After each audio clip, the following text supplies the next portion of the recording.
Okay, we're live. Welcome to the stream, everyone. We have a very exciting one today. Uh, the good folks over at tenguformat.com asked me to stream the Tengu Worlds Championship 2026. I couldn't say no because this is going to be a very exciting event. Sort of the entire year has been building up to it, and I'm excited to see who wins. But I'm not the most experienced in Tengu format, so I got here with me a very knowledgeable co-commentator here. So if you want to introduce yourself to the people out there. Hello, I'm Simply Zerg, one of the mods at tenguformat.com Discord. Uh, I kind of help Quinnings sometimes organize some of these tournaments, but yeah. And I'll be here with my deep Tengu knowledge, trying to help out with the meta information, etc., etc. Hopefully, guess some plays at some point. Yeah, I'm excited to hear your insights because I I'm gonna mix up some stuff over the course of this stream. I'm gonna think cards are legal that aren't. I'm gonna think cards are banned that aren't. So it'll be Mm. very nice. Yeah, we were talking a bit before the stream, and I forgot that Dark Hole was even in the format. So uh, yeah, but it'll be a fun time. So uh, I believe the rounds have been posted, maybe or Maybe. I see Quinning says that the Rounds up. round is up. So uh, I don't know if that Okay.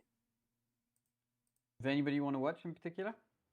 I'm good with anyone. I feel like you probably know the ones to watch more than I do. Um, I mean, one of the obvious answers is going to be him and Ichigo Kurosaki and Jaina as well. Pro Storm. mm. So, and all of them are, PS45 as well. yeah. Who was the last one? BS45, the BS45. Infernity player, who has Yeah. uh, shown how good the deck actually is in this format and has convinced a whole lot of people now to actually try as well. Okay. Uh, We can watch them play. Yeah. yeah. All the people you mentioned are in different games, so Yeah, we can I know. I wish I'd. Technically, him is against Psychon. Psychon is also one to watch, so we can okay. definitely watch that one too. We can start with that one, Yeah. and then sort of go through. There it is. Psychon versus him. Let me mute dual sounds. I don't know if you out there want to hear the dual sounds or not, but I sort of just leave them on mute to focus on what's going on. Gen X, okay, very Yeah, interesting. Yeah. Um, that's what they qualified with. In fact, they won or top two events with it this year. So, that's pretty impressive. yeah. Um, Yeah. so what does this deck aim to do? Um, So the it lives and dies by ultimate offering, a bit like Gadgets does, except that it can combo off into the sun once it does get it. mm, Because each of the Gen X cards adds another one that is of different level and some of them tuners. And especially with the bouncing effect of Birdman, you can resummon them again and add more. mm, It really it's really quite powerful when it gets going, but you need to dodge MSTs but it is almost an auto win if it does get there.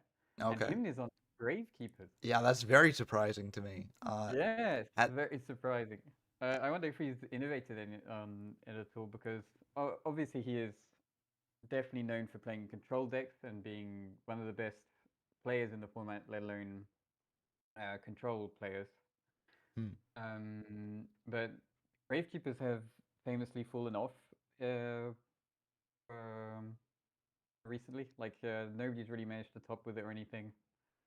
So yeah, So yeah, with him, surprise pick. it is a very surprising pick. Now I wonder. So we see Wonder Wand, right? And they just went, oh, okay. I was gonna ask what are they digging for, but yeah, Hmm. that makes sense. Maybe they're not on Royal Tribute, which would be surprising, or maybe not in the main. Hmm. I Main could if you're going first. Yeah, I could see that. I could also see maybe digging for a virus like DDV or something. Yeah, that is a good call. No. Because it works with Malefic Stardust Dragon. It works with the Gravekeepers if Necro Valley's up. Yeah, Um, yeah. yeah, and that would be kind of rough for Gen X, I feel like. Yes, um, it would be. yeah. It would definitely be. Um, Quinning mentions in the chat that GK did show up in Tengu War League, but it had a pretty lukewarm showing.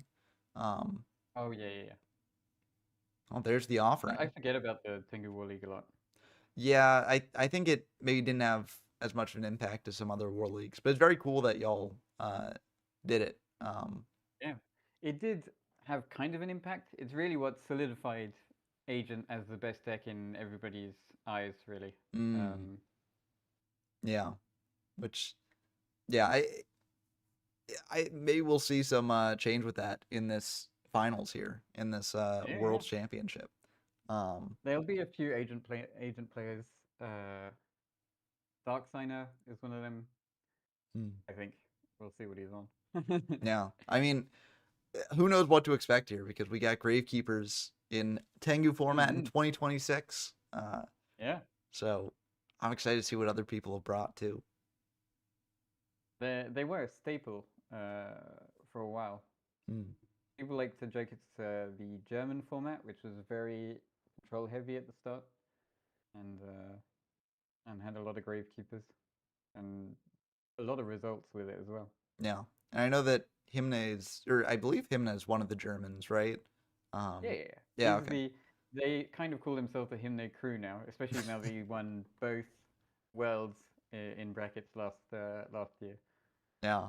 I wonder if that's part of why he brought this deck because he's like, okay, I won two worlds, I can take some time to really experiment, and go wild No, here. he's pretty serious about winning most of the time, Hmm. or trying to win at least, and I reckon he probably thinks he has a lot with it. But he was complaining about not uh, exactly knowing what he wants to bring, and he also makes a big deal out of saying he's not that favored.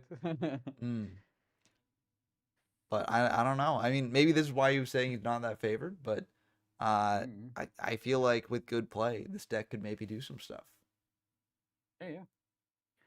Yeah, If anyone can do it, it's probably him. that is true. Um, Now I'm curious to see if this will all go through because I feel like this will Yeah, illustrate for yeah, me, like full combo. Um, yeah. yeah, this is a pretty wild. Um, I assume they build into like a Trishula or something, right? But Yeah. uh, One of the best lines is Fishlow, but it can also there's a pretty good Genic synchro that steals synchros. Oh mm, no, it steals the largest monster they have or something. okay, Stealing Descendant I could have to be look it up. could be decent. Um, But just like going into any kind of synchros and stuff like that, it's really it's cool. Is mainly what it is. yeah. Now I'm curious because if they try to go for Trishula here, will that work against Necro Valley? Um, Yes, it can trigger because every uh, place you select is optional. oh, okay. Uh, you can choose to only banish from field and hand Mm, because they wouldn't be able to banish from the graveyard, yeah. grave. Yeah. Yeah. So it looks like they are just going to go field in hand here, choosing to target the back. Oh wow, and that's it. So seems like Himna did not have a Yeah. stopper for the Trish. Yeah. Okay, should we dive into another one Oh, while they're there's that? fighting. Oh yeah. Yeah, just to get the lay of the land, just seeing who's on what. Oh, there's. I hadn't recognized them before because recently they changed the name. But Jaina against Janky is going on somewhere. Okay, here we And go. it'd be interesting to know what Jaina brought, because recently she's known for pushing Hero Hmm. quite far, like putting tour guide into it and stuff like that. And they, yeah, Yeah. but she is on Infernity. Yeah, very interesting. So that has been one of the big meta developments you were telling me about. Yeah, yeah. So very cool to see. I recently did a video on Infinity for the format that I'm on, which there are Yeah, probably I some saw, I major saw. differences, but uh, this deck is really, really good if it gets to pop off and do things. Um, Mm-hmm. and I can imagine in Tengu where you can make Utopia out of Archfiend, the combo potential's a bit higher. It's no Lavalval chain, but it's still. They don't even make, but they do often make Levia Mm, and continue comboing that way. Like Tour Guide is one of the Tour Guide is the defining card of Tengu format nowadays. yeah, Um, but yeah, being able to get some of your banished stuff back onto the field, but usually they're syncering, yeah. yeah. Um, Although and just here, adding a whole load of a whole load of trap cards, getting the because the the problem with barriers. Utopia is you don't have Archfiend in the grave anymore, so Mm, you can't bring him back and search more. yeah, you'd have to like attack in and then detach, and that's just not really Yeah, that good. Yeah. I think I have seen them summon Zenmeister before. Oh, I As forgot that in, that's in the format. Yeah. I think it's Zenmeister. I always confuse Zen mains and Yeah, I think it's Zenmeister. Zenmeister. I think It is. It is. yeah, I think Zenmains is the 5. Or no, Zenmains It's is the the three, no? 3. Yeah, Yeah. I'm thinking the one that pops sets. But I forget the name of And that one. yeah, and Jank is on Mist Valley. Uh, is this the? It looks combo-y. Yeah. Yeah, I think they're on Mist Valley. But this is also one of the ones that him and Psychon worked on Hmm. and made pretty cool. Yeah, I think Mist Valley is one of the coolest decks to come out of Yeah, this time period. Um, it's just I feel like it's never had its real time to shine, you know. Um, but if Janky can make it work, I'm very excited to see it. yeah. He also has an FTK with it, but this is not the Mm. FTK list. Yeah, FTKs are kind of rough to talk Yeah. about in formats. Kirk QT says in chat, Zen Mayo. That's what it is. Yeah. Um, yeah. Thank you for that. Uh, yeah. Um, yeah. Hopefully the FTK isn't super consistent because that's Oh no, it's not. okay. And Good. also FTKs are just they have to be really good to be good at all, really. Yeah. I Because have. having to rely on going first to win is like not very good as a strategy. Yeah. I have. There are certain FDK players in certain formats that I've gotten Mm, into long debates with about the viability of said FDKs. yeah, And yeah, I feel like it really firstly you need to have like an insanely high win rate going first. Um because otherwise it's like as you say, if you go second, it's really bad for the deck. And mm-hmm. also if like you go first, you want to make sure that when you're going first, you're basically guaranteed to win. Because Yeah, otherwise it's like if it's like 60% win rate going first, then mm, honestly you're losing the first game a fair amount of the time either way. So it's like you go second, you lose, and if you miss your FTK, you lose. So it's like already yeah, not too good of an odds there. And also, I feel like FTKs need to have a backup plan. A lot of times they want to be viable. Uh, yeah. so like Frog FTK, for instance, when that was legal, that if you didn't think that you could reach the mass driver stuff, you could just set up a really good frog board and be like, okay, break this. 100%, yeah. And it's like, okay, you're probably not going to break it, and then they just win over the course of however many turns because they've got a board that is super good. Um, Yeah, yeah. so I think they need sort of those two things to be viable in a format. Um, Yeah. but it's kind of tricky because I can imagine that if you want to build the FTK for Miss Valley, then you're reducing the viability of like having a backup plan. Um, but oof, that Yep. sounds Ooh, good. that might be. Yep. I was gonna say this is looking rough for Jackie, and I was then gonna say, wow, Dark Hole might turn it around, but nope. Yeah. And that Oh, is and that actually was the end of the the. match. Wow. Whoa! I hadn't noticed that they were already a match down. Yeah, I didn't either. But I mean, Infernape can do that. They can just go pretty hard, Yeah, yeah, and yeah. So cool to see Jaina take that one there. yeah. Uh, what other game should we dive into?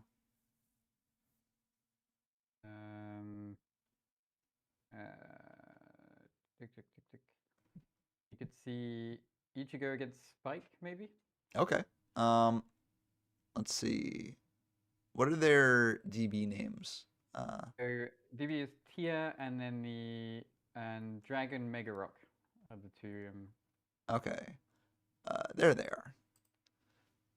Okay. And it looks like Dragon Megarock has won the first game here. So I'm curious to see what they're on.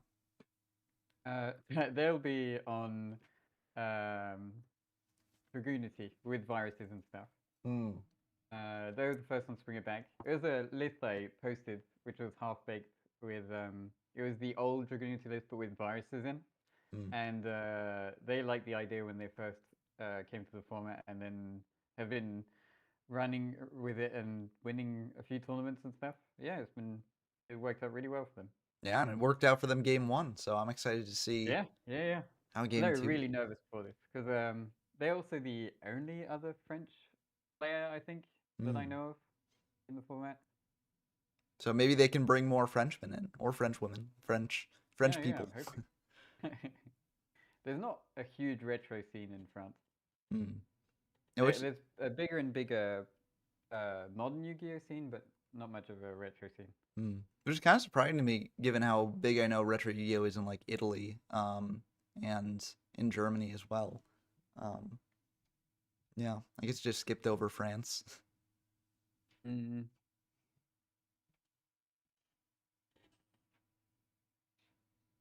mean, in Italy, there's a huge retro scene, full stop. But actually, in Germany and Sweden, it's like one or two groups. Oh, I guess I got a different view of it from just the German dominance in Tengu. I was like, yeah. Starting out with an uncontested tour guide. That's pretty good. Yeah. Tour guide is going to be the regular turn one play for most decks. Yeah. Yeah, I mean, it's just such a good card in so many decks because you don't even necessarily have to be playing like a Fiend focus deck. You know, you just play three tour guides and a Sangan, and there you go. And it's great because Sangan obviously gets you. Some decks use it to search. Agents famously use it to get to Earth and then to Venus. Most decks, just a normal summonable 2500 is huge. Yeah. And then Levier is what completely breaks it for me. Like it's really good for getting resources back that have been banished. It's a huge power play when it gets off. Yeah. And it's really, really good. I mean, we just saw that in the Inferni game, right? Like, yeah. Levier killing it. Would you say that Levier is the best Xyz monster in the format? I would say so, but people would probably call me wrong. Yeah. Would most people say like Gotchi? It's generally the most powerful one that's that accessible. I think just win rate rise, it would probably be Leviathan. Oh yeah, that's fair. Because it's just big, out so many things, and there's a lot of damage really. Yeah. But Levier is definitely second, if not first.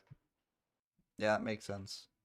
I just love Gotchi, so I get blinded by it. I guess Gotchi as well is pretty powerful. I forget because it's not the star of the show whenever it's on, but yeah, but it's just like it's pretty good. It's tough to get rid of, which is you know, I like it a lot. What's up to Dylan Ramirez in chat? Sorry, I've been sort of neglecting chat, but yeah, happy to have you all here watching. But I will try to keep an eye on chat while also talking about the format. Yeah. Oh, Future Fusion. That seems pretty busted here. That is probably the best turn one play the deck can give. It's really really good. It gives you access to full Red Eyes combo, but also Red Eyes combo.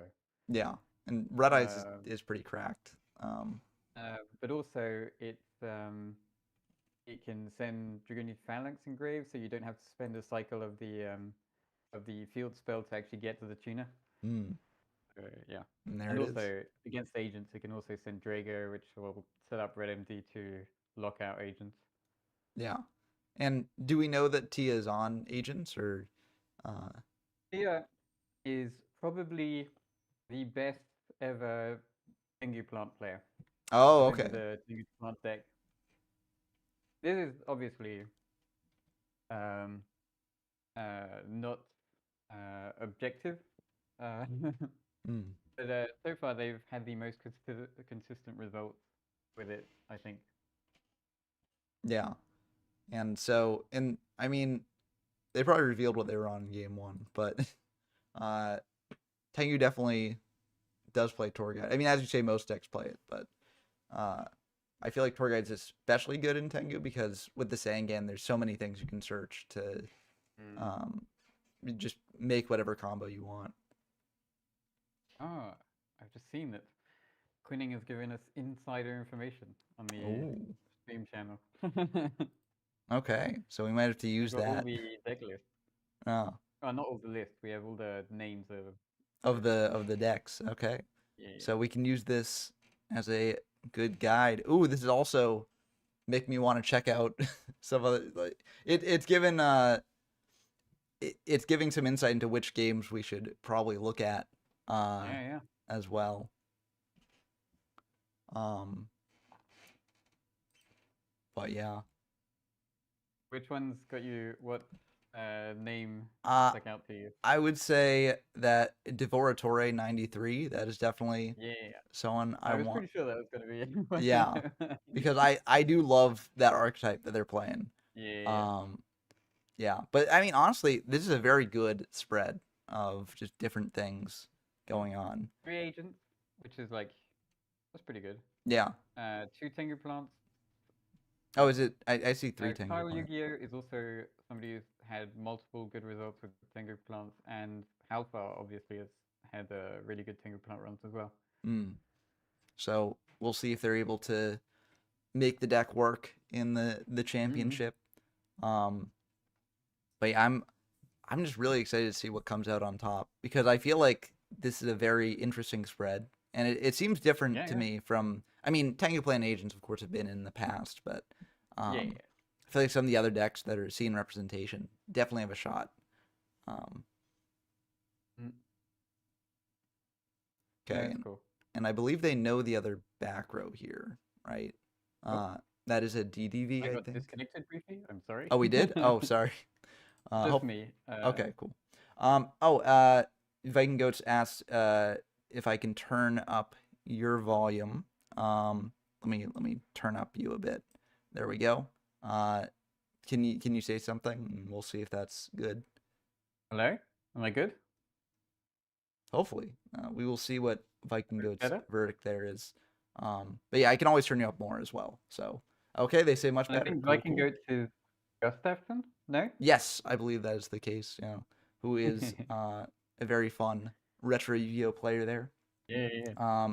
And yeah, I also can't wait for me to officially get to the early XZ's format still, and I'm very excited for that. I mean, Tengu format is very fun from what I've seen. So, yeah, even though we do see a DDV here, but listen, a lot of formats have DDV. You know, that is not the norm. yeah, yeah. It also, it's not the norm too. It's certain decks can play it, and it's always rough when it pops up, but it's a part of Yu-Gi-Oh, right? Especially at this time period. But yeah, DDV here could be pretty rough. They do get the tokens from Dandy, so that's something. But that's pretty good. Yeah, and it's just Heavy Storm and Deep Prison. That's a bit rough there. Yeah. I mean, Heavy Storm is pretty good. Yeah, but like a bit too late. yeah. I mean, I don't know what their other set is. Like, they might not want to heavy that, but oh right, of course. Yeah, but so, Deep Prison getting rid of Hmm? Future Fusion and Ravine would be pretty good.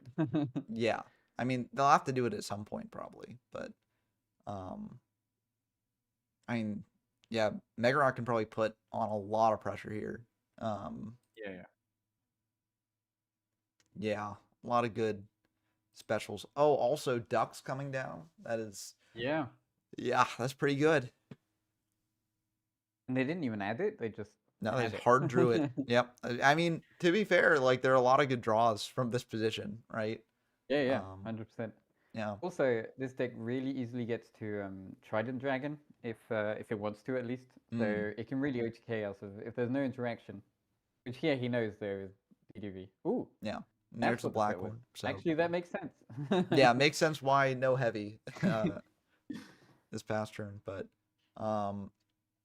yeah, and then we know about the D prison for later. But I mean, Dragon Ragnarok has still not used Red Eyes Dark and Metal Dragon's effect here. So Yeah. they can still make some stuff happen here. Um, Yeah, but the best you could do is adding is I don't even know. There's not much you can summon. You can summon the Tuna and Wyvern, but that's it. yeah. Because the Synchro wasn't summoned properly, and Malefic Stardust is only via its own effect. Oh, unless he has one in hand, I guess. Well, they're Which is adding now, yeah. but they can't add Malefic Stardust. That's a bit too high. But Mm. um, yeah, Ducks for later is pretty good. Um, how many of the level 5 synchro does Dragooni typically play? Um, A few. I can check out his old list.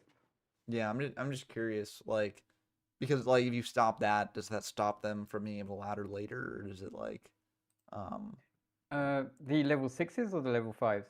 I mean the level 5, the Vajrayana. that's level six, Oh, isn't it's it? level 6. I just can't count. Yeah. Yeah, I'm just, uh, yeah. Um, I don't know. Should we say? Because I do know the answer to that one usually.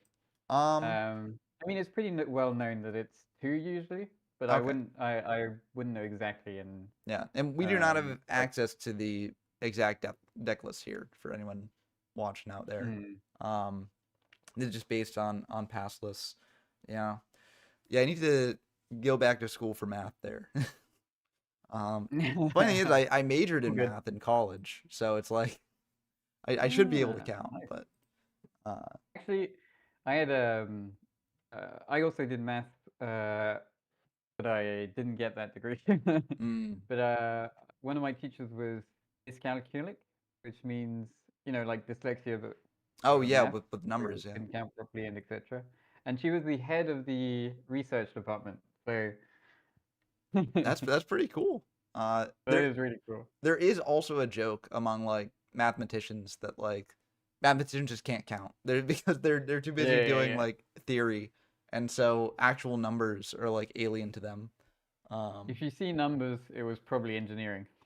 Yeah, which it's kind of funny because also engineers get memed on for not really being able to do Yeah. math either. So no one can do math apparently. But yeah, don't worry, Quinning. The world's list completely sealed. I don't have access to them at least, and yeah, and even Yeah. if we did, we would not, not leaking it. Um, but yeah, it'll be fun to look over them after the event though, and see what people are cooking Hmm. up. Um, And then we'll see he actually had three. yeah, maybe. Four I level mean, sixes. if you can't ladder into it, it seems kind of rough. Yeah. I would imagine here this is potentially the end of the game. Um, Yes. If you have a red MD up and then the Dax line, you can almost, unless the back row is something good, you can kill through almost anything. yeah. And then there is Stardust, and they are going to use the priority on the Red Eyes Dark's Metal Dragon here on that effect to bring something back once the Stardust hits the field. So, um, yeah, is looking a bit rough. No OTK here though.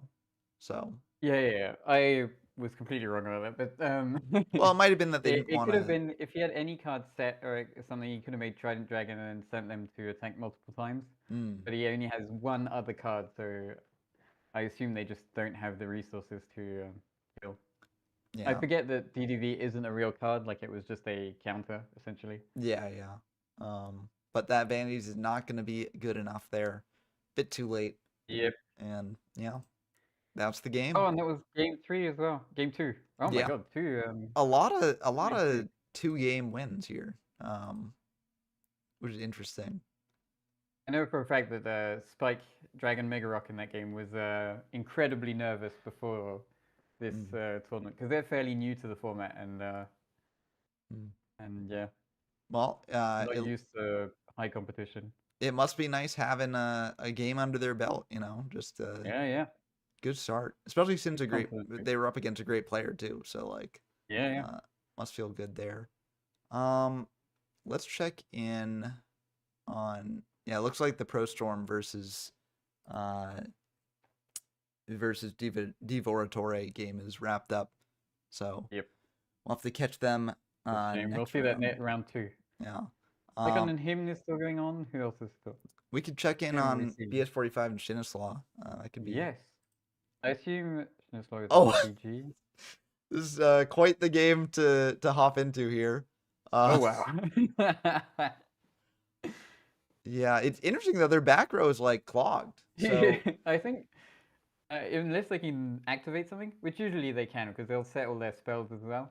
But Yeah. that card in hand is going to be a huge problem if you can't do anything. Yeah. Oh, Viking Goats asked and to also- watch D-Jerk, which we will do very soon because I think this game seems like basically over. So yeah, we'll hop in there. Reborn here. Yeah, that's just. Oh, there we go. That was it. Yeah, that was game 1. Yeah. Yeah, game 2. So Shinislaw won Okay, game that's 1. enough. And then, yeah, very tough to I recover get from the that feeling. position. Yeah. Yeah, I mean TG can grind through a lot, but that might be a bit too much. This is very interesting for the opposite reason. We popped into a game where very simplified. Yeah. Incredibly simplified game state. Yeah, this is very interesting. Tops at 900 life points. D-Jerk on 3,400. A lot of Lightborn stuff in Grave. Right. So actually, if D-Jerk gets this here, that's the whole match as well because they're a game up. Oh yeah. So we'll have to see if Tops can pull it out. What is JD at in this format? Is that 1 or 2? 3. Oh, it's a 3. Wow. Okay. So let me check. Dragon. Either way, that would be a really good top deck here. Unlimited, yeah. Okay, unlimited. Yeah. So I don't know if Lightsworn decks play 3, but if Tops is playing 3, then oh well, yeah, that's another great top deck there. It does trade for the Ryo. Yep, 100%. But, yeah, but oh yeah, TK, but it's still that's a way better than having to crash into it. Yep, and Gores is in Grave. I'm surprised they hadn't crashed and then summoned thingy, but I guess it gets damage in, which is important in this case. Yeah, I think they're mainly just like, this is, if they don't have anything else, there's a 2-turn clock. Yeah, and keeping the TK up stops them from summoning anything else. So yeah. Or summoning anything big and interesting, at least. Yeah, so I think it makes sense here.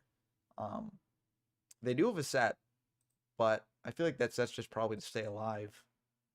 Are you familiar with Cat Sith, by the way? I am relatively familiar with it. I don't know the latest iterations of it, but I did. Well, recently, people have been trying to play a card that seems to have a lot of potential in it is Ice Dragon, or Dragon Ice, sorry. Yeah, that's like a people special. Are playing it with Undyne and maybe Heroes in some cases. And maybe that's too much into it.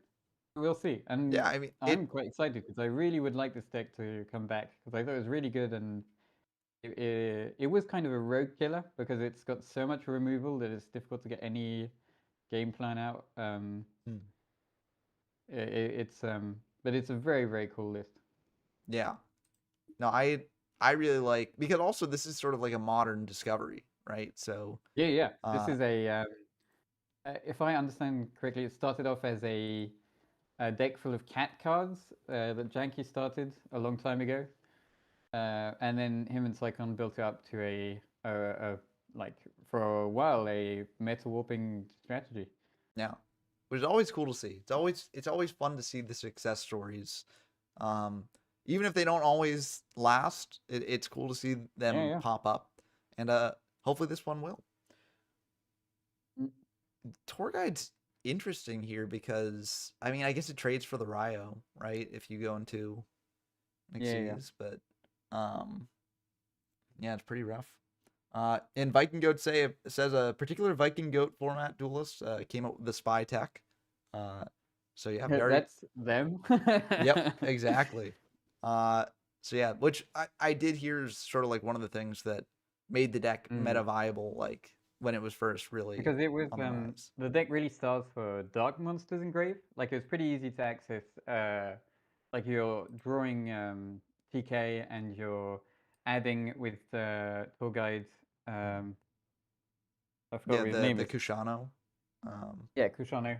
And but yeah, it was hard to get the darks. Yeah, And Spy was one of the good ways of getting that. There was two versions, I guess. One with 2 Spy and one with 3 Spy plus um, Revenant, I think it's called. oh, the Descendant, like the Descendant? pop I things. can't remember. The one Yeah, that popped yeah, to Descendant. tribute Yeah, Revenant. Yeah, um, pretty sure Descendant. the full package. Yeah. Uh, okay. Should we pop in on Kyle versus Jay? Uh, Yeah. just to that's the last one we haven't seen of this round, so uh, might as well get a peek at what they're doing. And this seems like a more classic matchup. Uh, we got the Tengu versus Agents, Yeah, yeah. and there is a Trish, I believe. I can't count. That is on record. So, Yeah. okay, yeah, that's 9. There you go. That seems pretty good here. Mm. Oh, hitting the gores too. That is very good. Ooh.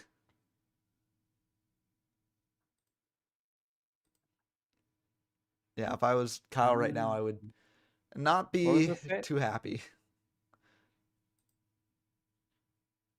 I can't find the game because I'm blind. There we go. Got Oh, it. there it is. Yeah. So basically, they summon Trish and they Yeah, immediately yeah. snipe Gores from hand, which was rough. But Yeah, yeah, very rough. I mean, to be And fair, it's if it a is BLS, game 3 as well. Oh, that okay, that's a very good yeah, top that's deck. pretty good. So maybe Kyle was not too upset to lose the Yeah. Gores. Uh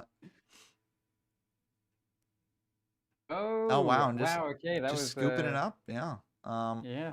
I guess not much in hand to follow up on, right? And then BLS Yeah, here. yeah. So you like go tour guide, bring out another thing, and then just eat over the shine ball with one of the things with tour guide, and then or you got Leviair too, so you can do Leviair into Lone Fire, and then yeah.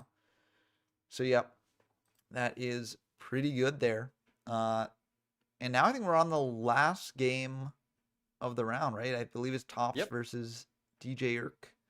Uh, here we go. I don't know how to pronounce the name either. Yeah, yeah. Sometimes you just got to do your Yeah, best with. I sort of imagined it as a yeah, Oh, like an Eastern Yerk. European or something. I have no idea. Hmm.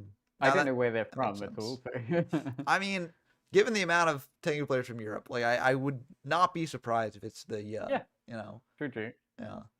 Um, Oh solving the wow, recharge is very interesting. that's bold, but Yeah, pretty cool. yeah. I mean, I I respect it. would stand by it. Yeah, because recharge does just set up so much here. Yeah. And if they can get Lightsworn's Engrave, like that's one of the ways that And they can also it has a potentially out. cost as well. Like if you want to negate a spell with judgment, you want one that discards as well. Exactly, yeah. So it's like kind of a 2-for-1. Mm. Um, I mean, I right? can't imagine they're on Hamster. Hamster really doesn't do as well in Tengu than Edison, for example. Yeah, I could imagine that. And Because 18 isn't a an important threshold anymore, so mm, it either 19 for Thunder King or 25 even for Leviathan. I also feel like there are just more high impact cards in this format Mm-hmm. that you could play over it, which they are. Veroico is probably still good. Yeah. Nobody plays it because it's pretty slow. Almost no one. Obviously, in Lightsworn, it's a must-have. But Mm. Mill in that plague is very nice here. yep, that's really good. Yeah. Also, 3 Lightsworn names engraved. It's pretty good. Only one away. I've only wow, that's one attack and they're already at 2100. Yep, that's solemn. I mean, I do respect the play, but it's definitely a risky one. Um, Yeah. yeah, yeah. Sidra would be pretty good here. If Jurek has a Sidra, go into Chimera Tech, prevent the draw, but that's a big if. Mm. And they Yeah, do have, I wouldn't have hmm? synchroed with the Trooper either. Yeah, no, yeah, you definitely don't want to. I think that it did make sense for Tops to leave the Trooper, especially with 8,000 life points. Um, Nope. Ooh, there's ooh, the okay. add The Sork. Sork. Although getting rid of the Kashano is rough. I mean, if you can go into Mm. Leviair, then you can get it back, which Yep. maybe they're gonna do. Um, It's not a death sentence usually, and they usually run traps through. Oh wow, okay. well, I mean, That yeah, is gonna be good. that's pretty good. Now I think the solemn play is making a little bit more sense. It does, 100%. Yeah. I mean, only one Raiko engraved, so Raiko can out Vanities pretty nicely. And Yep. Honest, getting over it that way can But work. also it's Kansas, so it's high likelihood that the set could be a discard trap or something. Like Raigeki Break or something. Mm. Yeah. How much should I should we avoid predicting what set cards are? I think it's fine to predict, because I think these predictions are going to be going through And yeah, the and all players' these heads. are good players. Yeah. Like they've all qualified, so Yeah. Like it's if probably Tops is very not imagining that set could be Raigeki Break, then I'd random. be very surprised. Yeah. This is game 3. Yep. There's probably not very many play Raigeki Break. It's probably Wind Blast Mm. or Karma Cut if that's what they want to decide in for this matchup. Yeah, I mean that seems pretty good. Just getting rid of names engrave. Um, Mm. yeah. But the thing is that, especially if you're going for the Vanities Fiend plan, um, you want to be able to out the Raikos that you'll see, so Mm. cut sort of doesn't make as much sense because Yeah. neither it or Kansith can stop Raiko at all. Yeah, because Cat is just face up, right? So Yeah. Any face up card, but face up. yeah. Um, is Cat Sith mandatory? And did it Yes, is it any card on field? it is. Oh. So any card on the field and mandatory. So it has happened that people have had to kill their own monster and stuff like that. Hmm. But Yerk here probably would just pitch a card that's not Cassith if Yeah. yeah. Um, but yeah, I mean one thing for break here is that like if it's Wing Blast and they spin back like a Raikou, then they Yeah. have to It have only another gives way to them an deal extra with it. turn. Yeah, but it does a private draw, but also Raikou is probably the card you want here to deal with vanities. So, um, yeah, getting rid of that crow. Yeah, I not think as if they have necessary. throw, that probably means they're not on Karma Cut. Like it feels like overkill. Yeah. Oof. The Necro Garden is going to be pretty good for Tops to survive That at is also least. pretty good, yeah. Because that Yeah. will they can if they have what's the level 5 called? Celestia? Oh, wait, level No, oh, for the Lightsworn? Yes, Celestia, yeah. protecting it for 1 turn. Oh wow, okay. Yeah. I Honest. forgot about Honest, and that is also an out. Yep. Makes sense. If it's limited, that's going to be Well, they a have hard Darkhold find here. again. So that's another clean Oh yeah. out. Um I assume that's the top deck. Like you wouldn't have set Necro Gardener Probably not, if you yeah. had Darkhold. But Darkhold seems pretty good here because you threaten lethal. You Darkhold and then you reborn Sidra. And then Yeah. actually you can reborn your opponent's Chaos Orc, which is probably the move. Yeah. And yeah. I Depends mean, on what the back row is, but otherwise, yeah, 100%. yeah. Well, You have Bulb too. yeah, because then you can sync off with what you have. So you could go I don't know, but I was gonna say you could go like into Brio, but you can't actually You do. could go But sort you wouldn't have cards into left. Arcanite Magician, pop the set, and then bulb back again Oh yeah. to go into the Scrap Dragon or anything, and Yep. that would do it. Yeah, but that's if they play I hope they're Arcanite not in their listening. extra. Oh. I feel like it would make sense to play like Arcanite in the extra because Blightsworn don't really play.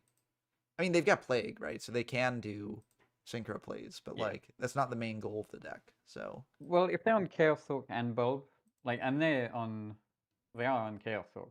yeah, so Arcanite makes Um, sense to have. Arcanite could be in there, and Yeah, they have other spellcasters as well, but they're all pretty small. I yeah. don't know. So it's a bit tougher to go into, but it looks like they're just going to set the bulb pass. That's interesting. I Yeah, hate. I just assumed they had Arcanite. Like they had Bulb and Chaos Talk, and for some reason, Yeah, it I, might. as a They. uh, inferior player, would have put a Arcanite in my extra deck. Yeah, I mean they might have it, but they just don't want to play into like Yeah. a Wing Blast or something. Because actually, if you like reborn your opponent's Chaos Orc, then they Wing Blast back. That'd be rough. So you'd want to reborn your own. Um, Yeah. but actually, if you reborn your own sword, or actually you can't reborn your own sword because it wasn't summoned. But Yeah, it was uh, sent, I think, not yeah. Um, not destroyed. okay, now they're going for the Dark Hole. They get a little bit more value here. Yeah. So that's pretty good. But they didn't really commit much more into it. Like it is a tour guide, which is really good, but Yeah. But the fact that they're committing a tour that, guide with a vanities up isn't great. yeah, I mean, it was good follow up, so maybe they have something good in hand. maybe, yeah. Or maybe they just wanted a thing in hand to also be able to potentially. Can you target Vanity? I thought it can't be special summoned. I don't think you can. It cannot. Should we message them or should we? Yeah. Let's see. I'll do that quickly. Yeah, just because. Okay, good. They see it. Okay, yeah. Okay, good. Yeah, because that would be. Awkward. Yeah, that would be pretty rough in this one. Um, but yeah. Oh, also, there have been some comments in the chat about chaining things to Cat Sith, and just sort of like to stop those pops, like chaining book to Cat Sith to set down your own thing. But the thing with chaining book is that then they can target the book instead normally. Yeah, So it protects your monster, that's for sure. But Yeah. it doesn't force them to pop their own thing, which is the cooler version. going for track here is interesting. So they must have a very Oh specific. yeah, of course. They can copy book. Yeah. And then they're gonna go for bulb as well. Yeah. But they can't go into Arcanite with Trag, so Yep. they'd have to go into like Black Rose AFD? or AFD. Perhaps? Yeah, AFD could work. I mean, Black Rose is probably like just to attack with. Oh no, Yeah. what? Okay. Interesting. Last card in Oh. hand JD maybe. Or Chaos Sork or something. BLS could be like Yeah. Yeah, actually, yeah, there aren't enough Light Torrent engraved for JD, so yeah, it would have to be a Oh, it was Phoenix Wing. Yep, there's the BLS. Oh, there we go. Okay. They have Spanish things though. Yes, they I mean, do, he has but them, but like. yeah. I mean, from this, I don't think that a Battle Fader, if Yerk is playing Yeah. that, but like that's probably not something that they've got. There was Piper Chaos builds that had Battle Fader, but that but doesn't seem to be what this is. yeah, Yeah, good game. yeah, very Continue round exciting 50. end. Yeah. Psychon's asking who is co-host. It is Zerg from the Simply Zerg. Yep, simply Zerg. Yeah. And R.I.P. Mr. D. Kirk. Is it D. Kirk or D. Yerk? Or is it like the chain? I don't know. Oh, it's D. Kirk on Discord, so maybe it's both. Oh. But yeah, R.I.P. Don't worry, people will have more chances as the tournament goes on, and we go into round 2. So once this is in, we'll see those matchups and we'll dive in. And I'm I going do want to to dive take a into. small bathroom break because I have the smallest bladder in the world. No worries. That's why Back there are in a two of second. us. You know. Uh, yeah. French Zerg. Ooh, I didn't know Zerg was French. Uh, Zerg Pogfish indeed. Yeah, Zerg is a lifesaver. Very happy to have him here. Um, and yeah, but we will see what the upcoming matches is. Actually, I could start doing some polls to get people voting. Um, I guess we're a bit far out to say like who will win the whole tournament, but maybe diving into some games, we'll ask like who do you think will win between different players in the match, and that could be fun. Um, okay, so we're on to the second round. So we got some good matchups. Uh, yeah, I'm very curious about Himna versus Devoratore. So that will be what I'm going for. Um, yeah, I don't know if they've started their game yet, but game should be starting soon. Yeah, and I think besides that, the other players we didn't see Pro Storm. I don't think we saw Dark Signer or Arfio. I'm trying to remember. I don't think we did, so we can dive into them as well. I don't think we saw Guari and Logan Thorne either, and I'm not sure if we saw Wiki or not. Um, yeah, but we'll be diving into a bunch of them, and seeing what people are playing. Uh, oh, we didn't see Halfar either. Yeah, we could dive into Halfar, and then hopefully the Devoratory game will not be wrapped up by the time we go there. Oh, Wiki'd on the spiciest deck of the event. Hold up. Wait, let me double check the list. Oh yeah, that is a pretty cool deck. Oh, I think we did see them. I think we did see them, and yeah, which was very cool to see. So I'm excited to see how they do from here on. But yeah, let's dive into Halfar versus Kyle here, uh, which should be fun. Reverse Exodia. I'm very curious what Reverse Exodia means. Uh, I am back.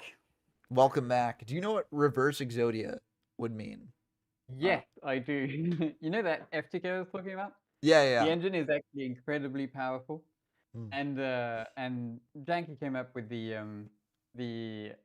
engine, and then Cyclone immediately decided that what he wanted to do with that was exchange every piece of Exodia with Ice Princess, And to give them a and win. give Yeah, yeah yeah. that's so generous. It is, and it's incredible. No, I love when people come up with decks like that. Yeah. I mean, that's honestly like one of my favorite things about Yu-Gi-Oh! Is that the game is just so flexible that you guys do crazy Mm. things like that. We were literally having this conversation the other day with Cyclone. Is that some of the or Janky, one of the two.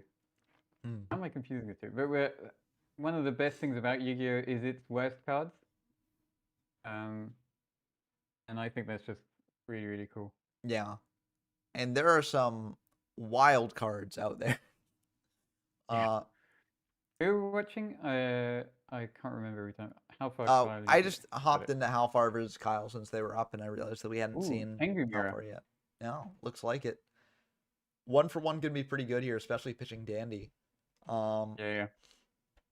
yeah, How Far maybe has a stop to this. I feel like if you got Maxi, you shotgun it because like that's about as good of a Maxi as you're ever gonna get. Um, but yeah, warning. That's pretty good. Mm. Yeah, I don't know if Maxi's mained. I guess that'd be like a meta More call, and but more. no. Maxi is more and more mained. Mm. The I still side it because I'm a coward. Yeah. But yeah, especially like that's him. Attributes his last year's wins to everybody being on faster decks, and he decided to play Falcon Punch, which is really slow, and Mm. main 3 Mexis. So and that worked out pretty well twice. Yeah. I love Falcon Punch as a deck. I'm kind of sad I don't see anyone on Falcon Punch. um, in the deck lists here. So Yep. yeah, Some people are playing it and getting pretty good results. It's just none of them qualified for this. yeah. I think we had somebody top with it at least once. It is a very cool deck, and a lot of people like it, as in actively. Hmm. Yeah, I will say that's my favorite deck in the format, just because uh, I really love taking a card that seems like it might have a downside, Yeah, and turning it into an upside. 100%. Yeah, yeah. ES45, for example. Sorry, I just cut you Oh, off. no worries, no worries. ES45, for example, is considering it as his second deck. I don't know if that's still the case, but and to be honest, he's just having so much success with Infernity anyway that it's not really worth it yet. Yeah, which makes sense, especially because Infernity's new kid on the block. Uh, Mm. we got to see I how mean, far it can he go. believed in it in day one. Like, it was one of the first things he tried, and almost instantly won the tournament with it. Yeah, I mean, it just goes to show that like there's still so much out there, Yeah, yeah, and it just 100%. takes Amazon dedicated is when. duelists. Exactly. It's when, not if, which, I mean, it's one of the fun things about Tengu, I think, is Yeah, that yeah. there is a lot of diversity. Uh, and part of that comes down to the community, where like the community is really willing to test things out. Mm. But part of it is just the format is pretty malleable. There are different Yeah, things you can do, and see success with. yeah. Yeah, I know that won Worlds last year, but I meant this season. Yeah, Like, obviously, you won with it twice.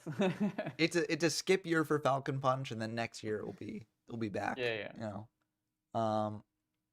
Maybe it's a leap year thing. Yeah, maybe, yeah, Are every we other in a year. leap year? I don't know when leap years are. Every 4 years, except for years that end with two zeros. Yeah. Although And I think then there, there's another every 400 years or something. yes, You yeah, get a yeah, every 400 years. it So comes like, back again. 2000 was a leap year, I think, um, Mm. because it was like once every 400 Yeah, I years. think it's so yeah, yeah. So I think we should probably be on a leap year 2 years ago. Yes, 2026 now. yeah. So 2024 was a leap year. 2028 will be a Yeah. leap year. Um, but yeah, we're furthest away from a leap year right now, and that's gonna be game one. Uh, Yep. Kyle's taking it in the Tengu mirror. Okay, now let's see. I really hope Divoratore is still playing here. Yeah, Uh, yeah, yeah. I where are think they? how did Quinning will tell us, but I think they qualified via Italian Nat. Is that them? Oh, But also they're just incredibly good at worms. They've won a few TTCs with it as well, I think, or something. yeah. And I always love some worm action, so I'm excited to Yeah. dive into it if I can find it. I don't see it here. Uh, Yeah, me neither. Have they yeah, finished already? Let me I check. don't see that in the. I No, mean, maybe it have just they not hadn't been started? reported, but yeah, yeah, it might have just been a delay in it starting. Who else have we not seen? Have we seen Darksigner or Orfeo? Um, we- No. okay, let's dive into them. See what they're on. Oh, See. Alfio's on the cool deck as well. If Uh, oh yeah, they are. Yeah. Um, which we don't see a sign of yet, yeah. but But we'll I see. assume, yeah, they maybe don't know yet. But yeah, yeah. Yeah. Darksigner qualified at the TTC finals. Wait, Oh, no. okay. So that's pretty good, right? Like Is that's that true? a Am I yeah. making that up? I think that's true. Um, damn it. I should have this in front of me beforehand. I should have No prepared. worries. I don't have it, so. Oh, apparently Devoratore won via the first WCQ in the server, according to Quinning. So, Yeah. yeah. So who won Italian Nets? Are they not here? It's a good question. So yeah, Darksigner won TTC Summit this year. Hmm. Um, And that the is that the final? yeah, that's He's the if you get top 2 in one of the TTCs, you qualify to that, and then if you Mm. get top 2 in that, you qualify again. And they did it with agents as well. Okay, and they're on that deck, and they're still fresh. It's not like they Mm-hmm. won at the beginning of the year and then sort of lost their skills. Not to say that anyone did that, but I'm saying a hypothetical could happen like that. But no, Mm-hmm. Darksider's still in it, fresh off their victory, ready to take down this one too, or try to.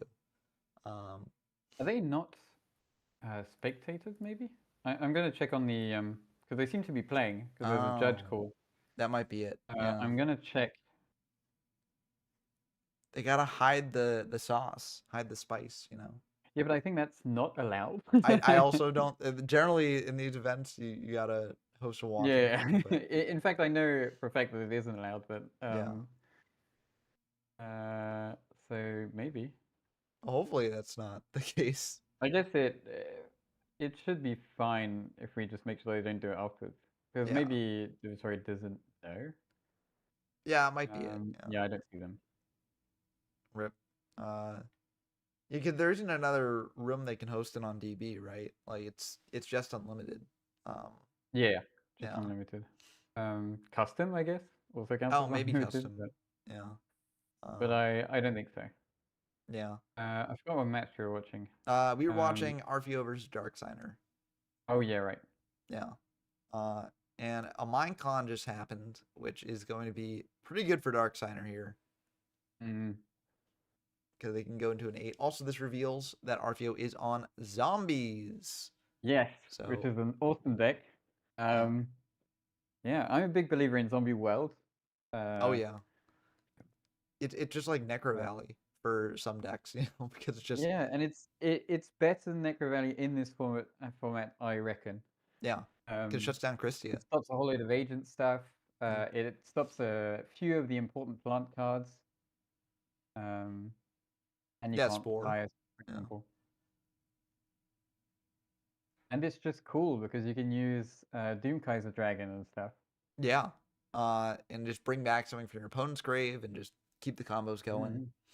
Mhm. Um, yeah, I guess. Yeah, quitting does confirm as well. So yeah, no watchers on that one, but we'll have to catch them next time. Worm versus Gravekeepers, just a wild matchup. So Yeah. um, I feel That's like a real shame that we didn't get to see that one. yeah, like does Necrovalley stop anything that Worms does? Yes. Like I You can't summon Yagan with it. oh true Wait, yeah, is it Yagan? Yes, you can't summon Yagan with it. but even though And that's it, I think. even though it would move Chaos as itself, well. or is it uh Say again? so yeah, Oh Necrovalley right. is You're weird right. erratas. No, I reverted to modern Necro Valley for a second, Yeah. Well, which is silly because I've never played it in modern. I see. I don't know because the ruling history for Necro Valley has changed. So like there were times Yeah, yeah, where you can't move things or things can't move themselves, right? So yeah. This uh is arguably the worst Necro Valley has ever been, I think, mm, where it's like anything unless it affects itself and you can't banish. okay. So Yagan would be able to or Yagan Yeah, yeah. would be able to That come is back. my bad. But No I think they're worries. on chaos stuff as well, so it would stop that. Yeah, yeah. Um but yeah, I do not blame you for not knowing the ins and outs of Yeah. Worm versus Necro Valley. It's yeah, kind of an unexpected matchup. Um But yeah, things are looking very good for Darksigner here. It Yeah, yeah. might be a bit rough for Arfeo. I mean, Sandgame can be good, but like they're Mm, taking a lot of damage this turn potentially. yep. And the thing is, when agent wins, it's usually pretty one-sided. Yeah. Um, I mean, we mentioned Gachi so earlier, just being such a hard card to get rid of. yeah, yeah, yeah. And yeah, I think we're gonna see that here. Even if RVO can mount an offensive to like get through Scrap Dragon and whatever else, the Gachi is still there that you need to somehow deal with. Yeah. And that's gonna be buffing up If they can everything get else. to something like um, Cryo, or I mean, they only have one card in hand, but Yeah. Um, But zombies a can very good way. generate some value. I don't know if they're playing Goblin Zombie, but like I if assume they have to be, and yeah, I think they in the past at least they definitely did. yeah. So maybe that can do stuff. Um, Scrap Dragon choosing the Gachi and the Sangan. Uh, Yeah. Pretty clever play there. Uh, Oh, oh, oh, oh, it does it have to sending the destroy whole it? thing because he's got Christian alive now. Oh, that is very clever. Yeah, and Yeah, Gachi is a you can. Like you don't have to detach. yeah, yeah. That's when I was playing a lot of scraps. That was a mind conning Gachi was a good way of outing it because I could just Mm, decide not to predict it. yeah, which is very clever. Scraps is a cool deck. Um, I do like scraps a lot. yeah, but yeah, I mean, I don't know. Do you think Scraps could ever make it to a world championship or I have a prediction that if the format ever does warp around DDV, then scraps will be incredibly good because they have literally 0 cards underneath them under 150, 1500? 1,500. Yeah. Um, yeah, unless you play like Scrap Goblin or something, which Yeah, I don't which think. I'm not like that build. The fridge build is really cool, but I've never really been interested with it. I really like Mm. summoning Chimera or just I like turboing out Scrap Dragon. Yeah. And Scrap Dragon gets extra value in scraps because you get to bring back Yeah, a scrap from grave. So my take is that Scrap Dragon is the best card, the best synchro monster in Tengu format, but only in scraps. interesting. What would you say is the best synchro monster in non-scraps? In general, Yeah, just like in general. I mean, I guess Trish, but there's also a case for some others. Yeah. Yeah, Trish seems wild. Just Yeah, like, it is really cool. yeah. My favorite, my favorite combo is always Formula into Trish. I've made 2 Mm. decks that do that now. Is there a visual glitch on Pro Storm versus Psychon? Because I don't I know if it's think just me, but on Psychon's extra deck, there's a face-up Steel Swarm Roach. Uh, that's fun. which yeah, sorry for leaking part of the extra deck if that is yeah. Um, uh, Dylan, I have worked phone sales, or I've at least done a calling thing where just cold calling people asking for money. Uh, so yeah, I've been there. You know, it's fun talking with the elderly who sort of go on their own stories. But yeah, don't worry, you're not alone there. Um, yeah. But yeah, Gen X pulling off its combo again, getting Yep, those yep, ultimate offerings going. Um, yeah, but Storm did win game one, so yep. even if Psychon He wins, was one of Sycon's predictions for who would win the event, okay. So yeah, if you're alongside Psychon going him up against and them, then someone else. Like I remember. yeah. Oh, also speaking of Psychon, Psychon does have a YouTube channel, uh, where Yeah, he yeah, actually put up interviews with some of the top contenders for Tengu Plant. Uh, yeah. and so definitely check that out if you are interested because it's really good stuff. Um, yeah, I believe it's just Psychon. It might be Psychon TCG, but um, Yeah, it's yeah. like on TCG. Okay, Psychon TCG. That's what it is. Yeah. His intro has a Pokemon and a Magic card or something. So I assume Mhm. he'd planned originally to have a multi-card game um, channel, but he's only made Tengu videos so far. So Yeah, which honestly, not a bad thing to start with. But yeah, definitely yeah, give that yeah. some love if you're interested there. Um, I'm getting asked in the Yeah, chat. there's a Yep. yep. No, you go ahead. You go ahead. I was gonna say he also has a series where it was supposed to be a tier list originally, but where he explains how cat Sith agents and Tengu plants work. Mm, And it's probably the most in-depth and the most accurate videos about them online, for Tengu at least. yeah, and I feel like having And those resources out so I there, recommend watching them. yeah, having those resources is very important. Um, for anyone wanting to get into the format. So yeah, maybe we'll put a guide up on Gen X as well, because this deck's been seeming really good.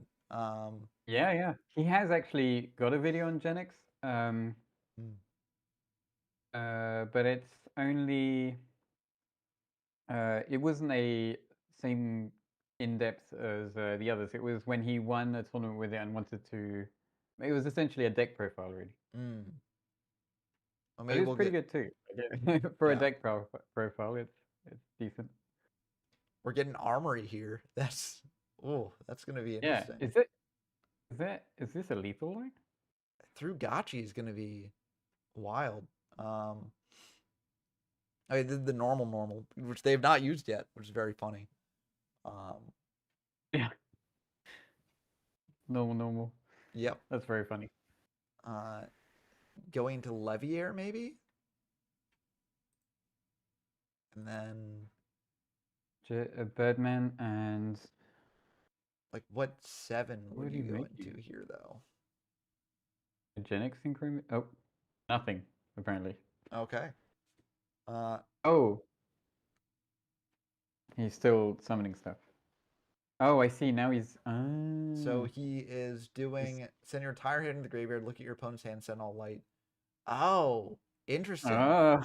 So Pro Storm Do you think scooping it's up. lethal? Yeah, Crystal and Hyperion and stuff? I feel like that probably would have been lethal.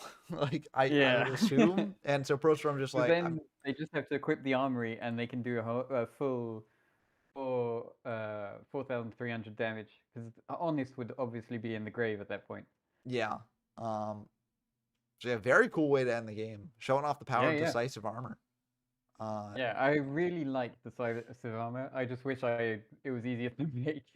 Yeah. And it's really dice rolly because when you do resolve then because usually you never do that unless you have like one card in hand. Mm. But you can sometimes do it and nothing happens. I mean, they do lose their entire hand, so Yeah. it's still good. But it is. But at that point, you're already winning if you manage to get to decisive armor and Yeah. etc. Because that's level 10 on field, right? And so that's like if you've done a combo to that point, like your your opponent's in a tough spot.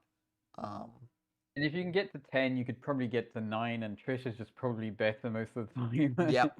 So you've got into armor for a very specific reason. Yeah. It's literally an anti-agents card. I like how in lore it's supposed to be anti-worms, but No. Well, I mean, worms don't need it. to be fair, Gen X versus Worms could happen in this event. Yeah. That would be really, really cool. Yeah. The lore match. Yeah. I hopped into the Dragon Mega Raptors Tops game because I wanted to see more of the Dragoon deck in action. And they've already won game 1. So. Yep. Wow, are they gonna go undefeated? Maybe. I mean, It's really too early to say that. yeah. But I mean, that would be definitely a very good sign for the Dragoon deck and how good it is. Duality for Trooper seems pretty nice, but MST on the Ravine is also a good option here. Again? They just went for duality, so I'm saying Trooper or MST could be a really good option. Yeah, Decree seems not really as good here because no back row, but Yeah. maybe you. I mean, both of his other decrees are in the grave, so he might. Okay, no, he doesn't take it, but might take his last one left. Yeah, so it's good to keep in But mind. MST is so good value.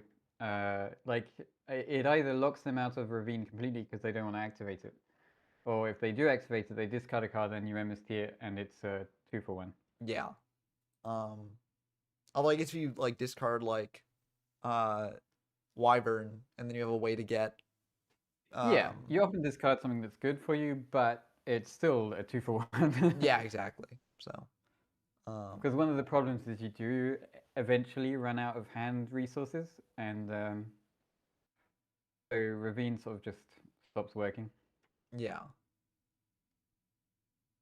Not the best mills there though. Although it No, not is yet. 3 Light Chaos Torn is Grave. online, I guess. Yeah. Chaos is online. You got plague plays to do potentially. Yep. So yeah, I guess checking if there's a maxi preemptively. Yep. Or dust shoot. Oh yeah, yep, Dust Shoot as well. I try and forget Dust Shoot's existence, but it is Yes. important to remember. Yeah. Same. Yeah. I think I mainly like complaining about it. Yeah, I do too. It's my least favorite card in the game. Period. Like, Yeah. and this is coming from someone who has played through like the DM era with all the broken power cards there. Dust Shoot is still my least favorite card, because I feel like it just skips a turn a lot of the times because just full hand knowledge. Yeah, That you can skip whole early games. Like yeah, some hands are really depending on that singular normal summon or something. yeah. Did you And answer Dylan Ramirez's question about oh yes, so Edison or Tengu? for preferring Edison and Tengu, I honestly I feel like I don't really have a strong opinion about it, because for me I like both of them. I think they're both very fun from what I've played of them. I also have not played like I've not gone super in depth like just playing like game after game after game of a given format of those. So like I don't have there are some people who play a form for months and then they get burnt out on it, or they realize it's like not their top form of all time or something. Yeah. But I haven't really done that, so I can't really say that. But I think either way, they're both good, both great even. And yeah, I hate that there was sort of a rivalry set up where it was like, oh, Yeah. are you on the Edison None or the of us Tengu understood side? that, by the way. Yeah, I mean, it's just like not needed. It's Yeah. they're both fun. I think people who enjoy Edison would enjoy Tengu. I think people who enjoy Tengu would enjoy Yeah. Edison. Not everyone, of course, I'm a but like prime example. yeah, I don't exactly. really play Edison anymore because I'm so involved in this one, but it was my first love as a retro format, and I played a lot of it for a long time. Yeah, A decent amount of time. and I also think like And setting up that rivalry like means that people like you, right, who came from Edison to Tengu, are less likely to do so because it's like, oh, I'm yeah, enjoying Edison. Why would I hop into Tengu if like if there's this rivalry and you have to pick one side or the other. yeah. Unfortunately, I was friends with Quinning, so I didn't get a choice. I mean, it seems like it worked out pretty well, at least. So if you don't have a My choice, at least it's yeah. first tournament win was was in Tengu. First tournament top, let alone win. Now topping, I mean, topping is impressive enough, I think, a lot of the time. Call here is going to be pretty good though for getting back that Sangan, but yeah, and then you can get either Dux or Legionnaire and Puppet maybe. yeah, yeah, I feel like okay, Legionnaire is the choice. Yeah.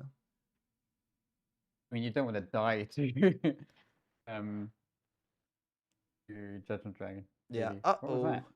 That is going to be What was the first thing? it was Ryo, okay. yeah. Which makes sense. You want to keep the Lightsworn names engraved. But yeah, that's gonna be let's see, that is lethal, exact. That's Yeah. exactly lethal. Wow. Where are we at? Okay, it's still 1-1 though. Yes. So unless he has scores, he's not conceding unless he hasn't counted. Maybe he's bluffing Gores because maybe it's like, but Nope. yeah, there's I think you maybe he attack had in. counted. Yeah. But yeah, as people are saying in chat, retro supports retro. I agree 100%. A rising tide raises all ships, in my opinion. So, no need for, artificial competition. Okay. That's a good slogan. Yeah. Honestly, that'd be a good slogan for like a format library or something. Which is another great hub of retro Yu-Gi-Oh. But yeah, I hopped into Yerk versus Tia just because I wanted to see more of this Cat Sith deck in action. No, I can't find it because I'm blind. Found it. Yep. But I guess, Chad, if there's anyone, I should really be asking Chad about whether they, Oh, that is a good point. yeah. What games do y'all want to see? Because I will hop to wherever people want. This looks like a Trish line to me. Yeah, because you got Global Maybe and Grave, formula so into something else because I mean you do want to keep the Thunder King up if you can. yeah. And I assume whatever Teal will do is going to be the correct, the Yeah. correct line. Crow though is kind of rough. Oh, Crow, yeah. But it's still not like super bad here. Because even if you can't go for like a super big line. Crow isn't the best card against plants. Like it's obviously it's very good,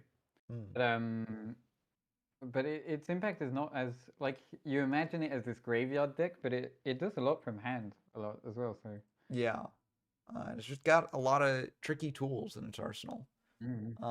it's a perfect storm, and I really hate looking at plant deck lists because it's all one-offs, and that really itches me the wrong way. It's the DM era philosophy, you know, just so many good Yeah, cards. yeah. You got to play one of each. Yeah. But yeah, I do like this these attacks here because it does play around Gores very well. Yeah, yeah. I don't know if they're going to choose to attack him with Rye or not, but if they do and Gores does come down, then you just equip Rye with Armory Arm, and then like it's a lot harder for them to get over. But yeah, there is the Gores coming down to the Armory Arm attack, and then you do have a way to sort of insulate against it. Yeah. It does mean that Rye was a bit tougher to use to stop like an inherent special summon, but I think it's still the right move to do.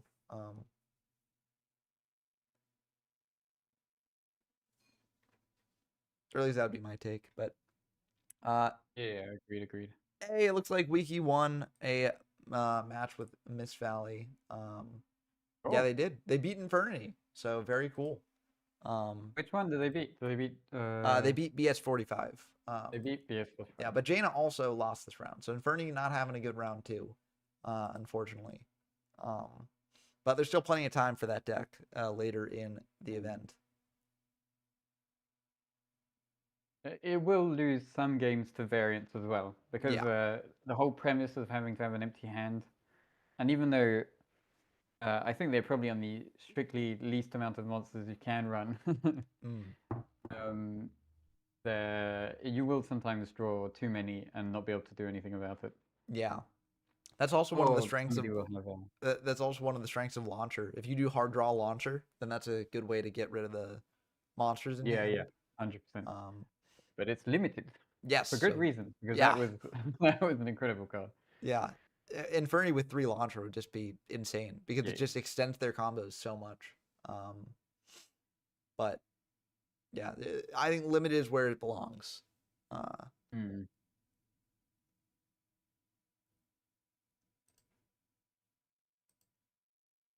this is going to be interesting. So they didn't equip Armory Armor. Yeah, I think it was the Veiler that did it. So. Oh right. Yeah, very interesting Veiler there, but I do like that play a lot. Well, no, I completely agree. Yeah, that sounds definitely like the right play. Yeah, the only other thing to do there would be like not Veiler, but summon out Veiler next turn to like make an 8 and do something. But yeah, that's true. But then I mean you're losing it to the Ryo, anyways. So it's like you might as well try and just attack in over it normally. Yep. And on a really low life as well. Yeah. So this gets in extra damage, and yeah. There's also an argument to attacking into Armory Arm instead of the Ryo. Yeah, because then you can't out it next time. It depends what they have in hand. If they have a BLS ready to go, then you want to crash with Tengu and then banish the Armory Arm. But, you know, well, if they got BLS in hand, they got BLS in hand. That's going to be very good either way. And also, they didn't make it last turn, so I feel like that maybe would have been something that they tried to go for. But yeah, they are going to attack it in the Armor Arm. I think that makes sense. Yeah. Yeah. Like I know we said it, but I kind of wasn't expecting it. Yeah, no, I mean sometimes we make good predictions. Mateo asks, can we see I game mean, you three said it. I of don't know if I Tops? should take credit for that one. Yeah. Uh, I am very down to see game three of Tops, but I do want to see how this turn plays out at least, just because Yeah, yeah. I'm curious. Ooh. Yeah, enemy control are gonna be very good here. Because now Tia can just do the army arm play this upcoming turn. Yeah. So, um, it remains to be seen whether Dierk has a back row for it though. Which, if they have a back row, the army arm play is a lot riskier. No back row. Okay, yeah, that's gonna be rough. I mean, there might be another Veiler, but yeah, it's not gonna. Yep, there's the Veiler. Okay, so yeah, um, yeah, I just want to see what Oh, happens. Yeah, Gorge Figures of their draws. own. So okay, now I'm willing to go to the Tops game three. Yeah. I'm just really curious how that situation would turn out. Yeah. Yeah, and to be fair, it's not over. Like that game is definitely there's still stuff that can Yeah. happen, but Both ways. uh, let's see, where is the Tops game three? Did that uh, now, did it wrap up or is it still going? Or um, I can't. Oh, there it is. I'm just blind. Okay, there we go. Tops game three. This is a very interesting situation. Thank you for recommending this game, Mateo. It's yeah. Oh. So Viking goats can't tolerate things too spicy. Oh, this is not the game for you then. Cause this is some fun Dragoonity stuff. Although double Drago might be less fun, but still very interesting. Yeah, quitting just reminded me how BB works. So finding games is a lot easier now. Yeah. Oh yeah, I can just do the search thing. Yeah, that's true. Uh yeah. But that's not as fun as like desperately scrolling through and being like, where is it? Where is it? Am I blind? Yeah.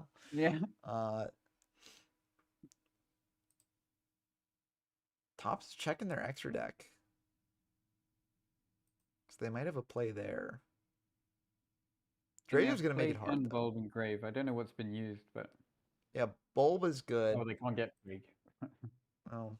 I mean, it's tricky because, like, let's say they just want to summon out a 4 and then use Bulb to go into, like, a 5. Like, what 5 can you go into under Drago, right? I don't think there is one. Yeah, because it's like, it would be like Android or Catastor, which neither of those you can bring out. There's like Gashildanon, but you can't make that with Globe Bulb. Yep. I guess Nat Beast, but you need an Earth for that, which I don't think the Lightsworn deck's playing. So, yeah. Oh, This should be the end of the game. yeah, getting the double Because in Ravine. theory, they can go into Scrap Dragon and then wait, how many of the 6s are engraved? They go into Scrap Dragon and then pop their Cool and Decree. Mhm. Not Decree. And Yeah, call on Cyber Valley. Cyber Valley. Yeah. Sorry. And that's lethal. I don't know what the Cool has brought back. Nothing, maybe. I think If it's chained to Decree was chained to it. Yeah, I would assume it brought back nothing. But I believe it does stay on field. Oh, you could also go Trish with Yeah, that works too. Yep, and Phalanx is a wind, so it can be summoned under Drago. Yeah. And Trish is a water. Mm-hmm. Yeah, so this is This deck really, it's incredible how everything seems to, all these different archetype cards feel like they've been built for each other. It's really quite cool. yeah. I mean, that's one of the best things about re-exploring like these formats and just seeing all the synergies that I don't know if they're intentional or not, but like seeing them pop up is just so neat. But yeah, I can't imagine that the Gorge can't come down because of the decree. You would need like Trag, but the Trag can't be special. Trag, Yeah, yes, Trag yeah. and Gorge, yeah. Oh no, wait, Drago's up. No, Yeah. it's just it. Yeah, it's no Necro engrave either. So yeah, that's gonna do it. Yeah, very cool stuff there. That is 2 wins for Spike for Dragon Megarock. Yeah, Dragoonity making a name for itself. Yeah, Uh, yeah. yeah, very cool to see. Okay, let's see. We can dive back into the Tia versus. Yeah. Yeah, let's just see how Who's that game went. left? It's just. Wait, they all finished except for Hymn and Divatory, which we can't see. Oh, did they? Oh, okay, yeah. Okay, well, Ah. we got to get the play-by-play from someone in the game. They need to. Nobody could see it. Yeah. Uh, They've said it themselves. well, we could watch a random unlimited game and see what people are doing. We could play a game against each other. Yeah, so Psychon asks, watch it off isn't allowed, is it? And yeah, it's not allowed, but unfortunately the game started like that, so it's just like basically they got a warning Yeah. about it. I mean, it could have just been by habit. Yeah. Like if you're used to clicking those buttons in that order, and it's not like it's something that's easily seeable when you're setting up a game. Yeah. Like I think it was not intentional. There's not really a reason to intentionally do it for like there's no advantage that you Especially get. because we post replays and stuff. Like there's no. Uh It just makes judging harder and casting apparently. yeah. Viking Goats asked to watch Yomero. So can do. And I'm happy we're watching it because we're seeing speaking of spicy zombies, I don't know what format this is, but Shiranui Vendred is definitely very interesting. Versus I don't even know what, like beast stuff, maybe? For like Kalantosa. Armored White Bear is what does that do? Let's see. Normal. Oh, fascinating. Okay, even special. So it's basically just getting into Kalantosa. I assume. I don't see field spells, so I assume the idea is it gets destroyed and then you special summon out Kalantosa and pop something. Yeah. Um, I really like Beast X. yeah, it's so cool. Like, it's it's a custom format. Okay, so it's like a cube, or something like that. Well, this is a very cool custom format. It looks like. Yeah. But yeah, it's funny because in the 5D era, you start to get like beast stuff. Like you get like someone mentioned in chat, Lockcat, right? You get Lockcat, Key Mouse, Chain Dog. You get like the unicorn synchros and stuff. But they're not very good. yeah, But my favorite archetype of all time, second favorite, one of my 2 favorite archetypes of all time is Melfi's. oh yeah, Melfi's are so cool. Like they play really coolly and they're just really cute as well. Yeah, I love the lore of them, where it's like they're so shy, so they gotta keep going back to Yeah, hand and yeah, it's great flavor-wise. And then it's Cloudians, but everybody in Tengu knows that, so. yeah. Cloudians are also super cool. I'm sad that Cloudians never really. Mm. It's like you can't really do much with them, unfortunately. Yeah. Although I do love Storm Dragon. I think Storm Dragon's like one of the best pieces of support that's ever come out for an archetype, even Yeah. though it's still really bad, but Yeah. yeah. I really like the control version of Cloudians, but they've never been able to make it work well. Yeah, it's just like I'm also very fond of the synchro version with just turbulence. It's not really like I always call it Cloudians, but it's a turbulence not really turbo. Cloudians. Yeah, Yeah. turbulent synchro. Yeah, it's just especially in formats where econ is playable. It's just like it's rough. Very cool synergy here. Banishing the Spirit Master, use that effect to pop, and then also getting out the core. Yeah. Yeah. I have never seen this thing. Changshi the Spiridao. What? Some one zombie. Card. So this is basically banished zombies. Cool. So, I wonder. Hand or deck to grave. No, it is. So it is a foolish. Yeah. So banish. You can banish one zombie. Wait, why was Plague sent to the banished zone? Oh, it was okay, an accident. There we go. Yeah. This is really neat. I'm curious if for people who know the card pool, how many Shiranuis are in it? Because I feel like you don't want to have too many, or else the deck just becomes Shiranui. But like, I do like these synergies. Yeah. Locknet. Are we gonna say Unicorn? It looks like maybe. Yeah, you can't really pull off Unicorn's effect, but at least it's just a guy. Oh, Ballman. Oh, Okay, yeah, of course. Yeah. yeah, yeah. We saw that in We saw it Grave earlier. as well. I mean, it's in Grave, I think. Yeah. So, um, but yeah, only Spirit Master for this year newies. Okay. Also, Psychon is mentioning Cloudians and they say that Cloudians do require an advanced degree of skill to use properly because it depends on how many fall counters are on field. Or is that from? Oh, that's from the Wikipedia Cloudian page.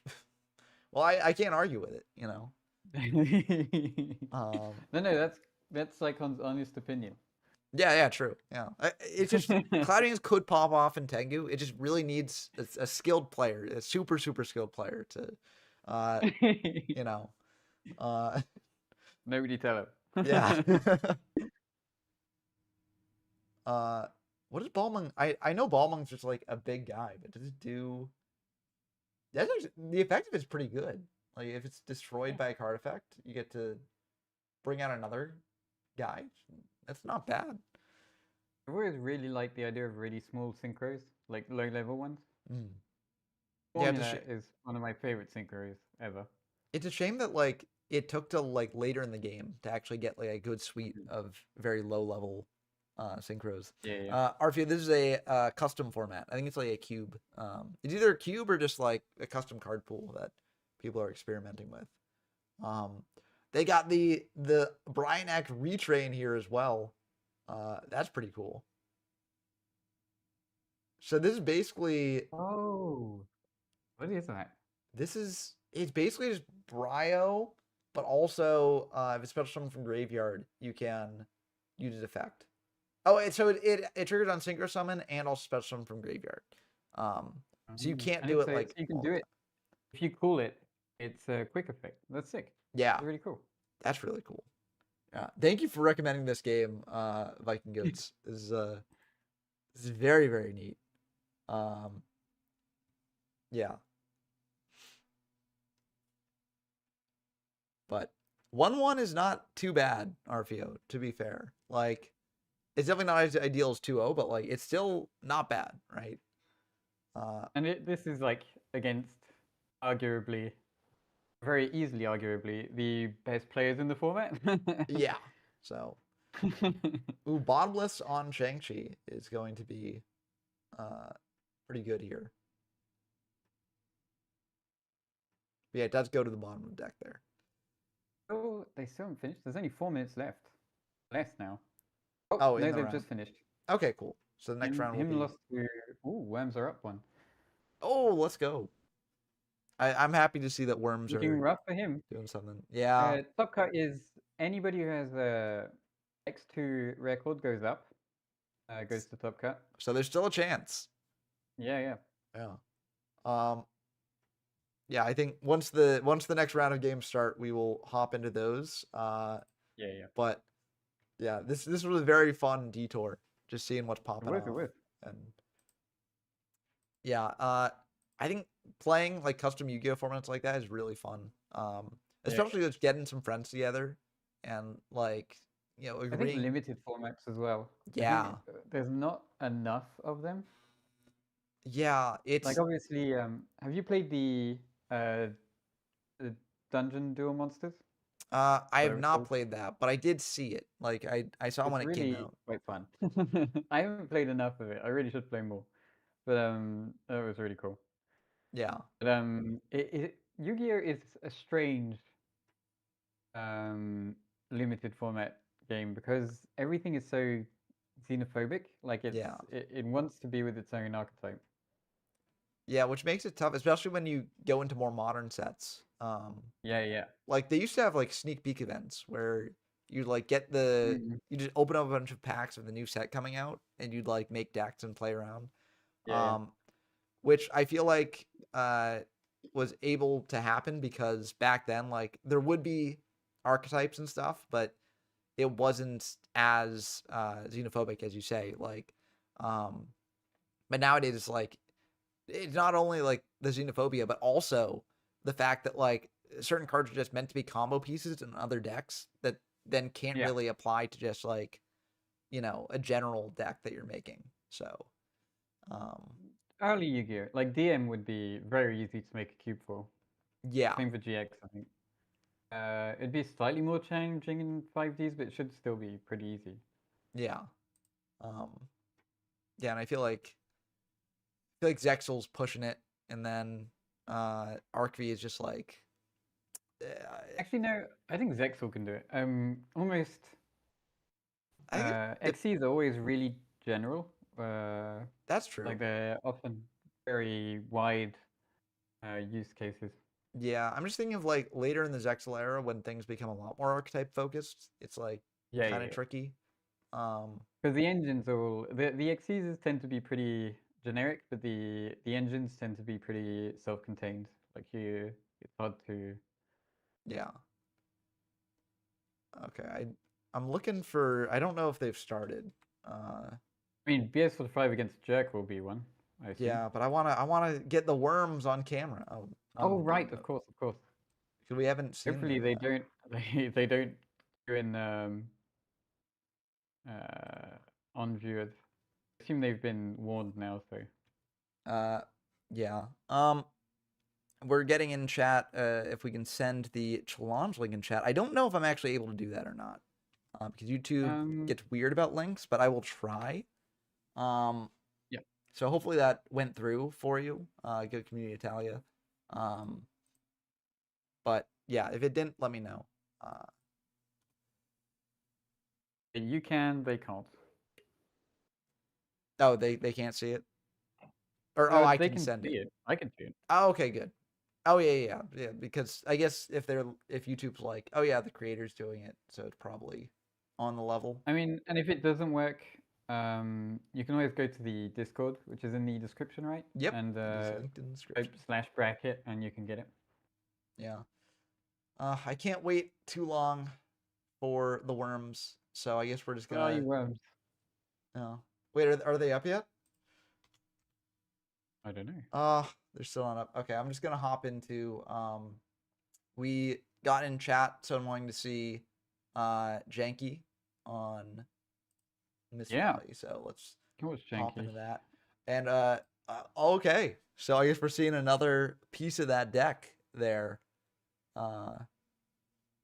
Yeah. I forgot how EV worked again. Yep. No worries. Oh, wow. Okay. Yeah. So the Gear Town into I love Gajiltron. this card. Even though Psychon has a screenshot of him saying Gear Town is a worthless card. What did you say?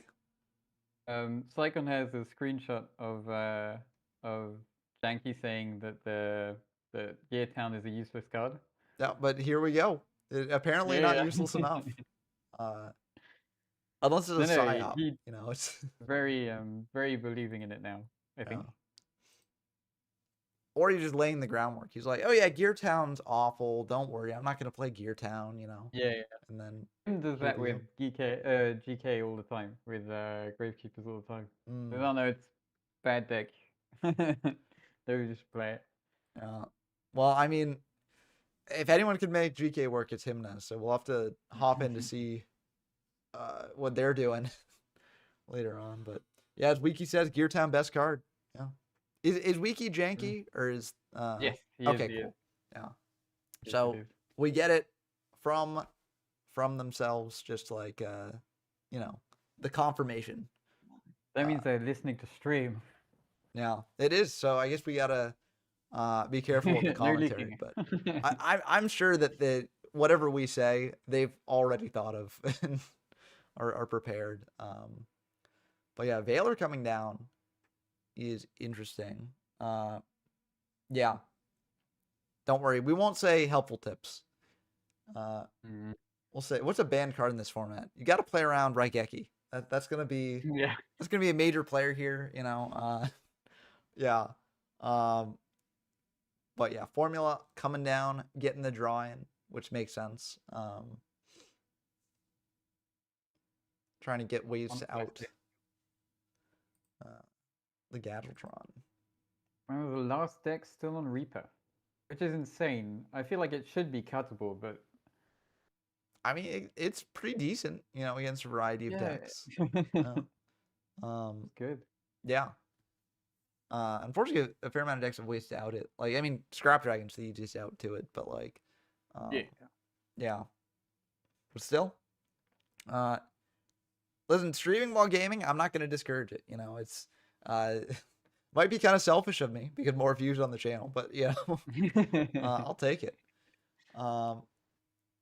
Yeah. At very, very wise words from Shinislaw there. I can't help but agree. Yeah. See. Pretty good avarice there. Yep. Getting those draws. 100%. Looks like they're just going to attack in, but no back row to stop the Catastor. So. I think he doesn't play back row. Yeah, that's for cowards. No, he does. But yeah, I am curious what that back row is then. Yep. Because I don't. Shoot. No, you go. I doubt it. You go ahead. Because I'm not. I don't know as much. I just said dust shoot, but it wouldn't. It couldn't be dust shoot because they had 4 cards before. Yeah. Yeah, probably not a battle trap, because if it's a battle trap, I feel like you use it on the Catastor attack. Yeah. It could be like a summon negation. But I feel like using it on Catastor would be pretty good. Yeah. Or using it on Formula, but what could it be? I guess it could be something like book, maybe? Maybe you don't book down the Catastor because Limit reverse? Oh, it could be limit reverse. Falcon. Yeah. From Falcon, it could be limit reverse. And there's only Tour Guide Engraved, so yeah, so no good reason. targets. Yeah.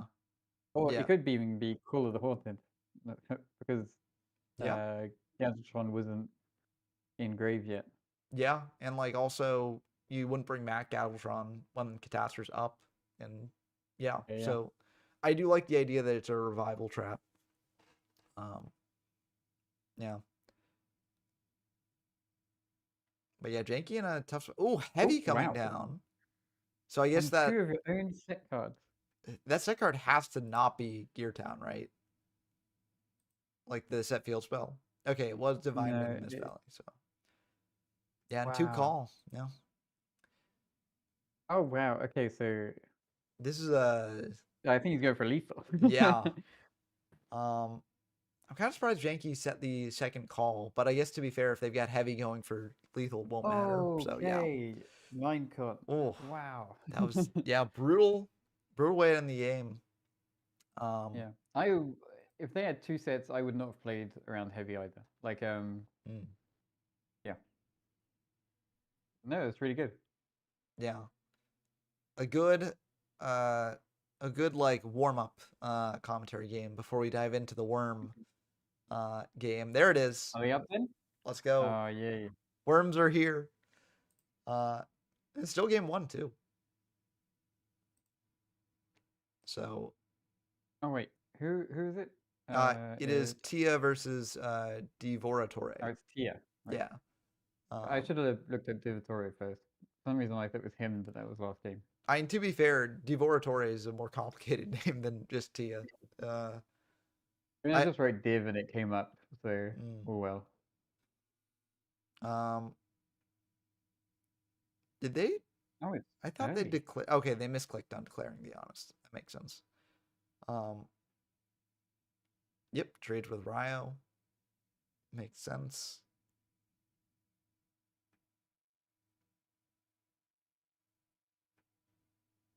There's the Gores. Yeah, that's the punish. That is yeah. You know, I mean, he literally has honest in hand, so it could be worse. Yeah, a very easy way to out Gores, but it's still a lot of damage if this all connects. Yeah. Is Mirror Force in this format? I forget. Yep. 1 Mirror Force, 1 Torrential. Okay, good. All the I like it when there are sort of sweepers that can punish greed, right? So like I think TT, Mirror Force, all those things are healthy for a format. Dark Hole sort of falls into the same boat too, where it's like, Yeah. you can't set up too big of a board. Yeah. I like them a lot. They feel like equalizers. The problem with Mirror Force is it's really good if you're already winning as well. Yeah. Which is the But downside it to is it. pretty much the ultimate comeback mechanic as well. So it's hard to tell. Yeah. Although to be fair, if you're already winning, like your opponent might not be attacking in as much, right? So Yeah. it's not necessarily going to pop up. Sometimes the only way of outing like floodgates is attacking. For Yeah. example, Like a barrier Castle Diner statue. would be a good example. Yeah. So yeah, that is a downside if a floodgate's up and they Mirror Force. But to be fair, if they're playing like, I mean, yeah, I guess if you can out Christia or like Vanities or something with an Honest, then that's one thing. But I feel Yeah. like certain stun decks, if they're just playing floodgates, they're playing battle traps as well to protect the floodgates. Mhm. So, yeah, it's kind of equivalent there. 'Cause in those cases, Mirror Force is often just a 1-for-1, which is like, I'm more okay with that, you know. Yeah. Oh, and Quitting mentions that there is money on the line, which is true. Yep. Yeah. So, do you know the amount of money it is? Yes. It's in the announcements, I think. I'll just bring it up quickly.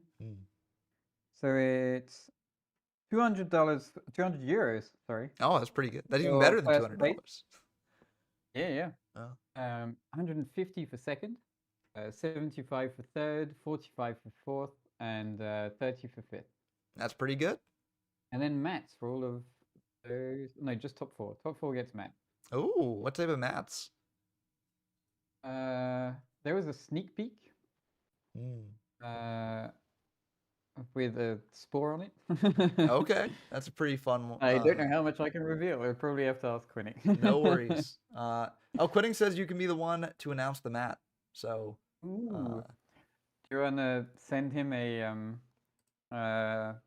picture of it? yeah, if you send me the picture, I can pull it up on stream and reveal it.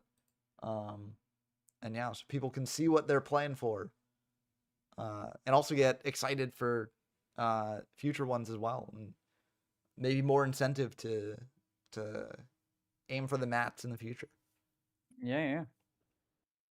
Because that's what you play for. $200, 200 euros. Sorry, that's nothing. Who needs that when you got a mat? Limited mat.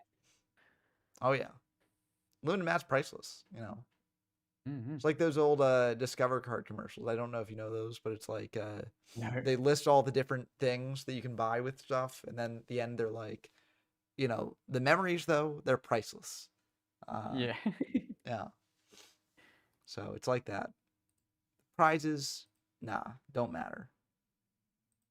Ooh, this is a good looking mat. I will reveal it here in front of everyone. Look at that thing. Can y'all see this? I can't, but okay. I'm a bit delayed. Yeah, it might be a delay on stream. I see on OBS that it's coming through, so it will come through on the stream eventually. But that is a good looking mat. If you can't see, the monsters here on the Hyperion, we got Glowbulb, Sangan, Spore, Mystic Shine Ball. So very cool stuff there. Y'all cooked with this one. This is and there's one for good mat. There's a different, like that one's for the first place, obviously, and I think there's second, third, and fourth for every position. Okay, I'm excited to see the others too. Oh yeah, that is. No, I think they're the same art. It's just a different label on it. Oh, okay. Yeah, that makes sense. But no matter what, that art is oof. Yeah, it's pretty good. That is good. Yeah. Yeah. Retro Format Brescia says we have to make Tengu format great again. Honestly, from what I've seen so far, already great. Yeah. Literally, there's only out of how many players? I think 20. Out of 20 players, there was only 3 agents and 3 plants. To be honest, 3 plants is just like cool to see. Yeah. But only 3 agents and a lot of one-off decks. Yeah. So I mean, it seems like a pretty good sign. Yeah, and then 2 Infernity, which is probably the newest top deck on the block, and then 2 TG Stun. which is one of the traditional, probably what people would have called third best deck for a long time. Yeah. And also, we got Castus too. We got zombies. Like, very neat stuff. You got a lot of one-offs. Twilight Sworn. There's we haven't seen Gary's deck yet. I think it's really cool. Yeah, we can. But the 60-card gadget Machina Karakuri deck is really cool. Oh, is that what Gwari's It's playing? their go-to, and it's really fun. I can't believe it works as well as it does, but it does. So Okay, I'll definitely hop in on that one. yeah. Next. I got so excited by worms. I didn't see the other spice right in front. Yeah. But yeah, this is a rough spot for Tifora Torre here. Yeah, I don't know. Do you play around Mirror Force here, or do you just run into it, say you don't have it? Yeah, I try to, but I don't think they have much of a choice. Yeah. And 2 deep prisms have gone.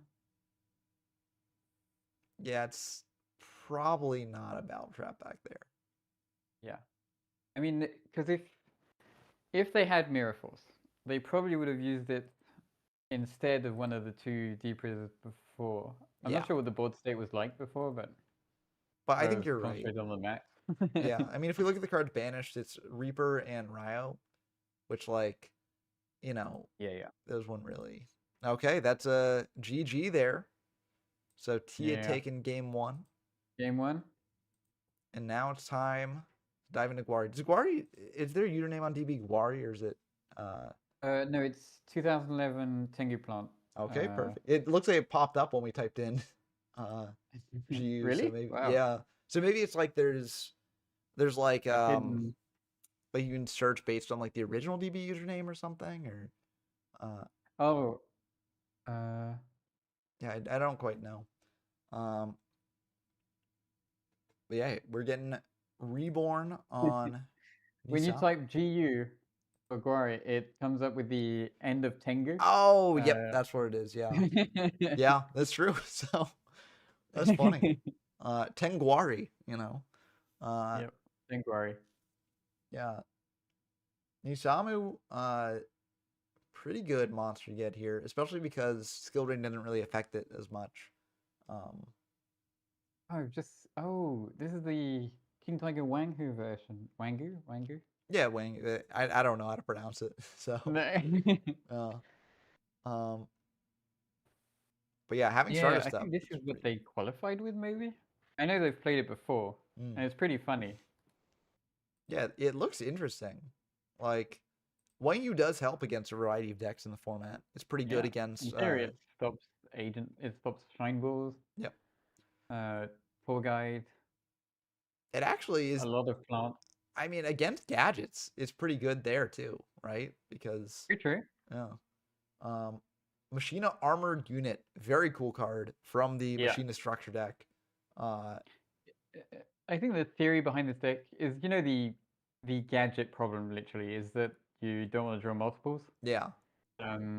And the thing with this deck is that there's actually so many searches for every kind of all of these archetypes, whether it's Machina, gadget, or Karakuri, that you can pretty comfortably play a consistent 60-card deck, and it sort of avoids all the gadget problems for drawing multiples of any of the engines. Yeah, which makes sense. And it's always cool to see decks like take advantage of that, because so often it's just treated as law, where it's like, oh, you got to play 40 cards. You got to play 40 cards. In retro format, at least. Yeah. In modern, since everything is turn 1 now, and there's so many consistency tools, it's pretty common to see, and grass decks, but that's different. Yeah, that was a different time of modern, but yeah.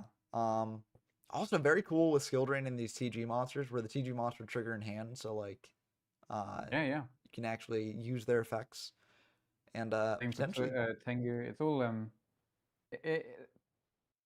TG is probably the best control deck in the format, unless except for plants, I guess. Yeah. That's sort of his control deck. But for retro standards, we kind of call it combo. Yeah. Oh, this is an interesting combo that they're doing here. Yeah. Where they run over Stardust, they crash in Tengu into Quick, and then This is the only synchro that Shinus will summon. He uh doesn't believe in any other synchros. the Gaia Knight. Gaia Yeah. Knight or nothing. It's all you need, you know. At least in this case. Is I Goyo bet legal if in this format? Or if Goyo was legal, Goyo is not legal. And if okay, it was, I'm pretty sure you'd still play Gaia Knight. really? Just the 200 difference doesn't matter. It's about sending a message, you know. Yeah. Uh, And you can synchro into fusion into. I can't remember what the oh, fusion the is. Draco Akist or whatever. Or Yeah, something yeah. like that. Can't you do that with No, not with Draco Goyo Goose, too? another one. I can't remember what it is. Oh, there's another one. Oh, like the normal one, right? The Yeah. Fusion. Gaia Earth. Janky summons it with something else. oh yeah. Fusion. Yeah, with like a super poly or something. Gaia Drake, the universal force, and you can use whatever. Oh It's yeah, Gaia Knight, yeah. the force of Earth, and a non-effect synchro monster. So there you go. You And know. he summons it out with I'll remember the name. It's a flip monster that fusion summons. Oh, yeah, I don't remember it either. I do know what you're talking about though. I do remember this card, but End phase, but since Gaia Drake can't be destroyed by effects, it just stays. Is it Summoner of And Illusions? it's a real fusion. Is that it? Summoner of Illusions? Summoner, yes. Yeah, Yeah, okay. that's the one. That's what it. Yeah. And he uses Pulled that one out. he uses a what's those big things that count synchros that are bad? I'll Yeah. remember. Yeah. No, Mechlords. Oh my god, he uses Mech Lords? Yeah, he uses a trap card that changes the position of things. Oh, like Zero Gravity? And then summons a Mechlord, and then you have tribute fodder for the Summoner of Illusions. That's wild. It is pretty cool. Yeah. He seems like tournament success with that, or is that like No. okay? Really. Yeah. I was gonna say that is a wild combo if you can pull that off. Yep. But it is really cool. I wish he could make it work. Like it's not been bad. Like he's not lost everything with it. But yeah. Oh, that was looks the like end of the that's game? yeah. Wow. I didn't realize. I think they Wari's won just game like one. Okay. yeah. I think Wari's just like the writing's on the wall. You haven't won yet, but like I can't out that. So yeah. I mean, skill drain is probably the strongest card in the deck. Yep, especially against like gadgets and like just yeah. not being able to search out anything with your gadgets and stuff is rough. I want to jump into Hymna versus Tops because I do want to see the Gravekeeper deck and what it's been up to here. Hymna did win game one, so it's pretty good. You did. Also, Necro against this deck is pretty good. I can imagine this going well. Yeah. Except the Raikou. Oh, and the Cyber Dragon onto the Trooper as well. Yep. So 2k body here, and then maybe some more things coming down. Or just attacking in. DDV can be used with Chimera Tech, right? Like you can just it's got 2k, it's a dark. So of course. Of course. It's not trivial, I guess. Yeah. Because Yu-Gi-Oh! Is a ruling nightmare. But it does work. Yeah. So that could potentially be coming down. I don't know if they're playing DDV. I would assume maybe, but it would be cool. Like that makes sense. Ooh. Yeah, JD is a very good card to have here. Yeah. And Necro Valley does not stop that. Yep. Because this just checks in grave if you get Lightsworn names. Zombie World doesn't even stop this because there's still Lightsworn names in grave. Yeah. Because it's the names, it's not the. Yeah. Wow. Yeah, honestly, I wonder if there was a world in which Hymne just like leaves up the Sidra and the Card Trooper and then just flips up Rivalry at the start of the next turn. But was that what was in grave? Yeah, they had a Rivalry set. So like maybe, but oh no, weekly loss. That's also a good card. maybe that's what convinced them to play Gravekeepers. yeah. Yeah, that would make sense. I mean, Gozen is better, I think, against most things, Yeah, but only but just. yeah, I mean, I wonder if they play Gozen as well because you could play Gozen in Gravekeepers. Um, Yeah. so yeah. Isn't What there game? like one Earth Gravekeeper? Uh, oh, is You Descending know, Earth maybe?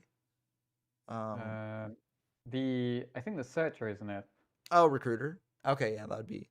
No, not Recruiter. The Necro Valley Searcher. Oh, Commandant. Commandant. Oh yeah. I think you're right. Yeah. Um, Are we still but watching the same one? no, well that game or Yeah, that game that's went like. to siding, so I just switched into the Yeah, I worms. was just looking at the sliding screen. Yeah.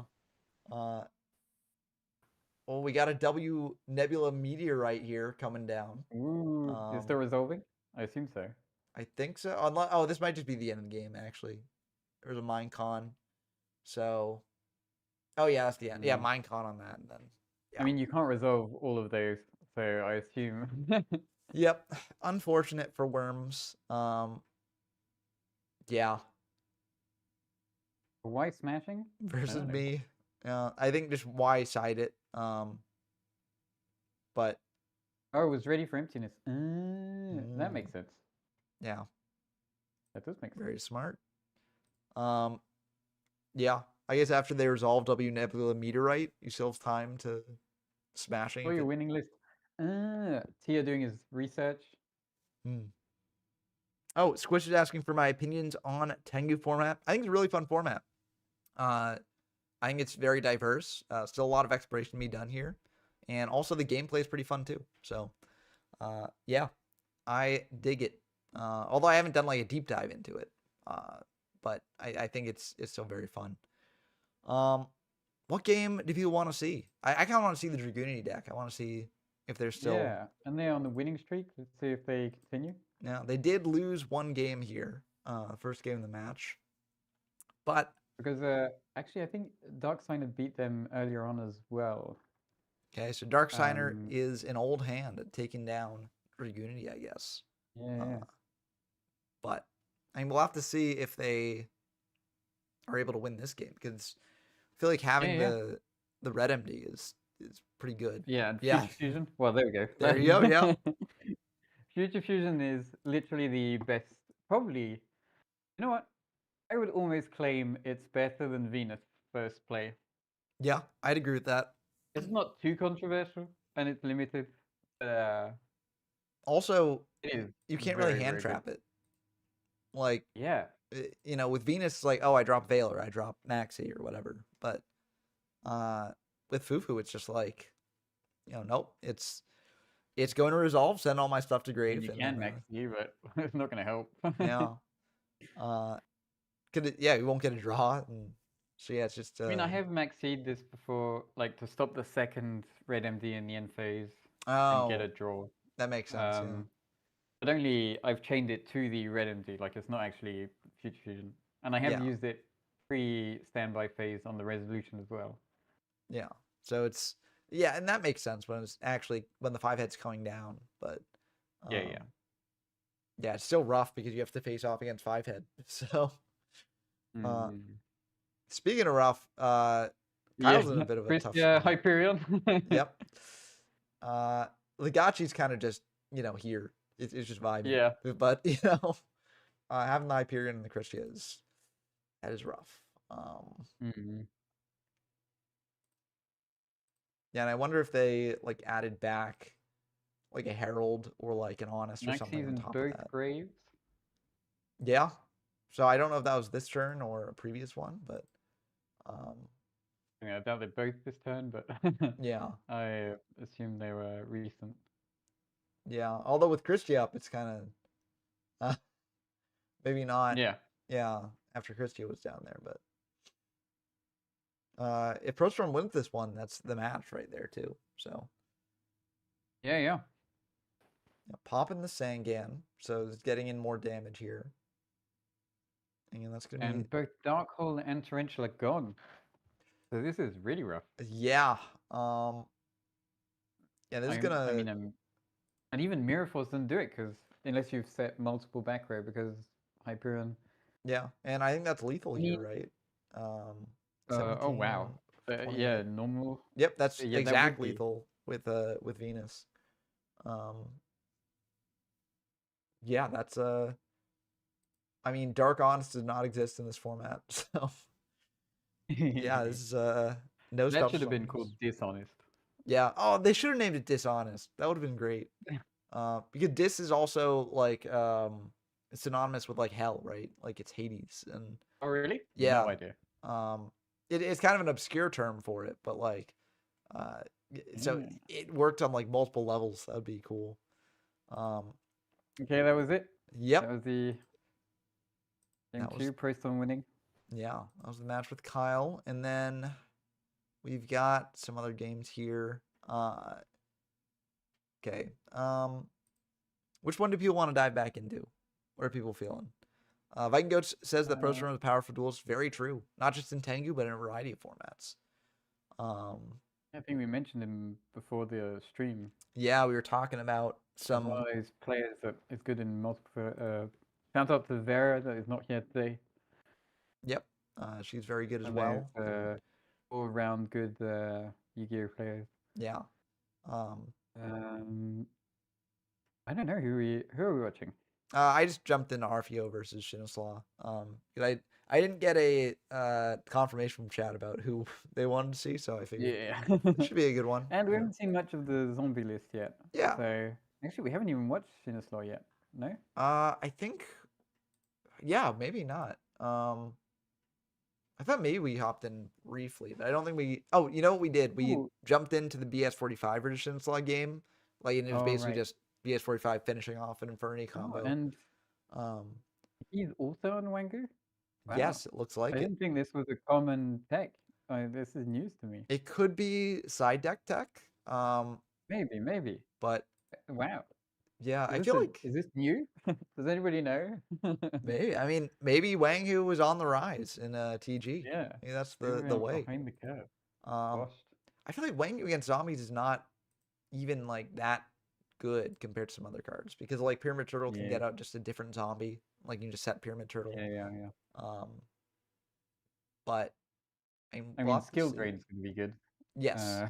But skill drain against zombies too is also like, you know, Pyramid Turtle dodges around it. So there's stuff happening in Grave. So, yeah. Psychon mentions that you know, Wang is typically used when skill drain is not in play. So we'll have to see if Shinoslaw still has the skill drain. Oh, I see. I mean, they swear by it, so I wouldn't be surprised. Yeah. Yeah, and Wang's just a body too, so like you can do stuff with that. But TG1, EM1 is gonna be pretty good here. Getting to take that set. Shinis was the only other time I've commentated a tournament. We did a TTC summit where he invited me to commentate as well. Oh, that's nice. Yeah. And Shinoslaw's one of the German crew, right? With Himna and yeah, the Him crew. Yeah. A very good TG player. Put it back on the map briefly. Yeah. And sometimes that's all you need. You just need a player who's devoted enough to a deck to. I mean, the prime example is BS45 with Infinity. Like, literally for 2 whole years was the only person playing it. Yeah. And made it all the way to the top. Yeah, Karma Cut probably not what you necessarily want to be forced to use here, but it does get rid of Wanghu. I wonder why they didn't use that on the Rush Rhino. Well, I mean, do you want to out your own? And it also, you can run over Pyramid Turtle. Oh, okay. That's pretty good. Yeah, that is good. Yeah. He's now on 600 life, but... yeah, but it's still pretty against good. 8,000? Wow, he's not taking a single hit yet? That might be pretty rough for Arfeo. I mean, that's rough. The thing about zombies is that they can pop off a bit, especially if this attack with Rush Rhino goes through. But yeah, and in theory, you can get a tuner off of this and synchro Rush Rhino off, and so it wouldn't trigger. So Yeah. yeah. And the thing is that if the set is like Lance, because we see Lance and Grave, Lance wouldn't even work here because Rush Rhino would just crash with the turtle. Um, Yeah. which I guess is fine if you're Shinoslaw because you get the search, but Yep. And you're way ahead in life. I think that would be the play. Yeah. If yeah, I think that would be the play. But I don't think they do. Yeah, I mean we'll have to see what RFO does here. Yeah, big I thing. wonder if Makes sense. Pavilion Land instead of Horn. Oh. I Because mean, I'm not the biggest fan of Horn. Like I like the card. I think it's cool. yeah. I just think it's not as competitive as, and obviously it's way better in, because people used to play it in scraps, and I thought that was insane. Yeah. Like you get so much value off that. But MST on the macro, it's No, I Mirror think it's Force. bad in scraps. Oh, it's bad in scraps. Yeah. Oh, I feel like you get like a fair amount of value, but I guess if you're doing like synchro plays yeah, and but popping your stuff. the way I play scraps is more synchro orientated. So Mm, what would end up happening is I want to get rid of my more monsters. The only upside was when you summon an Asuria Beast, and then you get a really valuable one. yeah, that's fair. Yeah. So that makes But sense. usually I just want to turbo out Scrap Dragon, and it just really, and also it's just an upstart that's less good most of the time. Yeah, that's fair. And I just put Forbidden Lance in instead, and it's just It does the same so thing. much more Yeah. flexible. It protects your Scrap Dragon from Minecon and stuff. Mhm. Yeah, and just from anything, honestly. Like, although to be fair, Minecon's the main thing that you need to worry about because if they have Yeah, like Minecon is a destruction. 2-for-1 because you can pop the Scrap Dragon and something on mine. Yeah. I wonder what zombie they're gonna go for here. Um, they already normal, so if it's ill blood, they can't get that off. But just having a big guy might be good. I mean, it's still big, yeah. Yeah, And they have a lot of damage to have to choose through. yeah. If there's gores, though, that's gonna be rough. But I'm not sure if TG really plays gores. Because I feel like it's tricky to actually get gores out a lot of the time, given that you've got so much back row. Especially if you play skill drain, like that seems. Oh, of course he has Bulb. I didn't know Bulb was live, but Yeah, I also had not realized that, but that's going to be very good here. oh, we saw him discard it. Of course it is. Yeah. Oh, and that's Mizuki. Wow, Yep. this can be good. And I mean, do you go for a Trish play here? That might be the move. I mean, where's he up against? TG. Yeah. Oh, Nappy's going to be pretty good. yeah. Yeah.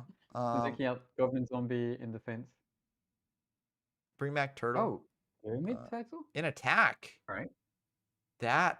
In attack? I do not like that. I guess it doesn't matter because they're just doing a Utopia play. Oh, okay, that makes sense. Yeah. That makes way more sense. Yeah. So this is a very good board from Arfeo here. This is a formidable board, yes. Yeah. I'm sorry for doubting Arfeo. That was definitely the correct. Yeah, we didn't see the vision, but this is Psychon called it in chat with the rank 4 there. Yeah. Well, obviously, Psychon knows what's going on. Yeah, just setting one. Than we do. Does this deck play Fossil Dyna? Because that would be. I mean, if anybody was, it'd be Shinoslaw. I think it's one of their favorite cards, and yeah, it could be. That would be very rough here. Yeah, and there's not much you'd be able to do about it. I guess you can. Got the Stardust, Foolish Plague, and then go for Scrap, and then pop it. I guess would be the move. Yeah. Normal summon. The Ill Blood. You can summon something. It could be anything. It could be Plague Spreader, but you could summon something else, and then yeah, I think you probably just go Plague. Yeah, because like if you go Goblin Zombie, oh, they got Warwolf. Okay, so that is another body there to block some damage. If that card is settable or something, they could also Scrap Dragon and out the set card. Yeah. Instead of Stardusting, but Stardust is like better value, I guess. But less damage. I don't know. It's a tricky spot. I feel I trust Arfeo to find the way out. Yeah. If they do go Scrap Dragon, that's lethal. Yeah, if they can, yep, and it Yeah. is Okay. indeed a card they can set, so they can pop that set and then I love uh, Scrap Dragon. get I love the. Naturia Beast as well. I flipped some of the set monster. Yeah, it's like Big Shield Gardener. You know, if this card gets targeted by a, Special effect. and it was the Fossil Dyna. Yes. Oh wow. Oh, That was such a good call. yeah, Good call. very good stuff there. And that's the third game. Oh, very intense Yeah. stuff. Yeah, That was good. 600. What was it? Yeah, 600 life. yeah. Um, yeah, that's wild. If the last card in hand was not settable, they still would have been able to do the Scrap Dragon play because you can bring Yeah. back Plague and then scrap that. Oh, of course. Yeah. Yeah. Um, but oh, that was tricky. Oh, You could have popped anything with it because then Plague can run over yeah. a wolf. So the line was always there. Yeah. But it's a matter of seeing it too, you know. Yeah. Sophia is pretty good. Like Yeah. they're experienced in Yu-Gi-Oh, but pretty recent to our channel this year, maybe end of last year. Mm. Actually, no, because I remember having conversations with them back when I was in TPT in Tengu Town. Mm. But I just never heard of them for a while again. Yeah. Well, you know, the fundamentals of a variety of Yu-Gi-Oh formats do carry over here pretty well. So, oh, and that was the last game. Especially in retro Yu-Gi-Oh. Yeah, retro That Yu-Gi-Oh was the last game specifically. of the round. I'm going to take another small bathroom break. No worries. That's why I'm here too, you know. If you need a break afterwards, feel free. Like Yeah, next I will take you up or on that if next I need it. round. I'm an endurance streamer now. You know, I just go I forever am long. the least endurance streamer ever. I've done some long ones before, so I can hopefully handle it, but we shall see. Okay, I'll be back.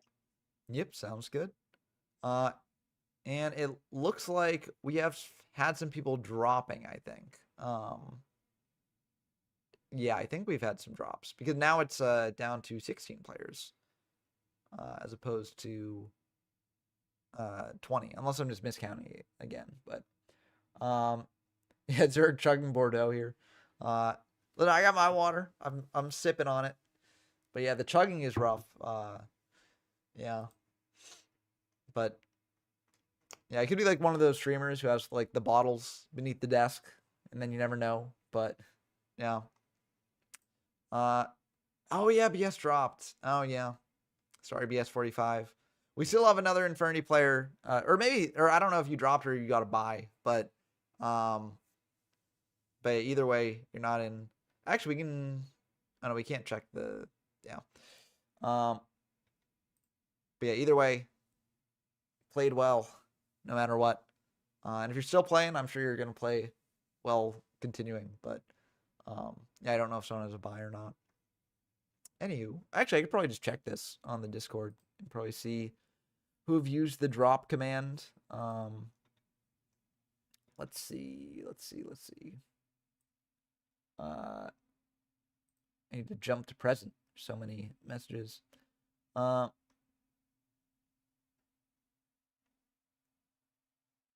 Yeah.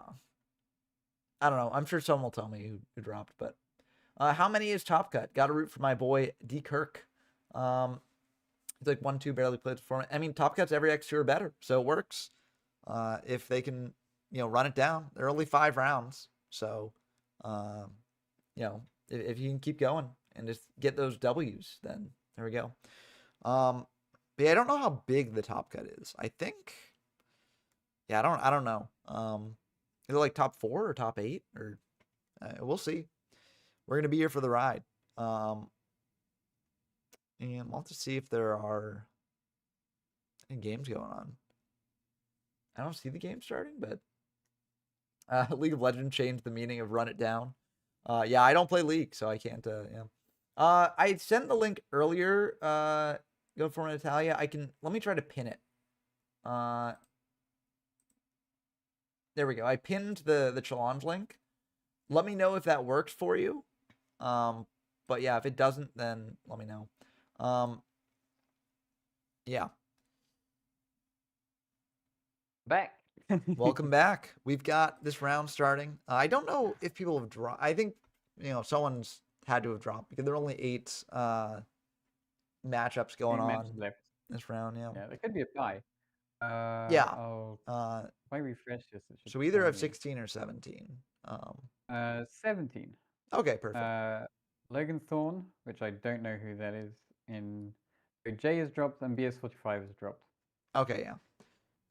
That makes sense. But In sad to his see them go. 03, but still in.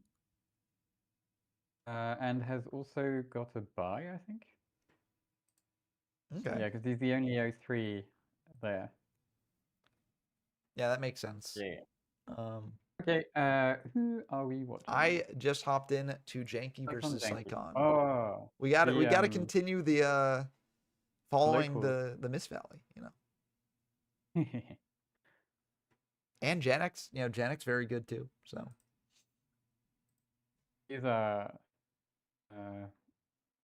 pretty sure. Oh, BS45 close. requested to watch Jaina, and I will indeed do that. I just want to see how this initially plays out here with the Mist Valley versus Genix, but then we will pop into Jaina next.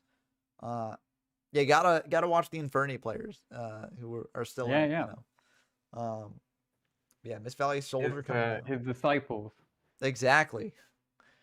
Jaina carrying the torch forward. Jaina, the BS45 disciple. That's very funny. Yep. Playing without that hand, trying to make it through. Thunderlord, very cool. I really like the Mist Valley combos. It's some of my. I've messed around with it a lot. I really want to make a Apex Avion Turbo thing. Oh, yeah. Apex is my favorite card in the deck. It's just like, it's so cool. Yeah. It's like interruption. It is so cool. Yeah. Yeah, and I can do it. It's fairly consistent. Like you need to draw one 3-off trap, the ninja one, to actually be able to get into Avion, but otherwise it's just normal Mist Valley combo. Yeah. But but you can get into it. It's also really bad because it makes Thunderbird as a infinite resource, but that is really small. So you can't you just lose to the battle phase essentially. Yeah. But how many decks use the battle phase in this format anyways, I mean, a fair bit, but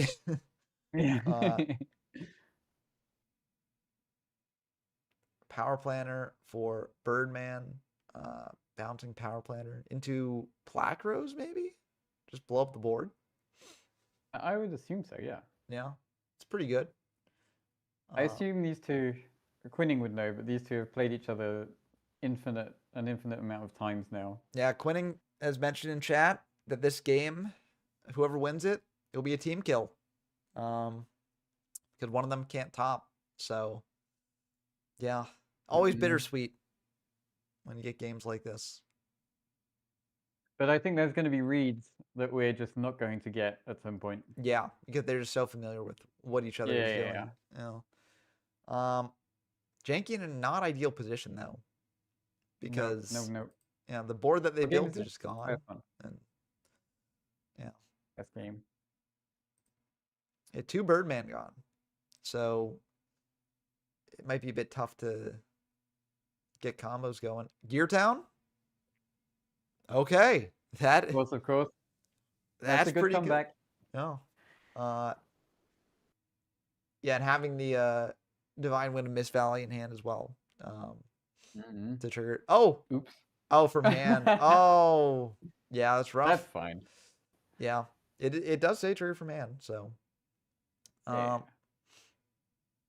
Going they into only have one? I assume, yeah, only one. That'd be my guess here. Scrap Dragon on the Tengu as well. Popping probably a back row, I assume. Yeah. Is he popping his own field spell or the Tengu? I think he's popping the field spell. Okay, not the Tengu. Okay, interesting. I mean, if he has no ways of bouncing anything, then he's gone through a Birdman. Yeah. And there's a 2 Birdman. Wow. Yeah, so that makes sense. Not attacking him with anything else though is interesting. Uh, Playing around something. I feel like you attack him with Tengu at least, but I guess they just don't want to play into Mirror Force, and they've got a really good board setup. Yeah, yeah. So, yeah, I don't know. I do really like the ancient gears. I wish they were good. I mean, Galvatron plus Gear Town is pretty good, you know? Yeah, Gadgetal is good. I just wish the others were good. It's kind Yeah. of the. And we're getting Scrap popping Tengu and the central back row. There's the mirror. Oh, Okay. it is Mirror Force. Wow. That Wow. was, you said the thing about reads, and it definitely came true here. Yeah. Yeah, that is pretty good. I mean, now you don't really need to worry about much. MST on Yeah, another yeah. one. Yeah, I guess TT would have been a problem, but like, it's still fine. Oh, Yeah, assume that was Saigon's. maybe Ultimate Offering. I don't know. Yeah, Or another Bass Trap. I didn't know yeah. how much life they had. I think they had like 30 something hundred. It's like 3600. Something Which else is they still could have deadly. done is they could have just Scrap Dragon to Tengu pop the set monster and then just attacked him with Galvatron and passed for the next I like turn. the win into complain about your own play line. Yeah, it's a good strategy, Yeah. But as Quang says, they The did lose former the year game to one. Mirror Force if that was the set, so Mm. it does make sense. But to be fair, they'd get another Tengu summon, but like you still don't want to be in that position. But yeah, it looks like this is still game one of Inferni versus Zombie. So two very cool decks. Inferni unfortunately not able to get the setup going, but Avenger and Grave is nice. So Kai is here is going to be rough. Yeah. I mean, yeah. Yeah, you hit the back row and then like you just get over. And you could start your Armageddon Knight if you want the burn. But I'm kind of surprised Kai's is in here. I mean, it's a good card. Yeah, but it's not necessarily what you'd expect. I feel like zombies use up their normal summon like fairly frequently. Yeah. So. That's kind of what was surprising. And he's already on like 2 ill blood. Is it sided maybe? Do you think it's good in this matchup? This is game one. Like, it's not bad. So yeah. Oh, it's game one, of course. Yeah. Yeah, it can't be sided. Yeah. Unless they pre-sided, which I'm pretty sure is illegal. Yeah. But Yes. Even in our humble tournament series. Yeah. Oof, and Dust Shoot. Oh no. Oh no. That is rough. I mean, this could potentially help Jaina here if she's got like two monsters, and then it's like, oh, that gets out the. If there's any deck you don't mind Dust Shoot as much, that's not true. Yeah, it's still brutal because they still get to hit like the best of the monsters, but 4 monster open, yeah. That's rough. I mean, Dark Hole's that's something. Not a monster, yeah. Yeah, and just but that does make it rough. Yeah, I think the 4 monsters were probably. Yeah, like Greffer, Armageddon Knight, and maybe Inferni. Yeah, but yeah, Necro? It could be Necro. Oh yeah, maybe Necro. Yeah. Zombie Master gonna be pretty good here. Yeah. Yeah, it's not looking great. I mean, James still in it technically. Yeah. But the fact that like they still have a card in hand is brutal because now I don't think they're in it. But yeah, that's GG. But yeah, if they had no cards in hand, that would actually have been better for them there because then potentially you draw an Archie next turn and get some stuff happening. But alas, we'll definitely hop back into them later. I want to see how Dragoonity is doing here. Let's see. Where's there it is, Dragon Mega Rock. Let's see, did they win last round or did they? They lost. They lost last round. Okay. But they've still won, I think, 2, right? So. Yeah. So they're still in a good spot when it comes to like topping potential. 2 or 3? Oh no, they're 2. Yeah, because it's round 4, so Yeah. yeah. Also, I love Do-do-do-do. this card back. Very cool. With Yes. the Black Rose. Uh, yeah, Alex London having a bit of a tough time. If I can go to you're the best, uh, we appreciate you. It's much easier to do when the chat's active too. So thank you uh, for commenting and sharing your thoughts. Um, Thank you. yeah, and Oh, reborn. not much back row Oh. from Oh. Alex Lennon, which is kind of rough when you're playing TG. Yeah. So Ooh. Bob's pretty good. Yeah. Your own TK. Oh. Oh, that's Okay. rough. That is very rough. Yeah, I mean Tengu can at least still Tengu. trigger. Oh, So and they can summon an attack, so you can't clear it. yeah, I mean it might have been better actually just to attack with Ryo first because I'm not sure any of the TGs have like Yeah, enough defense to. that's what I was thinking. I was gonna look it up. Yeah, I mean maybe they're worried about like cores coming down, so they want. I mean, I don't know. It's still a very good spot for Yeah. for Of course. Dragon here. Yeah. Rush Rhino is 1800 defense, so it's not like. Oh wow. I mean, maybe they would summon that in attack. I Uh mean, Bros up? No, I don't yeah. know. The third Tengu being in hand is rough too. Um Ooh. Yeah. yeah, Utopia's pretty good. Ryo can just trade with it though, but For a while, I got so fed up with drawing 2 Tengus that I just took it out of scraps. yeah, I mean makes sense because it's just one of the worst feelings in the world. Yeah. Oh, this is a pretty good play from Alex Lennon here. Going to a 5. Do TGX play Wonder Magician? Is that a card? They do. Okay. I don't think it's a. I think Catastrophe is the right choice here. Yeah. I was just curious. Because Wonder Oh, Magician pops back row, right? Or am I just yes. off base? There's, Okay. it pops back row. Yeah. Posts back row. But it also draws when it dies, which is plus. Yeah. And quick sync grows, but there's not much to Yeah. go into. Yeah.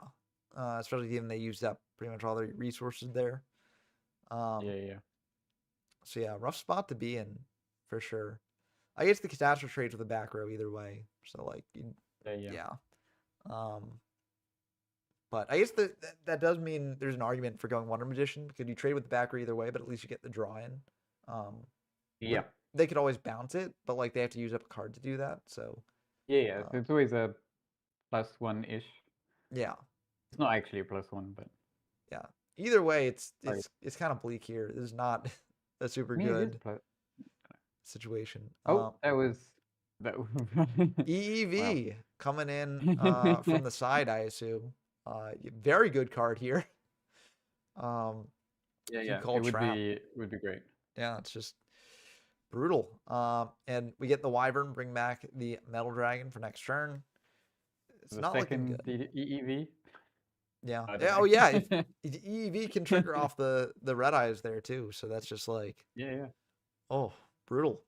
EEV, I DDV. think, to be fair, that's the only main deck target they have for it. Otherwise, it'd Malefic have to be, Stardust can do it. oh yeah, Malefic Stardust, of course. Yeah. Otherwise, there's Five-Headed Dragon and stuff in the extra, I assume. Yeah.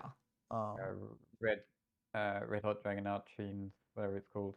Oh, is Red Hot Lost out or is it just Archfiend. Red Dragon Archfiend? Red Dragon, sorry. Okay, yeah. That'd be very cool if Red Hot's out. I do like all the Red Dragon Archfiend retrains, although I hate how similar their names are because just you can't keep exactly. Yeah. It just came out automatically as well. I wasn't even thinking about it. Yeah. There are too many of them, and they all sound the same. So yeah, a bit like Red Eyes. Some of the Red Eyes just sound the same as well. Yeah, like Red Eyes Darkness Dragon, Red Eyes Darkness Metal Dragon, Red Eyes Metal Dragon. To be fair, most of those are not relevant. It's just Red Eyes Darkness Metal Dragon, but like still, they are. I mean, Red MD cards. is the best ever.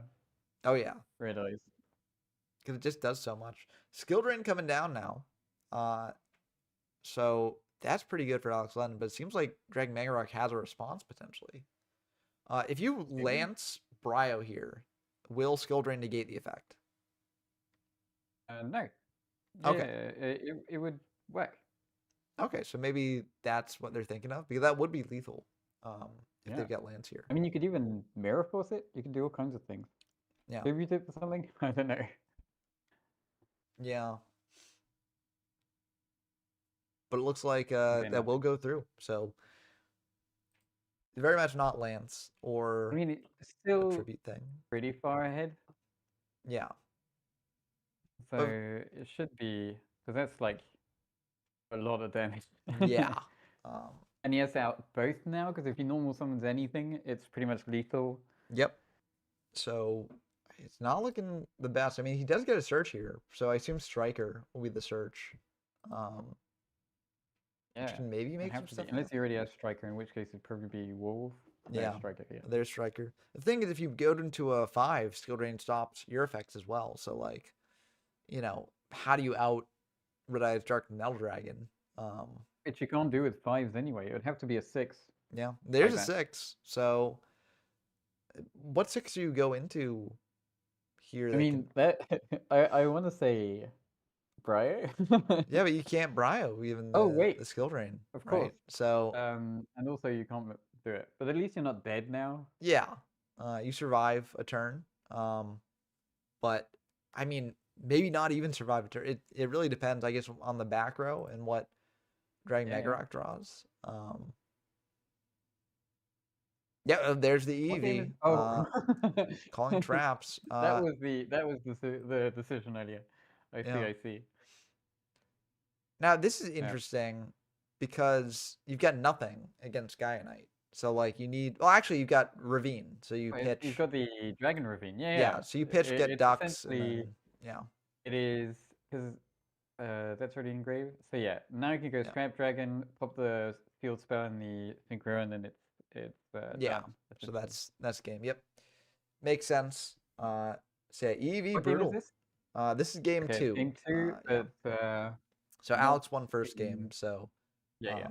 So it will be 1-1 now. Yep. Who else isn't finished? Let's- Nobody's finished. yeah, no one's done yet. So we got our pick. Yeah. It looks like Who's so Quinn undefeated? says We could do Dark Sign and Pro Storm as the undefeated, but yeah. Let's dive into that one. Quinning says I would have activated Red MD and chained EV on the effect, so that also would work. Yeah. But I think they wanted to like play around TT. Which I mean, maybe they didn't have to play around TT, but if you just Bryo the set monster and the set trap is TT. Arfeo Jaina just finished. Oh wow. Arfeo 1. Arfeo 1, okay. So Yeah. does that mean that Jaina is X2 or X3? Let's see. X2. Yeah. It'll be X2, yeah. Okay, so they're still in it. Infernes is still in the tournament. Yeah. So don't worry. We will hopefully be seeing more of that. Fiendish is interesting. I feel like I don't see many decks playing Fiendish, but that could just be a lack of familiarity with the format. Just chain? Yeah. I jumped into Dark Side Pro Storm. Yeah. I mean, it was mainstay in scraps. But I just stopped playing it and played Veiler instead. Yeah, I feel like people just shifted to Veiler because it can just do more for you, And it doesn't get stopped by MST. You can use it turn 0 or turn 1. Yeah. So interesting that Fiendish has been brought in. Also, I just realized. Huh? Yep. Sorry, I said it is a good card. Oh wait, this is an agent. Yep. Mirror. Agent Mirror. Yeah, I just realized that the 2 undefeateds are on agents, so that's the allegations are still out there. Yeah. But I mean, you look at the other decks that have been brought to this tournament, and also, the tournament's not over yet, right? So we're going to be seeing more games against agents, and I'm pretty sure that most decks have a plan against agents. So, Yeah. because it kind of is the deck to beat. It's kind of like Chaos Turbo and Goat is how I imagine it. Where like, Chaos Turbo, very good deck in the format, but people do have plans to beat Chaos Turbo, and that's why Chaos Turbo is not like tier 0, right? Yeah. Yeah. So similar here, Yeah, although most decks. I think the gap between agents and other decks is closer than in Goat between Chaos Turbo and other decks. So Maybe. yeah, I mean, it depends which decks. yeah, that's very true. But yeah, I mean, Tengu Plant is arguably very close. Yes. Um, Yeah, and the we problem will. is it feels stuck. Like it feels like it would be hard to get better in any way. And agents are still getting better slowly. Slowly, Yeah, but but all it takes is one breakthrough, and yeah. then there you go. Reborn. So Cool. Dark Signer, I think it's trying to win this turn. Yeah. I could be wrong, but it's a lot going on here. I think the Phoenix is on Hyperion, is my guess. Yeah, I assume so. What's the breakpoints here? I think they're dead, maybe. Let's see. So it's 2200 on Levier, 900 on Gachi. This is making a 5 into Cataster, so that's 26 on Cataster. So I don't think it's quite. Oh, well, another Hyperion would do it. Yep. Yeah. And you can even pop the Fiendish The Fiendish chain, if you so wanted, yeah. Which might be the move, just to get in more damage. Yep, there we go. interesting. Yeah, unless Played for the around Gauls Veiler. better because But I mean, is the Fiendish chain from this turn or is it from last turn? I do not know. It was up when I Because it could hopped be a in. good play around Gauls or whatever. Yeah. Oh no. Not the Gauls wouldn't die in battle phase. But... Viking Goat says in chat, 3 players playing agents and 17 players playing cope, I fear. I mean, listen, it's not over yet, okay? We've seen I some like very the exciting reverse games. caps on I fear. Yeah. I listen, I think that there's some very fun decks that have very good chances against agents. Has Dragoonity faced agents yet? Because I feel like Dragoonity matchup is pretty good. I think they did. Let me check. Let's see. Which game did they lose? Spike Dark Signer. Spike Dark Signer. So round 3 they lost to Dark Signer. Uh-oh. That's fine. I still believe. I believe against all odds. Okay? It will happen. Okay. That's a Herald. Makes sense. Oh, of course. That worked. Yep. That worked. Losing the honest is rough. But you do what you got to do to survive. Oh, no. Well, I mean, yeah. Yeah, too much gas. And Dark. Oh my God. That was the Dark Hole. Oh, on the crackback. As long as they survived one turn, they would have been okay-ish. Yeah. But Well, oh wow. Yeah, too much gas. Already on to game 3 now. too. Yeah, that was wild. I think that's one of the reasons why Is there agents. anybody we haven't seen yet? That's a very good question. No, I think we've seen them all. Yeah. I don't think there's anyone currently in that we haven't seen. Yeah, so the question is, who do people want to see? What do the people want? Yeah, Viking Goat says that deck looks good. Why aren't more people playing that? Very good question. Yeah, it's kind of like the target, right? Like people know about it and are going to be prepared for it. Ooh, let's see Jerick versus Divoratore. It's gonna be interesting. Worms. Yeah, this is actually kind of rough for Catsith because Worms want to be playing face down a lot. So like, Catsith might have a tough time. But yeah, I mean, agents. One of the powers of agents is that they just have so many bombs, right? Like, if they get just a modicum of setup, they're just like, they just go off, and they just play through a lot. So I think one of the major strengths agents have. Sorry, I thought you. No, go ahead. Yeah. The major strengths they have is that they are so easy to play as well. Like it's a low cognitive load. So that means that, especially for longer one-day tournaments, it's a really good idea and stuff like that. It's and also it's one of the decks we recommend for newer players as well because it's so easy to get into and to learn the format. And a lot of what people would build is to play around agents anyway, Yeah, so it's good to get them to learn that way as well.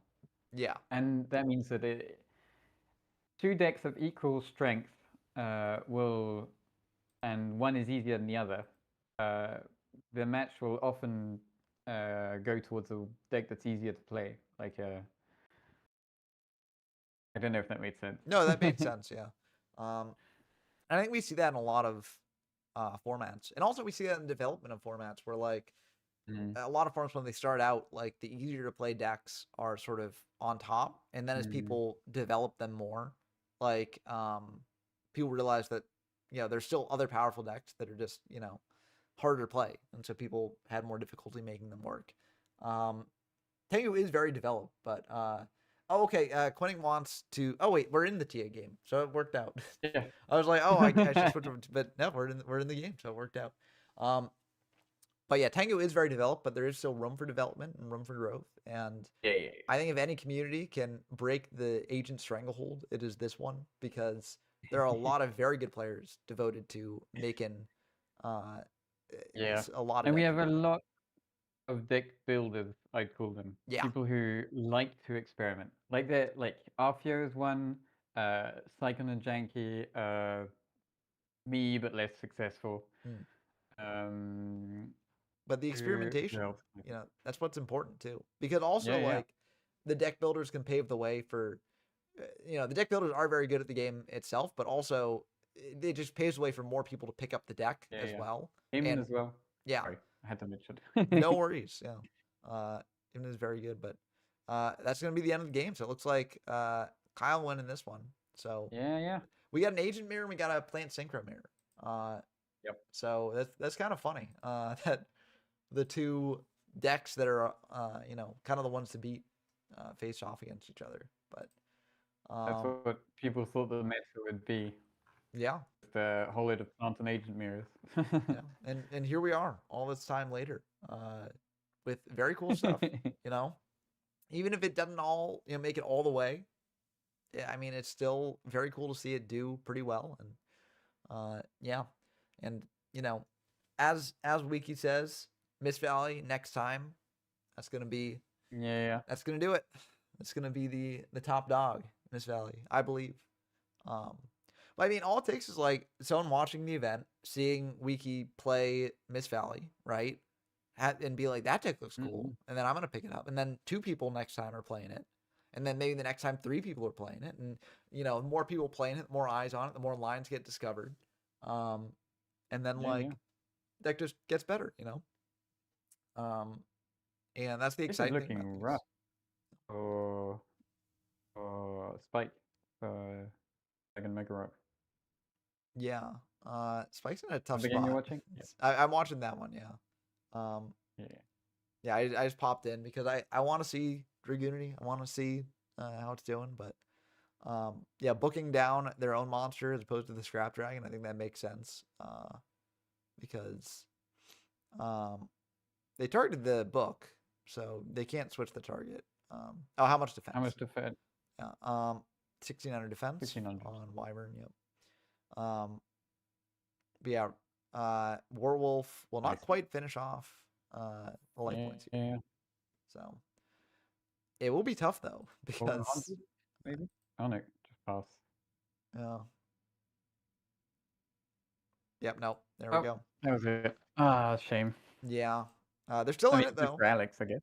Yeah. Yeah. Good for Alex. Which TG is also cool to see go forward, but like, yeah, I don't know. Dragoonity's so cool. Yeah. Yeah. As Wiki says, so we still have Praestorm versus Dark Signer, and we still have Jack versus Divatory. Let's dive into Jerk versus Devoratory, just because it's a more interesting game, and I feel like we'll see more of. Yeah, we'll see more of the other two throughout, but we might not have as much time with these 2 duels. Yeah, really impossible for them not to top at this point. So yeah, so we will be watching more agent games later on. Don't you worry. I know that everyone in the audience wants to see all the agent games. But Yeah. we'll see. So sad to miss all the agent games. I know, yeah. If it was my choice, I would just watch purely all the agent games, none of the others. But my hands are tied. Contractually obligated to show off as many as possible. So I'm Ooh, sorry. at the Uh, beginning. but yeah, Oh, Levier's, Sangan is the only option. yeah, saying it's still a good option. Getting a search later. And then there we go. 28 in is pretty good Yeah, if it all and connects. usually Levio is more damage on an empty board than Leviathan is. Yeah. So makes sense to go for. And also, again, the Sangan search too. So getting more value than Leviathan as well. So pretty good. Oh, Strider is also pretty good here though. Yeah. Wiki mentions in the chat that the potential for Mist Valley lines is crazy. They can do anything but requires bricks, so just got to find the balance and end boards for every hand situation. And yeah, I mean that's kind of like that's just something that comes with time, right? And just figuring out what you can do, what you can't do, and like what the tolerance is for your payoffs, right? Because like there's some crazy payoffs, but if the payoff requires you to add something that reduces consistency to the point where the payoff isn't worth it, then it's not worth playing that payoff. So then it's kind of the tricky balance that just takes more repetitions, more testing. Yeah. Yeah.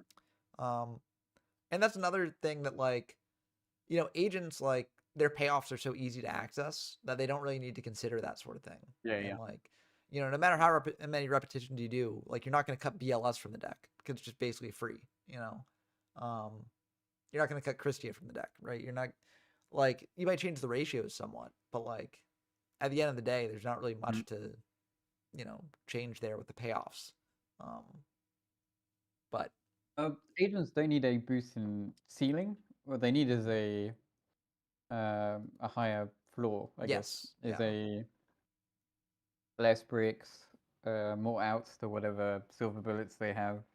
Yeah, which that will also come Few with and far repetitions, between, yeah. but yeah, but a different type of thing to look for. Yeah, I think it's harder to figure out the tolerance for payoffs than the tolerance for floor raisers, if that makes sense. Because I feel like for consistency boosters and things like that, you can do a lot more just starting hands, right? And you can do a lot more okay, this is the early game. This is what's set up in the early game, right? And so you don't have to analyze it beyond where the game goes. Whereas for payoffs, if you want to watch back your games and analyze it, right? You need to reach a certain point in the game to analyze whether the payoff's worth it or not. And that just means that more can go wrong over the course of that game. And so it's is this something that is a skill issue on my part, or is this something where the deck needs changing with this? And it's a bit tougher to, I think, evaluate a lot of the times. At least that's my experience, because I have a lot of skill issues with things. So whenever I'm trying to optimize with the deck, I'm no, I get the feeling, yeah. Skill issue is my middle name. Yep, exactly. That's most things in life for me is skill issue. Very good MST here, 2 for 1. Yeah. Yeah, it's gonna be rough for Devoratore here potentially, depending on what Yerk can do. Might be another Chaos Rourke coming, or a BLS. Yeah, I don't know. There are a few cards that like MST less than Vanity's Emptiness does. Nope, that's a Chaos monster. Yep, Chaos. BLS coming down. BLS very good here. Attack in for 3K. And yeah, that will be the turn. I mean, if there's Minecon in hand, they can deal with the BLS that way, but might be a bit tough otherwise. They got to play, though, with the MSD, so they clearly want to do something. Yeah. Okay. I mean, that works. Yeah. I mean, they have to have a way to flip up the Yagan as well. That's true. Because otherwise the BLS just banishes it next turn. Yeah. It gives you a 10. It does, yeah. And wait, what do they have in grave? They can't Uh, reset it, right? oh, okay. Oh, Yeah, okay. that's... That'll do it. Yep. And this isn't quite lethal on board, but I mean, I feel like the backer is Yeah. probably W Worm Nebula.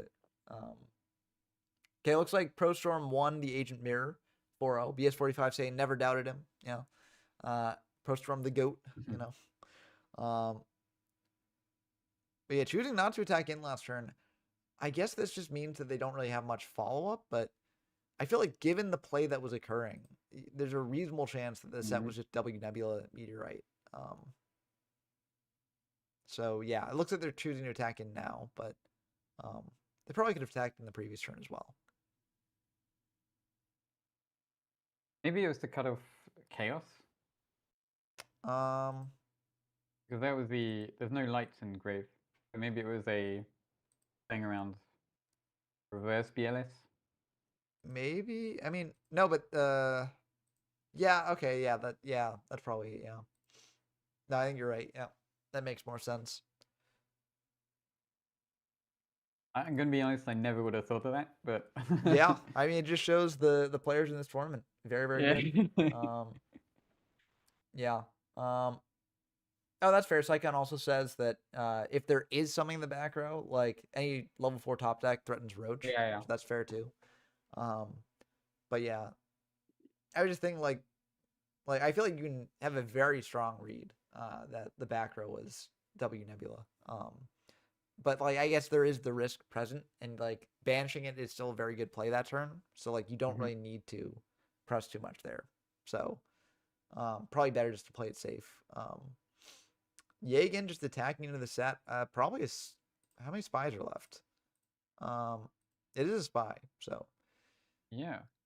Also, he's on the 3 spy. That's whatever it's called. yeah. I'm kind of curious why maybe it's just for information. Because yeah, right now, yeah. So that was just for information, I guess. Oh, they had needle sealing. Oh, okay, that wow. makes sense. Yeah. Yeah, that does make sense. Yeah. Oh, wow. To be Oh, fair, that's so sad. I think that was game 2, so I think they're still in it. So yeah. But yeah, the Descendant would have been killer there because spy is mandatory. Yeah. So you can't play around needle sealing there. But Yeah. yeah, very, very cool ending to that game. But now, more information known about what's being played. Oh, that's the last game too, so we can just hop back into it. Yeah. Now the question is Dirk gonna bring in a Descendant now to just mess with the Devoratore here? Yeah. But The mind games. Yeah. I feel like if they didn't have a Descendant in this game, they probably won't have it in this. There's probably a reason why they're not playing it in this matchup here. So, yeah, mind games are funny, but probably not worth compromising the chance of winning.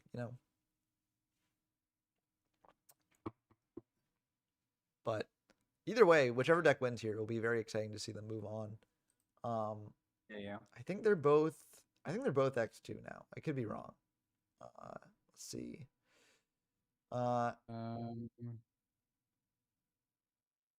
Yeah.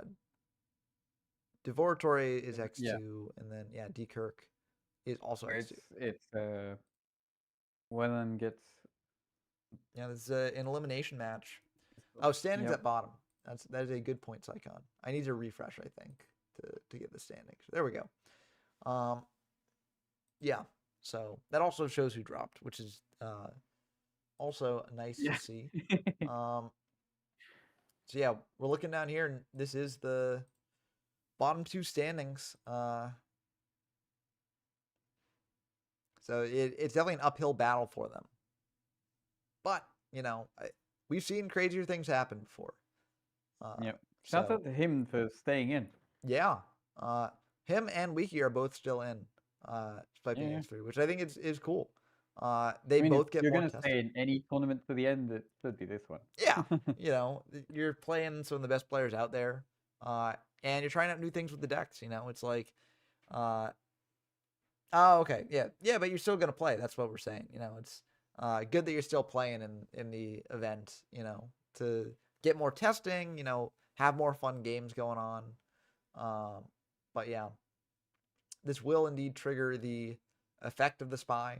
So it's kind of Yeah, a downside of that's cool. WW Meteorite, um, but yeah, the Jagen will still be able to bounce.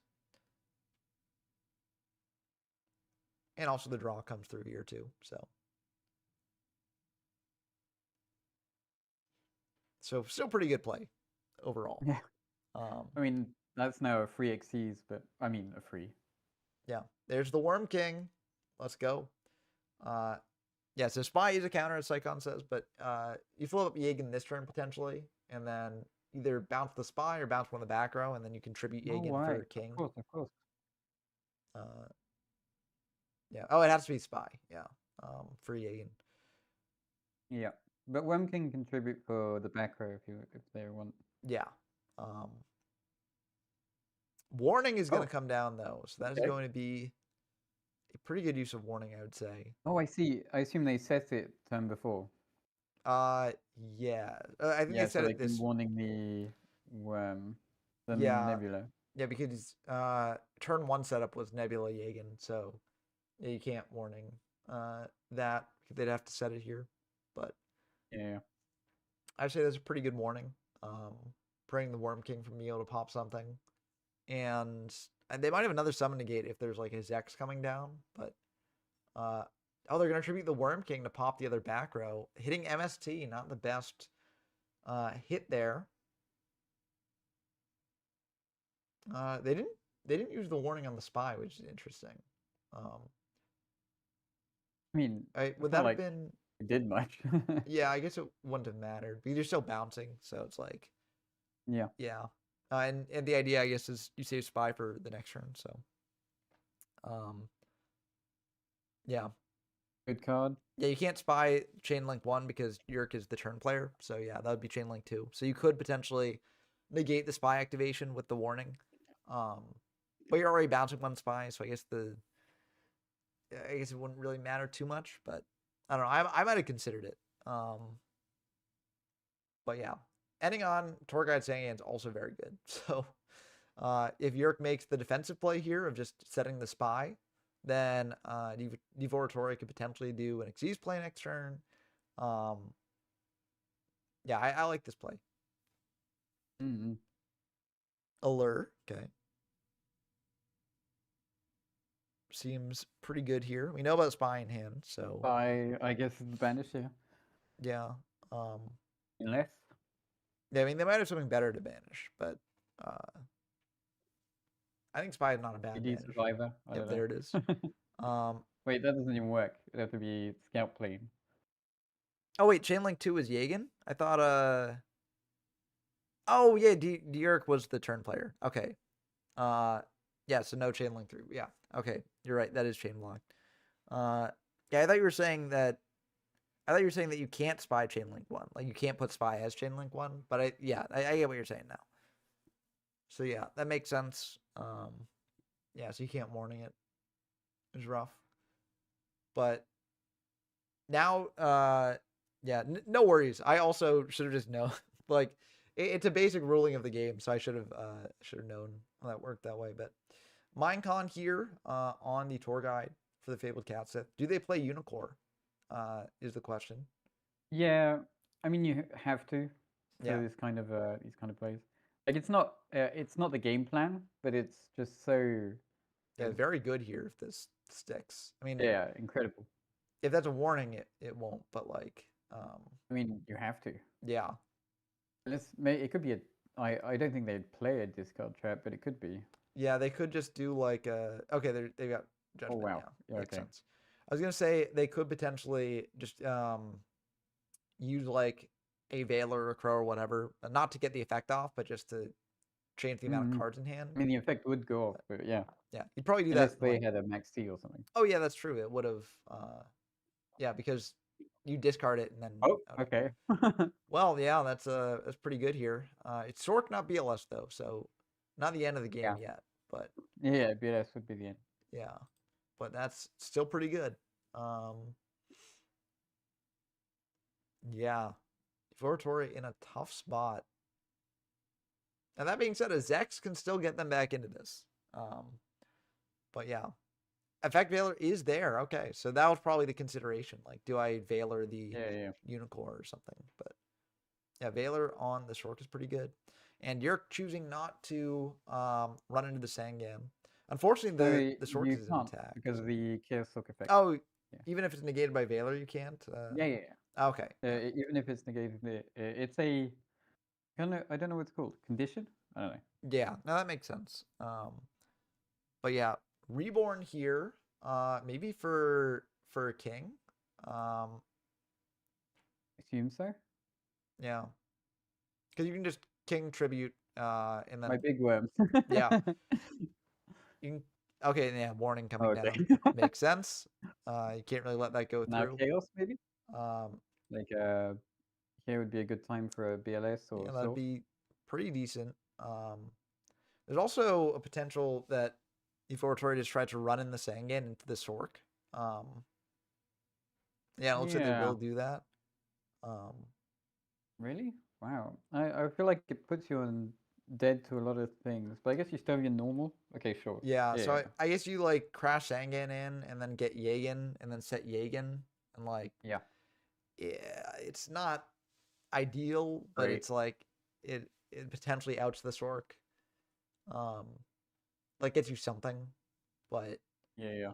yeah, it's not what Yurk probably wants, or not Yurk, Devoratore wants to be doing here, but Yeah. you do what you have to do, you know. Um yeah, Jagen's probably the search. Maybe there's another search that I'm not thinking of. Yeah, it is Jagen or Yagen or however you pronounce it. It could have been tour guide, but like, wait, they're all gone, aren't they? Yeah, I feel like It could have been tour guide, but you've done your battle phase, so you can't run over it or anything. So yeah. And if you like go into Leviathan or something, it's like they just sork it. You could do like, I guess you could go. Can you Leviair for Unicorn? Would that work? No, but that was warning, or that was judgmented, so you can't actually, Yeah. can't get out Unicorn. And I never considered Leviair getting Unicorn from Banish. But Oh, it's pretty common. In fact, it's great. yeah, I mean that It's seems the best cracked. light to banish. Yeah, that seems really good. Oh yeah, there could be a Dyna to destroy it, but yeah, I don't know if they play Dyna in the Worm deck. So It's a good tool. yeah, Maybe. but yeah, But you Dyna already would have be. Yagen, which does a similar job. I don't know. Yeah, Jagen's similar, but like you already have a Jagen in your grave, so you don't really need it there. And like Dyna would, as Sycon says, Dyna would be better against like a Tour Guide of the Underworld top deck. So yeah, but yeah, choosing to pass back here indicates probably like a warning. Or is warning semi in this format, or is it at 3? Warning is semi-limited. Okay, yeah. So this may indicate a judgment. 5 minutes in the round left. Okay. I think this game should probably be wrapped up by then, I assume. I assume so as well. Maybe. Yeah. I think this is like pretty late in the game. And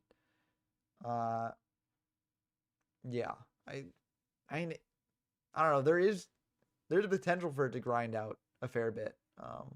Yeah.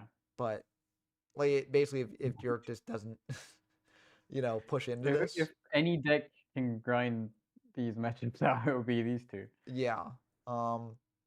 So if the round ends before the game is done, would York be the winner at this point because they have more life points, or are there other rules for? The time rules is each player gets, it starts when it hits time, it becomes turn 0 on the counter, and then you go up to, let me check the rules of play because I forget.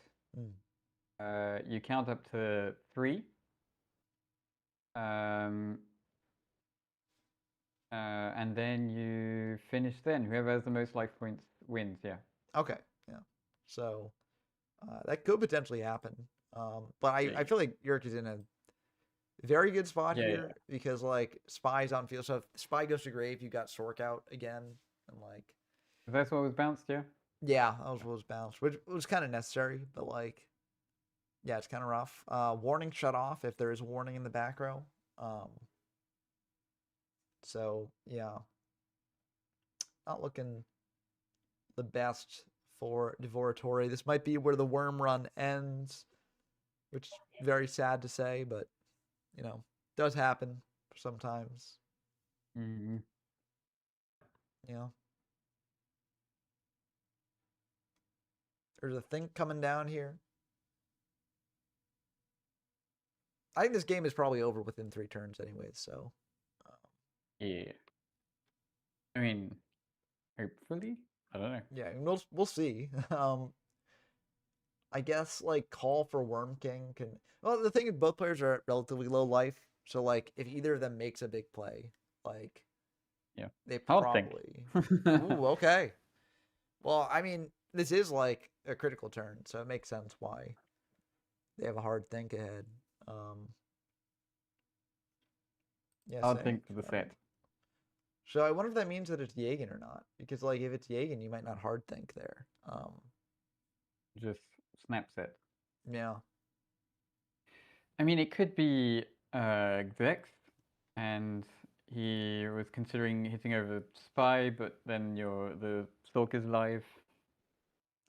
Yeah, but you could also just go Zex, send Jagen, and then use Jagen effect to bring Jagen back and then not attack. And then Very true. Yurk could set up Stork on their turn, but they'd have to set up main phase 2 and they couldn't out the Jagen. So like Is Vex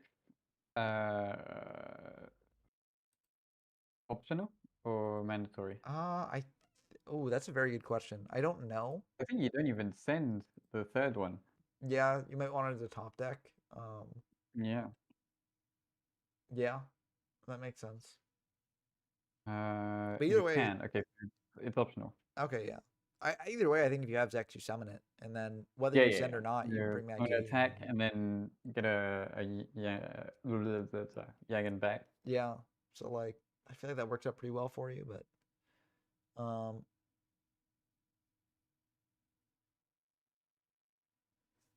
yeah, this is an interesting spot. Mm, this might go to time. Yeah. If we're this deep into it, they both sets can't be Jagen, so that is one thing at least. There could be a needle Yeah. ceiling in the back row. We have seen that. Ooh, yes. From Could be. yeah, so that is something. But you don't want to activate it because then Thorpe comes down. Like Yes, so it's tricky. You want to save that for Sork. Yeah, honest. Okay, Oh, okay. that makes sense of the set. Probably use the effect to bounce. Um, and that will go through. And like And maybe Yagan the oh, they do have oh Zex. Okay, the second one was Vex. Okay. so yeah, and then and then bring back Jagen here. Yeah, of course you don't want to normal it as the second normal because you can't. Well, I mean, honest can always go back to hand. I don't know. Yeah. And Questions now they here. still have a normal. Yeah, do you attack into the set monster? Sure. Looks like they're gonna do it. That could set up the Sork though, which is awkward. But There's no spy. Oh, yep, they did. yeah, that was the awkward thing. If it's like Yeah. Sangan or honestly, if it's any like dark, that's pretty good for. Yeah, and who would you set as a light? Yeah, Bashano? I mean maybe honest, like if they play honest, but yeah, it is maybe Kishano in case you draw into a Cassith. But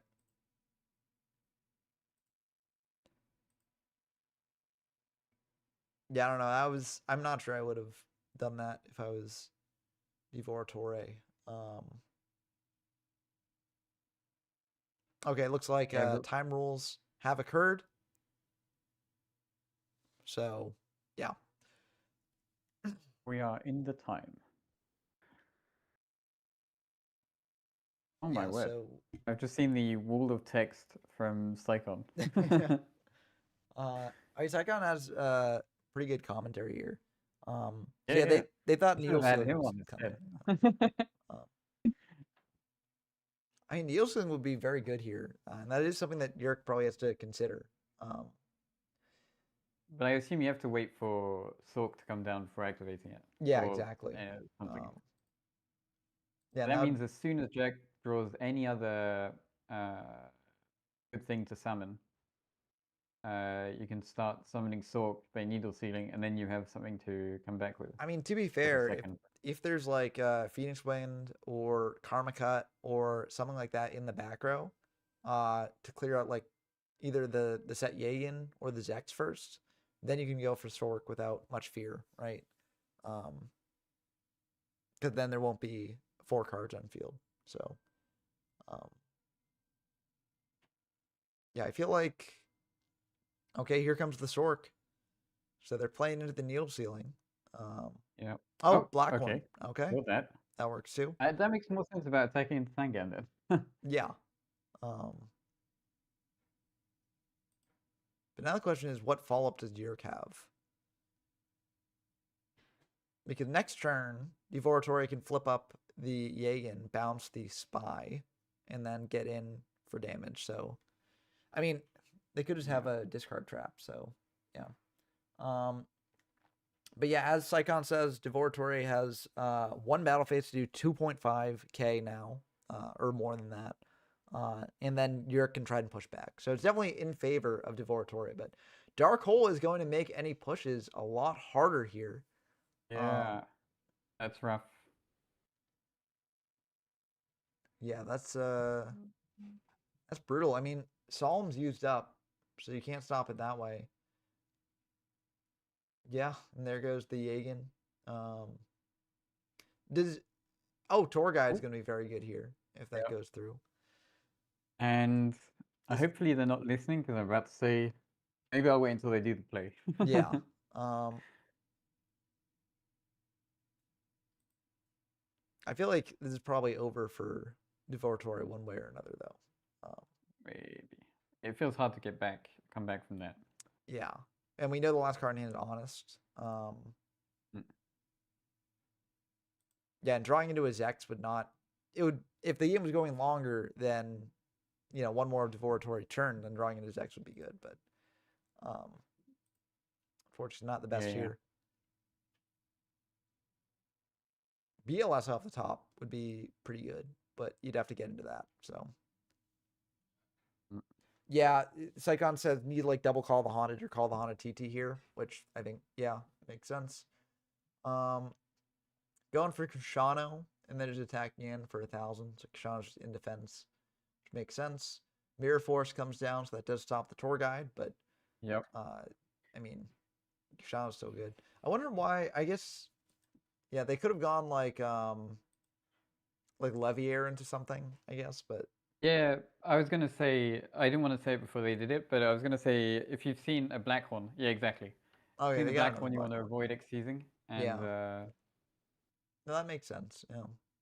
okay, that's the game. Yeah, it still wouldn't have been enough here though, even if Blackhorn came down.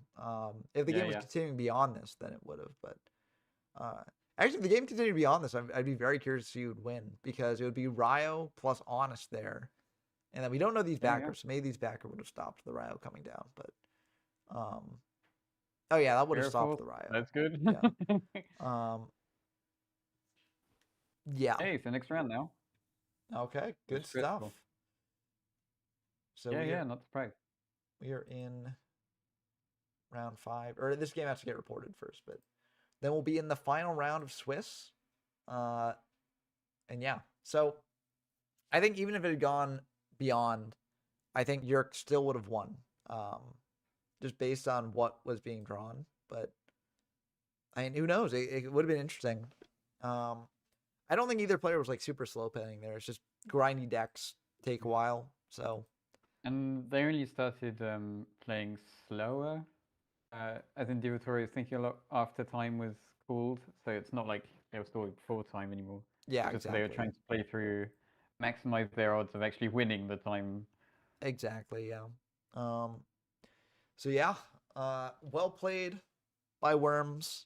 Shout out to Yeah. Devoratory for repping the deck, but it looks like that will be, their last Top Cut chance there, unfortunately. We got a lot of very exciting decks that are X2, unfortunately, this round, which means that some of them probably will knock each other out. So that's going to be rough to see, but it is how it goes sometimes. And we got round 5 starting now. So let's just see. Approach from undefeated. And we do have some exciting 3-1s, like Arfeo is 3-1 with zombies. But yeah, a lot of the coolest decks in the format or in the tournament are 2-2. So unfortunately, they might knock some of each other out. Let's see. We have. Oh, it's interesting. Himne's facing off against D-Kirk. So that's an interesting. I figured that Himne and Wiki would get matched up, but I guess Wiki has the bye maybe. There's also Divatoria that is Yeah, 1-3. Yeah, but I guess they're facing off So- against Psychon, so we might still see some exciting. Well, maybe it's previous matchups that doesn't want to be repeated. Oh yeah, that makes sense. Yeah. It's usually pretty good about it, so I'm not too surprised. Yeah. And also all the 3-1s and over a pretty good representation of the meta, with the exception of Arfeo. Yeah, which is exciting to see. Like equal splits of agents and plants, and the undefeated is agents, and then TG, and then zombies, because Arfeo is just that good. Which is cool. And yeah, how big will Top Cut be? Will it be top 8, I assume, or?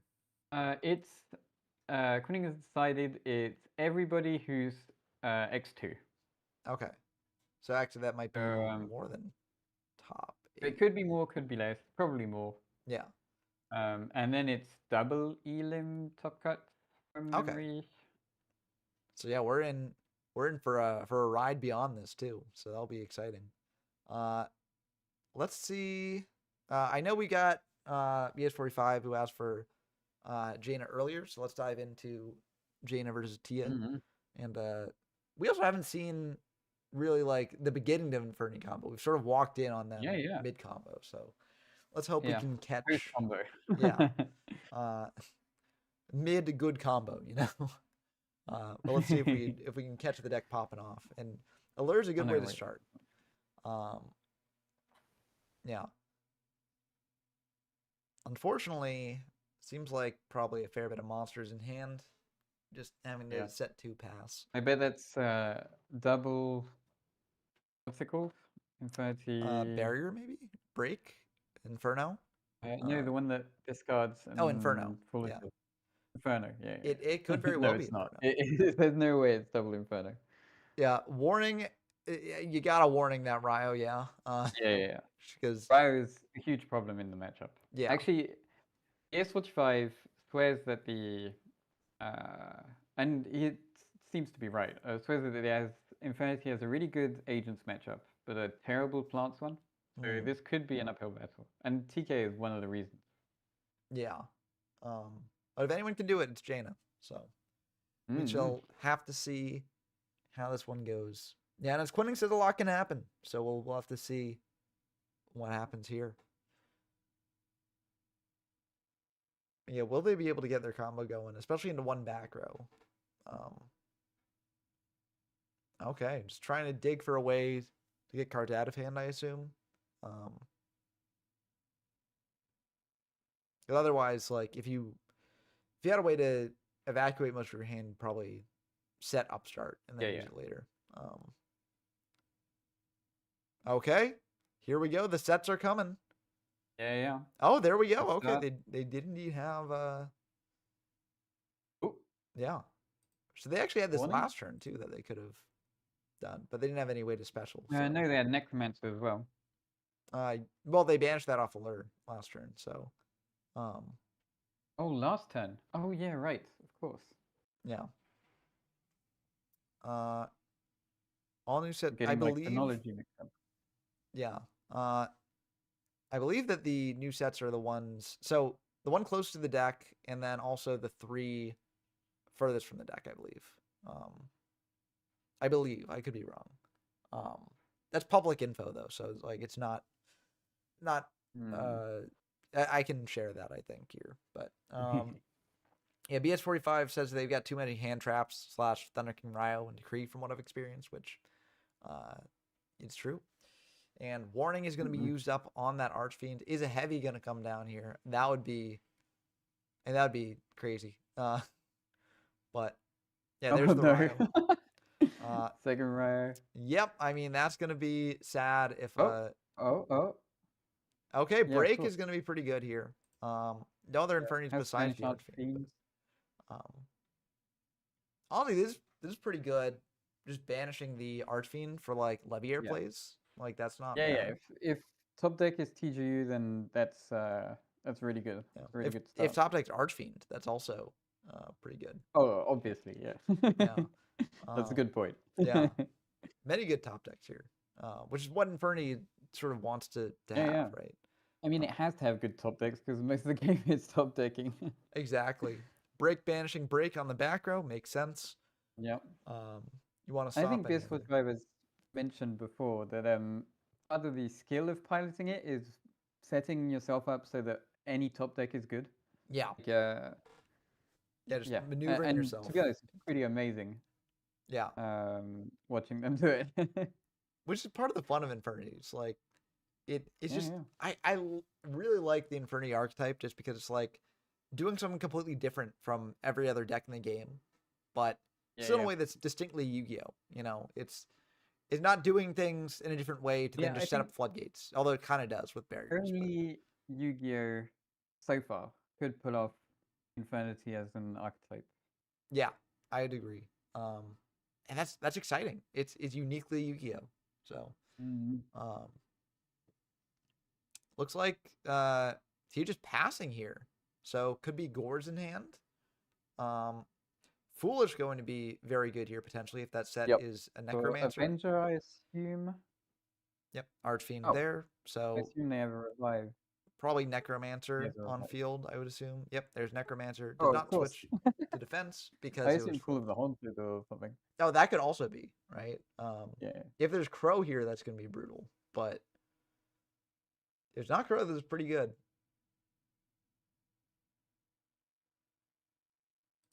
Entering the grave is just Archfiend.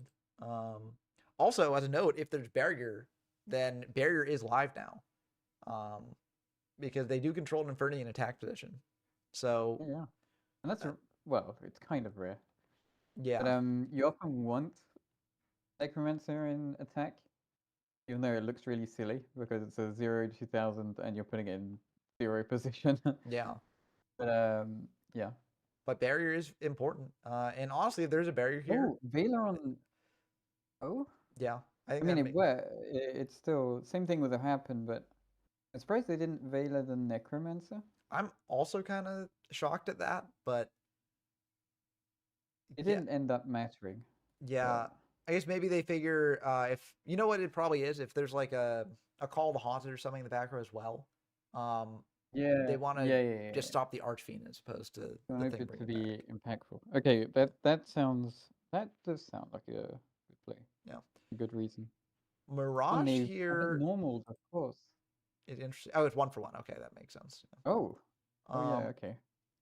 Cause I was like, Mirage didn't do anything. They haven't normal, to be fair, but like you can't like there's no Infernities in grave, and there's no way to get them in grave with just Mirage. But Avenger is going to be pretty good here. Go into, you can actually go into 100 eyes for Mirage. 100 eyes, odd eyes.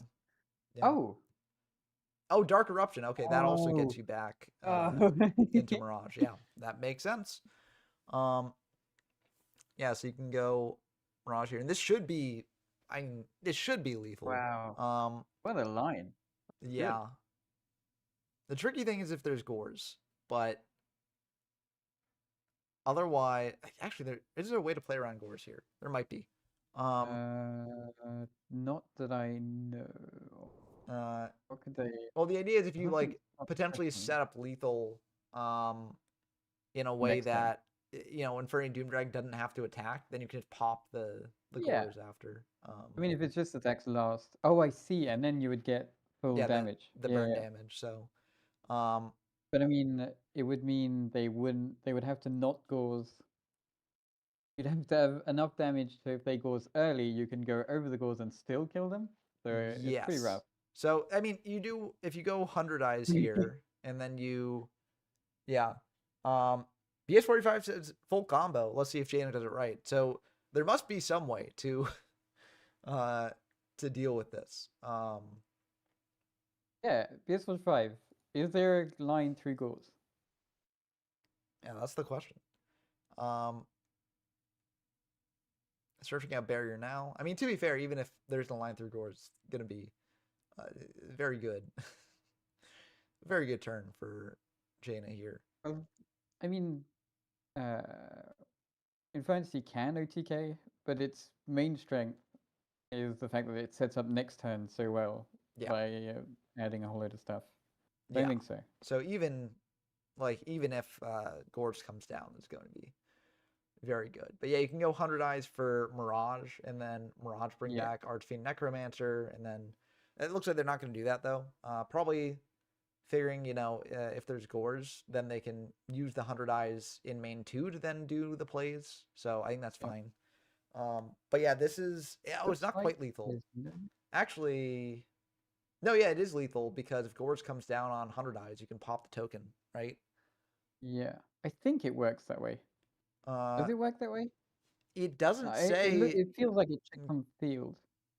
Yeah, so I think I that have to ask a judge. is lethal, right? Yeah, there you go. Yep. So yeah, I guess that did play. Actually, it didn't quite play through Gores because if they drop Gores on Stardust, then Yeah. That's why I was kind of surprised. I assume they hadn't thought of it working on the token as well. Yeah, that was probably it. Well, Because as well. when you run into Inferni Doom Dragon, like very rarely. So yeah, but very good game one. We got to show off the combo, so I'm glad we got to see it on stream. I think that was half combo because it can go like so much further. Oh yeah. And that would have happened. I think if the Gore had been dropped on Stardust, we would have seen more of the combo after, right? Yeah. Let's see. Who do we want to see now? We could see. We have not seen much of Guari, so let's try and see Darksigner versus Guari. Because we only saw them lose to TG at the end of that match. So let's see if we can get their deck doing cool stuff. Levier for Jupiter. I mean, it looks like this is probably the end of the game, but that happens. I mean, they're at 9,000. Yeah. Okay. So there's still time, I guess. Yeah, and they have Machina Engrave. Like it's not. Yeah, it's not over for sure. I do like Fortress. I think Fortress is a cool card. The fact that it can revive itself in grave, that's great. Yeah, it's very neat. The tricky thing is here, even if you bring back Fortress, I think you have to attack over Levier probably, because then you don't set up a fourth Fairy Engrave, but then Jupiter checks the Fortress because you can banish, attack in. But then it pops, like it takes material off Gachi. Yeah, so it deals with Jupiter again, but then just more plays can happen later, right? Because Gachi's still on field to protect, and then also if Christia comes down after that, then it's also kind of rough. Dark Hole here, so that will mess with Christia math. So that's about as good as it gets, I think. Yellow. So this will probably be.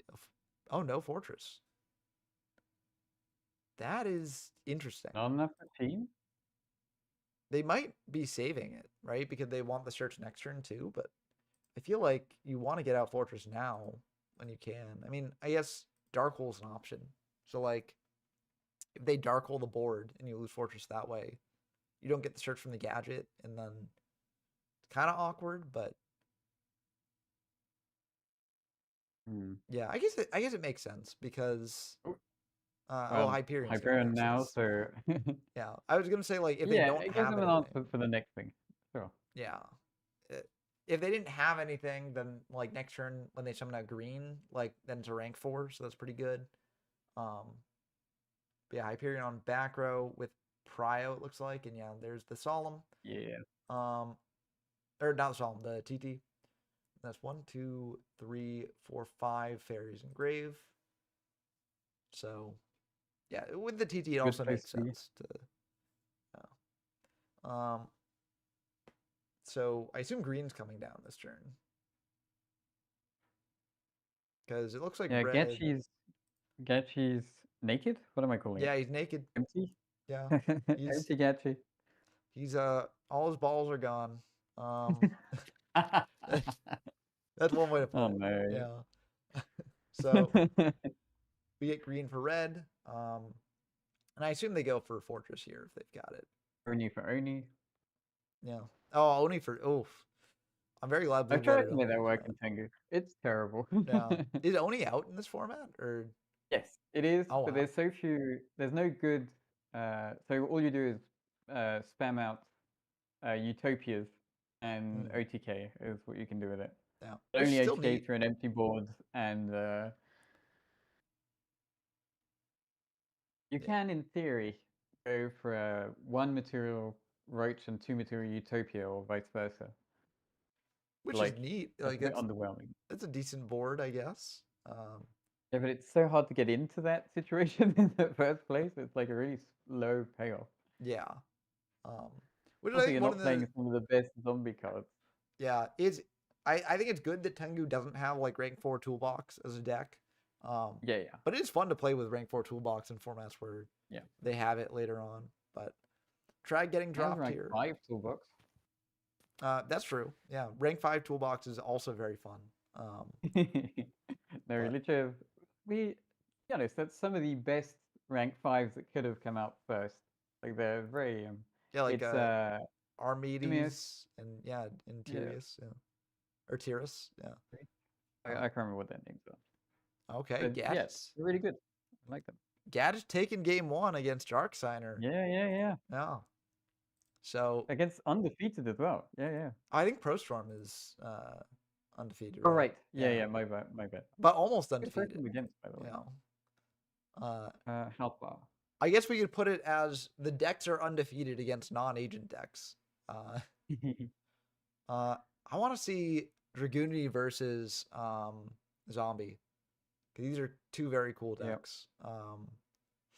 So Arpio is popping anyway, but Dragoonity's Spike's tournament is on the line.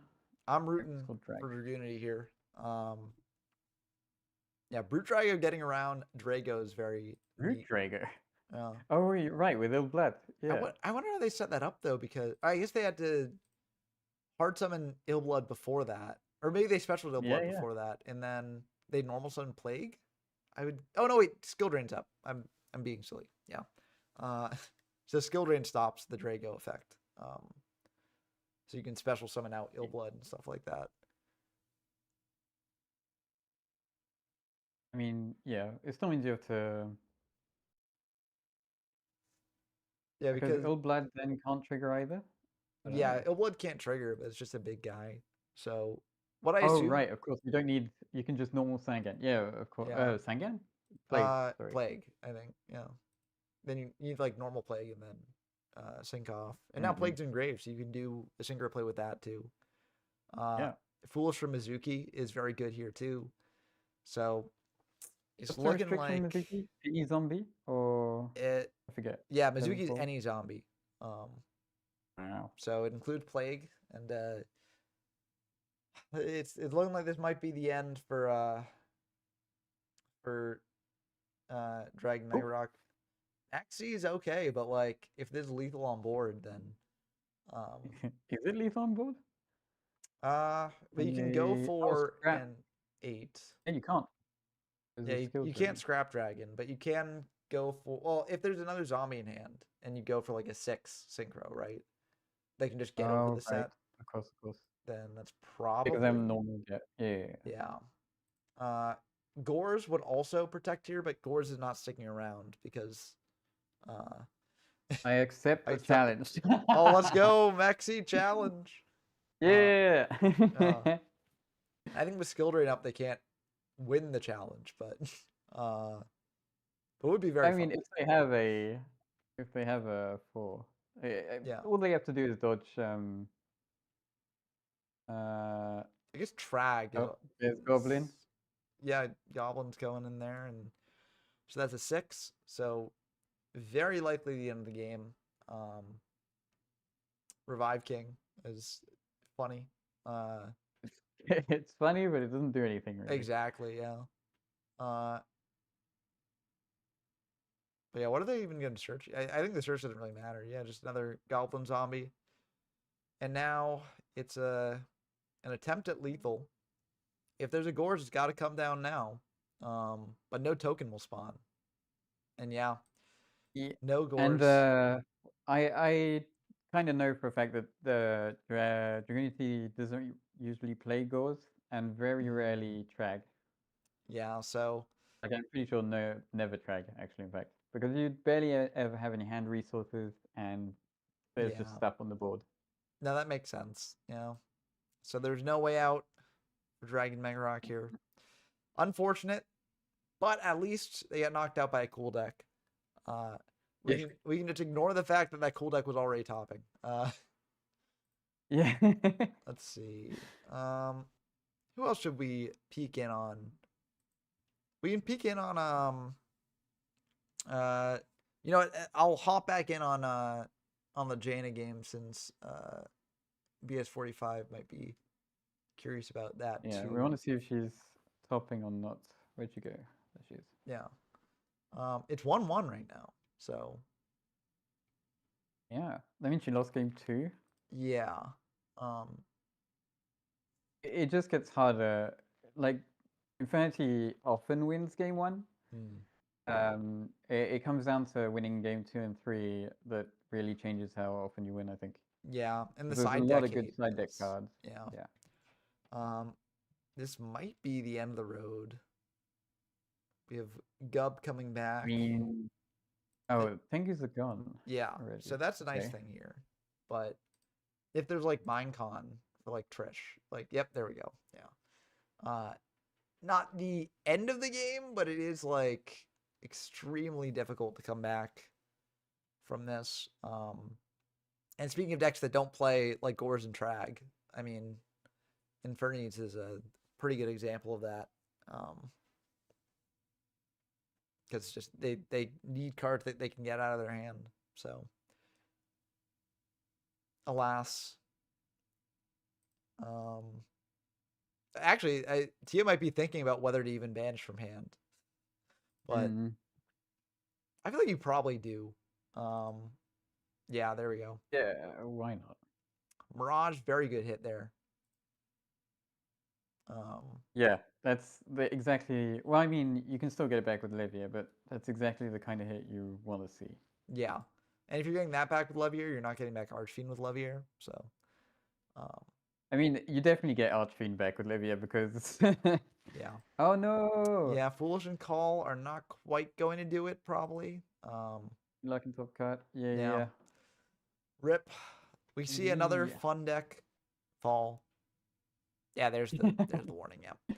I mean, of the top decks, Tengu Plant is a pretty fun one. Yeah, Unless they're on Vanity's Fiend, apparently. yeah. I guess I would say the the new decks, like the decks that Yeah, have yeah. not really been in the meta before this. So that'll be the end of Infernity's run, but it was a pretty good run, and 2 people brought it, which was cool. Should we? I'm gonna hop back into. Okay, this one's inciting. Never mind. I'm gonna hop into the tops match. I think. See tops versus if I can find it. Yep, Shinislaw. Tops. Oh, against Shinus, I can just write tops. I Yeah. can't write tops. Well, I can't type. Found it. Okay, this game is in a very Oh, interesting Colossal spot. Fighter. Nice. Yeah. That's a big Colossal Fighter. Big 2 Colossal strikers, Fighter. Decree up. BLS, Dane. That's Plague and 3,200. Grave.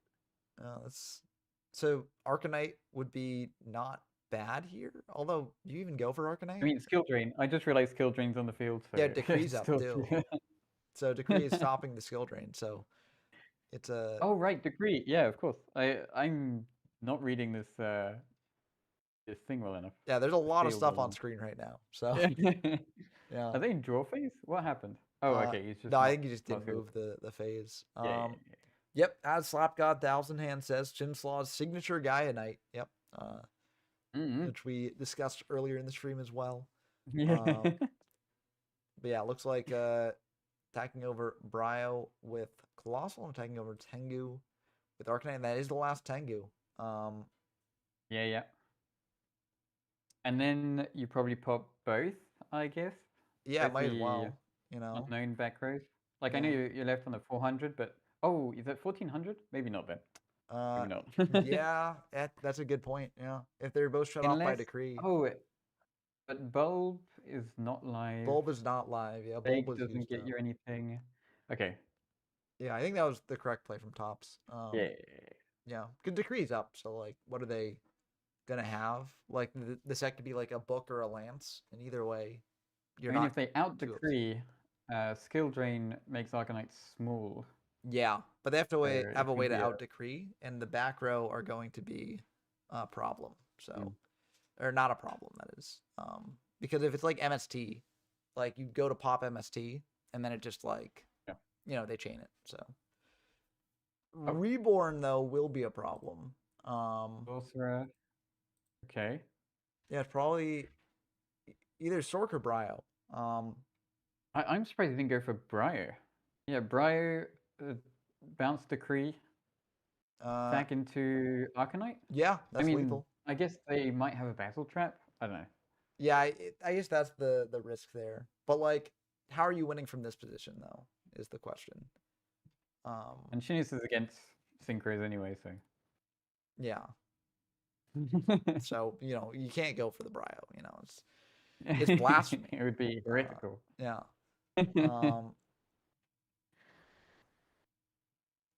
But yeah, I guess we don't know Shinislaw's other back row too. So like, they got Striker. Oh, So I mean, you could.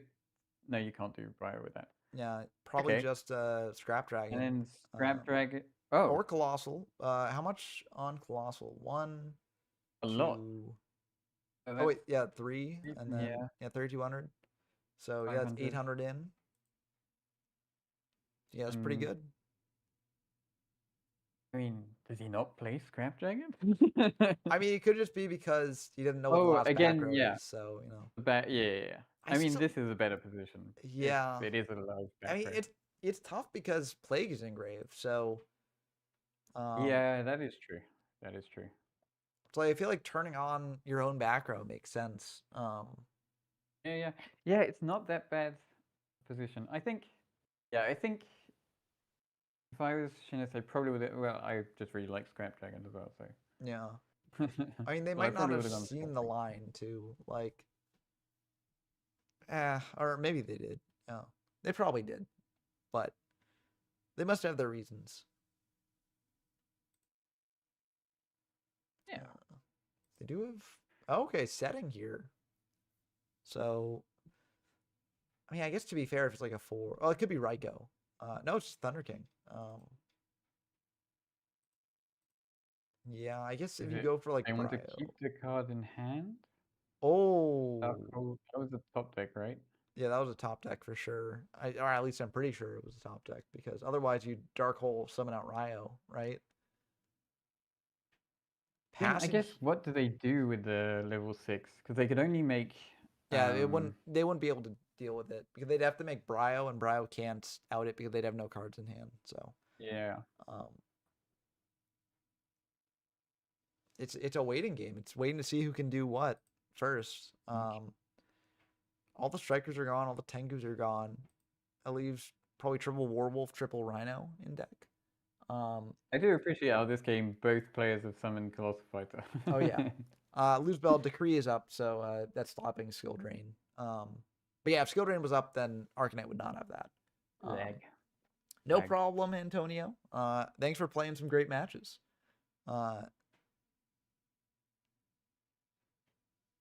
Oh, Shout out to Slapgod, who donated so much money to the prize pool. So he paid for 50 places in the last chance qualifier. Oh wow. Yeah. So that it essentially became free Yeah. for Big most people. big kudos to Slap God then. And Yeah. yeah.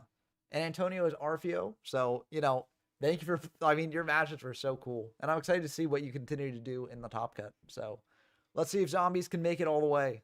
I believe. Warwolf coming down, so just Top's getting no And it's a cool monsters. It deck. looks It's a like. really cool deck. Yeah. Tops is in a tough spot here, but to be fair, if it does go to, if Shinislaw does win this one, Tops still has a chance in game 3. But yeah, we'll have to see. Cider pretty good. Okay, they got a way to stop to create. Looks like. Yeah. So pretty good. Okay. That gets around like a judgment. Yeah. So recharge. Oh. Last of them in the back row there. That's what we've been playing around the whole time? I guess, yeah. Pretty good bluff there though. Yeah. Yeah. I assume they couldn't activate it either, but because in their position, I definitely would have activated it to see more cards, but yeah. Oh, more. Another recharge here. Paying to the first one, apparently. Yeah. No JDs milled there, so there might be a JD in hand, and there is 4 names engraved. Yep. So, Yeah.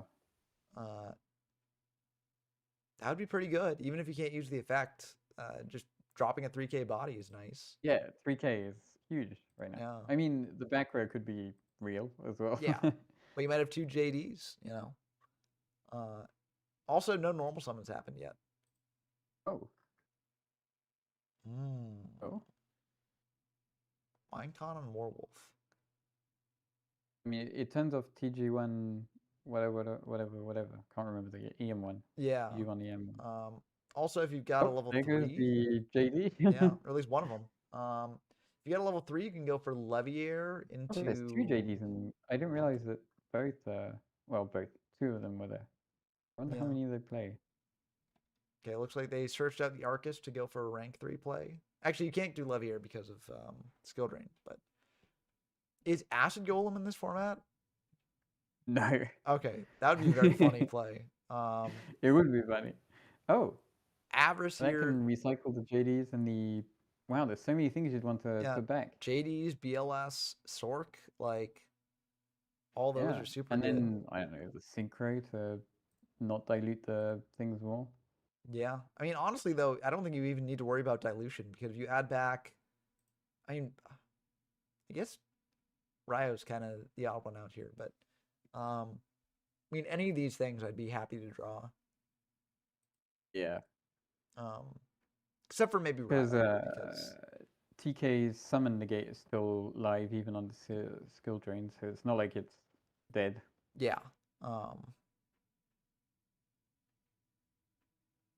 But I think I would have wanted the guaranteed, more guaranteed chaos things, even by a few percentages.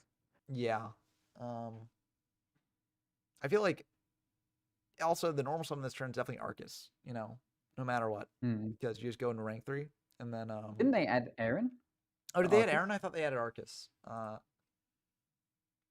If that's because the case. Arcus in the grave. Oh, well, I thought they had another Arcus. Necro works, yeah. So this is Leviathan into no detach. Oh, maybe you do detach actually. Yeah, you could just to get it off. Like get the Necro engrave. Yeah. TT there though. That also does it. Yep, it's gonna be pretty good. Is there a chaos monster in hand? Yeah, is there chaos or JD? No. The good thing is it's not like they have Garden engraved now, so it's not death yet. Yeah. And strikers, all 3 strikers are used strikers up. All gone. Yep. Reborn gone. So if they get a Warwolf, they can normal summon and then or wait, is Warwolf no, it's on the special summon only. Yeah. So Maybe if that's a Call of the Haunted, maybe. Yeah, Call of Haunted would do it. Yeah. Um, Any. I assume yeah, Yep. Necro.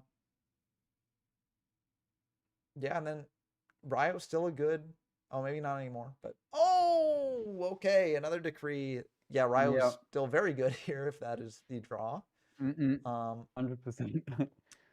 yeah, this is going to be a very good turn for Tops if they have anything to do. Um, That's the thing. They need anything to do. yeah. A lot of their power spells are gone already. Mhm. This is like Oh. JD though, not bad. Well, that's good. 3K body, no traps, so Yeah. You can't activate it, so it's essentially a vanilla though, yeah, which is fine. yeah, Like it's a it's a body. big vanilla. Yeah. Actually, the downside to JD is honestly the fact that you have to mill 4 at the end of each of your turns because that is All right. potentially a clock, right? If Shinoslaw just keeps setting. Yeah, yeah. I mean, technically, their clock is faster. Yes. So hopefully it should be good. It depends on what else Tops gets here. Yeah, that's- yeah. Is that a Raiko maybe, or is that just an Aaron that they? Yeah, 'cause Aaron would be 2 Could turn be the clock. set Aaron. Yeah. Why? I guess. So you said it because you don't want to mill 7 Yeah, because that yeah, makes yeah. it a 2 That turn makes sense. clock, and I don't think Oh, your clock they didn't changes. mill for. Did they mill for JD? I believe they did because Okay. Avarice. Wait, was Avarice the last card that they? No, Avarice Yeah, I wasn't the think they last haven't card. milled for JD. Oh wait, yeah. So they have to mill for JD. You have to mill for JD. Yeah. You have to mill for So JD. let me see if It's I the can. game states. Oh no, you gotta know. Wait, okay. Where's online users? Uh, uh,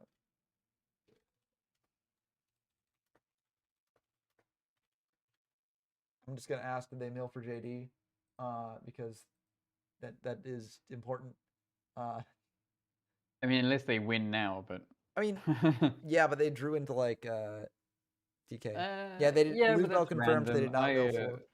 I mean, It they was would have. as likely. They probably would have won either way. Yeah. But they're making me notice. Making me notice. I have been made noticed. I mean, I think that it's fine. Like it will. It's very easy to repair here. Yeah. Yeah, and TK, I'm pretty sure was. I don't think they shuffled the hand. So yeah. Yeah. And they would have 4. probably Yeah. summoned it on the turn that they were running over. What's his name? Yeah. Yeah. So they would have taken Barbaros with duality instead, and yeah. Which is fine, I think. Yeah. What did they add last time? I forget. They added the EM1, I think. TG EM1. Yeah. But yeah, I mean, this should be like you've got Lumina, traps are shut off. Like it should be game here, I think. Yeah. Targeting the wolf, and then they've got Aaron in hand. Yeah, we know that. Yeah, so. And it would shuffle whatever it is, so it doesn't matter. Yeah, and then just just getting lethal. over Werewolf, and then that's 5,100. Yeah. Yeah. So unless MST, I guess. Yeah, but they used up 2 MSTs, so. Yeah. It's at 3, but would you play 3 against Lightsworn? Yeah, probably not. Yeah. I mean, if you're expecting 3 decrees, you'd at least play 2, which is they are on, and maybe you'd play the third one. Yeah. Yeah, mill 7 this way. I feel like if you can push for lethal, you just push for lethal because I can't think of a way that Yeah. this is not lethal damage, right? And you Mm. don't want to leave the Lumina in attack because if they search out Rush Rhino, that's lethal. Yeah. Well, I mean, they could make Utopia as well. So. Can they? Oh, with Aaron, yeah. Yeah. When they summon Aaron. Yeah, so they can just So this should be fine. Except for Mirror Force or something, I don't know. With MST. Lumina into Wait, this set. that's wrong. I mean, sure, fine, but that's a mistake. Uh, Imagine that's yeah. Rush Rhino. Well, Rush Rhino with 800 defense. So it. No, it's 1800. Uh, Oh, it's 800. no, it's Oh, 800. there's a Yeah. mistake on the No on worry. the It makes more sense to have Kidding. 800, but Mistake. yeah, it could be a Necro. Losebell does bring up it could be a Necro Guard now, but it looks like it will all connect here, and yeah, that will be the end of the game. Wow, GG. Gonna screenshot that. Yeah, I We're think doing either some way they would have. site maintenance in the middle of the Yeah, stream. I think if they didn't catch it, they still would have. I mean, yeah, yeah, there we go. Okay, it all worked out. That was really close, as Losebell says, which was very interesting. You wouldn't necessarily expect this matchup to be as intense as it was, but yeah, that decree there, that decree was brutal. Yeah. Yeah, I think to be fair, if they had summoned out Barbaros and attacked into Lumina, I don't think it really would have mattered here because that's 1100 over with JD and then 16. Oh, I guess that would have. There's only Kyle's match left. Okay, let's dive into that one then. Where'd it go? Kyle? Oh, you're right. Kyle. Oh, they done it already? Maybe. Did they wrap that one up too? Or apparently. Okay, Shinislaw. Oh wait, that one just wrapped up. Yep. So yeah, I guess the round ended sort of at the same time. Yeah. And then we'll be going into top cut. So very exciting way to end the top cut. Looks like Shinislaw will not top because of that one. So unfortunately there, but I mean we do get Lightsworn in. And there is another TG stun deck in the top cut. So either way.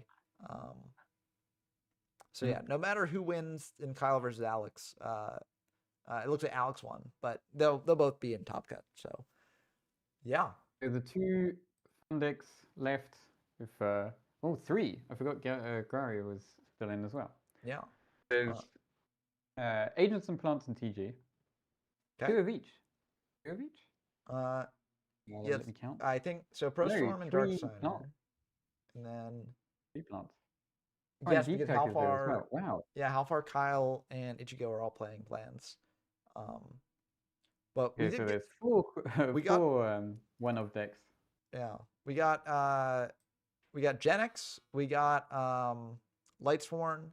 We got what's Jurkon again? Catsith, no? Yes, Catsith. Yeah. So we got Genix, Catsith, Plant, Lightsworn, Plant, Agents, Gadget, Machina, Karakuri, Plant, Zombie, TG Stun, and Agent. So very exciting. I'd like to affectionately rename it to the pile. Yes, the pile. The machine pile. The machine pile. Yeah, that works. Yeah. That's cool. There's going to be a 10-minute break to set up the top cut bracket. Yep. So that'll be exciting. Yeah. I will very quickly grab a snack during that 10-minute break. Yeah, I was going to do the same. Do you want me to wait until you get No, back? No, you can go first. You can go first. I will amuse chat. That is my duty as a streamer here. Yeah, I agree. What do I do while waiting? I'll figure out something to do. I'll put up a game. I'll put up a game and yeah. Okay. Yeah. But yeah. Yeah, I agree. Buff 6 Salmon and Crystal Beasts. And yeah. No downtime, not fine. We must constantly engage people, and they must always have something to do with their minds. That's the world we live in now.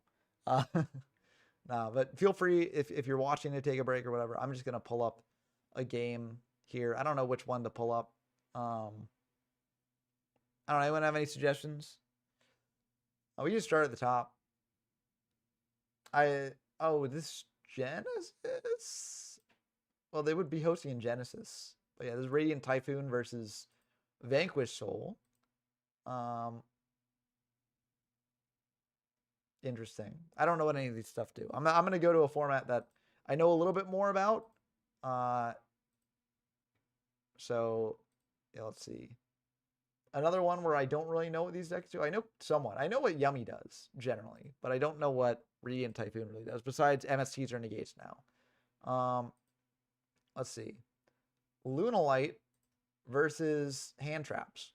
I don't really know what that does. Or yeah. Let's get into a less modern game. Maybe we start at the bottom. I think the bottom is going to be. Oops, don't know what that was. We got Melfi versus something. Melfi's neat. Versus Ryuye, which is a relatively new archetype as well. Seems like Unlimited is where all the modern players are going. But let's see. Feel like you also do custom cards. Custom cards are always cool to see. Let's do custom. So we got Rash Raiko versus Wagugas. Looks like Fur Hire versus something. Something interesting. This just looks like branded. I don't know if that's a fake card or not. Okay, I think that's just a regular game. We got to get a spicy custom game. I feel like Scary Bubblegum is going to be playing a spicy deck.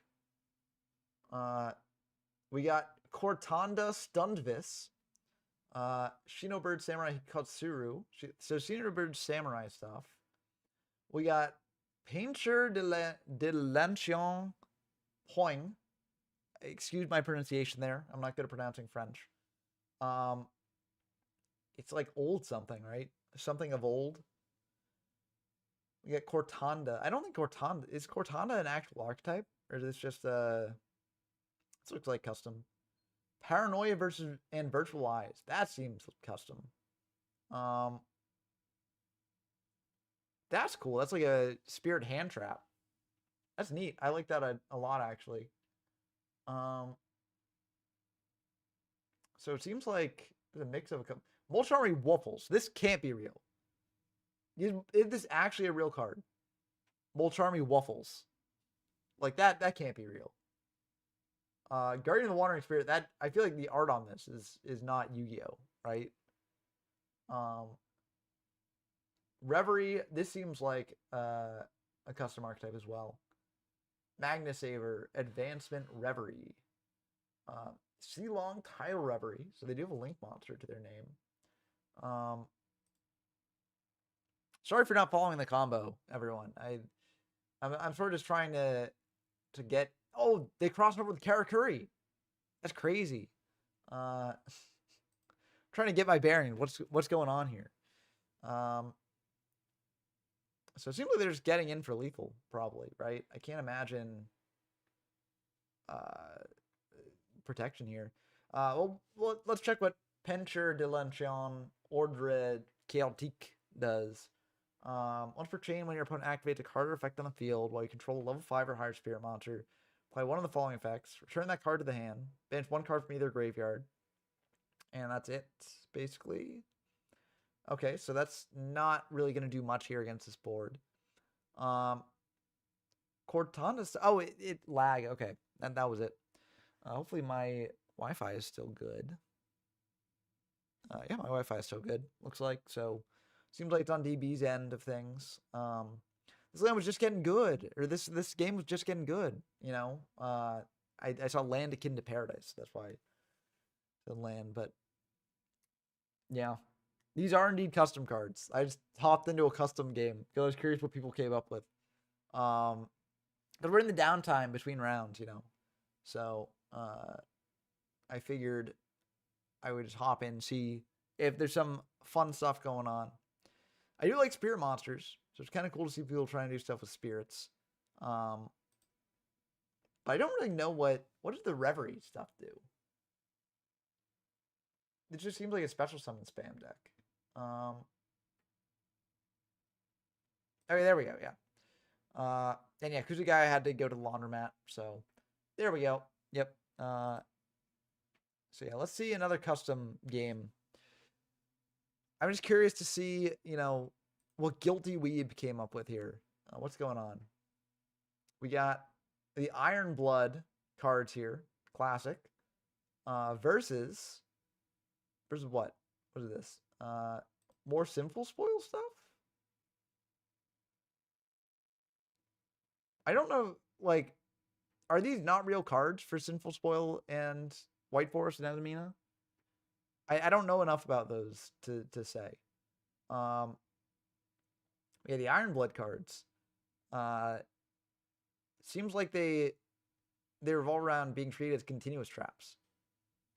So that's neat. They collect their pendulum zones though. This seems like the boss monster of the deck. Fritz Rume, Iron Blood Juggernaut. The Bismarck also seems pretty good. But this one takes 3 or more level 8s. So spell on top of the graveyard is custom. Okay, Sinful Spoils of Slaughter is custom. Yeah, I think that makes sense because like why would you play in custom if you're not playing actual custom cards? But yeah, this is interesting. So it seems like Fritz Rume allows you to set up your spawn trap zones with like continuous traps, right? Or monsters treated as continuous traps. Bismarck allows you to treat continuous traps as a level 8 machine monster material. That's neat. And then it also adds cards for your deck to your hand. So that is also very interesting. And also, when it's a continuous trap, you get to do stuff. You basically get to stack other Iron Bloods in your continuous trap zone. So, Hello? hello. I hopped okay. into a custom game just to watch. I'm very confused at what's going on. Why are they these monsters in me? So apparently the gimmick of this archetype that this person made is that all the monsters can go into the continuous trap zone or into the spawn trap zone as continuous traps, and then they can get extra effects or do things. So this one can it looks like come back, so it can spell summon itself when it's treated as a continuous trap, and then you get to Xyz summon a monster. So it seems like they're Xyzing into Dingirsu, which is a real card. I wonder how they balance custom games. I feel like they don't Like, does balance. one person have to play normal cards? Normal cards. So Legal cards? apparently, according to Psychon, it seems like some of these. So this is kind of like making custom cards for an existing archetype here. It's like Sinful Spoils of Slaughter. Yeah. Is like custom apparently, potentially. So, Ah.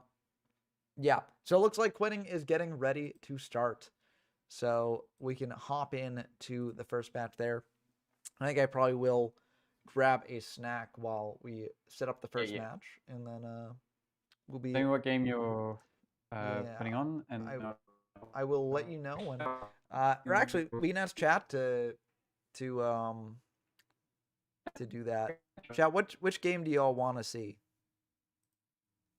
I don't have the challenge link up yet, but.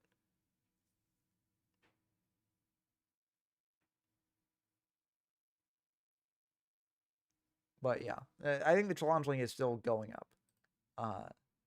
But that'll be exciting. Yeah. Let's see, how many people were in Top Cut again? It was like a 10. You cut out briefly, which I don't know if it's on my end or if it's on yeah.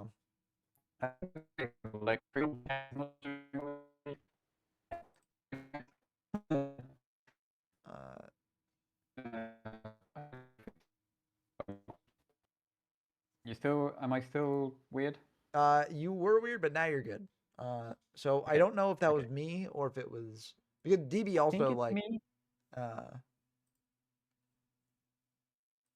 Yeah. I do not know. Am I broken again? But okay, we got the now you're good. Now you're good. We got the Top Cut for challenge here. Actually, I'm gonna pull this up on Edge where I have ad block for challenge, so that way we don't have to look at the Afrin ads it's giving me. Well, okay, there we go. So for the Top Cut, we have a couple games we can choose from. Tia versus Tops, so that's Plant versus Lightsworn. We've got Yeah. How Far versus Brain Guider, so that is Plants versus Genix. We've got Guari versus Dekirk, which is sort of Machine Pile versus Katsith.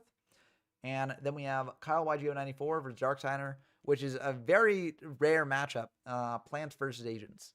So Yeah. Very, very seldom. yes, exactly. So that could be exciting to look at. But what are you feeling for what do you want to see the most? And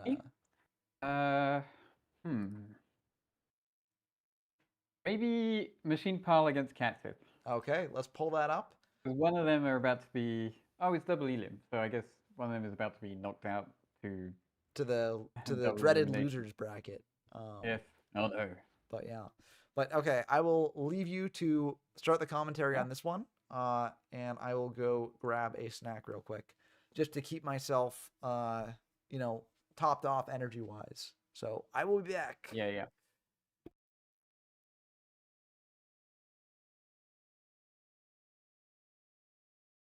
Okay.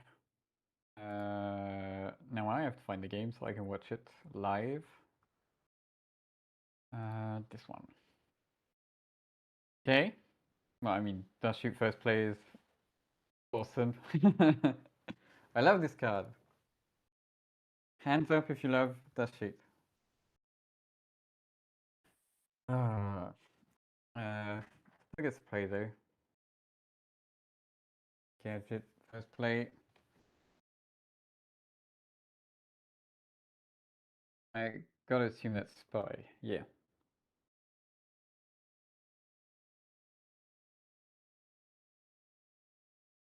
And Jack is on the Dekirk? Oh no. Is on E-Spy. And what's his name?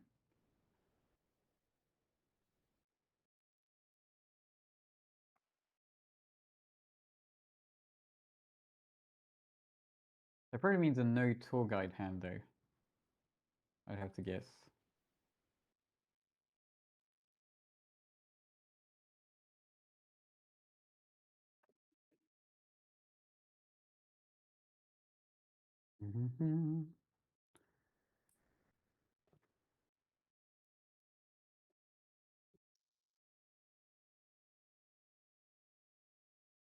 Pro from, well, I mean Dust Shoot, but that's draw phase.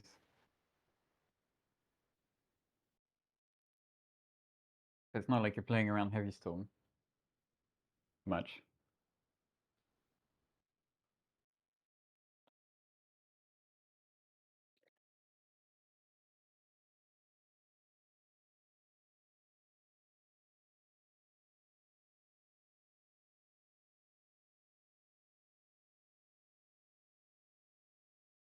Okay, I'm back.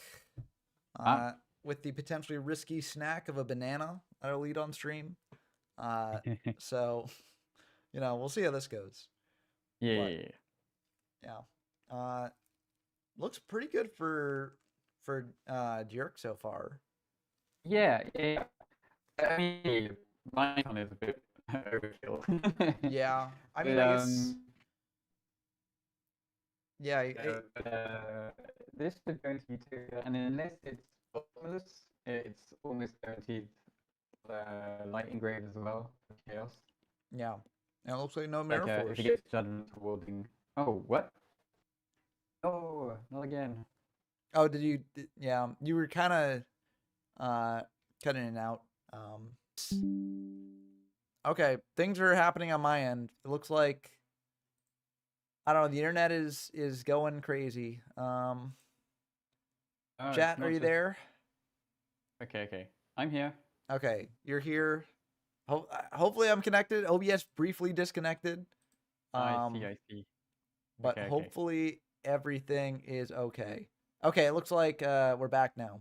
Quitting confirms in chat, so there we go. And Zerg does sound lovely. I can agree with that. So okay, looks like everything's good. If we have more connection issues on the call, I might try just like ending call and then recalling, and then see if that helps. That's what I did just before because I was under the impression it was me that was broken. Yeah, I think it's me, unfortunately, which is Yeah. not ideal. It has been but me previously. Like it's not. yeah, maybe there's internet outages going on. Yeah. Yeah, At least it's not German DV problems. yeah, uh, which can happen. So hopefully it doesn't Yeah, happen yeah. later. But so far we're good. Raya, very good here. Mhm. Stops both the gadget searches and also stops Fortress. Yeah. Um, From summoning and from being searched as yeah. well. So, yeah. I don't know if we've seen. Well, obviously you must have played it when off stream, but I don't think we've seen a single Machina. What's the one that adds? Gear frame. Yes, we've not seen a single gear frame yet. Yeah. Maybe he cut it from the deck. Maybe he's like, not good into Ryo. 60 cards? No, I don't think No. so. Evan, every card matters in a 60-card deck. Okay. Yeah, there's no. You can't just add one if you can't find something to cut. Exactly. So gear You frame. can't go to 61. Gear frame just didn't make the 60-card cut. Yeah. So. But Machina automated. What's it called? The continuous spell made it. Oh, the armored unit. Yeah. Yeah. Well, that's crucial. that works with all Yeah, your I know, machines. like, So how you get how? It's the bridge. exactly. It's crucial to the whole working of the deck. Gadget. Oh, so Book of Moon maybe or Lance, one of the two.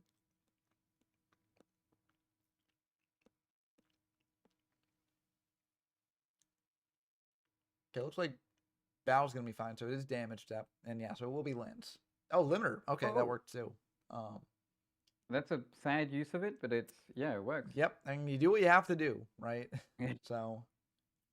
I mean, Ryo is pretty devastating, so I'm not surprised. No. This would also be rough if Jerk had a Lance. You chain Lance to limiter, targeting the yellow gadget, and it's just like oof. Yeah, this makes sense. Because now you get to turn your yellow gadget into an Xyz monster. So. Yeah. Yeah.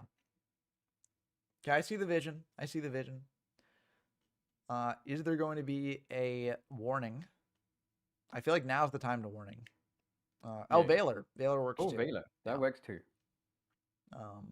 Crucial thing is once they have ultimate you offering. can't warning. Well, you can warning a normal summon. So. Yeah, but you can't warning off of ultimate offering, I think. Oh, really? Yeah.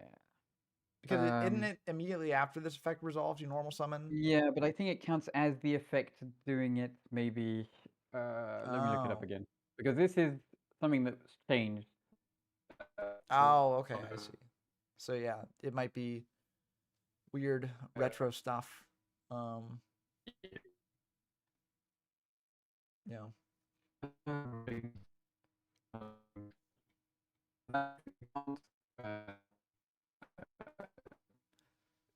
Yeah, unfortunately you're cutting out for me again.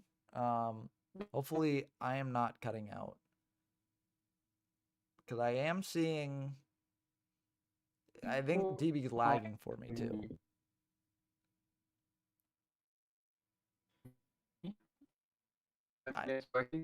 Yes, now it's working again. Okay. I think it's on my end. I don't know how to really fix it on my end.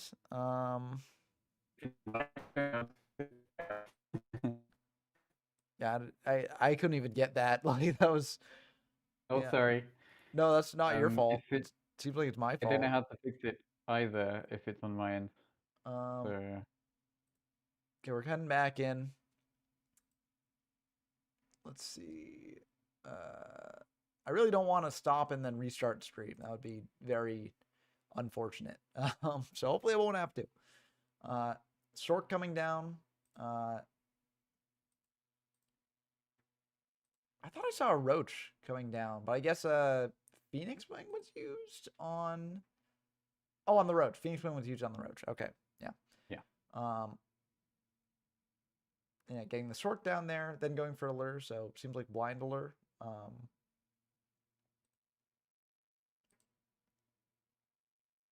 hope that question Alfio sent me wasn't too long ago. Hopefully not. 'Cause he asked me if it's timed, and like, Is it timed or no, it's not timed. Top cut okay? is never timed on our Discord. All right, cool. The lucky allure accusation coming through, but I mean, it's true. You know, luck can play a factor here, and that is a pretty Yeah. good card to draw into there. Let's see, Levier for Ryo is kind of cracked.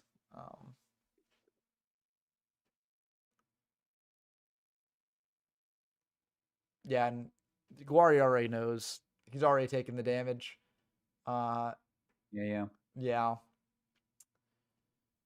Yeah, I don't really know how they get out of that. Yeah, that is the game one. Yep.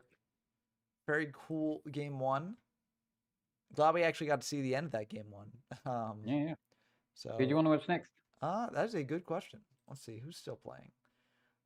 Let's dive in to How Far versus Brain Geyser. I want to see Genix. I want to see Psychon repping the Genix deck.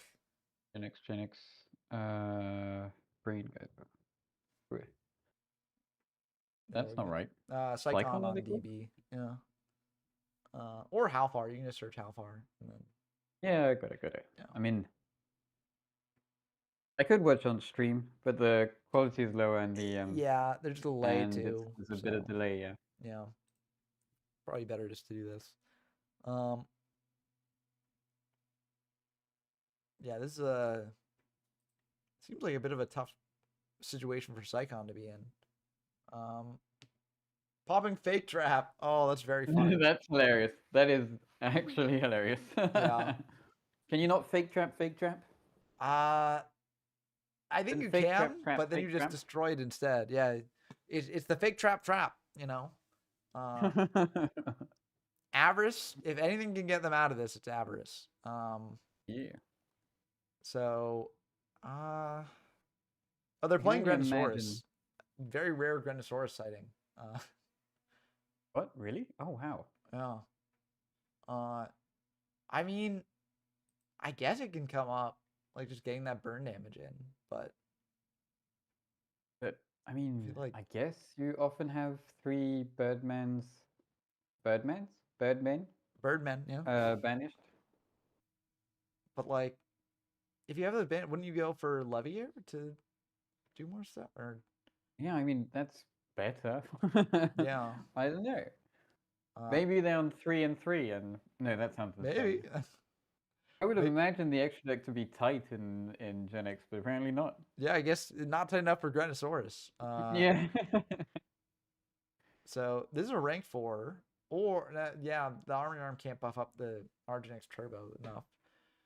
Maybe it's like that time where people were playing terrible cards just to prove they could win with it. Yeah, Like, adding a useless card to your deck for. it's being like, yeah, I'm gonna play Granosaurus, and Yeah. I'll win with it. I'll prove you all wrong. Granosaurus is the goat. Yeah, and you need to realize why. Yeah, Birdman. Interesting that they're going for another Armory Arm here. It looks like, or maybe they're going for an 8. They could be going for just an 8, which it looks like they are going for an 8. Yeah, you go Scrap Dragon, pop Ultimate Offering, and then maybe pop the opponent's Scrap Dragon, I guess, if this sticks. That'd be my guess. Yeah.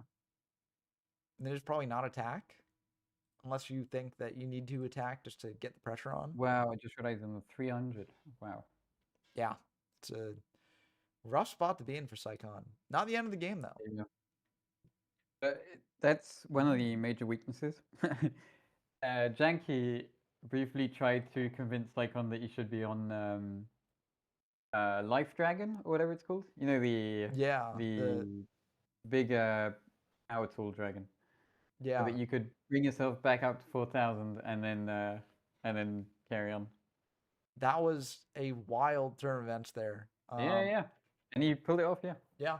And to be fair, even if Halfar used warning on that, they would have had to use warning on like the summon of the Argent X or the Gen X Searcher.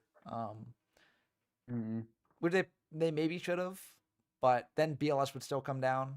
And actually BLS equipped with Army Arm, and then that's lethal either way. So yeah. So BLS kills you through everything. If you're still here, could you tell us if you can warning a ultimate offering summon? Yeah, because I feel like that's pretty important. Yeah. Yeah. I know that Psychon probably knows, so it's not like it's going to be an issue in the game, but yeah. But there are other people playing. Actually, is anyone else playing Ultimate Offering still in the events? Oh yeah, Guari's playing Ultimate Offering, so it can maybe count there. Not that I. Oh yeah, of course, yeah. Yeah. Not that Guari would not know that ruling, but Yeah. Yeah. Let's see Tops versus Tia. I want to see how Lightsworn's doing. Okay. It's still game 1, so. Oh really? Yeah, looks like. Well, it'd probably be quick, I assume. You'd think on Lightsworn, but. No, I mean we're probably gonna have to change to a new one. Like I assume it's gonna finish soon. Who am I looking for? Who's on Lightsworn? That is a Tops versus Tia.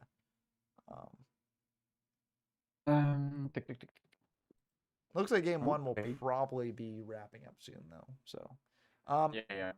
Quinn, you can send me links and then I can link. Actually, so yeah, I should put the challenge link in yeah. A short answer is that you can't ultimate offering. Yeah, I thought so. Yeah. That's also there for it. Very cool. Yeah. So good to know. Very important. What's to come? I'm gonna copy this and put it in the chat so we can pin this new changes multiple times, I think, from memory. Yeah, which makes sense.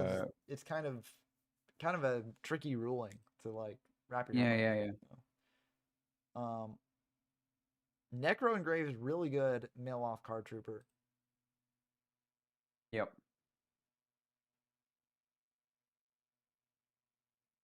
Did they stack for Plague yet or no? Oh, there we go. Yeah. I mean, they hadn't, but now they have. Yeah. And I guess you just go into Catastor. I feel like you attack in with Trooper first if you go into Catastor, right? Just to get in a little bit of damage. Yeah. Unless you're worried about Trag. I guess Trag is a fear.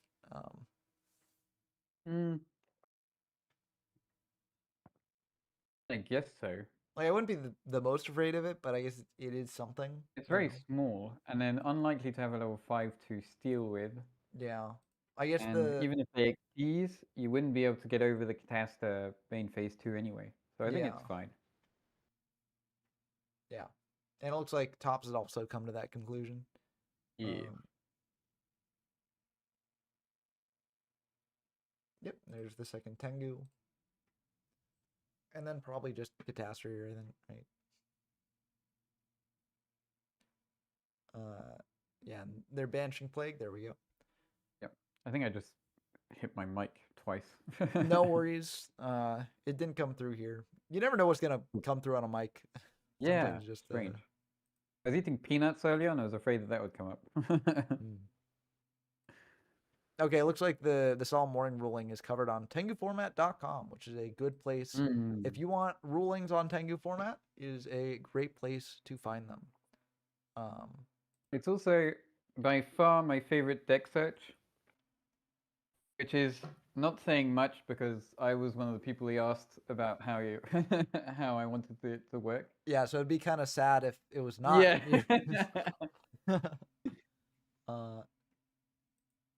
Okay, very intense game 1. We had a lot of intense game 1s in Top Cut. Top Cut is looking pretty good. Yeah. This tournament is going really, really well. I'm quite. Some of the people I wanted to go further didn't get Top Cut, and BS45 scrubbed out, which is impressive considering like a lot of people. Same for him as well. Those were two of the top picks, and they got out almost immediately. Yeah. But you know, you never know what's going to happen in the biggest Tengu event of the season. You know. And so unfortunately, it seems like Gravekeepers though is kind of cooked as a deck. Yeah. Like Himna took a swing, but unfortunately it was a miss. Yeah. Swing and a miss.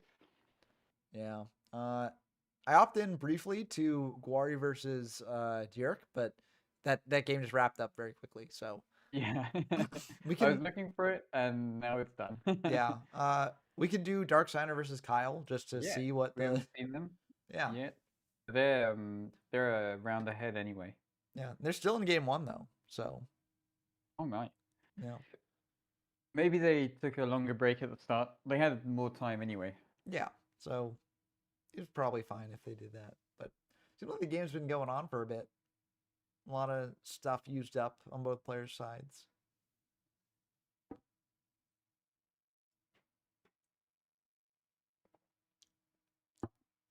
Right now, it's looking a little bit better for Kyle, but you never know what's in hand for Dark Signer. Yeah. Yeah. Dark Signer scooped it up. Yeah, it wasn't really much they could do. I mean, they could bluff. Like, the argument would be like you bluff like Herald or Honest, right? And then your opponent doesn't initially know whether to use the Bryanak or just attack in. But yeah, realistically, like, I mean, use attack in with like Leviathan, and then if they got Honest, like maybe try to balance main 2, or maybe I don't know. There are many ways to play it, and Kyle's a much better player than I am, so he probably knew what the best line would be to do there. So yeah. Let's see, what's another game we can jump into? What do people want to see? Any suggestions in chat about who we should watch? I think I wouldn't mind watching more Psych and Alpha as we wait for the. Okay. I do like the Genix deck. I think it's pretty cool. It is very cool, especially given it's got Vortex Trooper. That's a very neat card to have in it. Yes, I very much like Vortex Trooper. Yeah. Maxi Chain to the Dandy is a very good use of that because Spirit Reaper is in attack mode here, which is now probably where they would want it to be to leave it. You know, is it normal summon this time? Why is it in attack mode? I assume it was normaled. Maybe they're hoping to synchro. Yeah, maybe. Yeah, I mean, that'd be my guess. I don't know why you wouldn't play Foolish and then normal, right? But yeah, I don't know. Maybe they wanted to. Well, there's no back row, so like, I don't know what they were worried about with the Reaper. If you Veiler a Reaper, will the Reaper pop itself, or will it? Nope. Okay, that's what I thought. Yeah, it'll be negated before it tries to pop itself. That's what I figured. It's on a new. It's after it resolves. So... Yeah. So it's the same thing with like if you book down a Reaper, you can't. It doesn't pop itself because it's no longer. Yeah. Yeah, I figured that was the case. I just wanted to check though. No, that makes sense. Yeah. Dark Signer or Psychon, please, according to Slapgold. Okay, well we're in Psychon, so we've got that base covered. Okay, looks like it was not normal this turn, so it was just in attack. I'm trying to think what would make it be there. Oh, maybe they attacked in our previous turn to rip a card out. Yeah, that would make sense. Yeah. I mean, Psychon has lost 300 at some point. Yes, so that would be. Yeah. Or no, wait, they just lost 300. Oh, they just. Oh, right. Yeah, from Tengu over Birdman. Oh, yeah. Yeah, it's always fun going in and trying to like reconstruct what happened. Yeah. You know? It's like Yu-Gi-Oh! Archaeologists, you know. Yeah, and it doesn't happen that often. Yeah. Yeah, so I think Arginex Magma might have been pitched because MST was used on the Ultimate Offering. Either that or Warning was used on the Magma.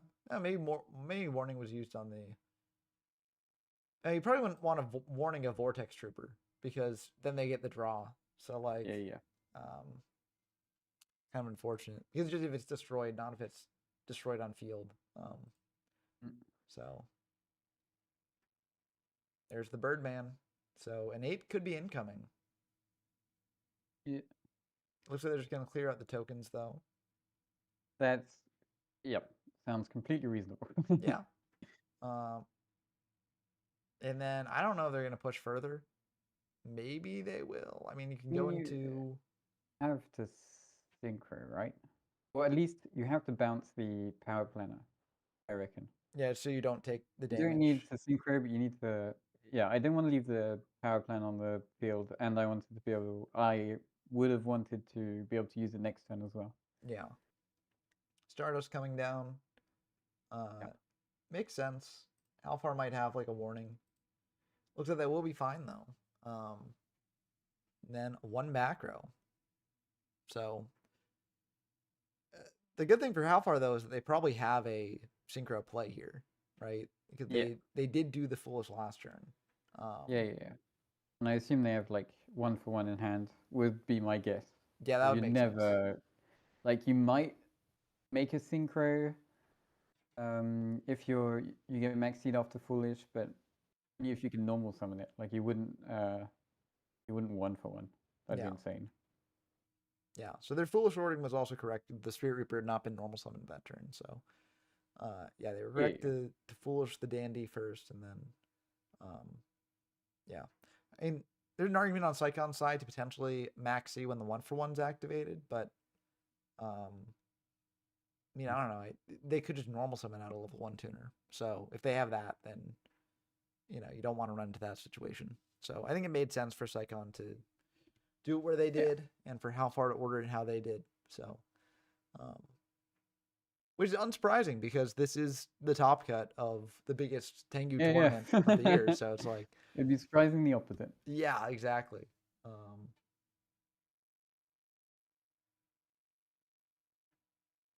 How far is thinking here though?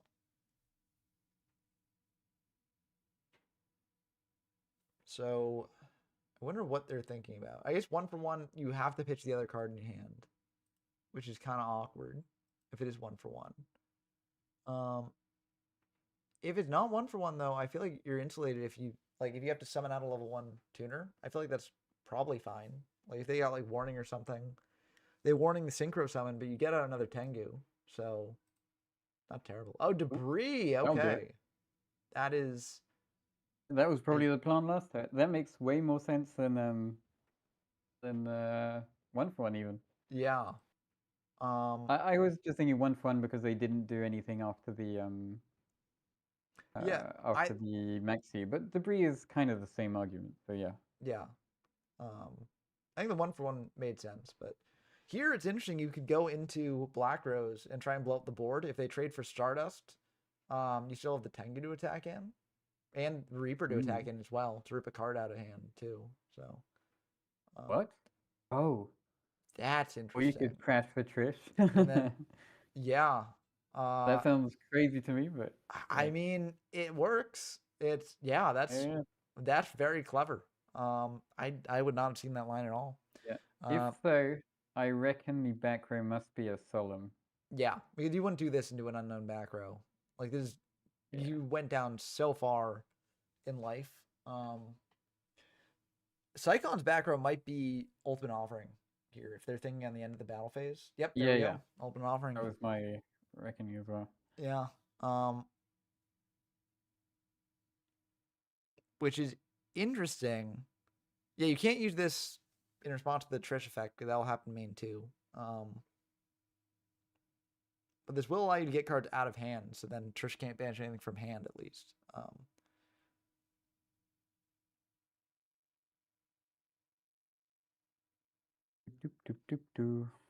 There we go. Magma. So Magma add a power planner, right? And then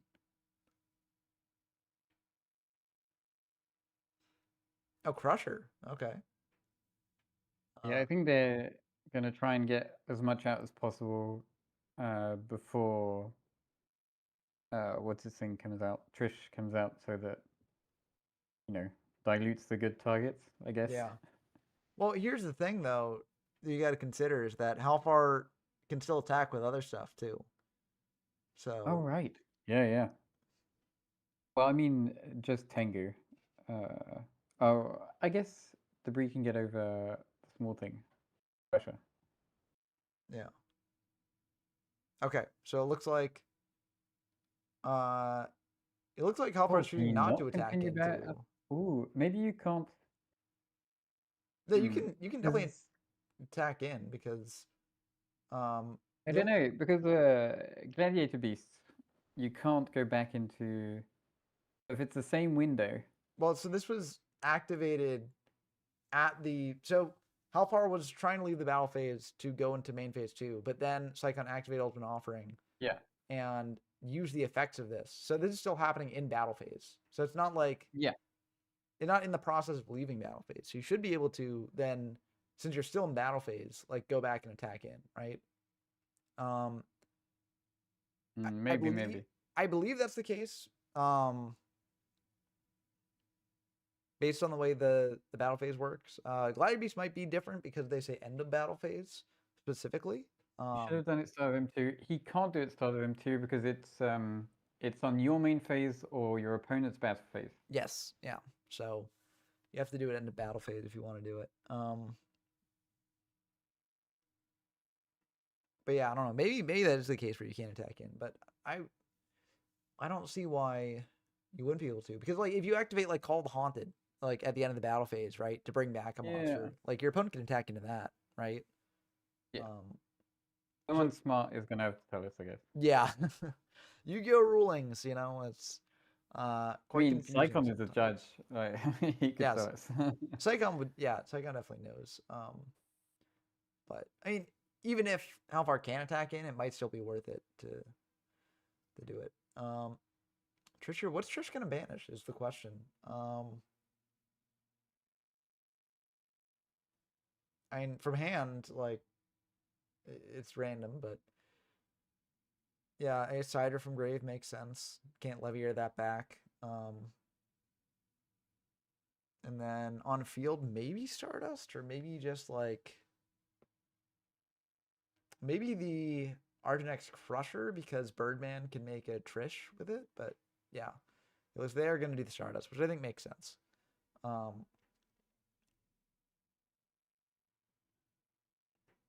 Okay, it looks like Power Planner is the hit there, which is, probably actually the better of the two, because if you banish Birdman, then Power Planner can summon out, get a bird. Actually, that's the last Birdman. So actually, Yeah. Birdman probably would have been better. But okay, Lennon Corrales says he could still attack. So yeah. So okay, that was correct that he could. Yeah. I feel like he should have attacked. Yeah, I think so too. He just might not have realized that as an option. But yeah, you get an extra damage. You clear things off field, so it's just less resources that Psychon can use. But to be fair, this interaction I think rarely comes up. So yeah, but here comes Trish. It looks like, if this all goes through. If not, is there a backup play into Levier? I guess you get out the Magmas, which is probably one of the reasons why they bounce back the Magma.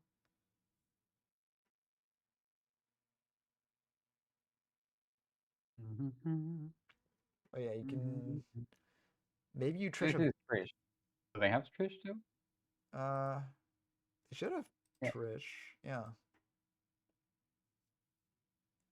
So they can do Trish, and then I think you probably Trish one of the back row, and then you can do more Ultimate Offering plays maybe. But I don't quite know. Let me see if any other game. Okay, no games are wrapped up yet, which is pretty cool. I think you have to Trish, unfortunately. Like, can you not crash the Trish? Apparently Catastrophe is better. Yeah, I mean that does work too. Yeah.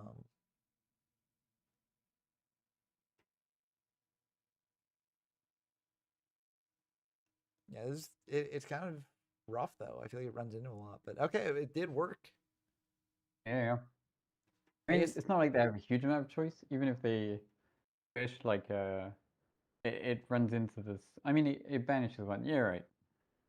yeah, I was just thinking No, you that could still gets outed. Yeah, but he has a catastrope up now. yeah, so Yeah, it's right. not yeah. The direct attack off Catastor.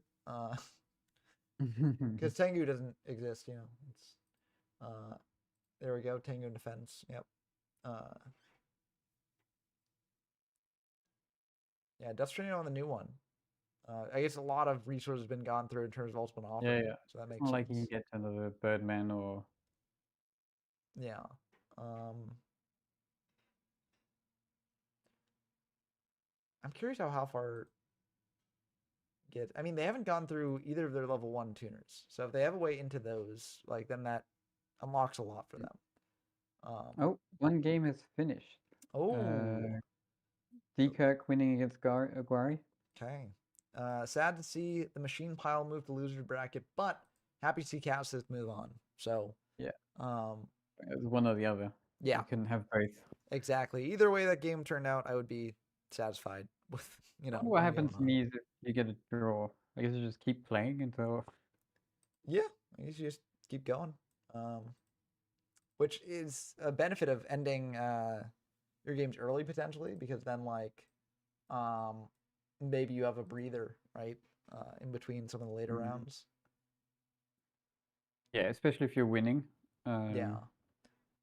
Winners bracket often has to wait ages before losers one finishes. Yeah, it's one of the advantages. You also have to play less games if you're consistently winning in Yeah. one bracket. So, yeah, the magma searching the crusher. Yep. Will they pay for the crusher? Looks like they will. I mean, crusher can get over. Oh, they're chain blocking. Okay. Oh, That's cool to see. Or that was a misclick. Might have been a misclick because I don't know if there's much you need to chain block here. yeah. I don't know. Yeah. Okay, it would lag. Lag. Yep. Because yeah, Two two times. Okay. I see. MST though, you can chain ultimate offering to MST.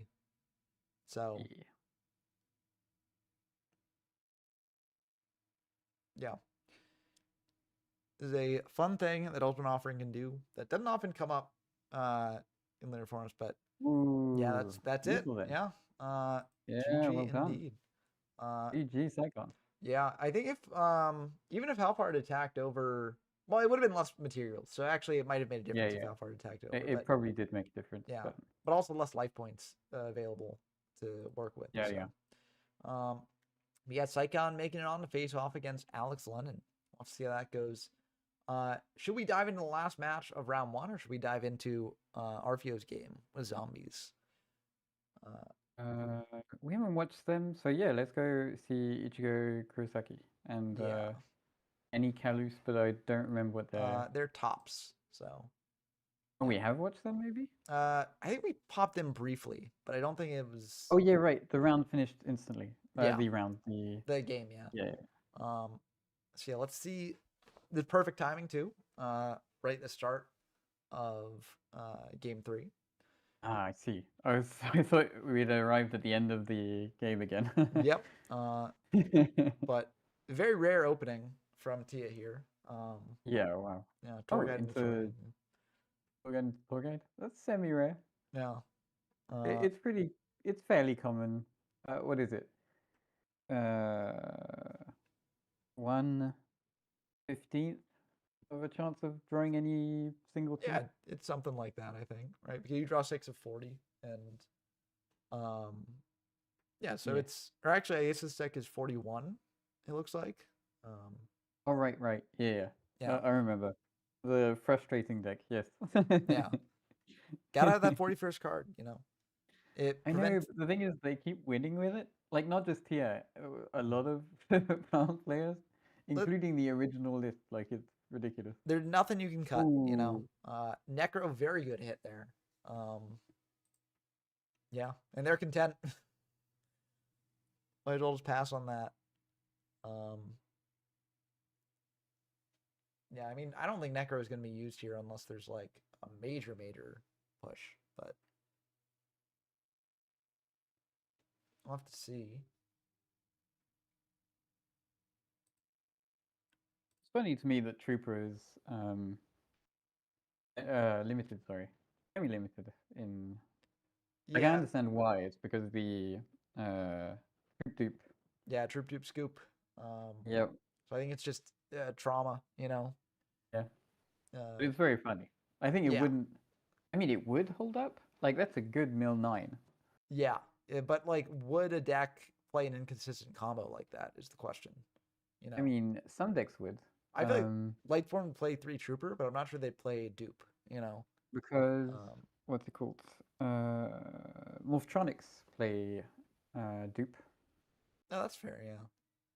And they have some cool lines. I think Blaze Phoenix should revisit them because they have really cool Levier lines with Remoten. Remoten? No. Is that the level 3 tuner, or is it? Scope? Yeah, the one that banishes to search or whatever. Yes, that's Remoten, I think. Yeah. Yeah, I can see the vision for it, and also the fact that when you Levier it back, you can bring it back in attack or defense, so you get to choose which effect. Exactly. And you can scope into it can extend pretty far. It was pretty cool. No, that's neat. Yeah. They would use it. Honestly, you know, Morphtronics need all the help they can get. So I'd be happy if they had 3 Trooper for the duper. But yeah, I'm not sure if other machine decks would because the Glorious Pile. I don't know if they play many dupe targets. No.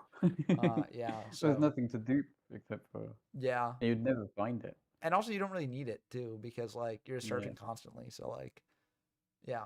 But yeah, I don't think Lightsworn would play it, even though they like mills, because just having 3 Troopers is probably enough. Yeah, so I think it would probably just be someone like Morphtronics that would play it. Or maybe a combo deck that no one's figured out yet because it doesn't have 3 troops. Janky is standing Genix in the chat. Oh yeah, Genix sweep. I believe. I believe in Psychon. If anyone can do it, it is Psychon. Yeah.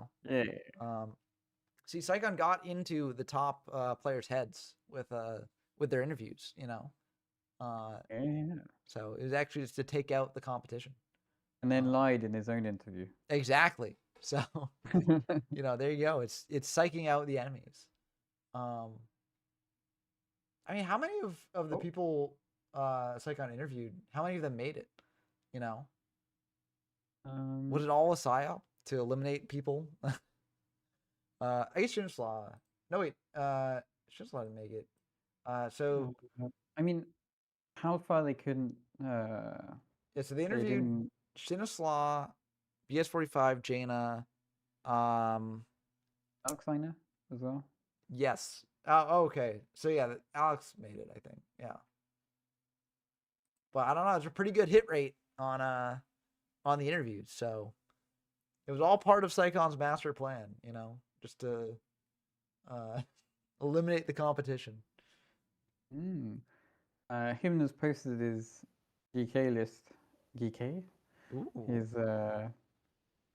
His list, and there's no viruses. Interesting. I feel like that would be one of the main reasons to play it. Would be the viruses. Yeah. I can pull up. Royal Tribute main. I can pull up the list here. Is that Undercover Underdog? Yeah. Okay. So here is the GK list that Hymna played.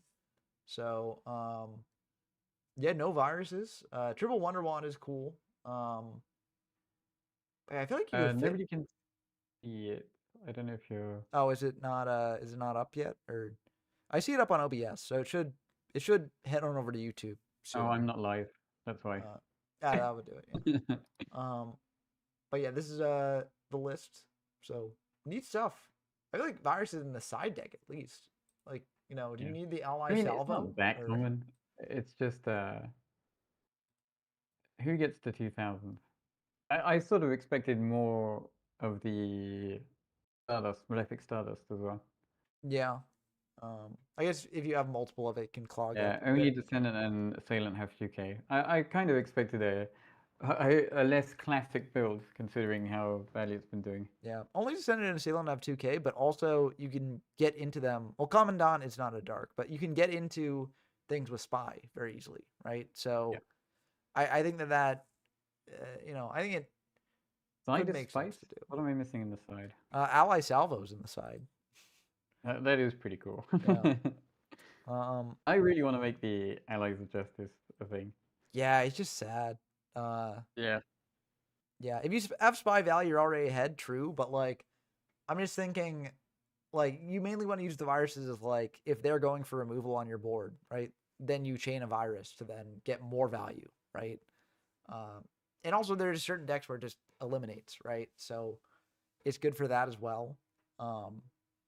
Like the viruses are very good against agent, I can see. So like, I feel like it just shores up some matchups. So at least having it like somewhere in the 55, I think would make sense. But also Himna knows this format a lot better than I do. So honestly, everyone in this conversation knows the format a lot better than I do. So yeah, I will defer to all of y'all's opinions on this. This is not going great for tier game Yeah. 3. They have a lot of resources. Like it's not down.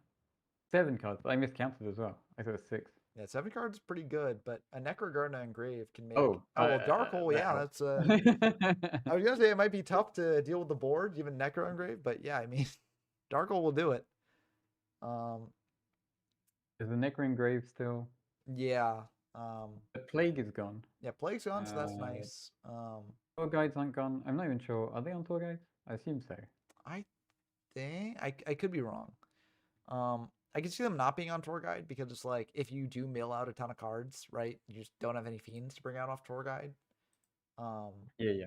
That's rough, but like it'd be impressive to mill 3. Yeah. I mean, it probably I wouldn't think you could happen, easily but pull one off and then mill the others. yeah. Oh, Tia turtling up. Yeah, it's T setting passing. I mean, they had to Dark Hole, even if they were T setting, like because Cryo can, with enough cards in hand, can just. Oh yeah, no, the Dark Hole definitely makes sense. I'm just curious what they have. Because there's a lot of cards in hand to be T setting in plants of anything. Yeah, so like, I wonder if it that's can't be like DLS tricking because it's live. Yeah, so I'm very curious. Maybe like a Dandy, maybe. Yeah. Yeah, I mean, that would be the set, right? Yeah. And Debris, with no Debris targets yet. I mean, except Veiler, but you're not going to bring back Veiler.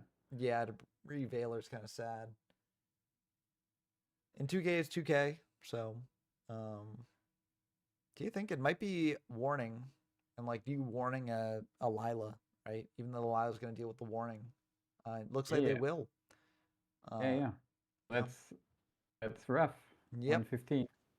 115? 500. JD is not live, so there is that. Yeah. If JD was live here, that would be end of the game either way. Live too. Oh. Cider's pretty good. And we'll find out what the set is now. You can only imagine it. And yeah, there we go. Yeah. I mean, you could be setting Bulb if you're desperate as well. Yeah. Or Debris if you're that desperate. Yeah. Well, Debris, if Debris in hand, that'll be very good for. Debris in hand now is good. Yeah. You can banish the. I mean, you'd have to chain Necro to the. Yeah. Or either you chain Necro and stop the attack, or you don't chain it and you keep Chaos live. It depends what you want to prioritize. I feel like I feel like if I was Tia, I'd probably just banish a Lightsworn name as opposed to banishing the Necro. Really? Oh, there's more JDs than Chaos. Is there? We've seen Chaos Sock. Well, so I was just thinking like because it comes down to like top potentially banishing the Necro, right? So like if they're Mm. going to probably do that anyways, especially if you can make a big enough push, like it's probably worth doing that. I mean, if they But also, do, Chaos is still alive if you banish. I mean, unless you're saying like banish Catastor. yeah, Yeah. yeah, Okay, if I can you see that. Yeah. yeah. Um. But the thing is, if they don't activate Necro Gardener and you banish it, then it's going to be you're going to get them pretty low. Yeah, but if you go to banish Necro, they chain Necro to it, right? And so, well, I guess you can just No, order no, your it doesn't attacks. target. It doesn't target a target. So you Oh, it you doesn't decide off. target. Oh, Yeah. you're right. Yeah. Um. Right before targeting. Yeah. Yeah. Okay. They're gonna chain the Necro to the effect, which makes sense.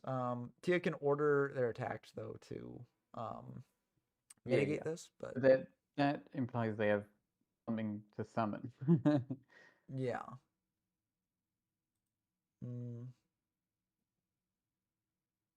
Yeah, so I guess the choice is between Lightsworn Name and Dark. It looks like they're going to go for a Dark. Yeah, if they have something to summon here and can take the Necro out, then that also gets their Lightsworn less life, their JD less life, because that's a 1,000 becomes a lot of Oh, that's true. damage. Yeah. Yeah, so this makes If they can sense. get Yeah. even more out, that would be even better. Just Yeah. unlikely. Um, 1-for-1 would be killer here. 1-for-1 would end the game, I think, right? Yeah. Yeah. But it looks like there's going to 1-for-1, score into formula, then you can draw as Oof. well, and you use the formula to negate the negate to use up the. Hey, that's the second dark hole. You like quick synchro. Yep. Oh my. Yeah, so that's the end of the game. Yeah. Yeah. Dark Hole's pretty good there. Yeah, 50% Dark Hole banished. If the Dark Hole had been banished, it would have been much more of an uphill battle for tops here. But yeah. It's not over yet for either player, though, because Tia is going to be in the loser's bracket there. So, yeah. Oh, Dark Signer also was taken out by Kyle here. So, Agents losing one. Yeah. Mm-hmm. We'll have to see how ProStorm does when they do that. But we can dive into There he is. Yeah, ProStorm is going to be facing the tops here. So, Yeah. he's got a bye. So you want Arthur, I guess? Yeah, let's hop into Arfio versus Yerk. There it is. Okay. Still in game one. Which makes sense. This started later. Pretty late. That's cats there. Seems like it's been a bit of a grind though for both players. Solemn has been resolved, I think. Yep. That would explain the 3K life. Zombie Master coming through here. I mean, activated, not resolved. Yeah. It probably resolved. I mean, you could warning the activation, right? And then. But they have 8,000, so I'd assume. Yeah.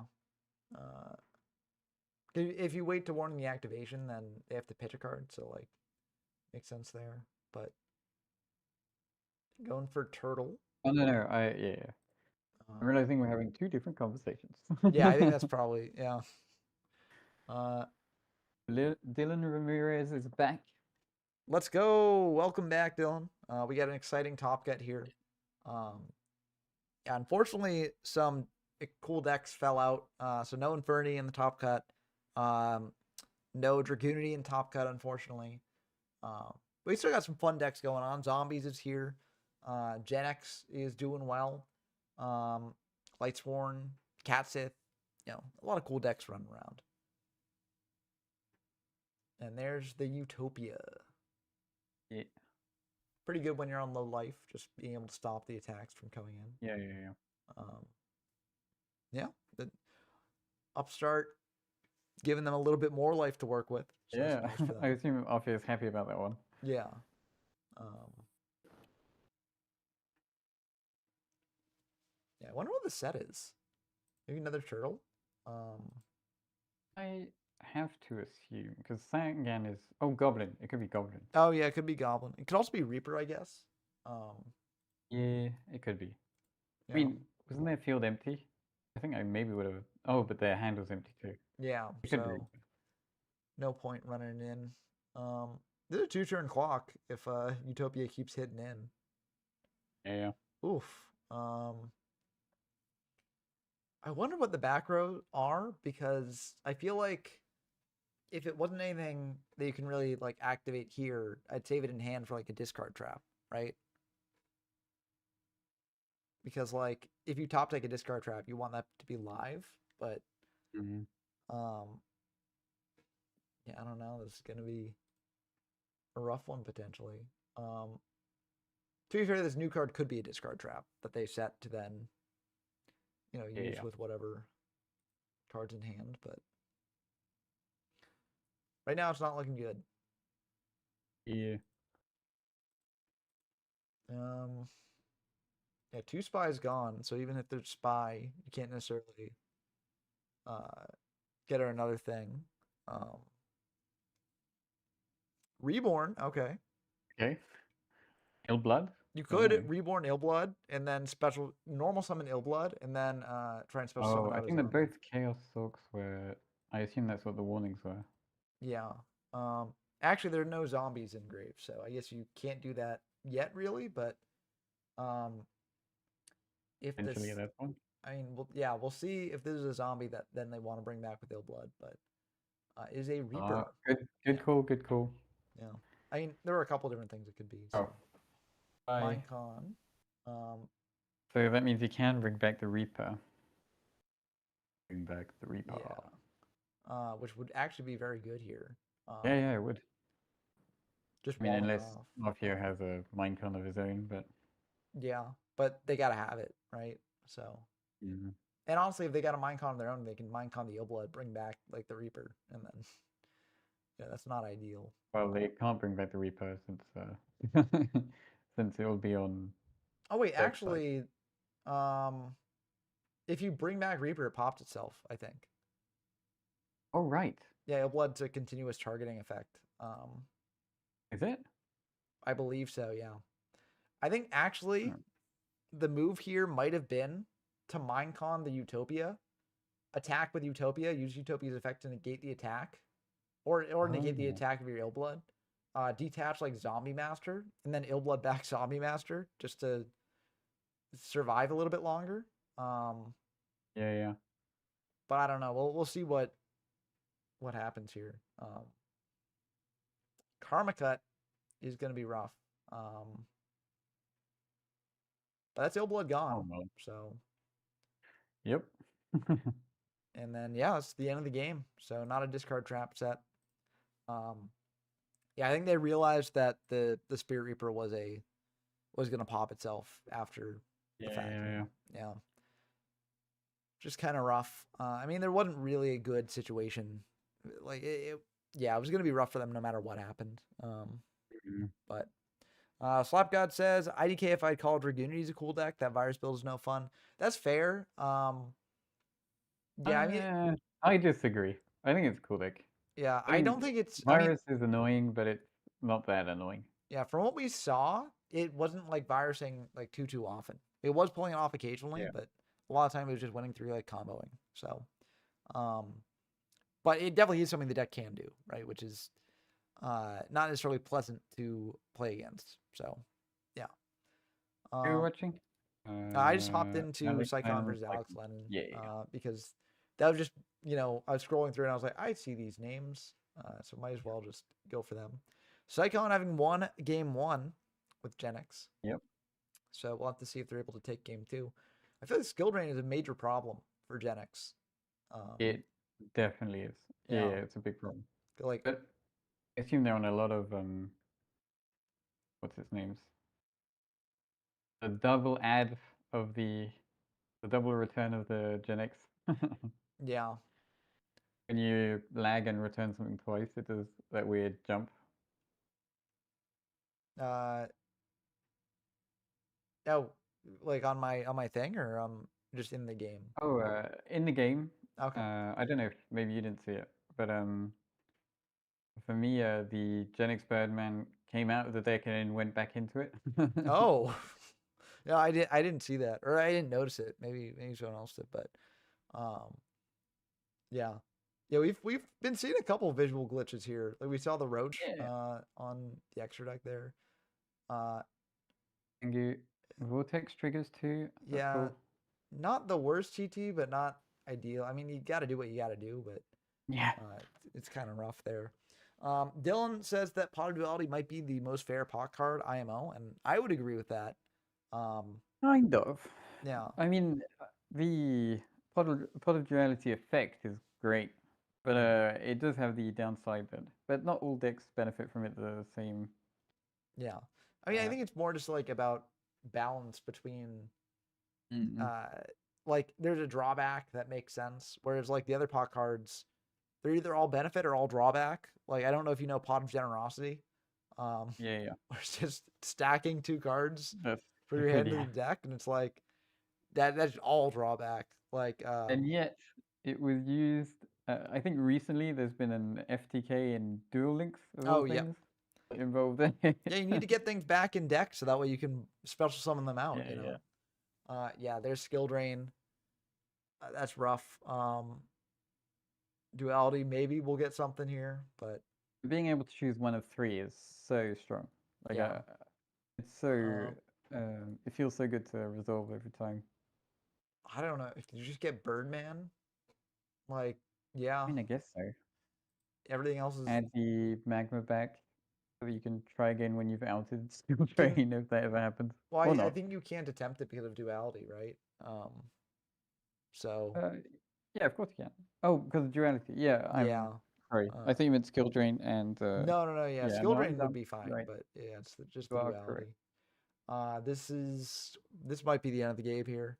Yeah, Yeah. Generosity is a Lightborn tech card. Got to get the wolves back in the deck. Very true. Yeah, this is not looking good for Psychon. Yeah, offering can allow them to turtle up a little bit, but you probably want to save the. Oh no, that's reborn, so that's 1,036 and then 17. So not quite lethal, but it gets you down below where you can ultimate offering. So Yeah. or to a point where you Maybe can't. So they have a color haunted or something. yeah, maybe. I mean, I think. Wait, does it not get you down to? Oh yeah, skill drain's up, so you don't have the extra 400 force Oh, rhino. right. So yeah, one more Right. activation. I'm not sure. I miss that. Yeah, I don't know how they get out of this. If I'm being honest. It's Yeah, Guari says it's very over for difficult. Gen X. It very well might Well, I guess be. this is game 2. This is game It's 2. not over. So Gen X won game 1, but this round it's over for Gen X. And also, they're still in winner's bracket. Yeah. It's far from over for Gen X. Yeah, Power Planner coming down. I mean, you can go to a 4, I guess. Because you have to bounce back Tour Guide because that can't be used as synchro material.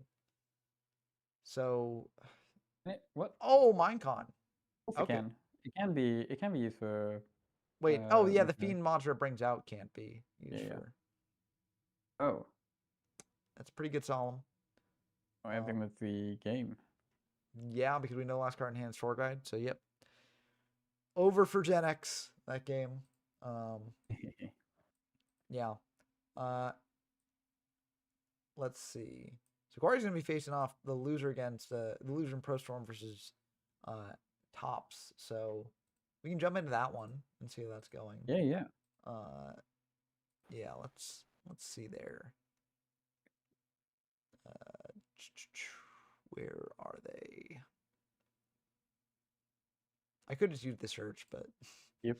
I remembered it too late. I was like, well, I'm already this far down, you know.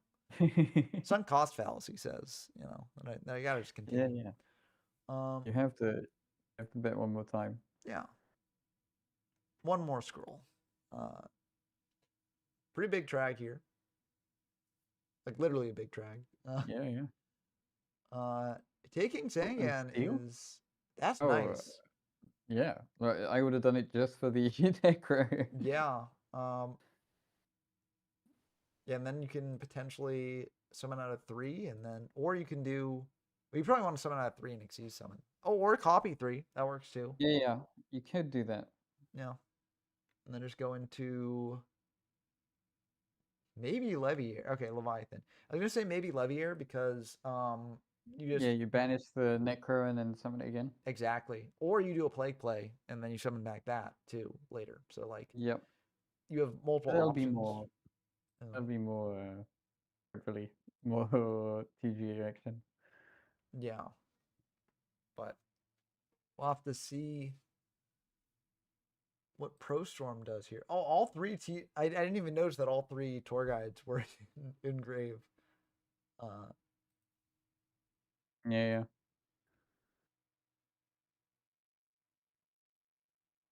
Okay, we got some mystery going on here. Earth. So yeah, Earth for Venus makes sense. Minecon, okay. Mm. It is indeed a Raikou. So that's going to be quite good Oh. for Pro Storm here. Pull up Raikou, pop Leviathan. Yeah. Oh, Reborn and Crucio is not good. Yeah, kind of rough mills, but at least you get rid of the Raikou and you don't mill for your opponent. So that's nice.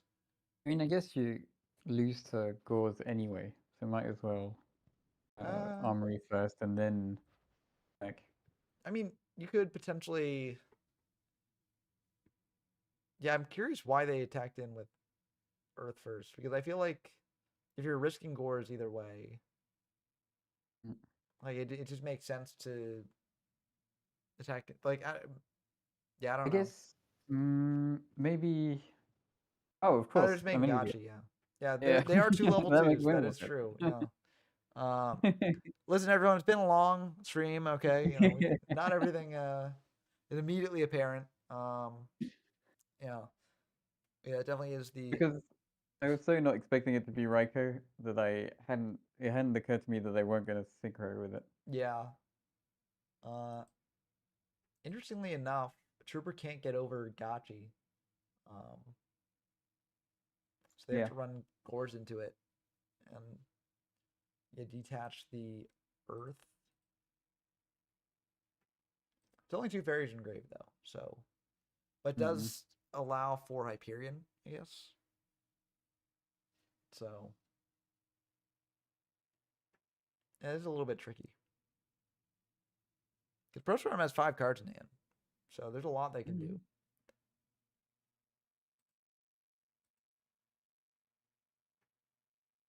How far drop? Oh, did he? Oh yeah. He's won against Dark Signer, but Yep. Yeah, looks like how far dropped. Wow. I mean, it does happen, right? It's just like even if you make it through the losers bracket, that's a lot of games going on. So it's like, you know, not worth it to. If they're already tired and it's Yeah. getting late, like. So I do respect it. Yeah, because over in Europe it is like 11:30 p.m. right now, right? It is. As a European, I can. Yeah. Yeah. If it ever gets too late for you, just let me know. And yeah. It should be fine for me, but I might have to start getting quieter at some point. No worries. If it was like close to midnight for me, I would also have to start getting quieter. So yeah. You are perfectly fine. Yeah. Hopefully this doesn't get close to midnight, but BLS pretty good here. That I mean, is it will. 3,000 plus 700. Oh, they could make another Gachi, right? Yeah, of course. And so Yeah, they always run 2.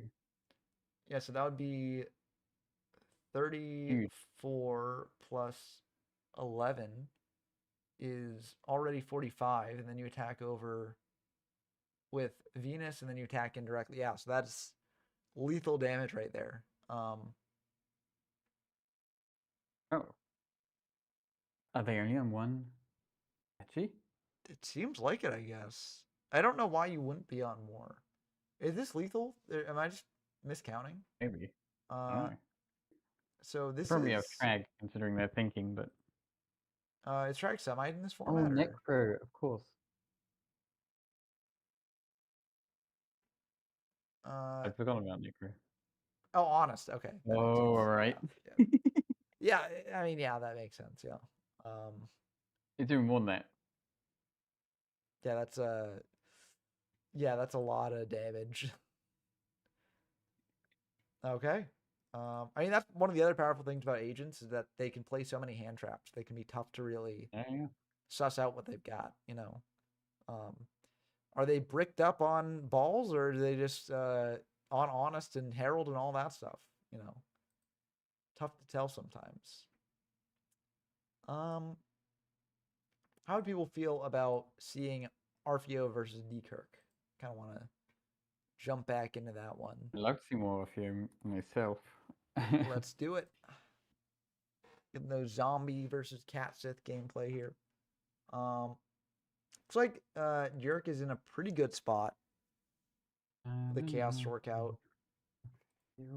Getting in for 23. Oh, I'm typing in the wrong place. That's why it's not giving me anything. Yeah, like in the dual note section. Yeah. Yep, I did that earlier too. Okay,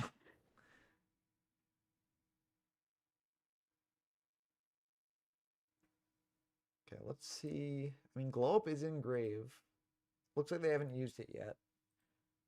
So that's pretty good for Arfio if they want to do some combos.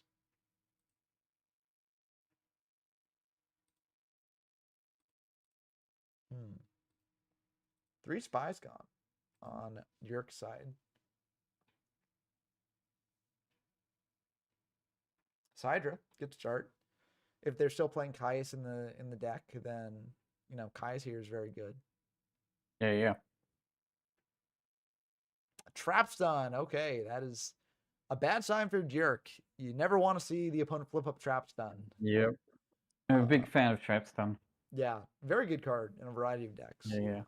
The thing is, Decree is better most of the time against what people would call stun decks and stuff, but yeah, because of how long it is. But I really like the chainability of it. Yeah. Because sometimes they play like MST to out things like Decree. Yeah. And they try and MST your traps done. Bam. There you go. Also, if you play traps in your deck as well, you don't want to shut those off, then very good for that too. Illblood and Grave, bringing back the Goblin Zombie into... Oh, okay, Reborn. I mean, that's pretty good. And no normal summons happened yet. Reborning the glow bulb's interesting here too. I feel like they might have another way to. Yeah. I think that's fine. If Jurk doesn't want that to be the case, then that's also fine because it was brought in defense and this is a top cut of a tournament. So it is what it is. This wasn't like the Goblin was immediately brought back and then switched to attack. This is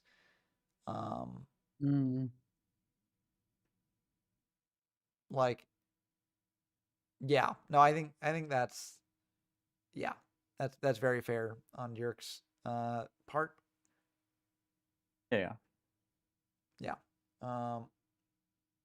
Especially in a tournament for money, right? It's really hard. I hate having to decide on whether it's whether I let something go or not. Yeah. But I'm usually extremely lax. Like yeah, me too. I'm normally like, okay, it's fine. Against me. Yeah, but when the stakes are this high, I mean, I think it's perfectly fine to be like, yeah, I'm not letting you do that. Even though there's probably no like malice or anything like that behind it. It's just like, yeah, no, I'm not. Yeah.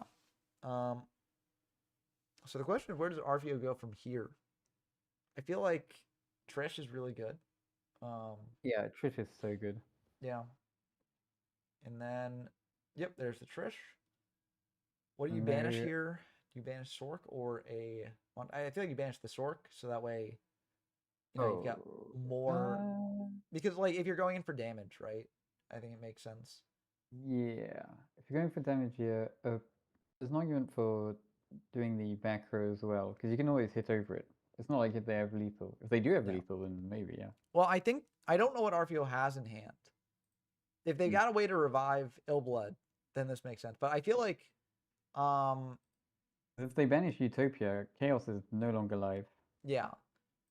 But I feel like they had a lethal line here with reborning the Illblood instead of the Glow Bulb, unless the Glow Bulb had already used its effect, which I don't quite know. I've assumed that it hadn't because I don't see any synchros around. But yeah, they haven't normal summoned yet, so they are still able to normal summon the Illblood if they bring that back. So they made a Book of Life. That's why I hate using dice. I really Yeah. prefer when people use the command. Yeah, just /discard random. Banish random actually also exists. Yeah, so that works Oh, too. that's good. That's good. Yeah, I just feel like they could have gone for lethal this turn instead of doing what they did maybe. because a Goblin Search Goblin is Search. mandatory. So yeah, Yeah, that yeah. does But yeah, I mean, it depends on if Glow Bulb had used the effect or not, which I'm guessing it didn't because, or I'm guessing it did. Mhm. I guess if you don't go for the Illblood play, right? Yeah. Yep. It's Yeah, I assume it's 2 Europeans. yep. That's gonna happen this late at night. So that's another thing to Mhm. consider is that like people are playing late. It's been a long event. It's late at night too, Yeah. so it's just like And stress makes it so much more tiring as well. Like yeah, higher stakes is always like people they you can people who are very experienced at high level competition usually do better in high level competition because it's such a huge difference. yeah. Just the grind. Um, Mhm. yeah, I think honestly, like maybe we should have started the tournament earlier. Like, I mean, Yeah, unfortunately it's difficult to get because if you if you're make like it on the too West early for Coast, Americans, it's a problem. If you make it too late for Europeans, it's a problem. So it's really hard balance to keep. yeah. 'Cause I guess for people in like if they're on the West Coast, like they start at like 9 a.m., right? Which is Yeah. kind of early for a Saturday, you know. Yeah. And so if you go earlier, it's kind of rough. Like, and it's completely unplayable if you're from Japan Yeah, or or like Korea or Australia or somewhere that yeah, way, um, or OCG. yeah. Like when I can't imagine how hard it must be for True Hero who in Korea and is Oh, also playing tournaments. yeah. That the time zone are just completely different Yeah. from everyone else in the community, which is just rough. Um, but yeah, it's just an unfortunate thing with like playing online. The benefits of playing online definitely outweigh Outweigh the the time zone issues. yeah, Like playing multi-days and having to schedule with people are getting very used to it now. yeah, and Using more timestamps and stuff.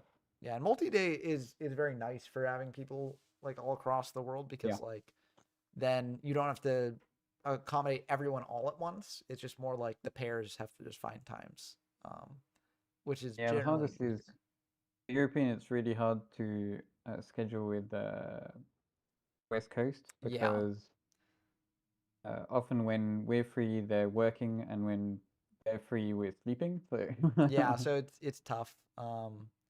Yeah, I'm on the East Coast, so I'm in the perfect spot where I can schedule with the West Coasters and the Europeans, and yeah, I'm lucky with my position, but yeah, I mean it's always impressive to see people make it work though. So kudos to you and everyone else who makes the hard times work. You know, but I yeah, mean, Tengu is alright because it's a lot of Europeans. yeah, I feel like I don't think there is many people on the West Coast who play Tengu. I could be wrong. There's definitely Amazing Mike Man. Hmm. That's the only one I know for sure. Yeah, I don't know. I can't remember where Jane is from. I think. Yeah, I don't know exactly where Jane is from. I don't think I've ever played against Jaina in a multi-day. So I don't think they're West Coast when I've matched up against them, but I don't know. So, um, Countess of Compost. yeah. That's a cool name. Oh, that's fair. Yeah, Sorry, I was talking about time zones. But yeah, warning on Trish. Well, so there was a trap stun activated that turn. So Oh right, yeah, so he couldn't have warninged. Yeah, but if it wasn't for the trap stun, then it would have made sense. But yeah, Yeah, RFO sure. cooking, very true. Alfio is, I would say underrated, but like not anymore, surely. Yeah, I mean, he did very well in Before this, Swiss, and for sure. yeah, and they're cooking up something here. Uh, They also they um, they get upset when I don't take tournaments seriously because they think mm, I think they overestimate me, but they also are just very nice to me. yeah, Um, I, they think I should be playing scraps more so I can get more tournament wins. yeah. Well, it would be cool to see Scraps represent. But yeah. Also, no worry, When I Countess. I've been missing a lot. Like, so yeah, it is fine. A lot's happening. and we're just yapping through the plays now as well. Exactly. So yeah, if there's anything people want us to focus more on or something like that, just let us know. But that Kushano is very good to get out and just engrave. Yeah, 100%. Yeah, The last light was banished earlier. yeah, and Levier getting back a banished monster. I wonder what they're getting back. Catsith would be good. Oh, Spires, obviously. Yeah, I think Spy makes sense. Just having it there. It's also another dark if you want to do a chaos play. So there's one chaos, two chaos monsters gone. But speaking of chaos plays, I guess here we go. Yeah, very strong tech indeed against a variety of decks. Especially, we've seen TG stun doing pretty well too. So like trap stun against that is really nice. You have to be pretty confident in the speed of your deck to play trap stun though. Yeah. But I mean, zombies like they can combo off. Oh yeah, So zombies is a good pick for it. I'd say yeah, 100%. yeah. Oh, that's not what you want to see if you're RFO. Just to set there. Yeah. Because I'm gonna imagine goblin zombie. Oh, and you I guess can if you think he's surviving, it's probably turtle. I think you can do is there a lethal line with Arcanite if you bring back Catsith and then because that'll be 14, 26, 18, so not quite lethal. It's 4,400. If you have any other monster, then you could maybe do it. Oh, actually, Arcanite. Yeah, Arcanite on Spy and Kishano. Yeah. So it's 14. Yeah, but 18. I can't count, so I wouldn't be able to tell you if that's lethal. Oh wait, that's 50. I think it's not. It's not quite Yeah. lethal. Yeah, it's barely off. It's 55 as opposed to 57. But they have a normal Yeah. this turn, so they got a normal summon. Oh really? Oh damn. Yeah. Yep, there goes the turtle. And the question is, does Yurk have another monster? Do they want to commit that other monster and potentially Gores? I feel like you still do because Arcanite can pop the Gores, right? If you got Reborn, you also go for that. Like Yeah. anything What you're game used is this, by the way? Oh wow. This is game 2. RFO won the first game, and so now we're in game 2. Yeah, tour guide. That can't be right.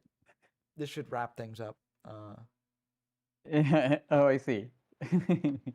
Psychon is Psychon's is something that was like objectively untrue. But if Rye was banned, Zombie would be top 2 decks. Not gonna lie.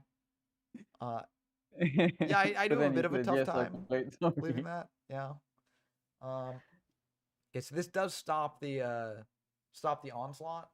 Yeah, because you can Chaos Orc banish the Gores in main 2. I mean, objectively untrue is like strong, but I think it Very likely I think untrue. I'd still trust plants and agents too, because agents doesn't even play to Riot. Yeah. And plants. I mean, It beats plants because you both into Maxi and book is pre-side. I Oh, guess that's book fair. of life. D-hole Yeah. is brutal there. That is. Yeah, but does it have better matchups overall against the rest? Like maybe this is true. I don't know. Mm. It probably. I can imagine it beating plant in the mirror. I'm not trolling you or EV plants if they don't write you. Okay. Yeah, that's fair. I could. I mean, Psychon has a better grasp of the meta than I do, so I could Yeah, definitely see. and me. Yeah. Uh, the cat In sit fact, yeah. is a very good add to hand. Because you got Kushano Bet already on the there. DDV could be a good reason in Yeah. the If near future. if virus decks keep developing, you know. Tour guide for Inside Zombie World. Yep. yeah, tour guide for tour Yeah. guide, I guess here. Agreed. Yep. Wait, oh no, okay, warrant judgment. Okay. That makes sense. This is intense. Getting down to the wire. I think zombies are maybe favored here. Because they just draw into like Book of Life, 11 right? player top cut. Yeah. Wiki says, I'm not sure exactly how strong zombies are, but I think they're strong enough that more people should be playing them. Maybe this event will help with that. Going for the Kushano here. That's interesting. They're just getting a clock on them, I guess. I guess that makes sense. Yeah. Because I think zombies has better top deck in this situation than Katsith does. Let me think. I mean, Chaos is hard to beat in terms of top deck, but It is, but if they draw they're any BLS or I think they're probably on 2 Sork. yeah, 2 Sorks are gone, so it's like it's kind of tough. It'd be just BLS. Yeah. I mean, Thunder King is a good top deck too. Yeah. Although, what 7 do you go into here? Maybe not a 7. Maybe you just leave the Kushano. No, I think you just leave it up to skip zombies. Yeah, that's fair. This is definitely not an ancient sacred wyvern line. Yeah. Not a 2050 life to 3600. Yeah. Oh my, 500 life synchro. Yeah. What could go wrong? Right? You know. MSC1 in the back row. You don't want to see that if you're Jurk, because this means that RFO probably has something to do here. Vanities is going to be quite good if that connects. What's the second back row? Do we know? Not another warning back. Oh, Mirror Force. Okay. Okay. Yep. So either way, they were clearing that. That is rough. That is not lethal yet, but any monster, anything over 1600. So yeah, I'll do it. We'll have to see here. It could be any monster almost, because you have plenty of whatever it is. You could probably even Katsith synchro or Xyz with it or something. Oh, that's true too. Yeah. Because Utopia is lethal with Kushano, and any of the 3s is lethal, and then any synchro probably as well. Yeah, so I can't think of any monster that doesn't do it here. Yeah. And apparently that's not what they drew, because yeah, they're just yeah. Actually, Valor doesn't do it. Valor doesn't do it. Cause that's no, it doesn't. Yeah, even if you go into like Android, that's 100 off. Yeah. So. Android Librarian. Yeah. Okay, there we go. Game 2 in the bag. Yeah, I forgot about Librarian. Maybe because we haven't been watching as many plant games. Yeah. Yeah, that is important synchro. Isn't it like most recent set? Not most recent. Almost most recent set for Tengu. Yeah, there's like a format right before Tengu that's called Librarian format. That was Librarian.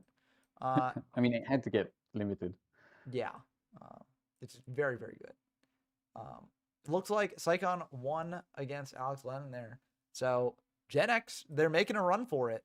Already in winners semis. Looks like Gwari is facing off against Tops, and then Prostorm is facing off against Kyle as well. So we can hop in to one of those. Let's see, which one should we do? Nexus format has 3 of each, 3 Librarian, 3 Formula.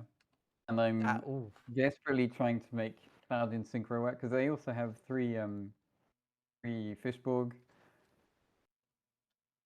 So that just seems crazy. Like yeah. That seems a lot. I really want to get it to work, but I've only played 1 tournament and only like 4 games total. Yeah. Who else? I think the only game going on right now is Arfio versus Jerk. Is it? Yeah, because the other games haven't started yet. So Yeah, Pro Storm hasn't started.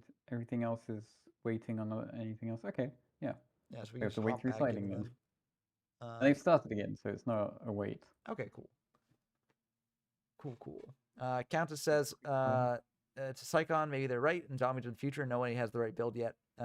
Then they can be the one to say, I'm in when you hack the meta. It's always exciting when you come up with a new deck. And it's like, oh, damn, this actually has legs. You know, it can maybe do something. Historically, he has. Like, he won his the TTC the first one of the season. He won one of the TTCs with it this season. Which is pretty good. Even Arfio qualified with this. So I do think, as Wiki says, more people got to be playing them, and hopefully we get there.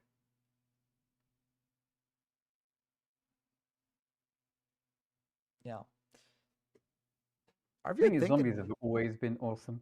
Like the whole concept, it's very Yu-Gi-Oh. Yeah, just like being able to revive so much from grave. Yeah. It's nice because you don't have like mana restrictions or like only a certain amount of cards to play each turn. I think ever since zombies have been released, there's been a dedicated set of players trying to break them every format. Oh yeah. From 5Ds until modern. Yeah. Even before that, I mean, you can do some stuff with zombies in like the DM era. They're not really the best, but like Vampire Lord was limited for a time because it was quote unquote too good. Except it was not too good. But the fact that it's limited means that people are like, oh, maybe we can try something with it. Yeah. Dust Shoot. Yeah, exactly. They're really good. Even every separate archetype sort of works with other zombies because they have a tendency to have the generic any zombie tag, and they all do the same thing, which is revive or work in grave. Yep. So it makes it exciting when a new piece of support comes out. It's like, hey, we can add this to the pile, Yeah, it's very good Gore's play on Arfio's part. I assume it's a Gore's play. But yeah, very good patience here.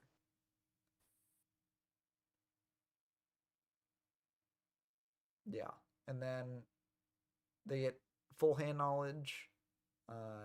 So actually, if they can decide whether to use Gores now if they want to or not. But I assume. Well. Yeah, just chucking it to grave. Be like, you'll clear this eventually.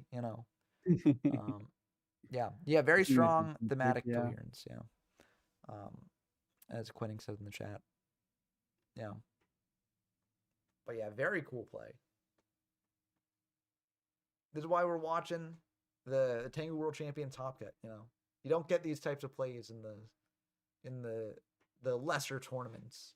Not that any tournament is. I mean, you do. Oh yeah. Because most of the people playing in this tournament also play in all the GTCs and etc. Yeah, this brings out their peak performance. Their competitiveness. There. Exactly. Arcanite very good I out mean, here. most of them are playing way better the decks than what they would play in GTC as well. Yeah.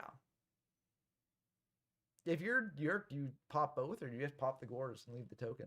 I think I just popped the Gores personally because you can. I mean, you can't run over it because you've summoned it in defense, but. I agree with this play, especially because I don't think zombies play many things that can capitalize off a Gore's token, unless it's like Glow Bulb. Well, I mean, he has been on Vanity's Fiend. That's true. Yeah. So, yeah, that's a good reason to pop. Yeah, I think so. Yep, and Countess just brought that up as well. Yeah. Countess is on too. Yep. So, very clever, yeah. See, my mind isn't there yet. I need to... Is Countess someone we know? Countess is someone who has been in my YouTube community for a while, so it's always great to see Countess. But I don't know if they're in like the Tengu community, but but yeah, they're a frequent commenter, so it's always it doesn't have to be Tengu. It's just I don't recognize the name at all. Yeah, but they're cool. They always have good comments. So yeah, going for the turtle there makes sense. Can't tour guide under pot, and and Yurk has no ways to pop it, I think. So, yeah. Yeah, always great to see people who love obscure old Yu-Gi-Oh. Yeah, because I mean that's the fun thing about it, right? Just diving into it, Yeah, seeing yeah. what's there, right? Yeah. But Allure is going to be pretty good here. Just getting a set of new cards, so that way Arfio's Dashut knowledge is not as potent, you know. Yeah, yeah. Um, Have they seen Gores. Gores? We don't know this. We don't know. Yeah, they didn't write down their thing in chat. They might have seen Gores though, so that might be a reason why they did it, or they just have more powerful cards to use. I'm pretty sure Alfio, they have locals, and I think he plays a lot of in person. So I wouldn't be surprised if he's used to just having to remember hands and not write them down. Yeah, that makes sense. You know, it shows that physical play skills do carry over into online. Yeah, yeah. And it gives you an edge. Yeah. Minecon, pretty good. Quinning said, remind me, do I actually do events for formats like Tengu when you get there, or do you skip the larger ones that already have a community? So for Tengu, I think in terms of events, I won't do an event for Tengu because there are already Tengu tournaments going on a lot. And generally for my tournaments, I focus on formats that don't have events. So for instance, like, you know, I wouldn't really do a fiber format tournament. I've already covered fiber, but I wouldn't do one of those anytime soon just because fiber format constantly have formats all the time. So I won't do that, but I think because there isn't really as much of a YouTube scene for Tengu anymore, I think I will do some coverage for it. Yeah, so I will do coverage on it, but I won't do an event for it, if that makes sense. That's the plan right now, at least. It could always change, but that is the current sort of policy there. And I will let you know, Saikon, once I reach Tengu, which should be in a couple months, I believe. Because right now I'm on X-Saber.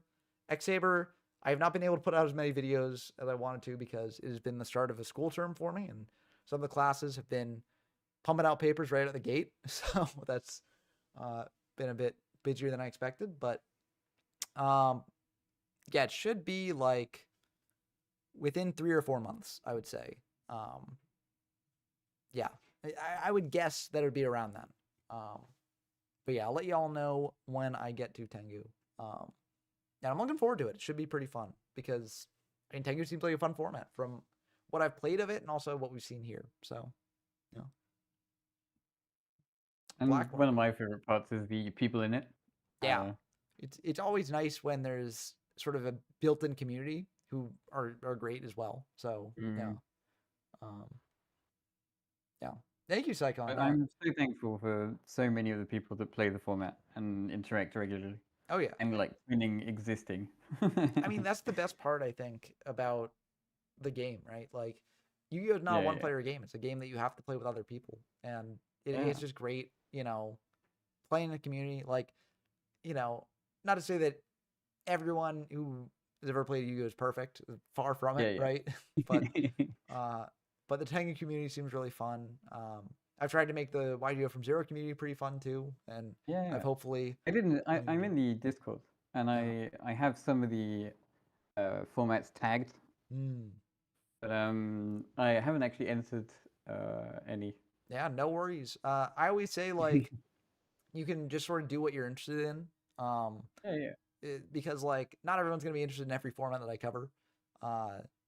Yeah, frankly, there's some formats that I cover that I'm not super interested in, but I want to cover them just for you know, to cover them for the people out there who do. The completionism of it. Yeah, the completionism, and also like if there's someone out there that does vibe with it, I want to show it off at least a little, so then you know, they know it's out there.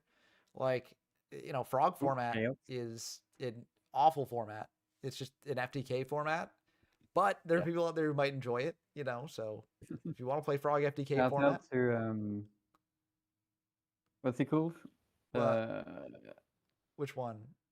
The Frog person from not Frog Slicer. Frog Slicer, yeah, as well. Shout out to Frog Slicer. I remember Frog Slicer. Yeah. I'm thinking of another person who loves Frog FTK and Edison. I know Raunak loves Frog and Edison, but he plays like actual Frog. But I don't think he does Frog FTK. Yeah, he does like actual Frog. Like he does legit frog, you know. Are you thinking? I think Dimitri's done frog combo before. Yeah, I'm gonna remember. Yeah. They're not that good. Then not Which is mean to Dimitri. say, Oh, is but it? they wouldn't be very Yeah, known. Graceless. Graceless. Yeah, Yes, that's there right. we Yeah. go. I like Graceless. Interesting character. Yes, very interesting. So, oh, listen, Countess, I'm with you on Airblade. I think Yeah. Airblade, very funny format. Would I play it in a major event? Like, I don't know if I'd host a tournament for it, but very fun just to play a couple games with, you know. Is Airblade Perfect Circle or It no? is so it's before Perfect Circle. Okay. I don't know if this commander's out yet. It might not be, but it's triple Stratos. Yeah, I assume And that. Oh, right, of course. yeah, and so basically you just do like, and also Phoenix Blades at 3 too, and so like basically, yeah, you just go Oh crazy. wow. You just spam out a ton of Stratoses. Yeah. It's just a wild format. Very funny. Hilarious how long Stratos was limited when Tour Guide was just free for so long. Yeah, And that's just I think it's objectively better. I think it's the trauma of Airblade format, honestly. Yeah. But yeah, as Sycon said, this is a really intense game state. Super low resources. To the point that Arfio is not even attacking into the Sangan Ooh. because they don't want them to search out like the tour guide. Yeah. The exact draw they got. Yep. Unfortunately, Yurik is just that good, you know? Like, Yeah. who needs to search it? But you can just go into it immediately. It could be a good back row. We've not seen any battle traps. Yeah, that's No true. warnings, but warning would be useless here. Backhorn would be good. Yeah. For the second one. And going for the Leviathan, which I do think. And nothing. I think it makes sense. I mean, there's an argument for going for Levier and bringing out Ryo to try and run over the Zombie Master. So then you have two monsters that can potentially hit into it. But I think I prefer this one. This feels safer. This is also a lethal push too. So like, yeah, it's probably the move. But Econ, okay, that will stop it. Yeah. So that's so good. yeah. So that being said, you know, there is still the Sangan here. Oh yeah, safe, but safe with lethal, not safe. Because the spy and death was definitely Yeah, but I was thinking for the Levier play, just going for oh, do they have a Kushan on grave? You can crash and add cat. That is true. Yeah, that might have been the move, honestly. I think you're right, Sycon. I hadn't thought of that. I mean, Sycon is one of the two inventors of Vex, so yeah. Yeah, puts him in 0 cards and also prevents him from getting back Turtle if he draws into a monster. Yeah. So a potential missed opportunity. But yeah, we'll have to see what Jurk's back row is. I do think that Arfio is potentially favored from this position, though. Chaos Monsters are a thing. So I guess BLS would be pretty good here. Yeah. Yeah, and also, as you say, like, you know, Dekirk can just rip a card and win, potentially. But yeah. Tour Guide is going to be pretty good here. Oh, Tour Guide for Levier into Thunder King is pretty good. Agreed. Yeah, they probably didn't go Thunder King because they had Sangan. So, like, as in, like, York didn't go Levier Thunder King. Yeah. I reckon he goes Thunder King in defense. Wait, is Mirror Force gone? Mirror Force is not gone. So, yeah, Thunder King in defense makes sense, I think. I mean, really? Okay, maybe not, because that sucks. Oh, yeah, I guess Sangan can run over Thunder King in defense. So, it's like, doesn't really matter there. I think keeping Levy in defense, because otherwise it just gets run over. I think, this is better. This is better. Yeah, this makes sense. Yeah, I think you leave Zombie Master in attack and attack. Oh, or just flip up Zombie. Yeah, that works too. Oh, yeah, for sure. There goes Sangan, and they can't get the search. So, yeah. This should be probably GG. Arfio wins, right? Because even if you top deck like They a also Chaos get Monster, it's like PK. yeah. Yeah, that's fair. Psychon says, maybe they feel the need for follow up, but I'd always put them 0 cards there. But yeah, that's rough. Oh, and Utopia. Okay, this is definitely Yeah, wow. it could be Minecon set, and then you rip Envoy, but Dark Hole. Has Dark Hole been used? it's tough. No. I mean, Dark Hole is good. Yeah, Dark Hole would be pretty good here. Yeah, it's a potential reason not to go for Utopia. But I do think Utopia makes sense. Because if you No, don't, I think there's more outs. Like it's literally only Dark Hole yeah. that would punish. Okay, Utopia. seems like this is a discard trap. That'd be my guess. Right, maybe. They would have Mirror Force 100% last turn, so you don't need to worry about. I think it's lethal though, even if it is a discard trap. You have to switch Levier to attack. Actually, it's not lethal. Well, because they can reborn Spy. So with Levier, summon Spy, and then yeah, and even the if set it is not a discard TT. trap. Yeah, you know the set's not TT. You know the set's not Mirror Force. So yeah, so that I will mean, it could be Needle Ceiling. Oh no, because they're out 4. No, it could be Needle Ceiling. Yeah, it could be Needle Ceiling because they had 4 monsters last turn. So yeah. Yeah. Yep. Reballs those tools forever. Yeah. As Counter says, he was up in life, so there was no risk for crashing in. So yeah. How this gut trap? Yeah, but what bluff could it be? Yeah, I mean either way, like again, it can't be TT, can't be Mirror Force because those would have been used last turn. MST? If it's MST, it doesn't matter because they're still No, dead. I mean, so, what are they pretending it is? A discard trap? I guess so. Yeah, either way, if it is a discard trap, like it doesn't really matter unless the draw was specifically Cat Sith, right?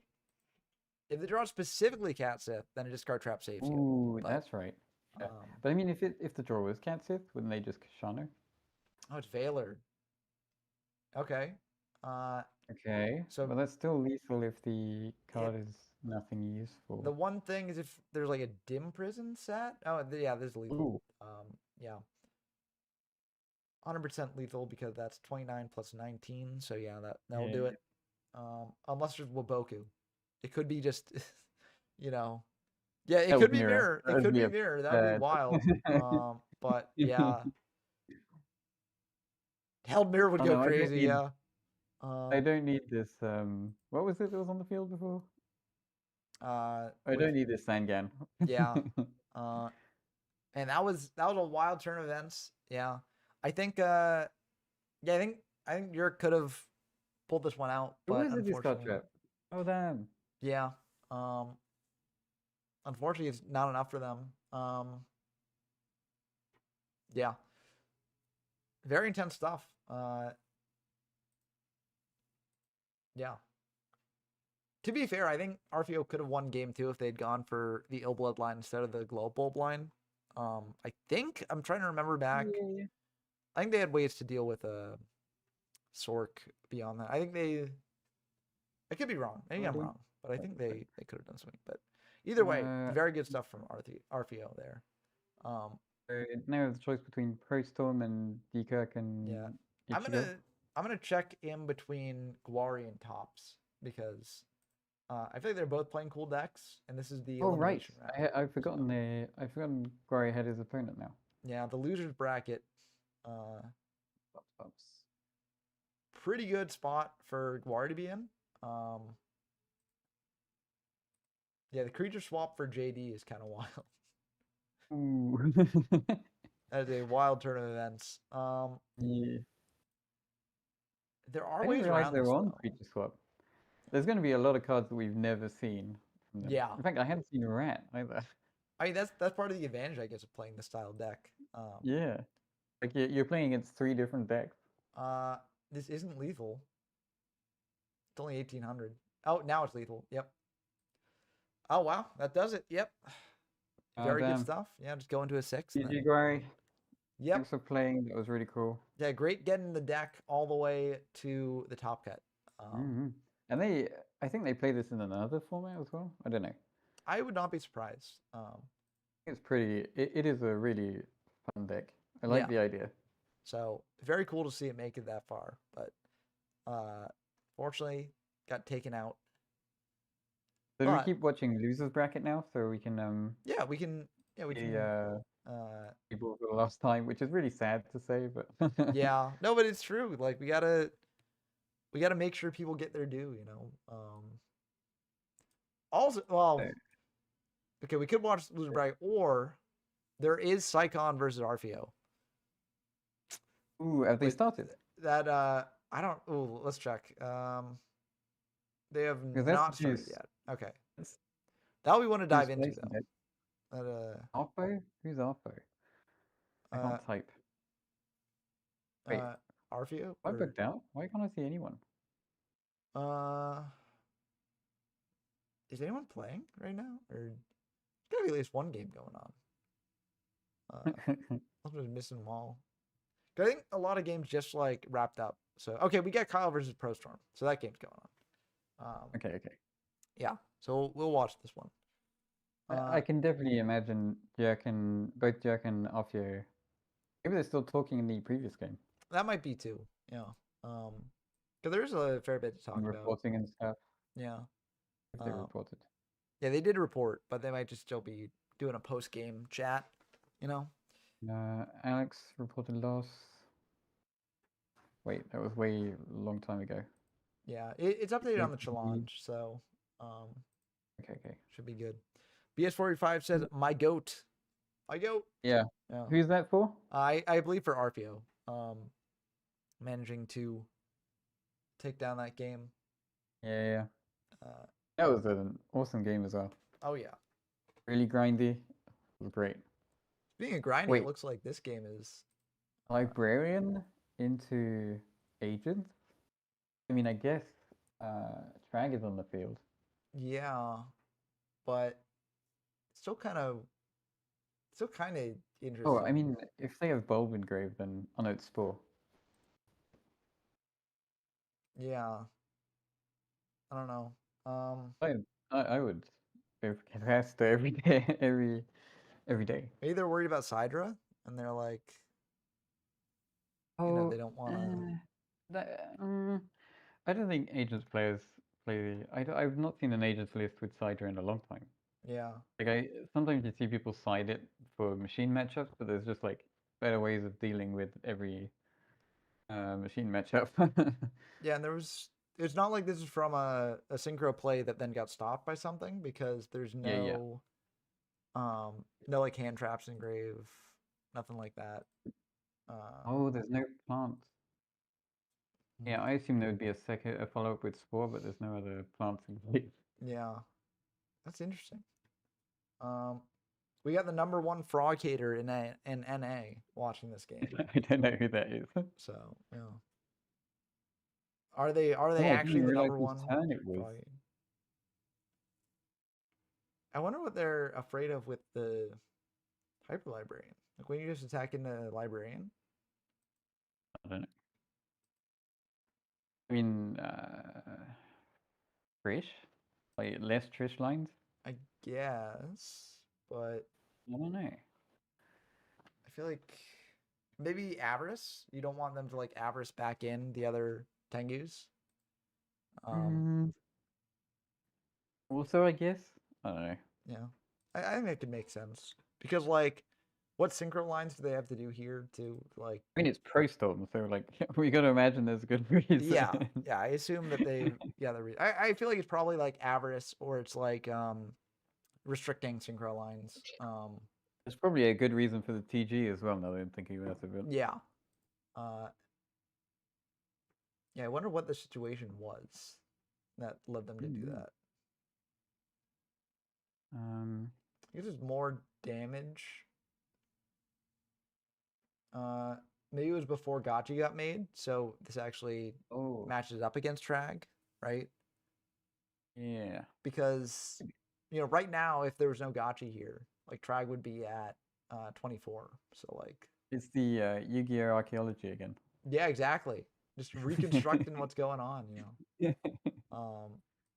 What's going on? But to be fair, that didn't even quite make sense, because to make the Gotchi, I think they summoned out Venus, right?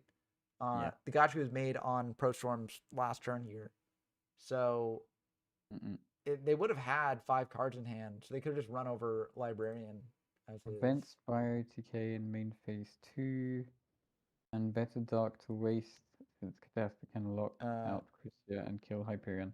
I see. Oh, okay. That's fair. Yeah, that makes sense.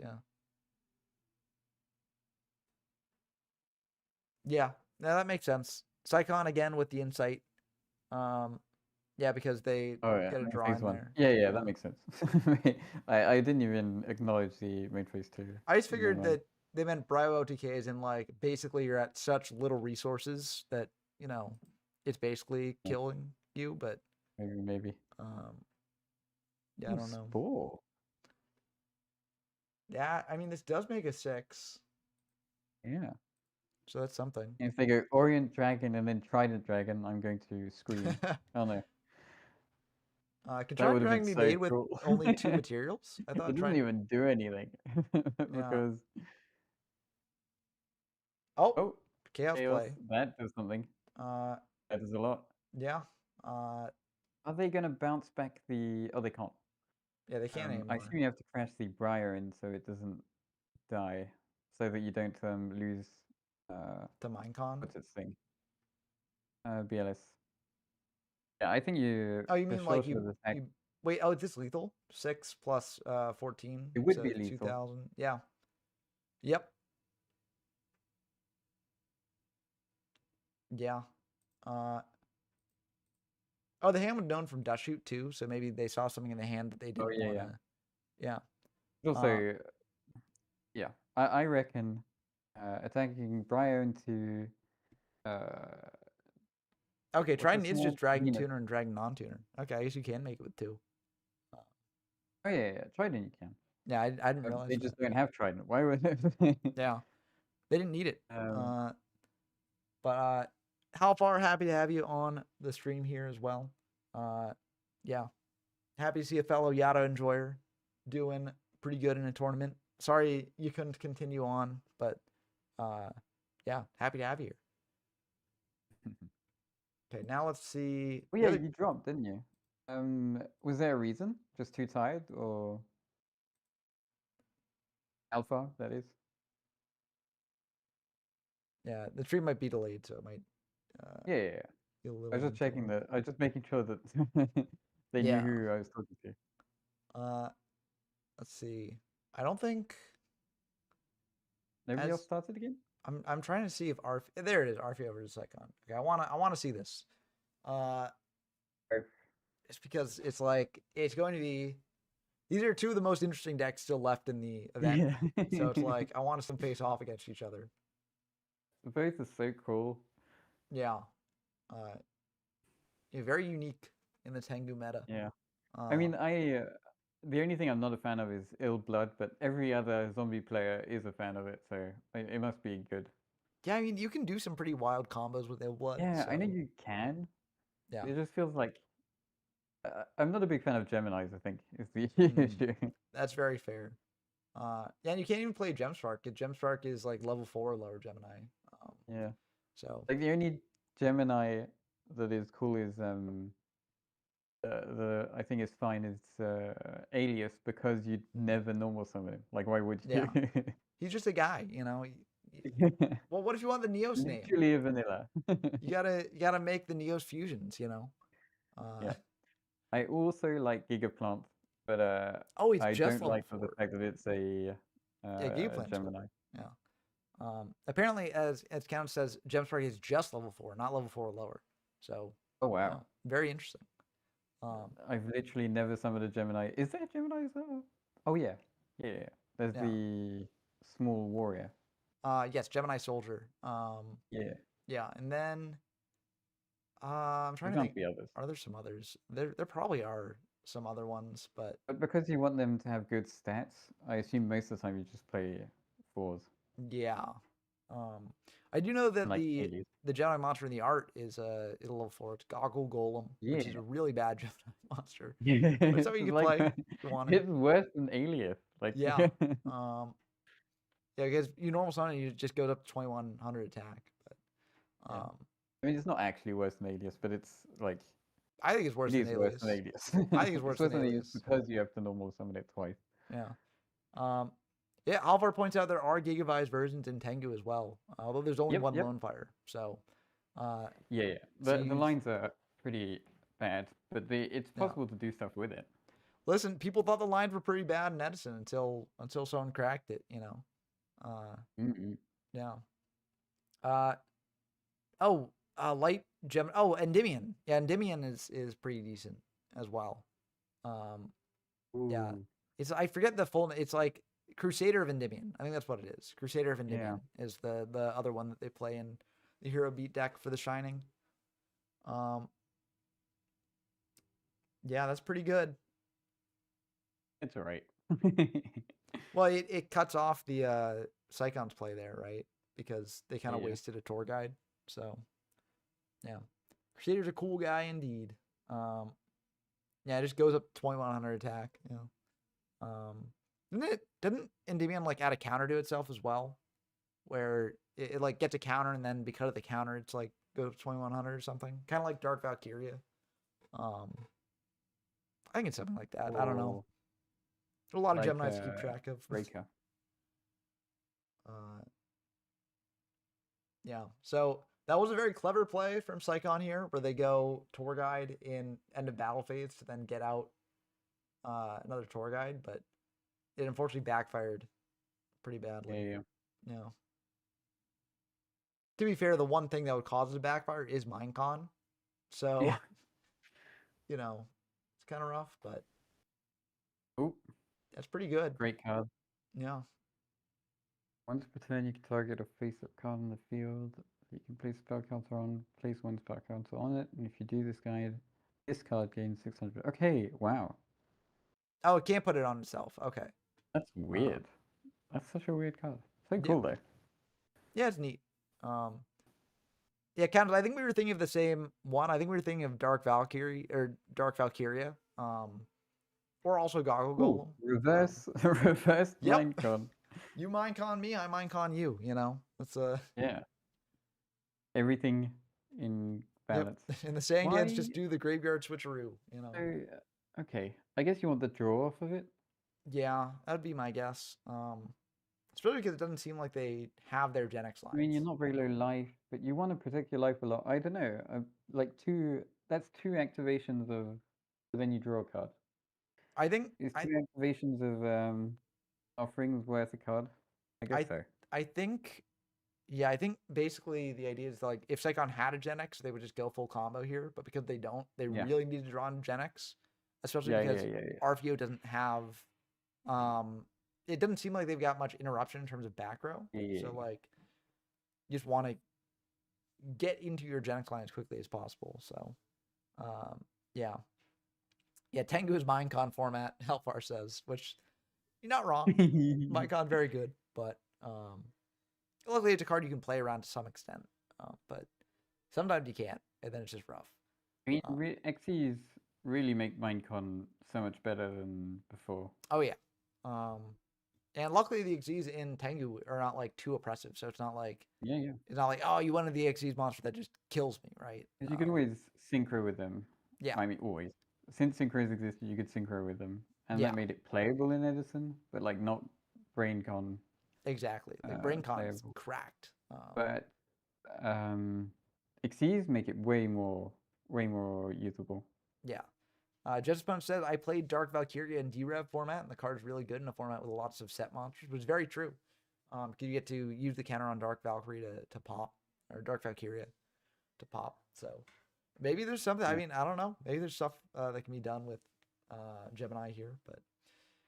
Yeah, stealing Tengu, stealing Fangan, all of these, stealing TGs, all of it is really, really good. Yeah. That was a kind of a sad dark hole, but maybe that means that they've got combo. They didn't want something like a turtle to interrupt it. And they didn't know it was the zombie. Yeah. But if I was RPO, I would be kind of scared here. I would be like, uh-oh.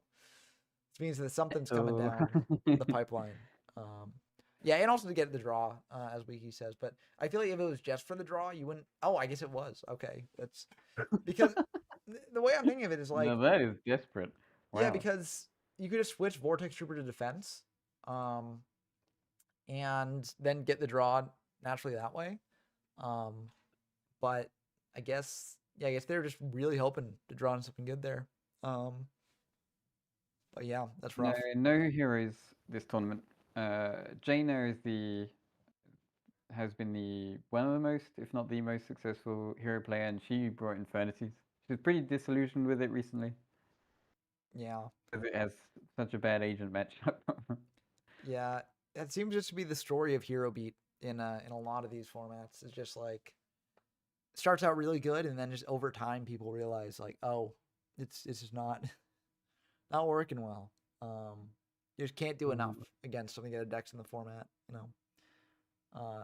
Countess mentioned that they don't play a lot of Modern, but in 2018, when Minecon was at 3 and Lynx first came out, and Instant Fusion was at 3 with Thousand Eyes just made legal, that is a crazy format right there. Yeah. That is insane. You just get to Did, steal so much.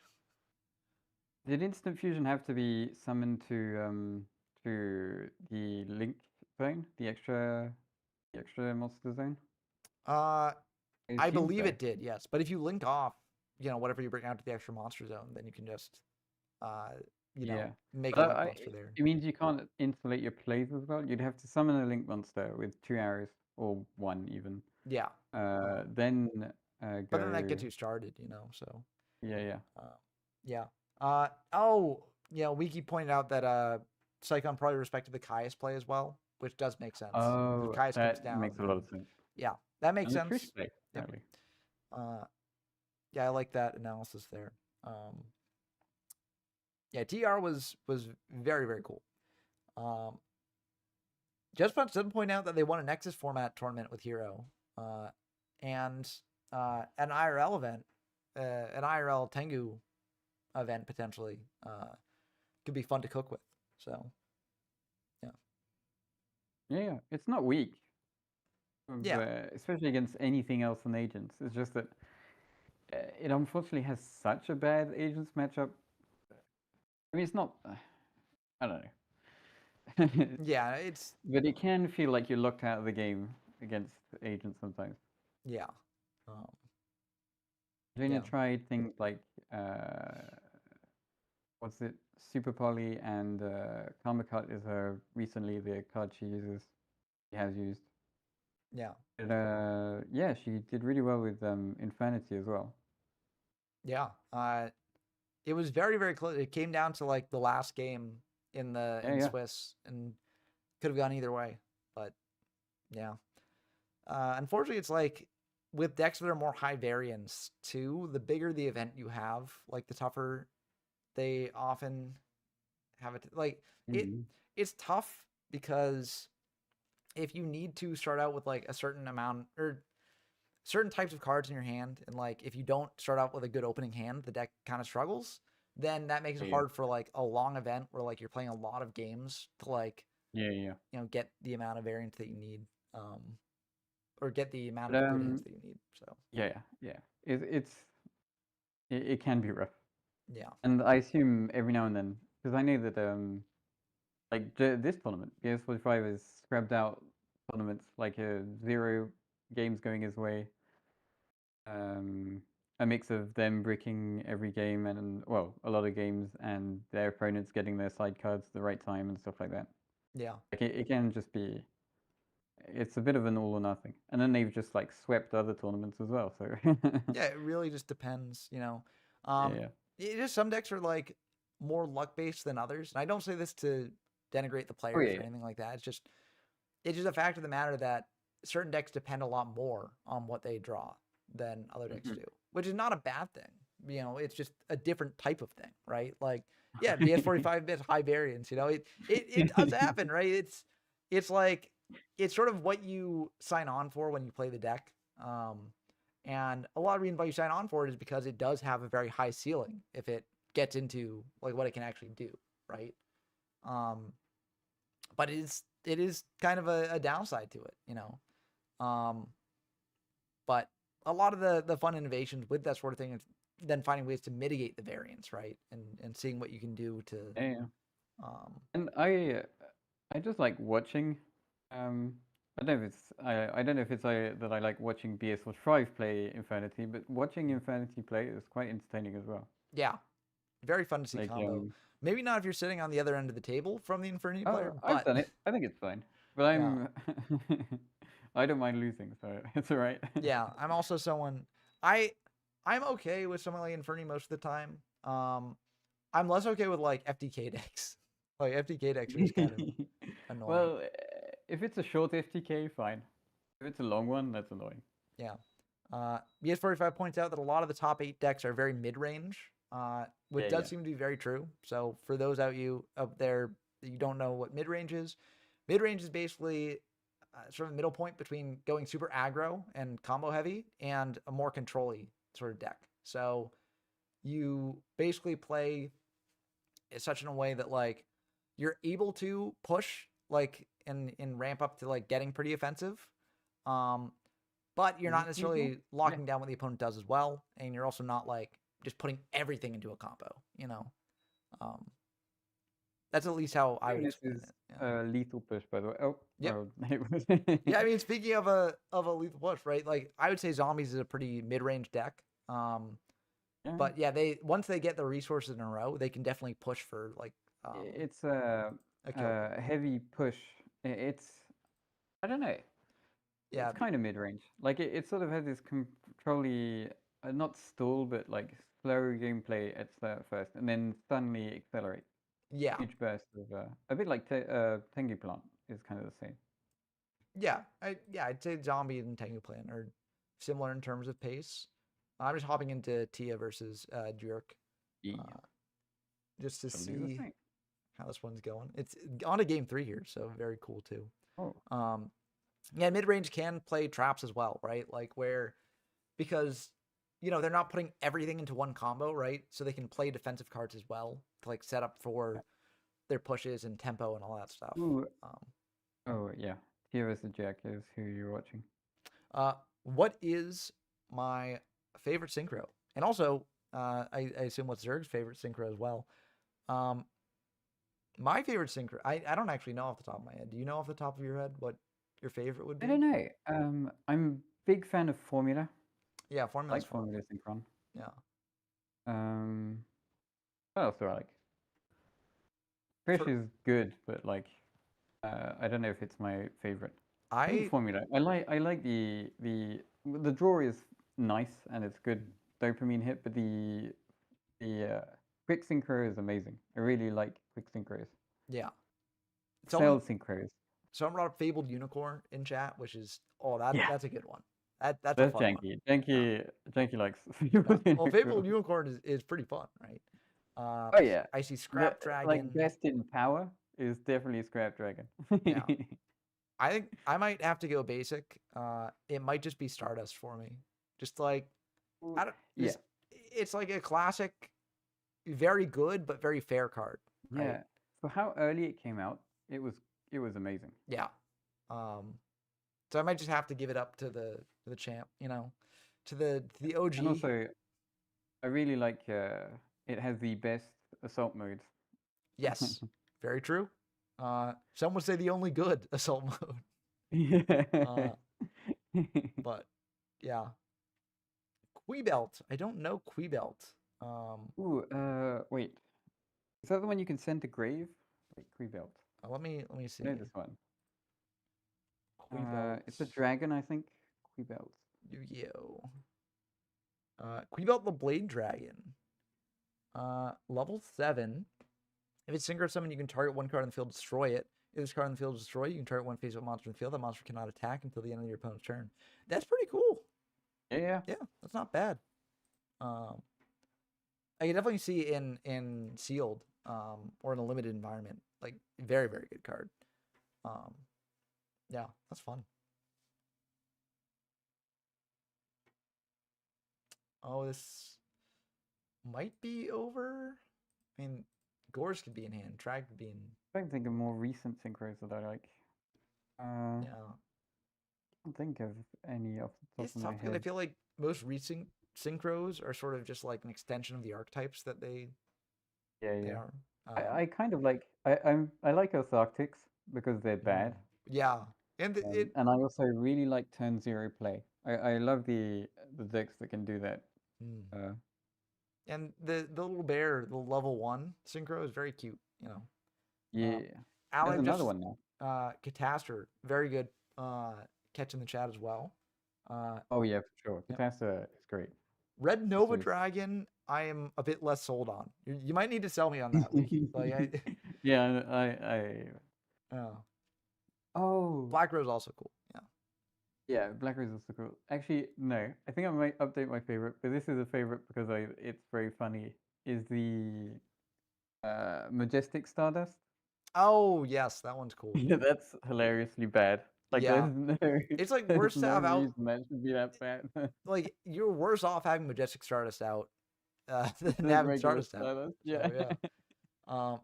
Oh, Halfar brings up a good point. You know, Dark Strike Fighter for its very fair gameplay. Very true. Oh yeah, for sure. Yeah. Yeah, Yeah, very yeah. very fair. Yeah. Oh yeah, Borlo Savage Dragon's cool. And like I like the vibe of it. You know, using a big like Link monster from Grave. Yes, to, like, I was gonna say the fact that it has to that part of it makes it cool to me, even though it Yeah. is probably a bit of a too generic. All the generic negates are pretty bad, I think. yeah. Apparently, you knew Red Nova Dragon as part of an end board in Miss Valley, which is kind of neat. Oh really? Apparently, yeah. Ooh. Um, I think they mentioned that before. All right. yeah.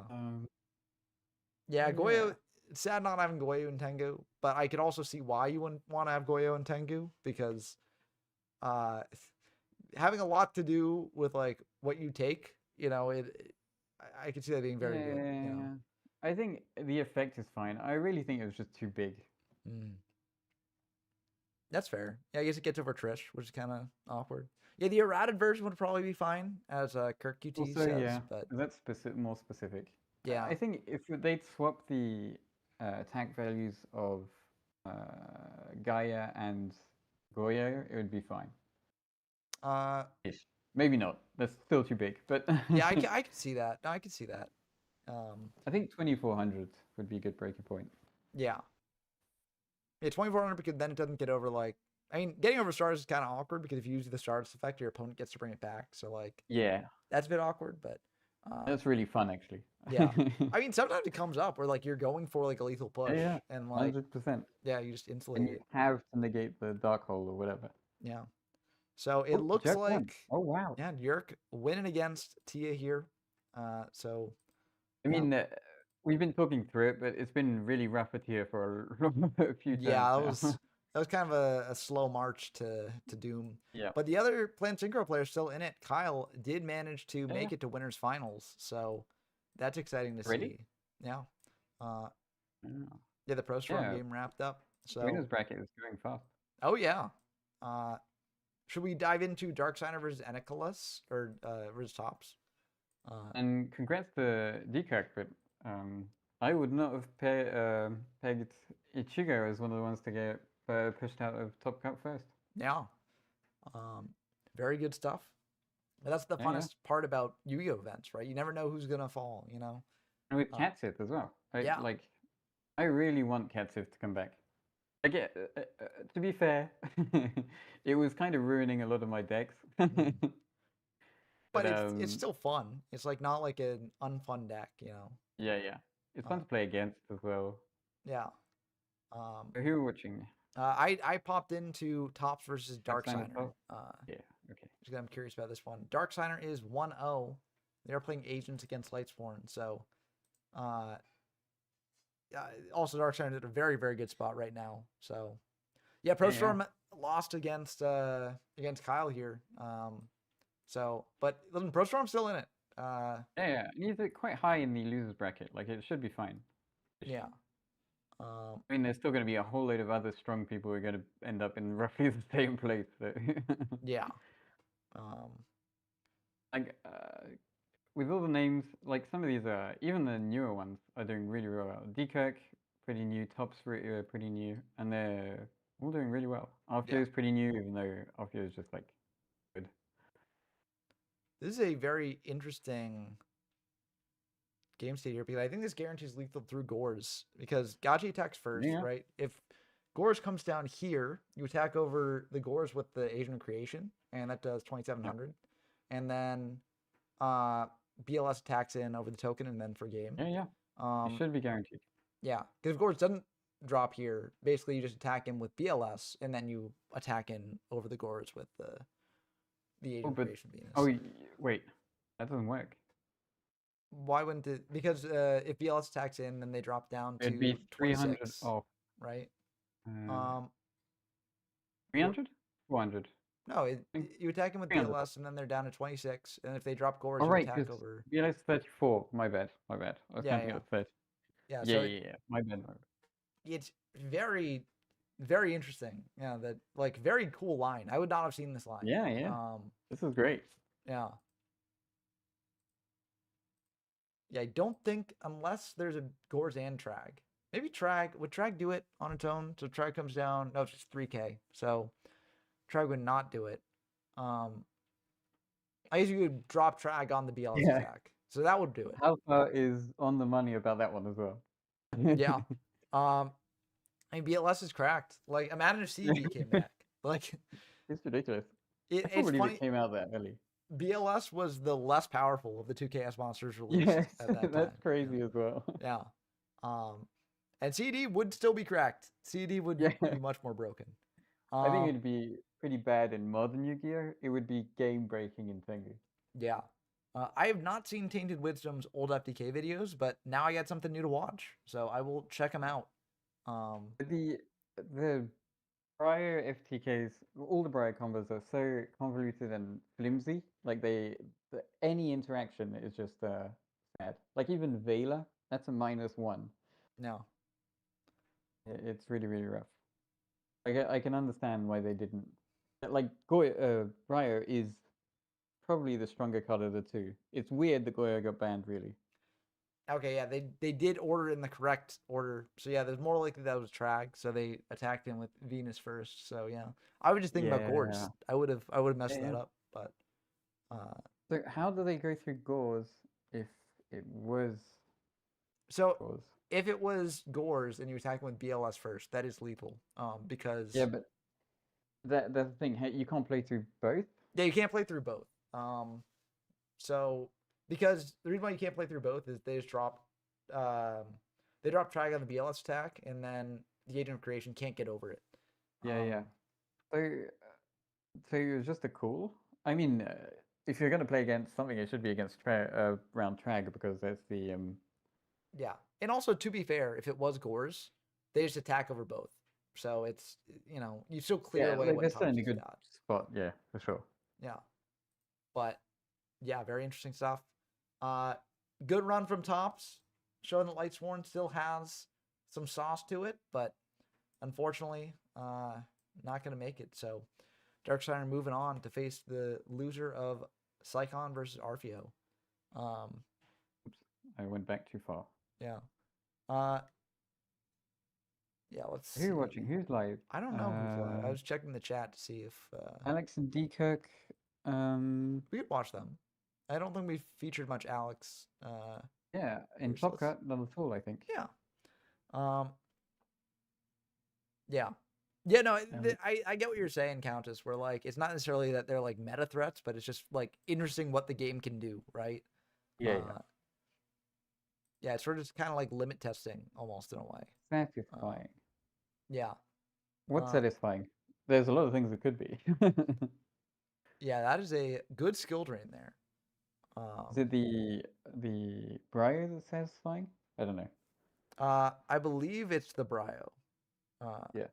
But that'd be my guess. Unless they're saying satisfying about the ending of that Or last for game, which the also, BLS, maybe? Or for the I don't know. like the satisfying math of working out that stuff.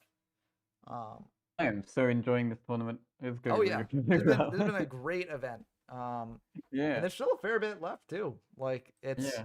I'm I'm not sure I'm going to be able to see the end of it. yeah, I will at see the it rate through. it's going. I'm here. Yeah. I'm here for it. I'm ready. My commentary might get more deranged as time goes on and my mind starts to melt, but I will be here.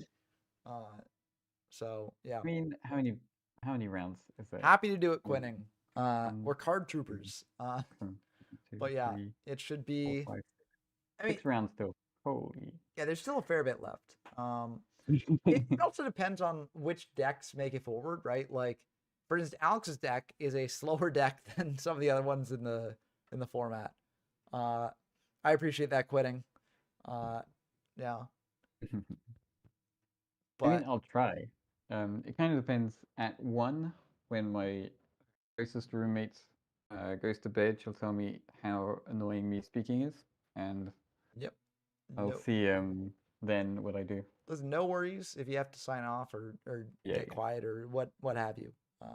So I appreciate the time you've been here with me. It has been like almost 7 hours, so that's been That's a wild. good amount of time. So, Dark Holes is rough here. Like, I Yeah. get they have to do The it, but siege it's like, search and Tengu activation, like, yeah, it's just tough. you gotta do what you gotta do. That you do, that you do.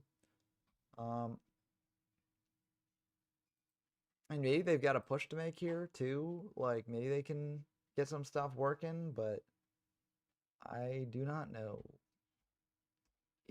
Yeah.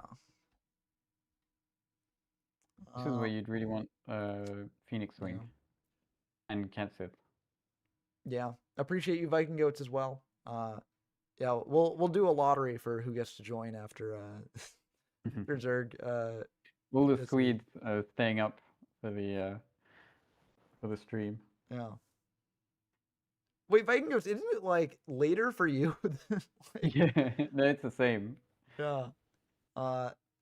So Oh, I'm thank happy you. to have you, but it's just like if it's like 3 a.m., you don't have to push yourself, you know. But yeah, good Aren't they vibe stream all also around. So in Sweden? that Gustafsson? I think they're in Sweden. I mean, I don't know, but I think You only they're have one time zone in Sweden.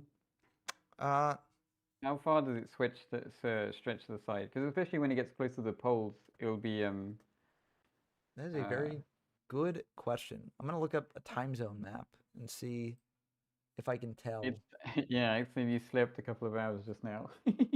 It looks like one time zone. Like, it looks like the time zone warps around around Sweden. I mean, that's what I'm guessing off this graph here. Sorry for covering up the Yu-Gi-Oh gameplay with a time zone map of Sweden, but it does look like I like how there's a time zone specifically for Finland. Like yeah, the Finns get their own time, you know. But yeah, that's what I was saying about especially at the north there, because it gets close to the poles. The time zones are a lot smaller. They've obviously you want to keep a country as cohesive as possible in terms of time zones. Yeah. Like only when it gets as large as the US and Russia and stuff can you have to have several time zones. Yeah. China also has, well, China, they have like, I think one time zone, but technically like their size would make it so that they would have more. But yeah. Okay, Quinning is just not sleeping tonight. Fair enough. I mean, Quinning is the TO, so yeah. Good luck though. Stock up on coffee. Some kind of caffeine? Yeah. Quinning? Hopefully there's something. They're going up. It's just the end of the game. 12 time zones for Russia. Yeah, Russia is crazy. I would believe it. It is huge. Yeah. To be fair, some of those time zones I'm pretty sure like no one lives in. Like it's just like Arctic wasteland.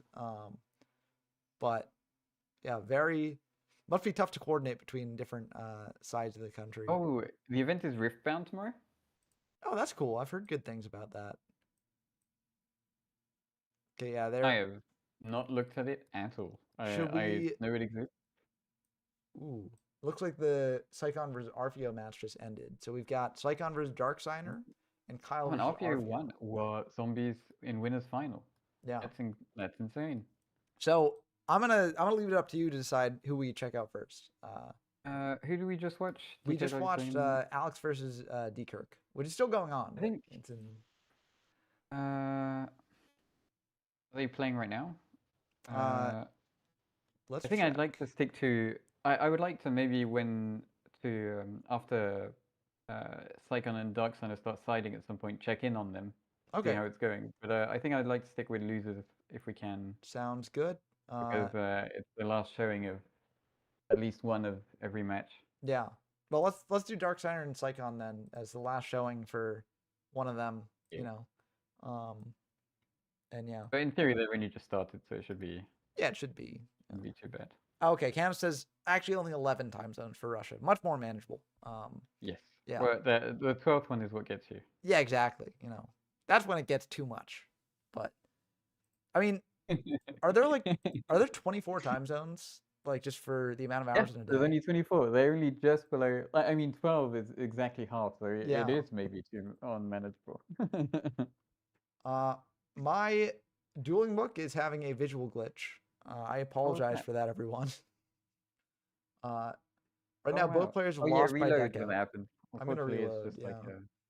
like a. Let's get in here. I think I've probably seen almost every dueling book bug by now. Yeah, Assume you too. they pop up enough, you know. But I mean, every now and then there's some crazy ones. yeah,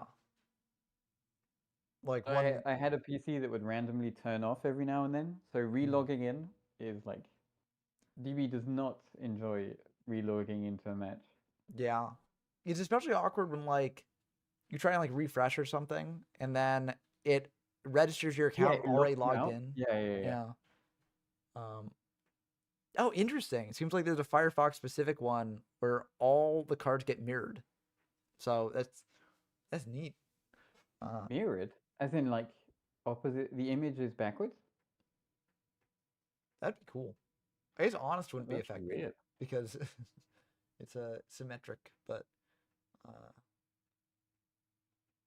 yeah, that'd be trippy. Like all the text would be backwards. I know we have text boxes, so it's fine, but Yeah, it's weird. it'd be like I'm pretty sure there's some Steno. cards I would barely recognize if they were swapped. Yeah. Like some with complicated artworks. Yeah, although I feel like most have like a very specific like sort of feature that you can latch onto, right? Maybe. Yeah.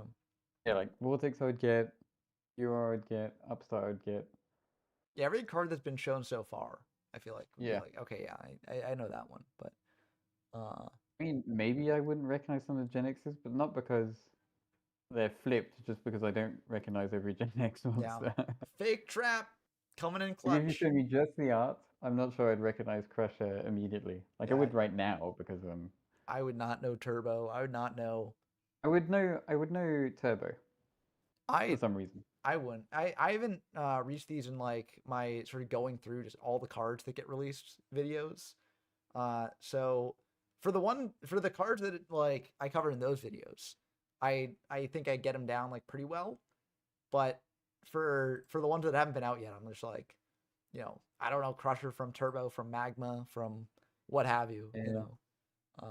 Yeah, a lot of the others I would get mixed up. When they're just random machine bits, they could be anything to me. Yeah.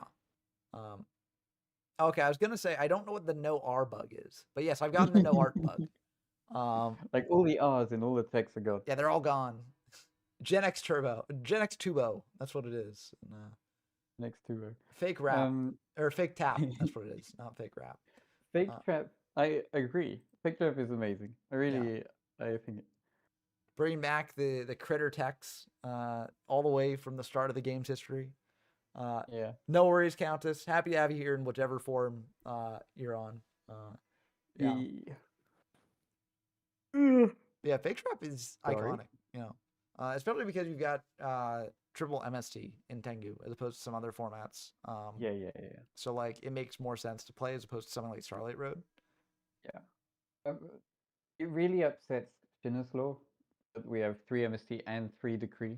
He's more upset about Decree, but yeah, really upsets him that it does hurt the stun decks a bit more. Yeah, like every trap card is just locked out. But yeah, we're getting the Gen X combo going through.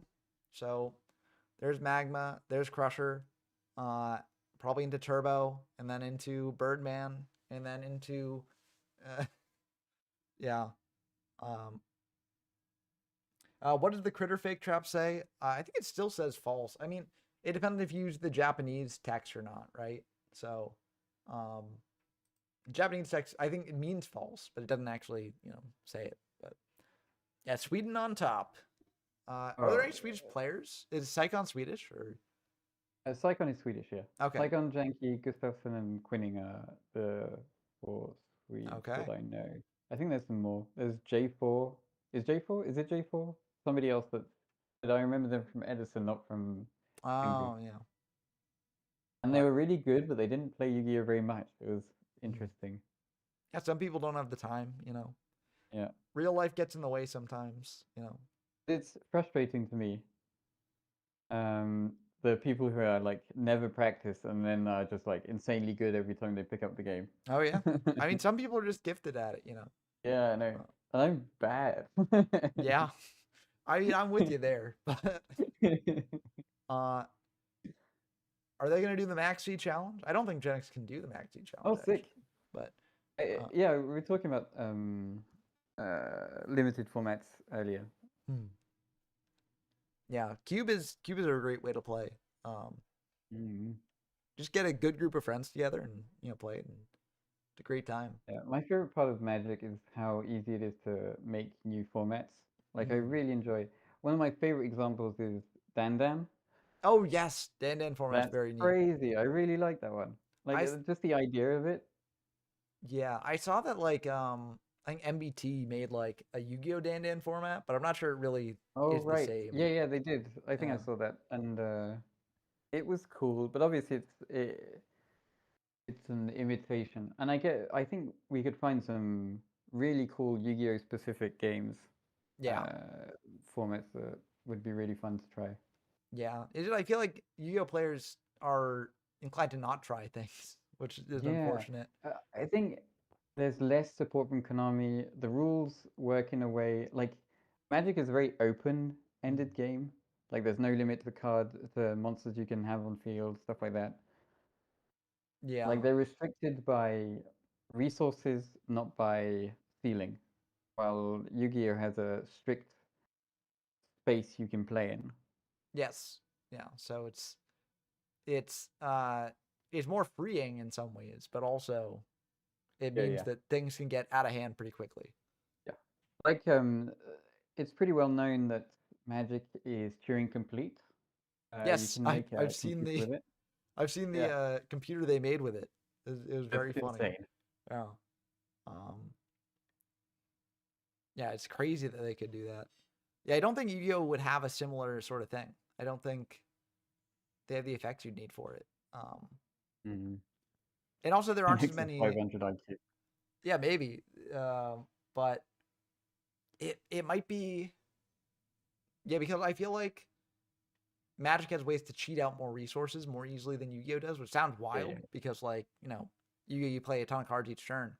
But Magic can get into those infinite loops like with resource cheating, which is kind of tough.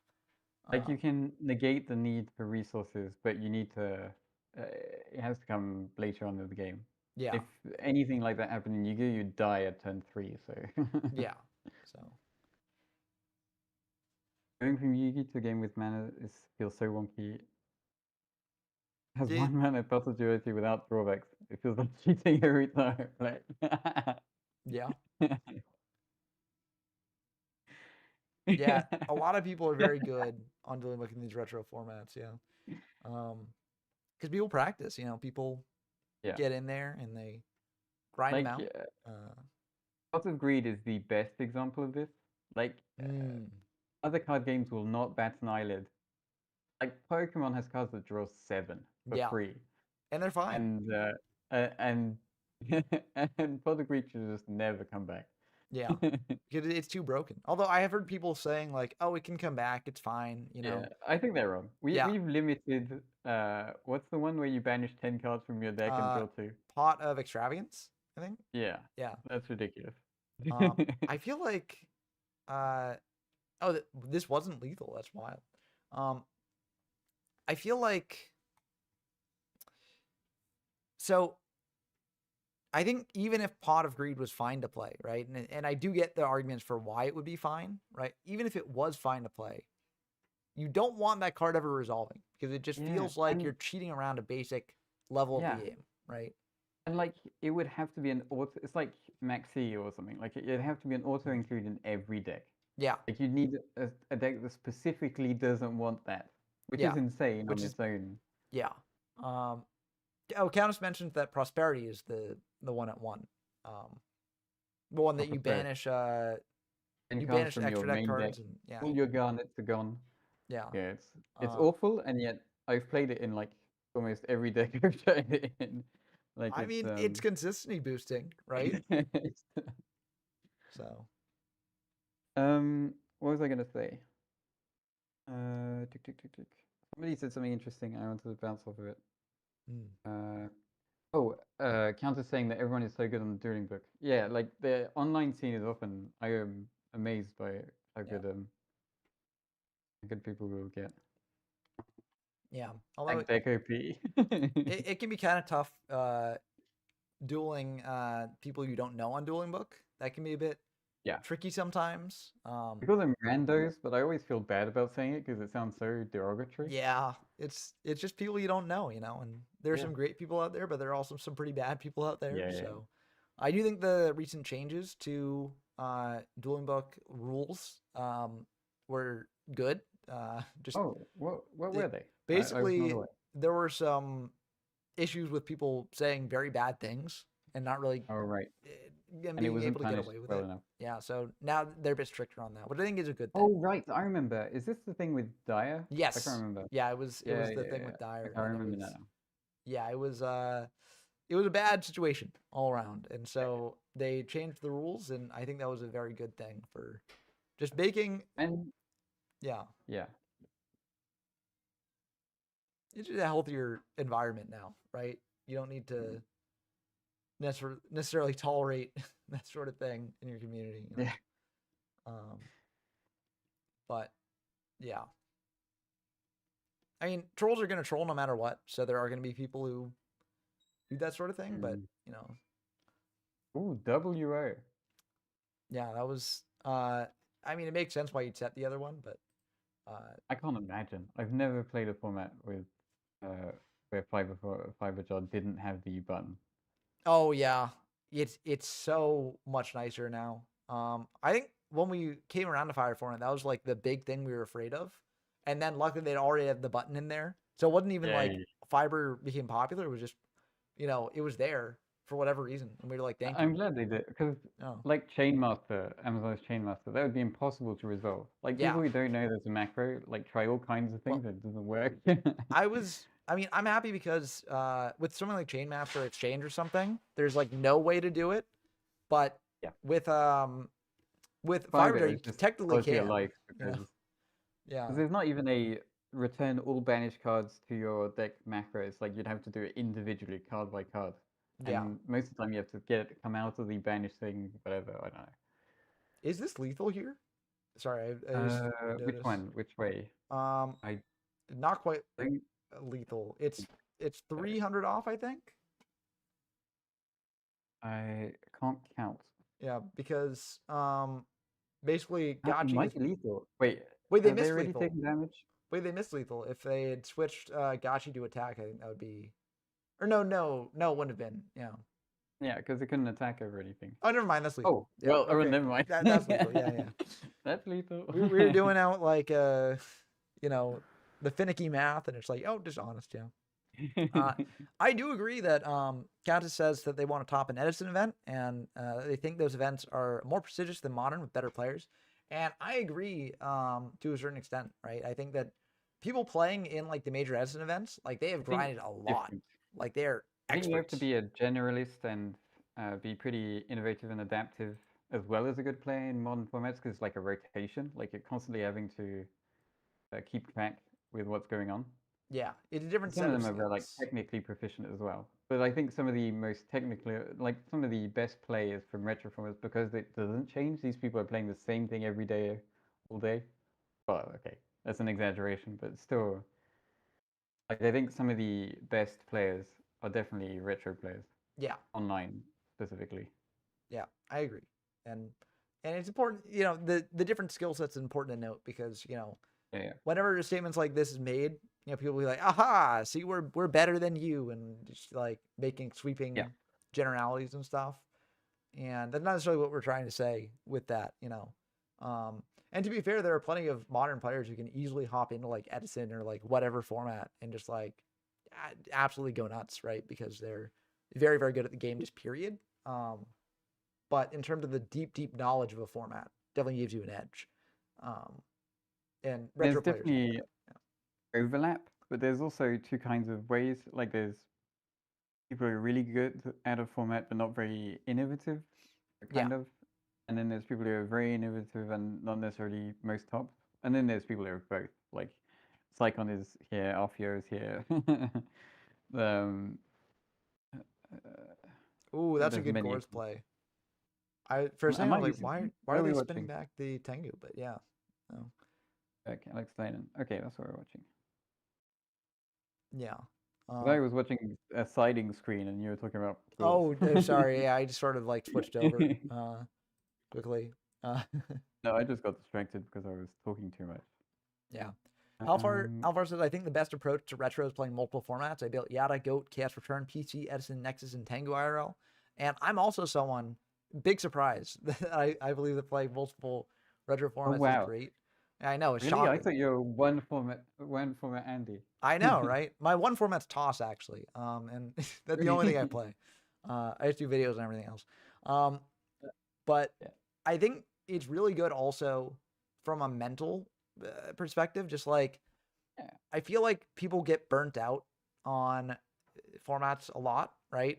And they start to like really like get too invested and too upset when and Kendra, I made that joke not because Toss is like good or bad or something. I've never actually played Toss. I just made that joke because it's so far in the future that like I thought that would be the funniest one to pick.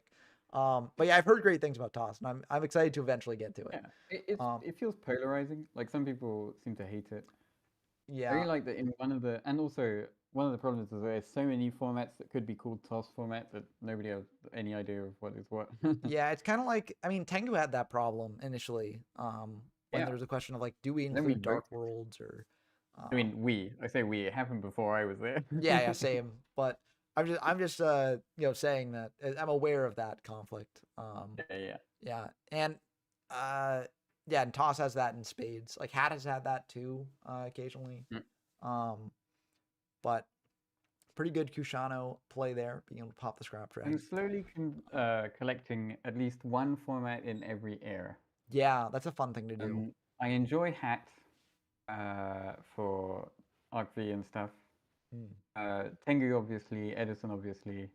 I've recently been trying Perfect Circle because I'm really interested in playing things like Start of Cloudians, and one of the decks I really like is the playing Phantom Beast, the original. Oh, Phantom with Beast. just like the Desert Twister and like some of the other ones. Or is Desert Twister a Yeah, Phantom and Beast? Or...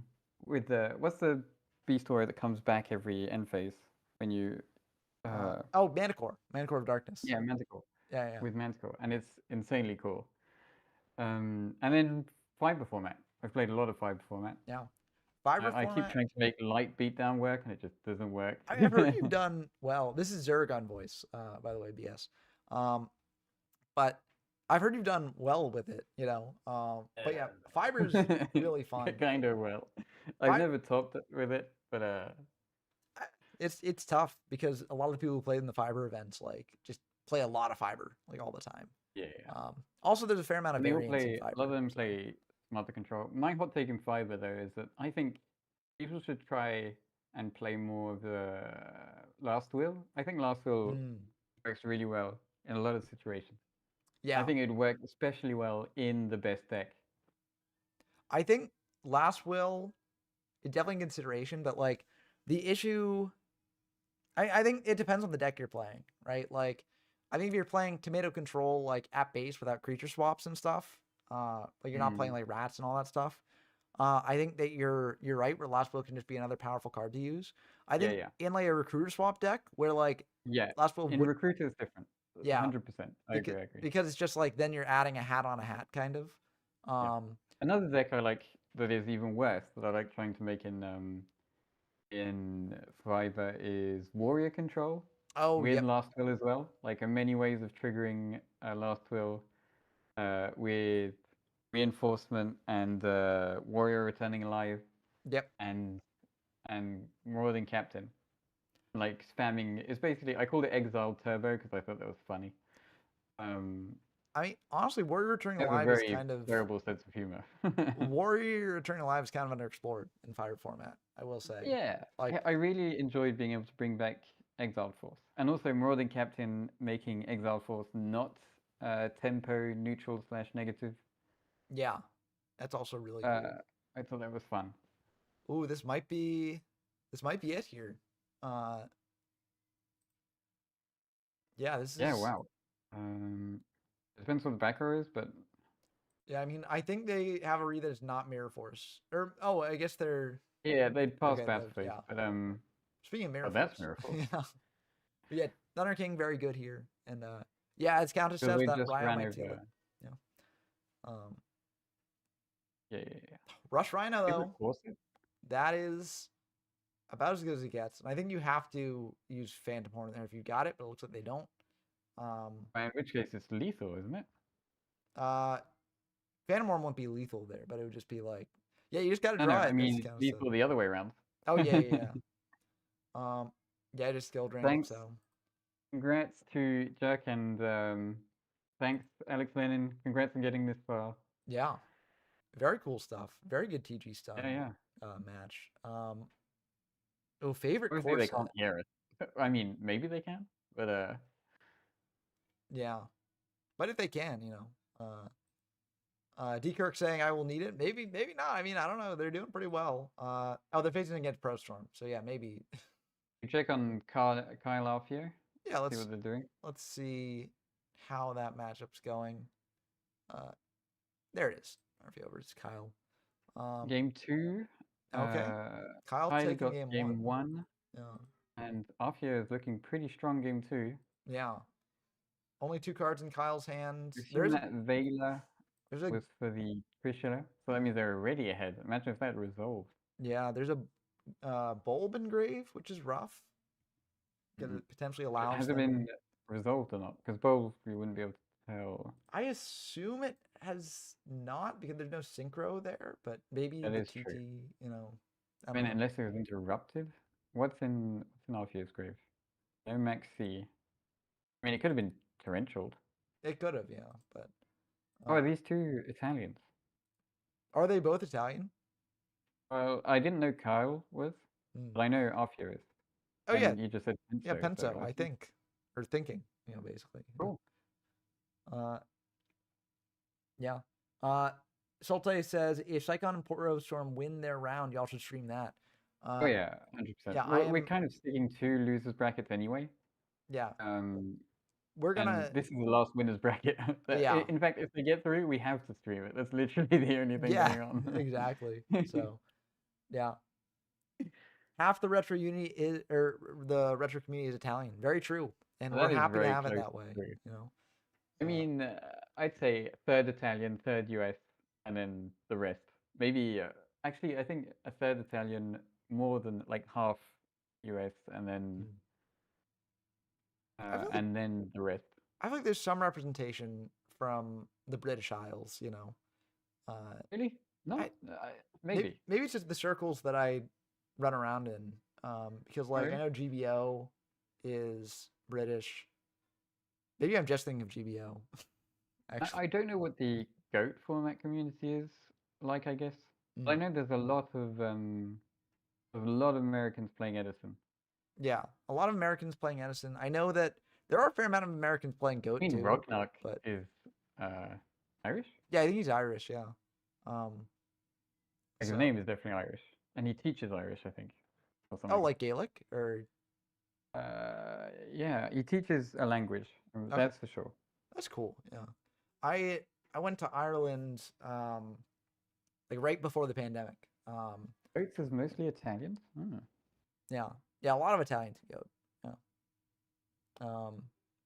German, Greek, and I have heard about Greek players. I do know that they had like I think they had a relatively big goat Greek event. I think I could be wrong. But yeah, haven't heard about the Serbians though. That's cool that we're getting more Serbians in here. What? Sultai is one, I think. Oh, I didn't know Sultai was Serbian. Well, that's cool. Wait, what's Serbian? No, he's Like from from the Serbia. Balkans. I can't. Yeah, I know, but I'm trying to remember the map of Europe, which is Oh, terrible that uh, I'm forgetting. it's like I'm gonna so. use it's late as a excuse. It's like it's on.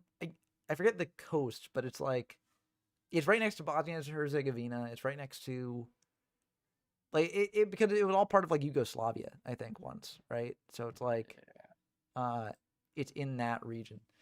But I'm an American. I'm supposed to be bad at geography, so Yeah, uh I'm just bad at geography. I'm not the worst at geography actually.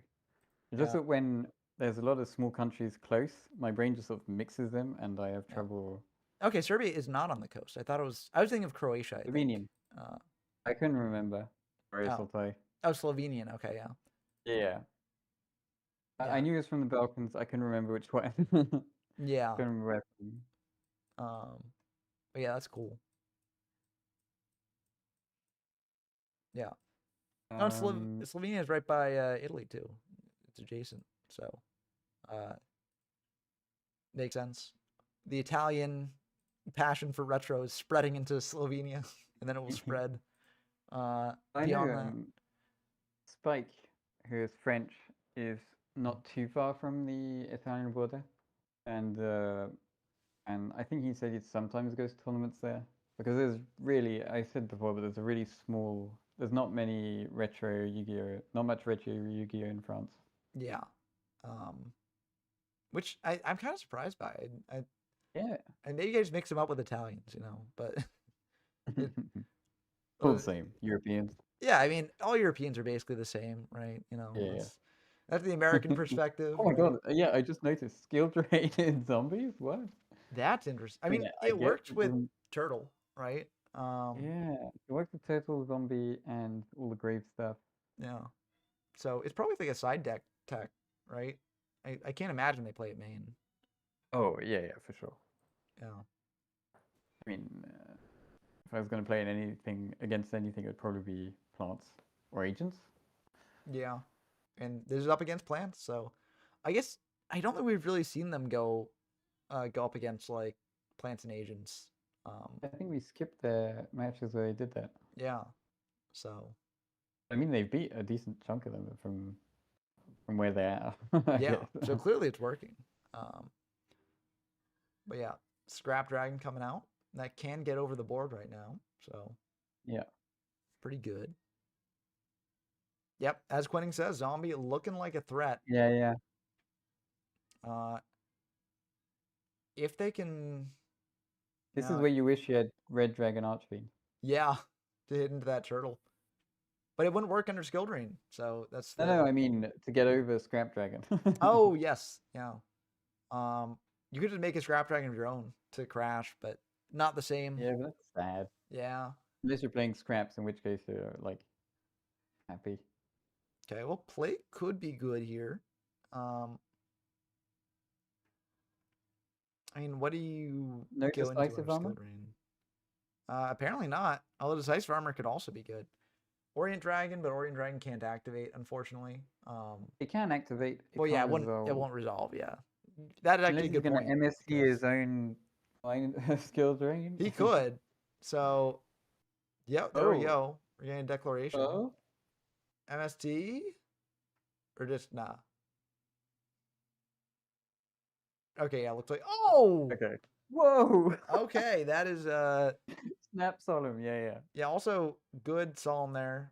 Now you can bring back Plague and go into the Scrap to Crash and then just run in with Turtle if you want to. That might be the move. Now, Sultai said if zombies take this, I'll have second thoughts about Tengu Plant format. So I'd love to see. I mean, it's doing pretty good. Yeah. Yeah, just all floodgates in the side, as Countess says. Yeah. I mean, if it works, it works, Yeah, BS45 even saying if Zombie wins it all, I'm building it and giving Infernity up. Oh, we That would be gotta sad. have fighters for Infernity too. But yeah, zombies definitely looking pretty good here. Oh wait, we know that they play no Brute Drago. I don't think you can make because you need a Gemini monster Yeah, I think, to make it. I don't know how you'd get to. Yeah, but I was gonna say because that gets over Scrap Dragon, but yeah, you Yeah. need it's a I think tuner you just and then a have non-tuner Scrap Gemini. Dragon here, Yeah, and then attack in with Turtle. yeah. Oh yeah, you could attack in with Turtle and do that, but I think it's Oh, Colossal. Yeah, that's right. If he's on Colossal, then it comes back. yep. That's Colossal will lethal. do it. In fact, No no Colossal. Colossal. That being said, Crash with Turtle to go into like Illblood that drops him down to Yeah. 300 life points. So that could be a move. Blood. Oh. Yeah, but it looks like they're just gonna I crash don't it think with you Scrap saw it, Dragon. but yeah, wow. And then you can normal it next turn, which does nothing. Yeah, it because doesn't do Field anything, Dragon's but next yeah, turn. Ryukoki angle. If they're playing Yeah, Ryukoki, yeah. that would have been lethal there. But yeah. Still a very good position, right? Like if they clear Turtle, like you get out like I'm not sure I even would have cleared Turtle here. I feel like Illblood's pretty good. Who do you get after that? Uh, Blood, I guess. yeah, I guess Yeah, the the downside obvious is if they glow up bulb, they have something else. But like if they got Minecon plus glow up, but if they got Minecon anyways, they could have gone Minecon the Turtle and then done that instead. So They've already resolved the Spore. Have they resolved? I don't know if they've done glow bulb yet or not, but yeah, trying to jump scare. I will say Illblood, very scary card art in terms of the zombies actually being scary. Like, Yeah. I don't like the stomach face thing. yeah. Well, that's intentional, right? You're not supposed to like it. Skull Flame. That is true. Oh, I like 2600 Skullflame. attack. I really want to make that work too, but it's so bad. Yeah. Yeah, the effects themselves on the Skull Flame and like Supersonic Skull Flame and all that is really bad. But I mean, the cards are cool. Okay, normal summoning the Illblood. Might as well. For fun. Yeah. I assume. I mean, if they do out the skill drain, then you can use it. Yeah. So makes sense. The risk is if they out the skill drain and then have Minecon as well, which I don't think they do. I'm just too scared of Minecon. What would they bring back? I mean, they could bring back Zombie Master and then bring back Goblin Zombie and I think that's lethal if the back row is nothing. Unless they don't have any full guides left. No, no, they have skill drain. Skill drain's up, so yeah. TT here. That's gonna be pretty good because they get out a Tengu. I'm surprised he didn't use the effect of tour guide or yeah. I know it was negated, but like exactly for this reason. Yeah. Especially when prompted. Yeah. That's interesting. I mean, maybe because Sangan isn't used up yet. So like you could have brought out Sangan and then stuff. Maybe you just wasn't thinking of it, or maybe I don't know. Or it's some kind of honesty, like you'd planned on not activating it, so yeah. Apparently you can't Gemini summon under skill drain. So that's interesting. I didn't know that. Thank you, Countess. Okay. Somebody could tell Alfio that? Not that they made a difference, I think. Yeah, it didn't. Had a normal summon. The only way it would have made a difference is if they TT'd the Gemini summon. But because it's an effect monster. I guess Gemini monsters are so stupid ruling wise. I really don't like it. Yeah, Gemini monsters were a mistake. Like, I don't know the real hot take. Like, pendulum monsters, fine. Gemini monsters. That's too far. They're the mistake. Looks like no Zombie Master, I assume. Maybe no Mizuki. Like, maybe there's just more defensive. Yeah, but if you draw into or if you add like Mizuki or Zombie Master or something, then you could potentially go for pretty crazy push. But I mean, I guess you could run into like Mirror. Oh, Mirror's gone. So, like, Dimpriz would be the risk, but yeah. Yeah, as Sultai says, probably thought about, like, how he wins, right? And so, it's like maybe you go for a play that wins you the game this turn, but maybe well Fiend doesn't. Well, Fiend I guess does a lot of damage, so that's fair. And it stops Tengu, or are they I all shouldn't stop Tengu because skill drain's up, right? Oh right. Well, all the Tengus are gone anyway, so it doesn't make Yeah. a difference. But still, 100 life points left. Gonna be a bit this tough is rough. to get out of it. Dark Hole, yeah, that's pretty good. Yeah, that's good. One way to This is where you potentially want get out of it. sparks. They're checking their opponent's graveyard, so maybe Reborn is in the picture potentially. Or not. That works too. Well, there actually could be Reborn, just saving it in case there's like warning or something. But yeah, this is a tough spot for Kyle to be in for sure. Yeah. This is game 2, so even if Kyle loses this one, they're still in it, But I'm gonna quickly check how the other 2 matches are going. See Yeah, if we please quickly do. jump into a game 3 somewhere. yeah. Okay, Kyle's asking, have they used Bulb? They don't remember. Yeah, I don't think we saw. Yeah, I so think it was already engraved, maybe. I can't remember. can't say one way or another. I think it hasn't been used. I would guess that, but I don't know for sure. I think we saw Spore resolving, and that's before Bulb in the Grave. Yeah. Well, I think Spore Resolve when Bulb was in grave. And I do not know, honestly. I mean, they can check the log and see, but that's a lot to look through. I mean, I guess you can Control F, Glow Bulb.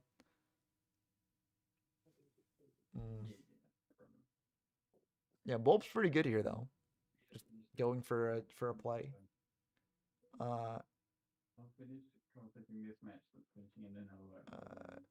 Which will be very soon.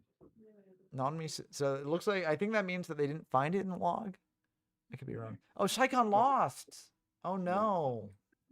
Well, not to diminish Darkside's reputation there, but I was hoping Genix would do well. Damn.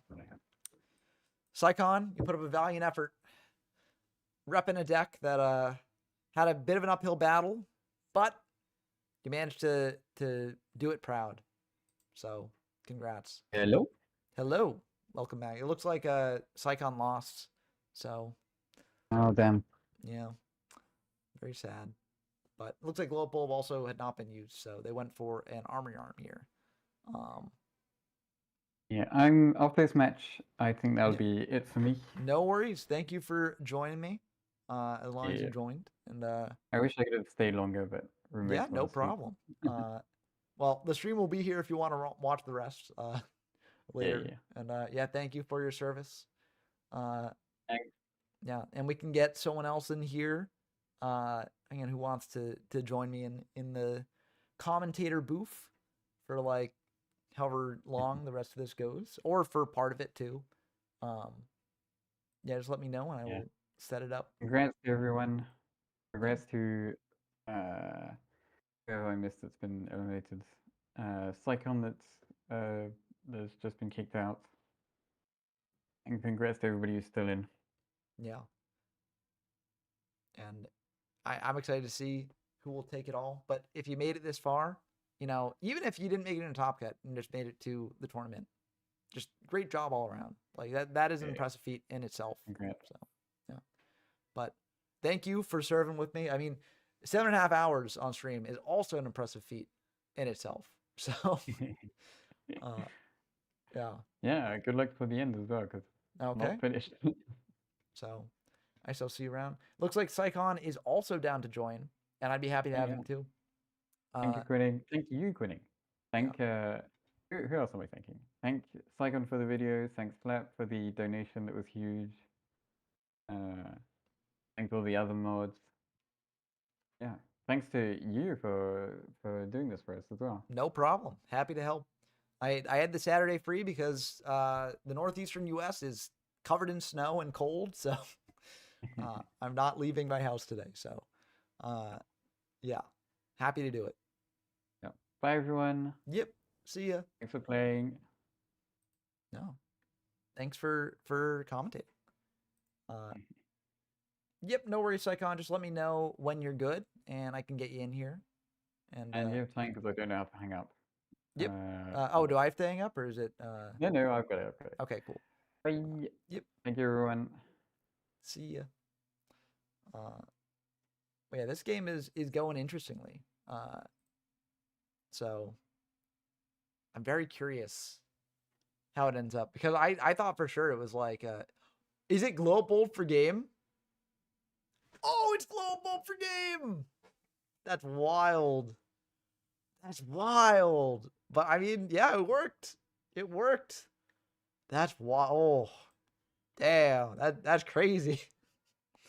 Oh, that's so good. Yeah, bolt for game is, I mean, it does happen. It happens more than you might think. I want to hop in to Pro Storm versus Dyrk here, because this is the other game in the lower bracket. So I just want to see how it goes. Looking like Pro Storm in a pretty good spot for this one. Just Punch saying, I'm wondering if other decks should try Skill Drain. I definitely think it's a good option. It just shuts down a lot of the meta. And if your deck can afford it, it seems like a pretty good thing to play. But yeah, it's really if your deck can afford it. I think it could work in Hero Beat. I mean, it's worked a bit in Edison Hero Beat in the past, so I could definitely see it being good in Tengu, in Tengu's version of it. So, yeah, definitely something worth experimenting with. Ooh, Gores is gone, so that's good for Pro Storm to see. Dyrk is thinking here. Zurich says that they are rooting for Arfeo the most, which we'll have to see if Arfeo wind up in the winner's final, or he's in the winner's finals, but wind up like basically advantage, right? Because whoever wins the winner's finals will have to lose twice in order to lose the event. It can happen. It has happened, in the past with these double elimination events. But we'll have to see. Yeah, 3 of 4 playmats claim now. The winner of this duel gets the 4th, so very cool. Yeah, the floodgates in the side really help, as Countess pointed out. Yeah, I mean, it can just shut down other decks. Like, we saw that there with against the Plant Synchro deck. Like, it shut down a fair bit of it. And, I mean, it was a grinder, right? Like, Kyle was able to come back and, like, really put up pressure there. But, like, it still wasn't enough. So, just barely not enough, but still. Casteth popping the Hyperion and then setting a back row passing. So, what is that back row? Could it be like a Mirror Force? Just a Battle Trap like Dim Fizz or Dim Priz. Could be a variety of things. But Siltide says that they run Skill Drain and Blackwing Edison, and they took that mainly from the idea of Hero Beat and Tengu Plant. If you have better beaters, you can just run it to keep it super simple and short. Yeah, I think that makes sense, right? Like, the point of Skill Drain is to reduce the game to something that you'll win, right? You're changing basically how the game works. And a lot of decks can't compete with that because, they need the game to work the way it normally does in order to win. So, yeah, that makes a lot of sense. Yeah, Pro Storm in a very good spot here. I wouldn't be too worried about like running into something too. With 5 cards in hand, I'm sure they've got some other stuff they can do there in case they lose their Trishula. Venus coming down as well, so maybe getting a Gotchi going. Oh, it can't get Gotchi going. There's only 1 Shine Ball left in deck. But just a body. This puts it on a 2-turn clock if there's no Mirror Force. Trisha in first is interesting. I'm kind of surprised by Trisha in first, but I guess the idea is if it's like Dim Priz, you don't want to play into Gorge with the Venus. I don't even know. But yeah. Do you draw the Shine Ball? Maybe. But there's only 1 Shine Ball left. So if he drew the Shine Ball, maybe he just wants it in hand for like Herald. That's also a possibility. They're thinking here whether to do it, but it looks like they're going to choose not to. Yeah. There also is the argument, like, 500 life points, 500 life points. Like, you might not want to go down to, like, 3,400. So, I mean, as we saw in the last game, right? Like, 100 life points can matter, right? And so you don't necessarily want to put yourself in a vulnerable position. But yeah.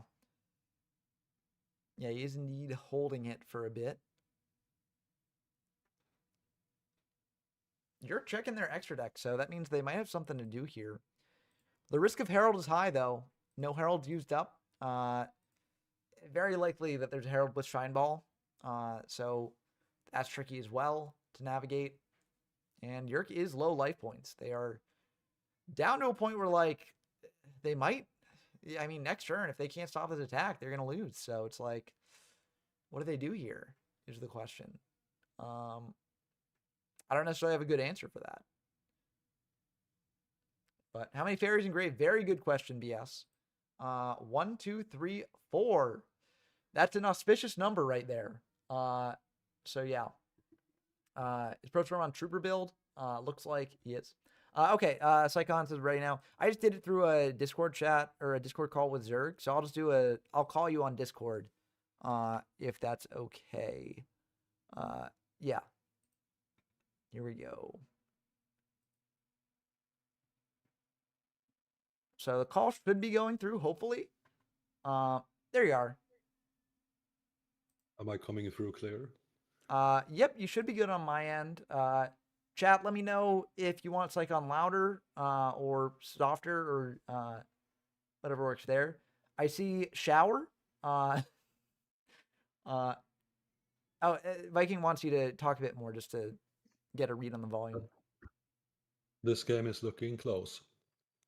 Okay, how's that? Wiki guys said it louder, so I'll put you up louder.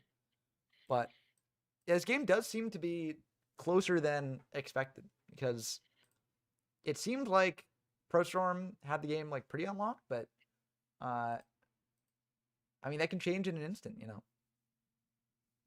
as we see here.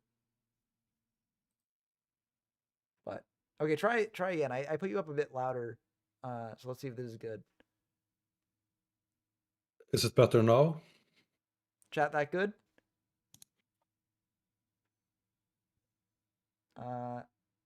We should hopefully get their opinion soon. Maybe talk a bit more. Okay. Oh, now it's too loud. Okay, I'll put. Let's. Okay, try now. The ProStorm is summoning Tour Guide with no good targets available. Oof, the tour guide from hand. Oh no, that's rough. Okay, looks like that's good. So yeah. With Zerg, we sort of fine-tuned it before the stream started, so it takes some time to get the exact right amount going. Yeah. But yeah, welcome to the stream. And also, kudos to you for making it as far as you did with Genix. Like, that's a very, very cool deck. Yeah, very tough, too. Not a good deck to play when it's so late. My opponents played better than me. They deserved to win, but I think I could have won at least one of the 4 games I lost in a row. Yeah, If we put it that way. I mean, that's the tough part. Like, me and Zerg were mentioning how, like, in a long tournament like this, decks like Agents are very good on their own, too, but, like, they're often simpler to play. And so over a long tournament, like, there's less to think about. So, not to disrespect any Agent players, because, like, ProStorm here, one of the best retro players out there, right? So, yeah. But it is just something to consider, right? And yeah. But yeah, Ultimate Offering, very, very cool card, as the chat's pointing out too. And yeah. Yeah, and I'm not saying... Oh, sorry. What were you going to say? No, ProStorm probably has a bluff set. He has no good target to set left except maybe Honest. And he's now thinking what to search, but nothing can really stop him if Jerk has another normal summon, it's probably over. Yeah, like with the Kushano as a tuner on field. Yeah, especially going for the heavy. Like, I feel like, I mean, yes, it's a 1-for-1 in a low resource situation, so you might just do it anyways. But it could also signal that, you know, Jerk has an option here to just win the game, which is tough. But searching out an Honest is interesting. I would not have done that. Searching Yeah. honest shows that the set monster isn't honest, but now it's over because he's gonna normal summon something. Yeah. I mean, I guess he probably would have done that anyways. Yeah. Because I mean, yeah, no matter what you search there, that's that's the line. But I feel like searching out like maybe a Herald if there's one left, or like a Veil or something. Just even if you don't have a Fairy in hand, searching out Herald, it's like, okay, do I go into potentially like a Bryanak play and like run into Herald, or do I, you know, keep it a bit more safe, right? Yeah. But So Gustafsson, it's true that it's lethal, but it doesn't matter if they heavier one back row versus agents rather than bluffing it. Like they're going for the kill. yeah, And if you searched Herald, they would have known. They wouldn't have been certain that it wasn't honest set, and then they would have thought maybe I synchro, maybe I do something. Like obviously he would have lost anyway, but that's the only way out I see. yeah. It's sort of like when looking back over games and deciding like what was the right play or not. Like sometimes the opponent's just going to have the out no matter what, but you play for the situations where they don't have the guaranteed lethal, right? Yeah, exactly. Yeah. Uh, Zurich said, I like how much more confident Psychon is than I am. Listen, you're both great commentators, okay? No need for competition here. I'm happy to have both of you. So, I liked listening to Zerg, so yeah, Zurich great too. Oh, also, let me, I will add after, or actually, let's see if I can add it here. I want to add your YouTube channel, because it was very helpful looking at the interviews beforehand. So let me plug this. Let me find you. Where are you? You're in my subscriber list somewhere, but I'm pretty I sure can send it. Oh, you're not subscribed? I thought I was subscribed. Wait, let me see. Let me see. Oh, I'm not subscribed. Oh my goodness, that's embarrassing. I'm sorry. I thought I Caught was in 4K. subscribed. I could have. I Oh, mean, I'm not gonna lie, I wasn't subscribed to you either, but no I'd worries. watched every format you did up till Yata, I think. Oh, thank And then I you. realized I wasn't subscribed. Great content. I recommend it to anyone who cares about the game more than just Tengu. Yeah. Well, I mean, you've got, I feel like honestly, like your content's great too. Like it focuses on Tengu, but like there are skills in Tengu that carry over to pretty much any other format, right? And so Yeah. I think it's great. Like any great content creators in the retro Yu-Gi-Oh sphere, it all carries over. And so I'm happy to recommend people. But yeah, you're great. Also, I loved the editing you did in the interview videos. Like those were, Thank you. those were great to see. But yeah, so yeah, I it's just wild. I normally just subscribe. I watched the videos late last night though, so I think I just assumed I was subscribed and didn't notice. But yeah, Oh, it's fine. So this field is so cheap to make, and all the responses into it are so hard. yeah, Like it's only mind control, cyber dragon, tour guide, but oof, Prostorm knows. yeah. I mean And that's one of the big go strengths ahead. of agents, right? Is that they just get to Yeah, set this up and then be like, okay, deal with this. yeah. Ooh, and an earth on top of it too. So, Yeah. And uh, something I want to point out additionally is that Katsif is perhaps the best deck at using a tour guide in the format. Maybe like, of course, Infernity and Zombie also exist, but putting light, dark, getting all Katsif live off the top, like it's so good for the deck. The first tour yeah. guide results, you're golden. If it doesn't, like you might be permanently behind. Yeah. Also, just the option of having more choices, right? Like Yeah, generally, Kushano is the mainstay, right? But like there are situations where like you want to go for Sangan instead, and having the option of not just like okay Sangan or tour guide, but instead having Sangan, tour guide, Kushano, right? Um, yeah. it's just so nice. And this might just be me, Mm. but I would for sure do the second gacha instead. Yeah, So this to me says I have envoy. yeah. So it's just telegraphing a bit. But to be fair, if ProStorm does have Envoy and is able to clear out the ways to stop Envoy, like it might be still worth it for them, right? Yeah. Yeah, but I think Gotchi's definitely the safer play. And it's just one Gotchi's already annoying enough to deal with. Having to deal with two is just it's rough. 2,600 defense. Yeah, Insane. it's so tough to get over. And like any way to clear the board, like it doesn't clear the Gotchis, and so it's so rough. Yeah, I do think Katsiv has among the easier times doing it because they play so many Chaos Monsters, normally the full 4. yeah. And also they do have removal outside. Like if you're able to set up the Katsith Gushano thing to like pop some of the other cards on board, then you're more able to just focus the chaos stuff on the stuff that's harder to destroy, you know? Yeah. So yeah, I definitely think Katsith has a pretty good agent matchup. I think no deck has a good aided matchup, like, I'm just to be saying honest. of the decks But out there, right? Like Yeah, compared, exactly. yeah. Like, my argument for saying Katsif is so good as I said it was is I said it was the third best deck. I don't believe that anymore, but it can beat agents, which is a lot more than other decks can claim. Exactly.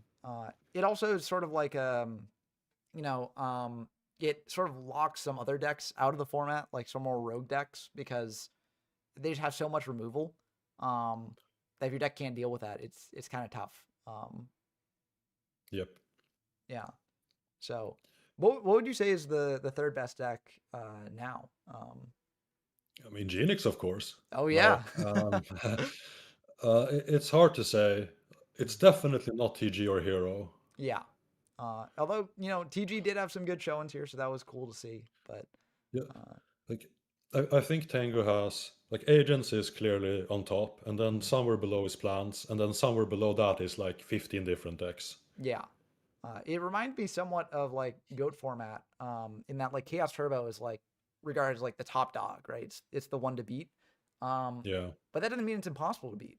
Just because it's the best deck in the format, other decks can adapt to it, plan for it, and we've seen that repeatedly in Goat, where like other decks have won, right? And we've seen that in Tengu too, where like the past two championships, right? Those were Falcon Punch. Yep. So, yeah. Alan Pennington, one of my favorites, you should subscribe to him too, Yeah. said that Goats is a diverse two-deck format. And I'm not going to go in further into that. You'll have to listen to him talk about it. But that's exactly how I see Tengu, Goat, and a lot of other formats. Yeah. No, I agree. Especially because as you optimize more, a lot of times the formats do just reduce down to like one or two decks as like the clear bests. Yeah. But it doesn't mean other things can't compete, right? It can either be like, a very skilled player picking up the deck and surprising people and they're just not ready for it.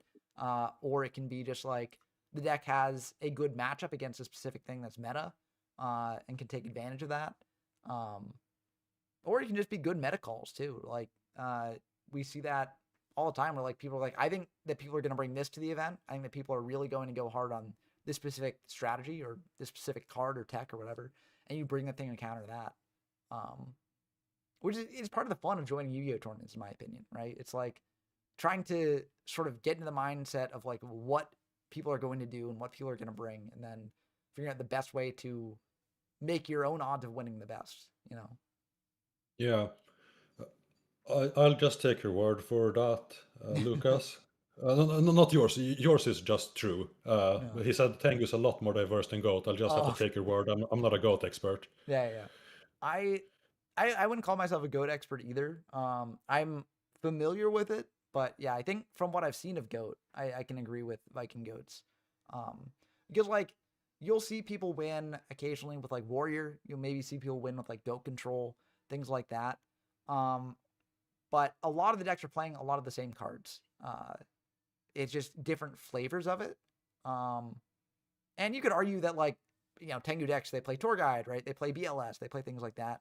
But I would say that in Tengu, the cards that overlap are a lot less than the cards that overlap in Goat. I would say Ooh. that is basically rivalry. Yeah, that is pretty good here. What do you keep the Venus or do you keep the Gachi? You definitely keep the Venus. You can't play otherwise. Yeah, that's what I would say too.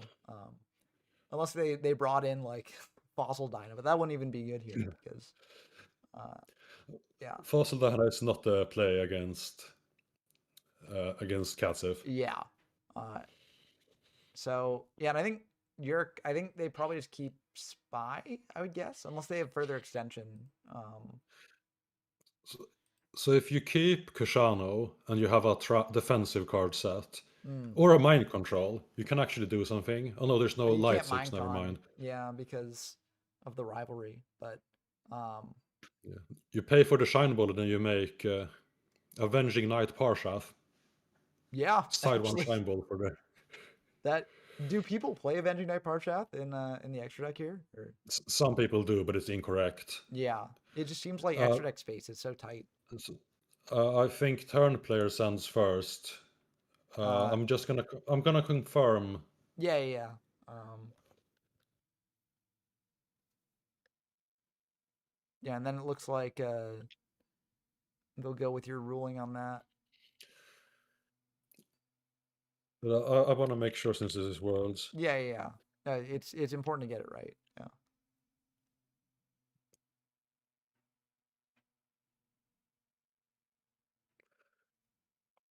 Yeah, if it is simultaneous, how would they resolve it? Would they just both send in the chat at the same time? Would they like? Yeah, like Prostrom could DM me and I could screen share or Oh, something. yeah, yeah, that makes sense. Yeah. But I wanna check first. Of course, there's no ruling on this Yeah. that I can find. Yeah, that's the hardest part about I feel like retro formats in general. Just like Okay, so sorry, I can't find a ruling, but I'm going to say that they send simultaneously. okay, I think that makes sense. Yeah. So you can either like place the monsters face down. It is ruled the same as far as I know. Like you can't summon under it like you can in Edison. Hmm. Yeah. Yeah, So yeah. Did you message them on Discord or DB? yeah, Or, Proston is talking to me. okay.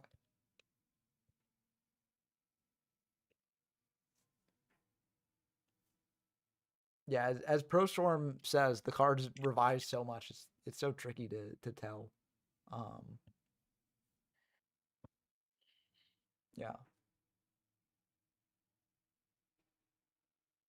Luckily, I think in this specific situation, it wouldn't change too much. As I feel like it's definitely not like non-turn player starts, right? And ProStorm has a very clear thing to do here, which would be to probably send the Gachi. So luckily it shouldn't matter too much, I don't think, but you never know. So it's good to, yeah, good to try and figure out. But yeah, simultaneous should hopefully work. Yeah, if I can go says simultaneous wouldn't be feasible IRL either. I feel like you can do it Yes. IRL. Like you can do like You, on three, you, 3, 2, you do 1. the same. You do the same thing as you do with Dark World Dealings. You place the card face down, and then you both flip them at the same time. Yeah, that also works. Yeah. Yeah. Countess of Compost says these are the worst cards. Yeah. Yeah. It's just cards that are not really fun to play against and also have bad rulings, or not bad rulings, but like just weird rulings is like it's rough sometimes. But yeah. Yeah, okay. It looks like they've agreed to do simultaneous. So yeah. Yeah, now the thinking begins. I think it really depends on what else New York has here. So the way that rivalry works in this format, if you like synchro summon using all the monsters on your field, does the synchro monster have to be of the same type of the monsters that were on your field? Yeah. Yes. Okay, that's what I thought. I just wanted to check. Same with Xyz summoning, right? Yes. Yeah. Yeah. So that, it's tricky for what Yerk would do here potentially. Because if they keep out either and have like extension of some kind, then I feel like the extension would be okay, yeah. Look at the Sharding Sense of Gachi and Kushano. I think that makes the most sense. For like sure. what to send. But yeah, because like it's tough now too. Like if there was some form of extension, like let's say you want to do a level 6 synchro play with like Kushano and Reborn to bring back Tour Guide, right? You can't do that because there aren't really any level 6 fiends as far as I can remember. Same with if you wanted to do a rank 4 play with like, bring back a spy. Like I can't really remember any rank 4 spellcasters in the format. So No, there's only Sandmeister. That's a machine. yeah. Roche is a fiend and warrior for Utopia. Yeah, so you can't do any Xyz plays with spy. So yeah, can you activate Minecon with Rivalry up? Yes, the monster will be sent immediately. Okay. This ruling was easy to find, Yeah. unlike the other one. Okay, good. Yeah. Oh, and it will go through. Okay. Now Yerk is Yerk's free to play whatever monsters they want now, at least. So that's something. Yeah, a Ryo here would be pretty good. Yeah. The tricky thing though is I feel like Pro Storm might have Honest. Which They always have it. Yeah. So if there's Honest, it's tough because getting over that Venus. Oh, in Dust Shoot. Oh no. That's brutal.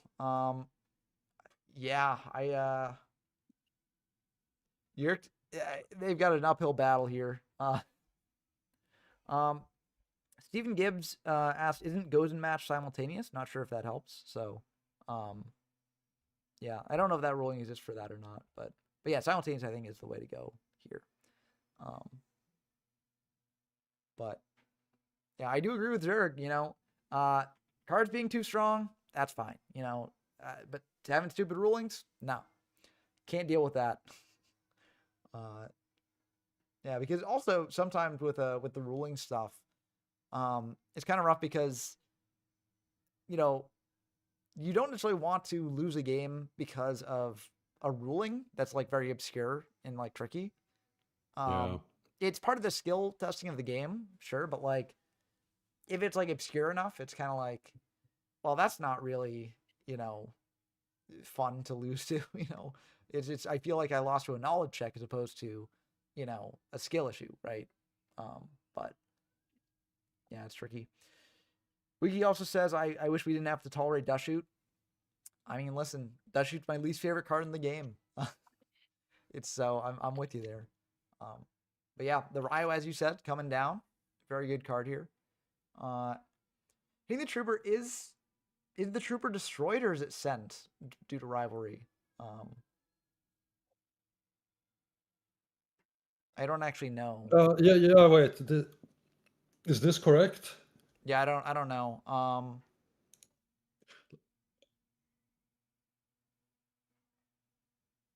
Yeah, it would be.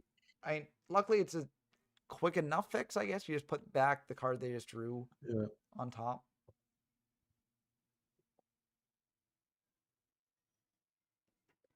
But yeah,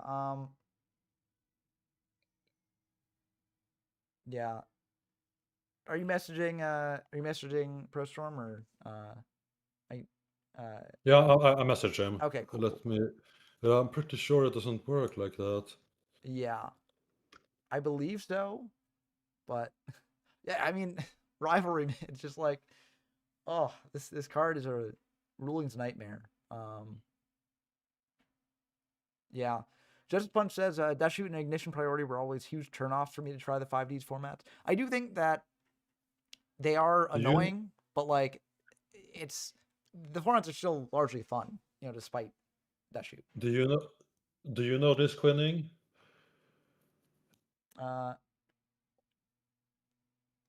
Yeah, Quinning has not replied yet in YouTube chat. Yeah, but you definitely don't draw from. Yeah, if it's sent, like you wouldn't.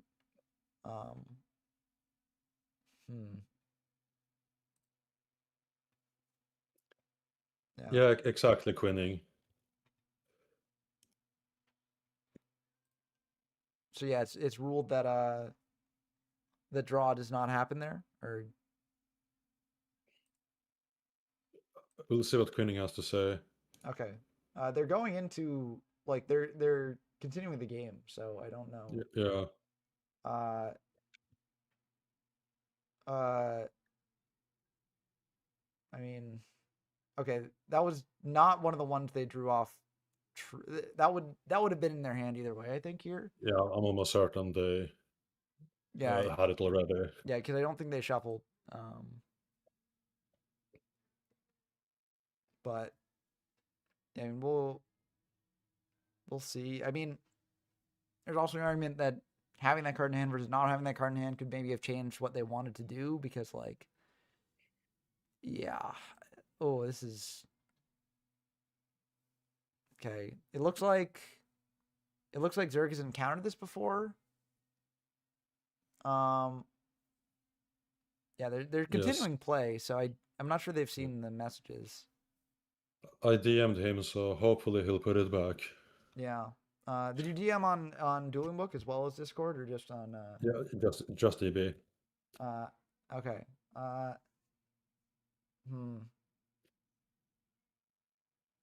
Yeah. Hopefully they see it. Yeah, we could. He's responding now. Okay. Cool. So yeah, this would be luckily in this case, this would be the draw here, right? So like, it's just he doesn't draw this turn, so a pretty simple fix. You could argue that, you know, based on what he drew, he might have changed his play last turn, but I feel like it was a pretty straightforward play. So I think it's fine personally. But yeah. It's been too long since I... Yeah, no, I mean, listen, Rivalry is a very obscure, like, it's not obscure card, but the rulings for it are very obscure. Like, it's like, you wind up in these weird situations where it's like, oh, I didn't even think of this happening or not happening under Rivalry. Yeah. But no, the Honest was not added to hand from what we can tell, because we did not see a hand shuffle. So the Honest would have been in his hand. The card closest to the deck on screen right now would be the card that he would draw for turn this turn, and he did not use that yet. So yeah, so we can also just do like that card be added back and shuffled, and then they draw. But yeah, I mean, we will see what happens here. I don't know. Yeah. Okay, so if that's the policy, then yeah, they can add back that card and then shuffle and then draw. Yeah, and that should be okay. Yeah. Yeah, I'm in 3 different chats right now.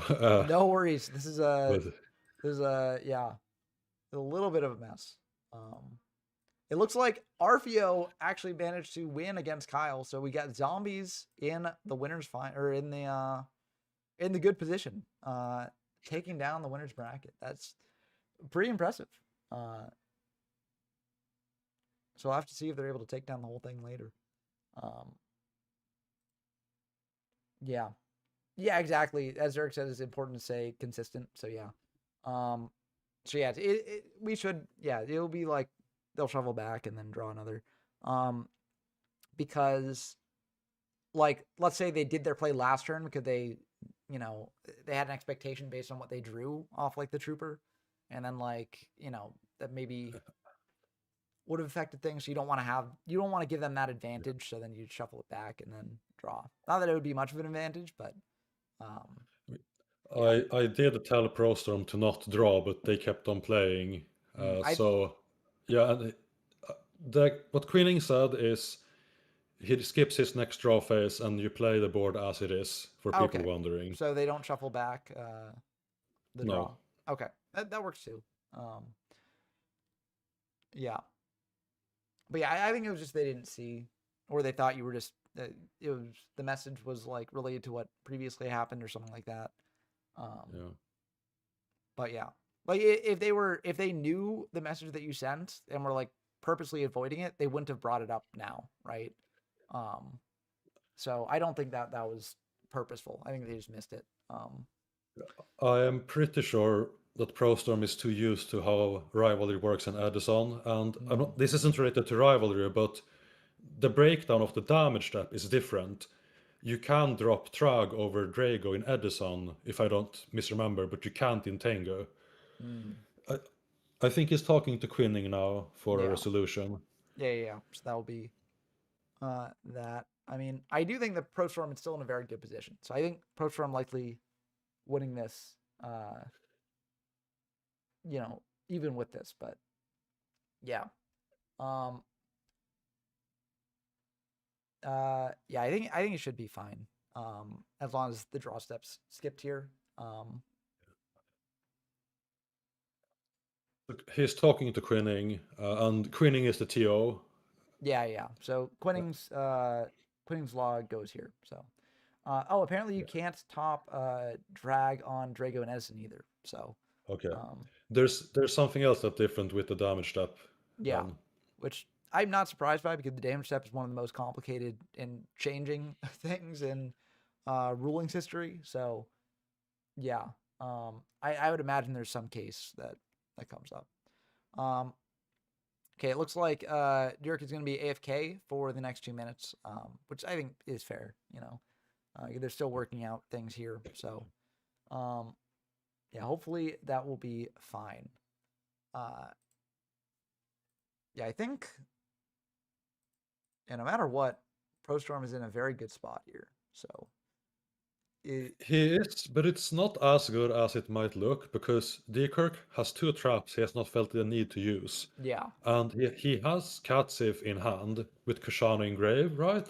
Yeah, you can still Kushana Engrave. Yeah, and you can still activate Catsith. Like Rivalry, if he wants to shut off Rivalry, he can do it basically at any time with the Catsith. Exactly. Yeah.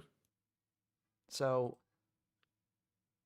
yeah, and also way more than 4 fairies in grave on ProStorm side of things. So Christie would be hard to get down.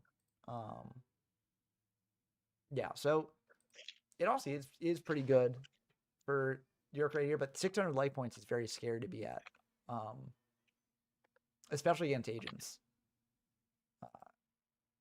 But we'll have to see. No Chaos Online on ProStorm side of things either. So that is pretty good there. And there is Chaos Online for Yerk. Yeah, so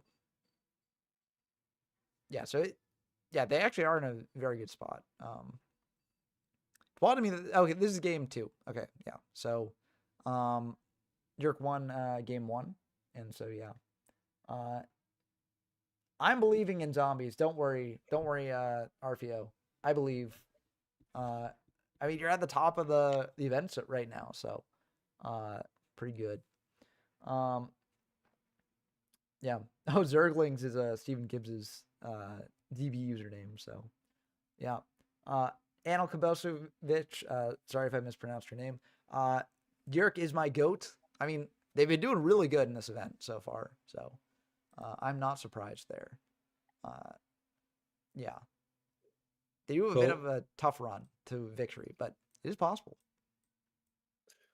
I put Dekirk as one of the newcomers that had a chance to top Worlds, and look where we're at. Yeah, here they are. Yeah. So, yeah, it's going to be... Oh, it's just rough because they basically have to face, like, back-to-back meta decks, right? Like, if they beat ProStorm, they got to face another agent player in Darksigner, and then they got to face plants. And so it's just a bit of a tricky bracket to get through. But I mean, we've seen them come back from crazy situations. So, yeah. Zerg's asking, they say, were you the only one to mention Arfio too? Or did Jaina also mention Arfio? I think I was the only one to mention Arfio. So you called it. You you had the meta call on who would win. I placed 3 players as would win: Hymne, Pro Storm, and Arfeo. Mm. And 2 out of 3 made it very far. Yeah. What do you think of Hymna's Gravekeeper deck? I think Gravekeeper is not that good. Mm. It is very good versus some decks, but it is like all the. I need to focus. No So there are worries. decks that can kill. Like if you imagine a situation where your opponent doesn't have anything, they drop their hand on the floor, and you see that they will have to pass for the next 2 turns. Mm. What can you do to them? Can you kill them if you know there's no resistance? And Gravekeepers is not that kind of deck. Yeah. You have to play every game out, and agents don't have that problem. Neither do Genex, neither do Cat, and neither do Tengu plants. And that isn't the sole definition of what a good deck is. But being able to do that, play from an empty board, kill out of nowhere, are very valuable traits a deck can have. Mm. And having to play every deck and interact with your opponent is weaker. That is how Gravekeepers is. And if your interactions don't match up, Hymne faced me, he can tribute me, but if I draw any one monster, then he's back to being like I'm back where I was. Yeah. And that is not a good thing. Yeah. So I agree with you. It's like it Gravekeepers kind of put decks in stasis if they're able to actually affect that deck, but that's not enough. Like maybe in an earlier state of the game it would be, but not here really. Yeah, it's a tribute turbo. You have Yeah. around 25% chance to basically win the game versus any deck if you're lucky. Yeah. It's also suffered a lot from Jank in particular has been pushing the 3 upstart 3 duality meta, Mm. and not everyone is on that, but that makes tribute significantly worse because you can still have monsters, and so many monsters are good enough to take the game over by themselves. Yeah. Especially in the top decks too. So like yeah, Yeah. it's pretty rough. I mean, Niagara Valley does hit some of the bombs, like it hits the chaos monsters and stuff, but honestly, you don't even need to special summon a lot against Gravekeepers. Like I feel like there's just a lot of very good, like Ryo. Like Ryo's very good against Gravekeepers, even if they don't like special summon all that much. Like stops Commandant, stops Recruiter, right? Like that's very good there. Um, like yeah, there's just a lot of common, very good monsters that are played that just kind of really hurt Gravekeepers. Yeah, Ryo isn't that good against Gravekeeper because they have so many big bodies and spy, but it Mm. can still randomly, like you don't know what you're facing, you just normal summon it and suddenly they're locked out of the game. Yeah, And you don't want something that's not good against you to be a hard counter some part of the time, right? yeah, yeah. And it's just like I feel like if you want to play Gravekeeper Spy, like the Cassith deck just does it much better too. Like, um, yeah, because yeah, it's just rough. I mean, I get that Hymna was also using Wonder Wand to like really deep draw with the Yeah. Gravekeepers, but I feel like if you do that, you're also using up your own monsters, right? Like if you're deep drawing for like tribute, like you've already committed your normal zone most likely to, drawing 2 more, right, with Wonder Wand. And so if you draw any more monsters, you have to tribute those away, right? So it's kind of rough. But It is, but the deck also plays three Rite of Spirit, which yeah, so they is can like bring things the back. Yeah. it's if you play GK, you have to run through Rite of Spirit. The Yeah. deck is a tier lower without it. Yeah. Like I'm of the controversial opinion that you even have to do that if you play the deck in like the earlier formats, like in DM. I feel like Rite of Spirit's just so good. It's giving you more bodies. Yeah. yeah. Yeah. Although in some of the formats, like right before Tengu, I know that you don't need Rite of Spirit because like it's more just focused on locking down the game. But unfortunately, it doesn't. There are other better decks that do that in Tengu. So So is it Star Strike format that has? No, yeah. it's not. The format with 3 Xian, 3 tribute. That's after Star Strike, isn't it? With 3 Xian, I believe it's after Star Strike. Yeah, I think Yeah. Star Strike has 3 Tribute and 3 Recruiter, and it's basically full power Gravekeeper. And it's pretty good there.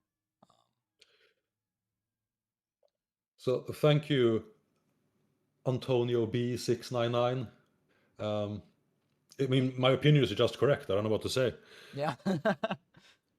Yeah, I mean, the person leading the tournament is saying that's correct. They realized, they saw the light, that you put forth there. So, Uh, but the thing with Exam Greykeeper, and maybe the previous format too, is if you tribute them then, it doesn't really matter what they draw, because Exam can't make a comeback with only one monster. yeah. And especially not with Value Up, because you can't do the double-edged sword technique. Yep. And in that case, Steel is better, because you will never have a clock on you. But the same is not true when they can go Tour Guide Sanga. Now you have to have Prison. If you don't have Prison, you do Leviathan, and so on. Yeah. Yeah, and it's the game's just faster, and decks are more resilient. Well, maybe not faster, because 6Ms is very fast, but decks are more resilient. Like, decks can adapt more to Gravekeepers, I think. Yeah. I think the decks in Tengu are a lot better at coming back from a low resource game state than Six Samurais is, even though I Yeah. think Six Samurai at full power is probably better than any deck in Tengu format.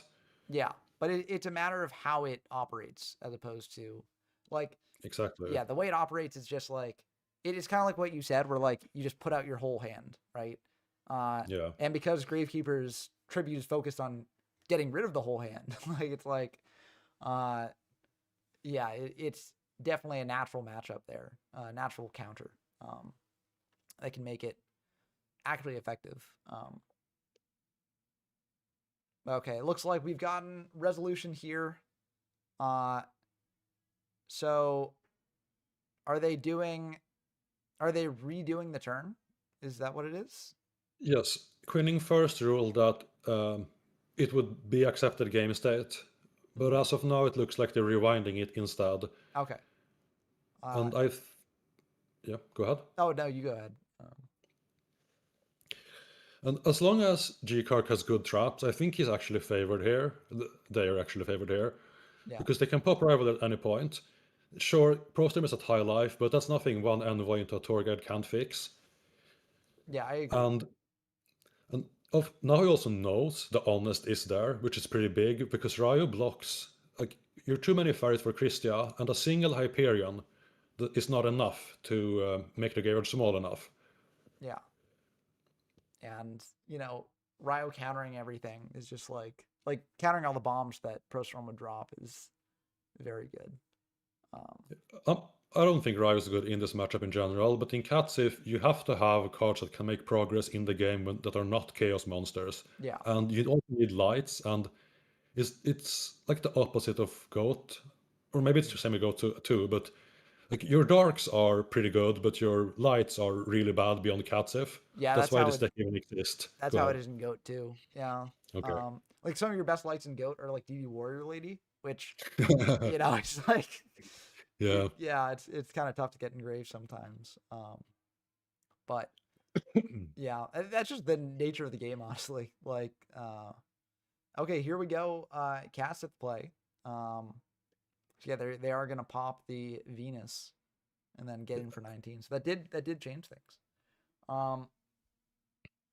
Yeah. We got a fair amount of chatters as well, talking about things. But it looks like Countess tried playing GK, and they played against Tier 2, and they show Miracle Fusion, Gemini Spark, a bunch of trap cards. Or I guess it's just like, you just get run over by real decks is what they're saying. Like, yeah. I assume they mean GK and not GY. That's what I assume too, yeah. Trag is pretty decent here. Yep. Beats over Ryo. Yeah, which is crucial. And since Rivalry's up, you don't really need to progress things on field, so you can just keep cards in hand to keep this thing big. Yeah. So, yeah, things might actually be worse for Yurik in this situation, now that the Trag is here. Yeah, they might have to use up one of their traps. You really don't want to wing blast it, because you're delaying it by 2 turns, which you can't kill during. Yeah, but there's the wing blasts. Oof. I mean, they do get a Kishano engrave, so maybe they can make some plays here. But I mean, we know about Honest in hand, so ProStorm could always just set Honest to delay things further. I also think we know that their hand contains 2 Maxi that are very mediocre right now Yeah, from Prost. Yeah, it's Reborn 2 Maxi. yeah.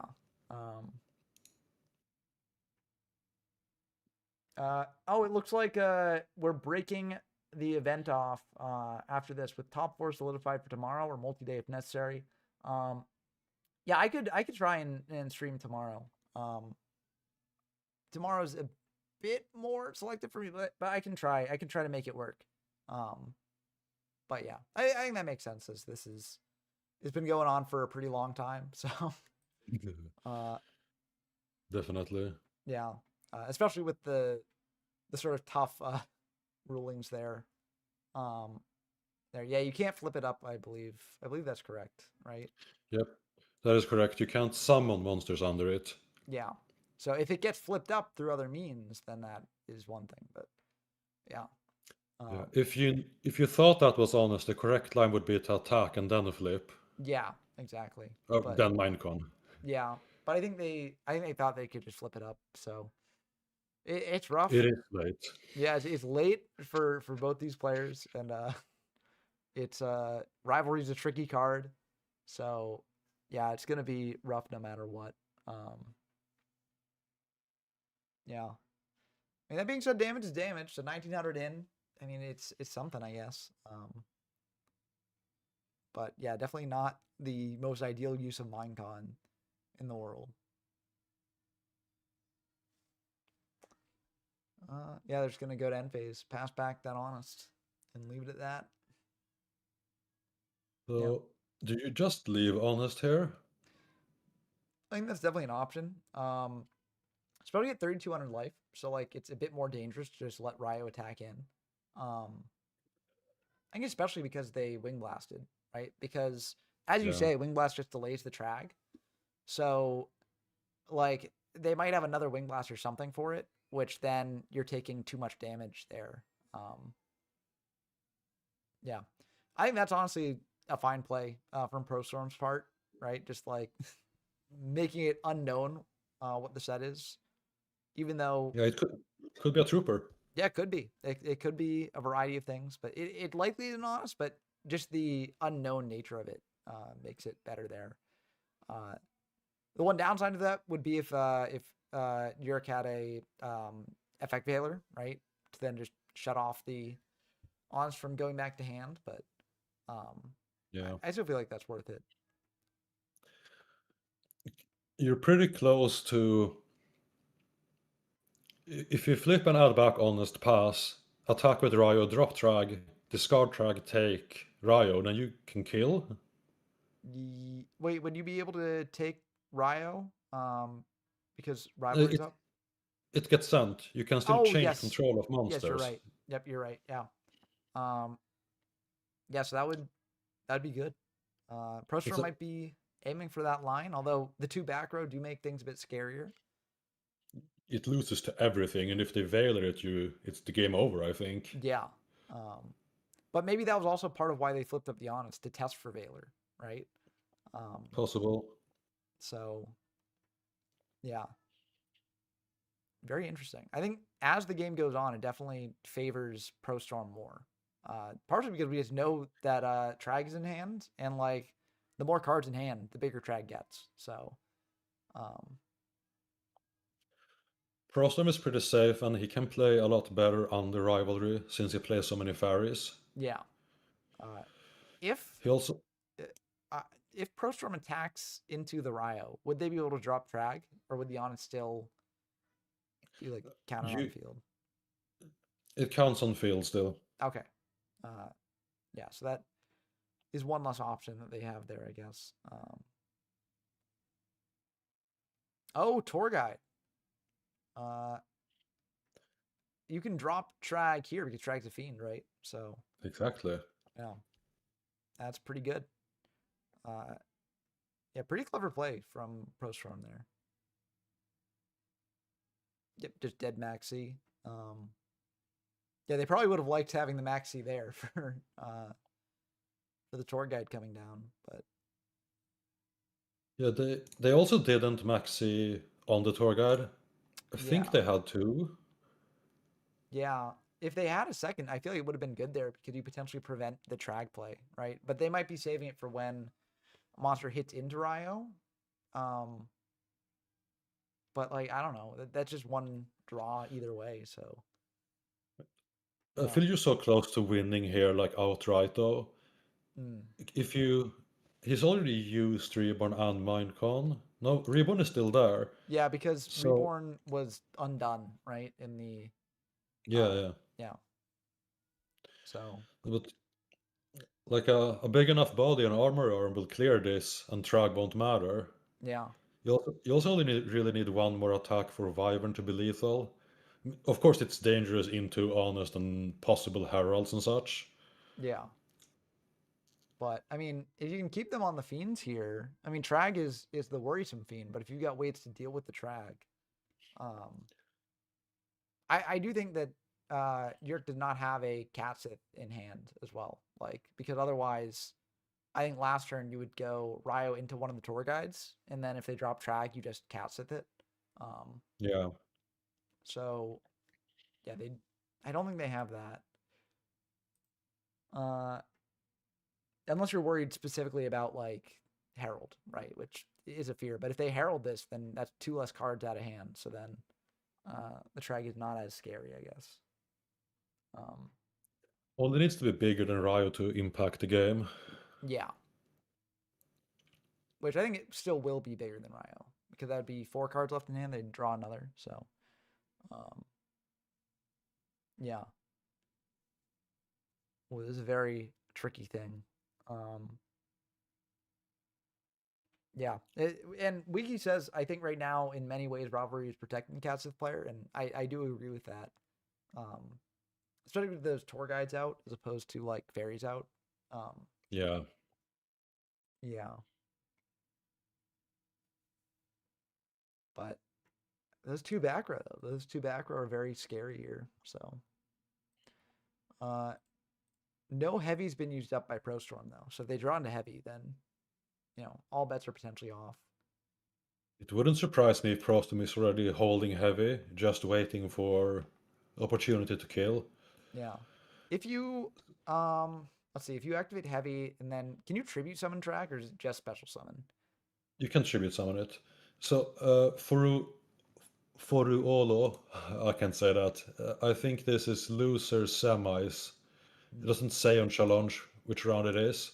Oh, yeah, this is yeah, this is losers semis. Yeah. Because next up would be like quote unquote losers finals, and then the round after that would be the winner of losers finals versus the loser of winners finals, which is kind of like its own thing. So yeah. But yeah, whoever wins this will be in the top 4. So this is for one of the mats. So big stuff on the line there.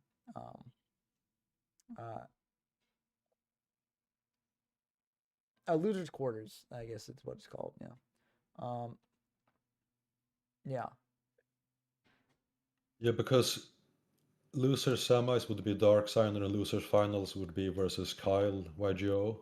Yeah, it's just kind of weird because like semis would be like there's one match in semis versus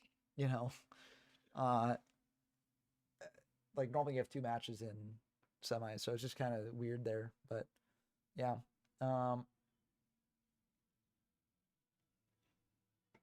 yeah, this is also a good game to end on. I think Yeah. because a lot of thinking. I feel like both players is this is game 2. This is not game 3. This is game 2. So I believe it's game 2. Let me scroll up. Yeah. So This is game 2. yeah. So if ProStorm wins this, there's still game 3. So we will see. Okay, tribute setting here. Maybe a Christia. This is Trag, I think. That's a set trag. Is it still like play around warning maybe, or is it? The likely thing is if you have this way down you don't take any damage in case they have warning or bottomless or something. Mm. And you can flip it next turn and then you can start summoning fairies. Yeah, that's true. So yeah, so you force out something either way. So yeah, that makes sense. If it was Christia, it would kind of make sense because you can't summon it normally, but it's definitely not Hyperion or Gorse. Yeah. Because if it's Hyperion or Gores, you can just set that up very easily. Well, Gores maybe not as easily, but like Yeah. you can set up So Hyperion very. Gorse isn't that popular in Agents anymore either. Mm. Also another thing I was pushing for a long time. You're welcome. Yeah. Well, especially if you're siding rivalry, right? Like you're not going to play Gores with that, right? Yeah. Because it's just you brick on it. It could be Yamada Dragon, as Stephen Gibbs says. That would be quite the side deck card. But yeah, there's a very good spot for Pro Storm because very passive play from Jerk. So Pro Storm might be in the driver's seat here. Oh, was Hyperion? Interesting. Getting around Ryo. Yeah, I guess so. I feel like I don't know. I feel like I'd be fine with the trade for Ryo. But okay, it looks like we are going to proceed to priority, so no warning on this, which I think makes sense. Yeah. The angle here is likely attack with honest for game. Yeah, I think that makes sense. So this will probably target one in the back row. Yeah. Yeah, this game has been very, very screwed. I believe the middle set's new. Because that was a Phoenix Wing Blast, I'm pretty sure. Yeah, I think so too. Yeah. I can't watch logs as a spectator. Yeah, same. Which I feel like they should just add. Like, what's the reason for spectators not to be able to look at logs, right? Like, yeah, I don't know. My first guess would be that since it says your cards, like if you Oh, set something face down, it says set Sakuret's armor, yeah, and they would need to code it that way, and DB is like notorious for not making that stuff correctly. that's fair. I do feel though that like they code the other players' cards in the logs as like not the card name, right? So if they're able to apply that for one player and and then they're able to apply it for the other player, right? You can just apply it to both for the spectator logs, but that way they don't see either of the card names, right? But Should be, but who knows? yeah, who knows? I mean, it took DB forever to implement like Edison Ladder, which was something that people were asking for a very long time. And so yeah, maybe someday Tengu Ladder, that would be cool. But yeah, I feel like there was too much public drama, unfortunately. Which, oh, that was good call on the flip there. Dark hole as well. So this is, I mean, this might be GG here for the ending. Oh, yep, Max C. Third Max C. Oof. Into Envoy, and that's game 2. Yep. Yeah, I don't, unless there's Battle Fader, which I don't think they'd be playing. Yep, there we go. Wow, okay. That was a long game 2. I'm very curious how long that was. Because that was, yeah. So now we go on to the all-important game 3. Yeah. This is a grind. It happens. I mean, yeah, Pro Storm's apologizing for the trooper thing. It does happen, right? Yeah, but yep, bathroom makes perfect sense. It has The been game a was at least. long- Go ahead. Hmm? The game was at least 40 minutes long just from skimming the stream. Yeah. And just game 2. And now we're on to game 3. The question is, will we reach the 9-hour mark for this stream? Right now we're at 8 hours 33 minutes. So we'll have to see if it's 9 hours by the end of it. I think this one's gonna go quickly. Yeah, I'd imagine. Yeah. I think it's, I picked a bad time to tell my friends to start watching the stream half an hour ago. Yeah. Kind of rough. Yeah. Do I know what peak viewers was? I do not know. I mean, let me see if I can check. Current viewers. Yeah, I can see on the stream. I think it was like 25. I think it was 25 concurrent viewers. Yeah, I believe 25, which is pretty good for one of my streams. I don't often get up to that level. So, yeah, thank you all for stopping by and watching, and joining, making that milestone 25, quarter of the way to 100. But yeah. Okay, looks like ProStorm is back. So yeah, nope, I'm happy to stream. Happy to stream for people. Especially because, as I said, we're getting hit by a storm this weekend. So, you know, I don't have anything better to do besides stay inside. Well, I guess doing some homework for school would also probably be something better to do. But I can do that later. So, yeah. Yeah. I love retro Yu-Gi-Oh! In the community too. So, you know, the feeling's mutual. Viking Goats. I'm not Canadian, no. I'm U.S., northeastern U.S. So yeah. ProStorm the only agent player left? Nope. So if Jerick wins this one, they will be facing off against the other agent player who made Top Cut. So yeah. Yeah, so back-to-back agent matches if Jerick wins, or it will go to the mirror. So either way, an agent will face off against Kyle if it does turn out that way. But yeah, I believe in Yerk or DJ Irk, or I don't know how to officially pronounce it, but I should probably just say Dekirk because that's their DB name. But Yeah. Yeah. Oh yeah, and that would be their second mirror, as Zerg says, if Darksider and ProStorm faced off against each other. But yeah. Just say Jerky. I could say Jerky. I feel bad. Yeah.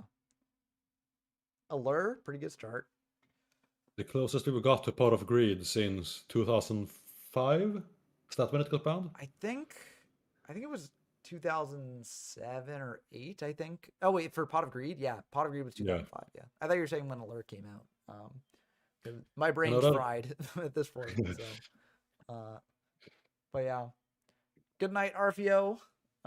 Good luck tomorrow in the finals.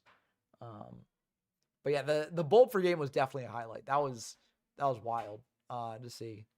It's always crazy when that sort of thing happens. It happens more often than you might think. But yeah, tour guide pretty good here. Choosing the Sangan instead of the Kushano. So warning, okay.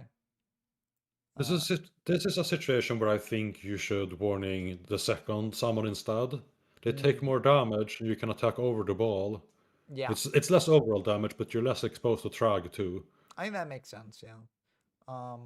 Maybe they just want to leave the balls in deck for like dead draws, but the thing about agents is that they can use the balls in hand. So like it's kind of tough there.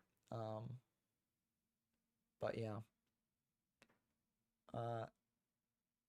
Let's see. I think we were there, Zerg, when the Globe Bolt for game. It was one of Arfio's games, yeah. Vanity's Fiend, very good here. Yeah, that's going to be very annoying for ProStorm to deal with. I know ProStorm he talked about it as one of the cards he wanted to beat. Unfortunately, I think he came to the conclusion that there was no card that really was good enough to play against it beyond the generic stuff like Torrential Mirror, Honest. Yeah, which, you know, he does have access to, so... but I'm not sure that Yerk will play into Torrential. And... yeah, it's just gonna... This is a tough spot to be in, for sure. So at least one good sign for Prostorm is the fact that he plays Jupiter main deck, something he Yes. said that you shouldn't, and I convinced him. I'm not taking credit for that, but it's correct. Yeah. Now you have a searchable out because it goes up to 2,600. Yep. And so you can just run over the Fiend. And I mean, that's a way to deal with it, right? So, yeah. Yeah, but Wiki Guys points out that Jupiter is generally a good out, but Cassith does have a lot of cards to protect themselves against one attack. So Darkhold is also an out. Yeah, that does. Yeah, that's pretty good. Yeah. And there's the Earth. So they would have had a search into Jupiter either way. So, but yeah, definitely better after Darkholding the board, I will say. Yeah, if they didn't have Darkhold, they would have taken 24 more and then 1,000 for Venus, putting them at like extremely low, 700 life points. Yeah, which you can recover from that position, but it is tough. Yeah, Dan Cole coming in clutch as fixed again. Tony says. Good card. Yeah, very good stuff. Okay, it looks like the finals will not take place tomorrow, but they'll take place at some point. So join the Tengu Plant Discord server linked in the description down below if you want to be updated on when those finals will actually happen. I'll try to stream them if I can, but I might not be available to stream them. So yeah, your best bet is the Tengu Plant Discord server. So, and also if you join that, you can join in future events too. So, yeah.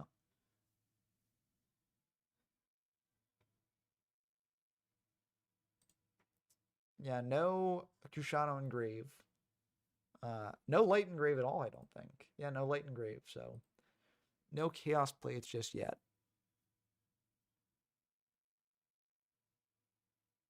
Yeah, definitely the downside of bringing out Sandgate instead, but with the Vanities, it made sense. So, yeah. I think so. No play. Interesting. I'm curious what that means here because they were thinking about doing something. So They might want to torrential here.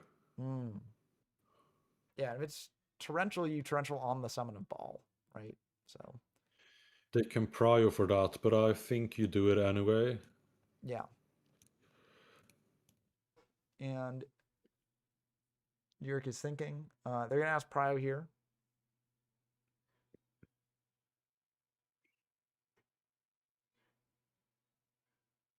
It's tricky because you don't need another ball to make Gotchi, but it looks like no Prio. Okay, and no TT there. Which means probably not TT here because, right now we've got Gotchi material on board, which it looks like Prostrom will do, which I think is the correct choice. But yeah. I see Ronaldinho on field. I don't know what that means, but if you had let him summon the Shine Ball last time and warning on the second, attacked over it, they would not have had the option of second gacha here. Yeah, which, exactly as you said, that was the correct play. I'm not sure it's correct, but I never see people think about it. Yeah. And it can come up. I personally think it was the correct play because you don't want to give them more fodder for the balls. So yeah. Oh, Gaucho equals Ronaldinho, Brazilian football legend. Yeah, I'm not up to date on my football, either American or international. So, yeah, I'm up to date on my Yu-Gi-Oh. That's what I know for my sport. So if you torrential here, it's good that you place them on 5 Fairies Engrave. Oh yeah, so you're they right. can't crit you back. Yeah, that's actually a really good point. Yeah, so I guess that's maybe a reason not to TT. Yeah, okay, no TT here because otherwise you wouldn't wait here because now if you TT, that is for Fairies Engrave. Yeah. So maybe they have Dark Mirror Force to banish both gachis. hey, they could. That would be an interesting side deck card. The opponent's gonna have him in defense, so you just pull it out. Let's see. We're getting a think here. Okay, looks like there is a Phoenix Wing, probably hitting one of the gachis. Would not surprise me. Yep, and there it goes. Wait, That's the Kushano. wrong. That's Kushano, yeah. So do they have cat in hand and click the wrong one? I feel like that's probably the case. It's very late, but yeah. I mean, next turn at least you just do the play, but that is 2,000 damage that you wouldn't take if you'd done the right thing. So that's kind of rough. Yeah, that's rough. Also, this is opening up the possibility of like a herald negating the Well, yes, I guess it wouldn't matter because you'd still be able to discard. You just wouldn't be able to add back. So Yeah. yeah. You can negate the cat's if effect too. Yes, yeah. So you just save for that. Yeah. That is pretty scary though. They could discard, add back you herald, summon mind control, or summon reborn, and then you can gotcha bounce. Mm. And if there's a chaos body, it's even closer. Yeah. No, that's just game if they have both. I have a feeling the set card is a floodgate though, vanities or On rivalry. on Pro Storm side, or Yeah, yeah, I think that would make sense. I have no idea about decard cassette. It might be judgment because you keep that as long as possible. Yeah. And I think it makes sense. There wasn't really a good time to judgment. Like you wouldn't judgment the Venus. Like, yeah. I guess you would have judgment the dark hole though, right? Oh, that's true. Yeah. You want to keep vanities up. Yeah, and there's not really a punish to that. So, yeah. The Could- sleep debuff is strong right now. Definitely. Yeah.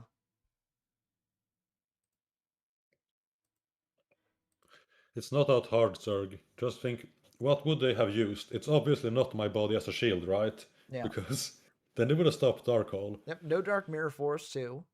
That's another one. Yeah. I did consider running it, but it's obviously too niche. Yeah, it seems really good in a situation like this, but honestly, like Karma Cut would do the job most of the time because like agents going into second Gachi is like a rare occurrence. Yeah. So You don't plan to get in that situation. yeah, exactly. So No, my body is good against agent. It's just they would have flipped it on the dark hole, I'm pretty sure. yeah, Seems like a fair price to pay to keep your special summon lock. yeah. And also, what are you saving the My Body for if you're not saving it for the vanities, right? So yeah, or like Dark Hole too. Like you trade it, you save it for the 2-for-1. You save it for the thing that's shutting off your opponent from doing anything. So yeah. Maybe Chaos Monster into second Vanity's Fiend here. You need to think if you want to hit the gacha for faster clock or Venus to make sure they don't have honest. Yeah, I think if you do Chaos Monster here, you've got to pitch Catsith first to pop Venus, so that way that's to let you banish, because otherwise you potentially run into Honest, which is annoying. Yeah. You can't really live like that though. Like, I'm never gonna attack into lights because then you're not winning either way. Yeah, but here's where an instance of like having 5,000 versus 3,000 life points would really make a difference, you know. So it's pretty rough. So Sultai, people are running Vanity's Emptiness in some side decks and rarely in main decks, and it is very niche. It's typically used to, you make a board and you try to kill them before they can do it.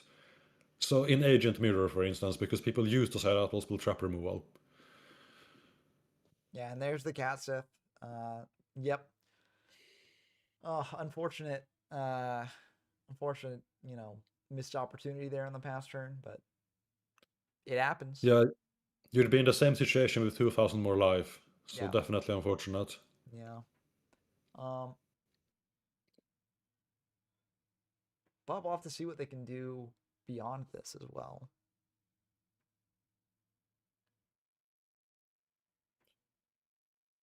Yeah, there are 4 fairies in grave right now. But There's not yeah. Yeah. There's not gonna be for very long, I think. Yeah.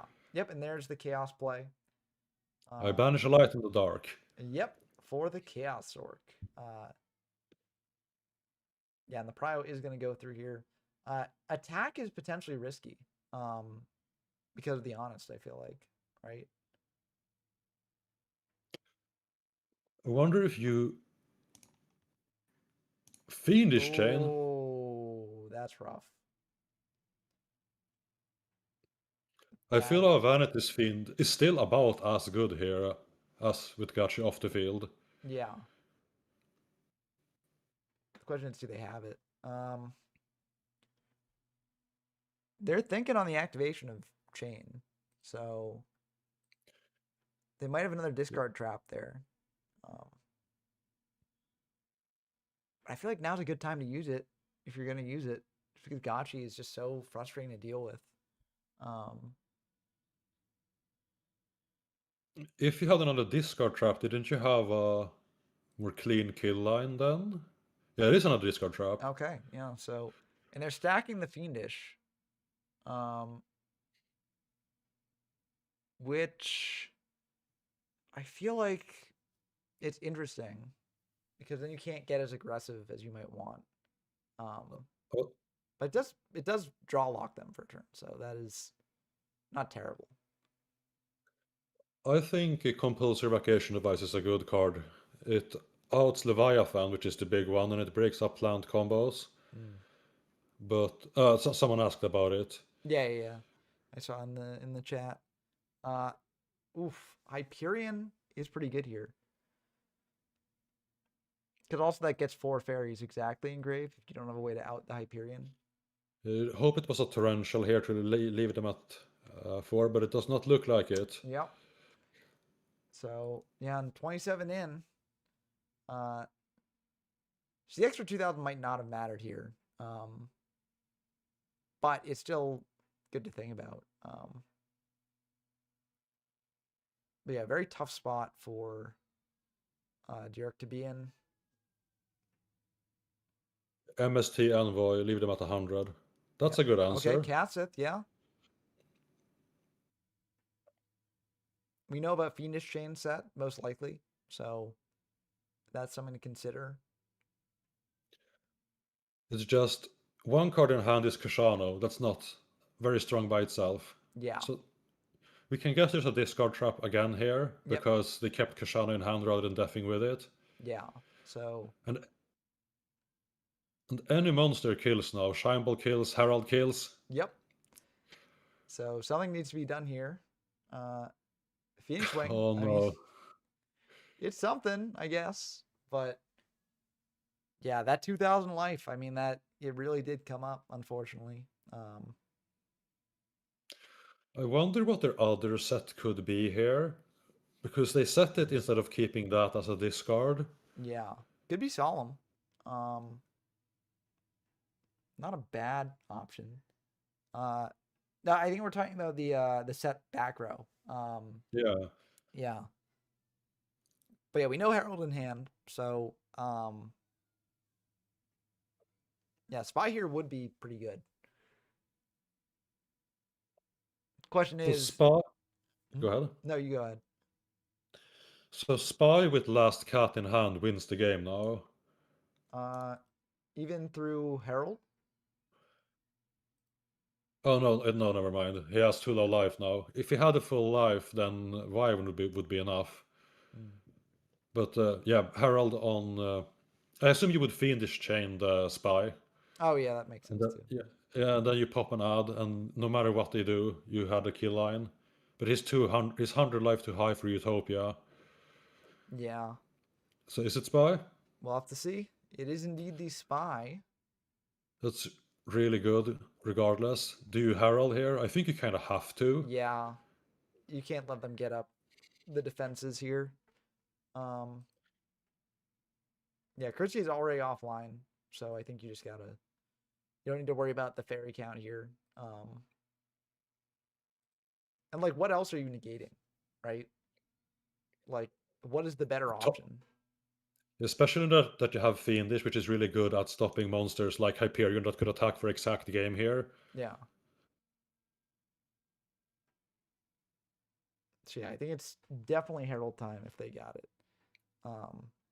They might not have it though. That's the thing. What else would be in hand? Because you don't keep Maxi versus Cat safe. Yeah, I don't know what else would be in hand, but you know, this is such a thing for them that it could be like, I guess. So I guess if you get Trag, maybe they're thinking about like instead just dropping Trag. Well, Um, maybe did they put the Herald in graveyard instead of top of deck when they got wing blasted? I There's a Herald in grave. How did the that Herald get and Grave there? is from Trooper. From Oh Trump. yeah, I forgot they just used Trooper. Okay, Yeah. see, it's late. No, it is late. It's late for me too, honestly, by now. So, yeah, it's yeah.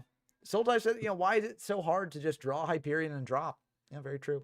Zurg, I think what Psychon was saying was like if you reborn Hyperion, right? Like if Jerk draws into reborn, right? You reborn Hyperion because that is lethal. So yeah. So it's like another way that Jerk could potentially come back, right? Looks like they're taking it, and the spy will go through. Very interesting there. Passing back. So we believe the set is Fiendish, which does protect from battle a little bit. But let's see if yeah, I guess they're protected from battle here. Because even if Yerk summons at a bigger monster, like just Fiendish the bigger monster. So yeah. Yeah, this is a tough spot. He would need to have very specific cards to win in this situation, I feel. Yeah. Like third Cat and Reborn wins through it. Yes. Yeah, because yeah, that would win through it. And if it is Judgment set, almost anything wins. Go ahead. Actually, would third Cat and Reborn win through it? Because you Hyperion the Fiendish, yeah, and then you Cat the Fiendish, yeah. That's how I would do it. They don't have any fairies to banish though. Oh, but that's true. what I was thinking is you do Zork, you reborn Zork and like attempt to banish. Oh yeah. And then if they chain Fiendish, you do Cat and then you make Arcanite or whatever and attack for game.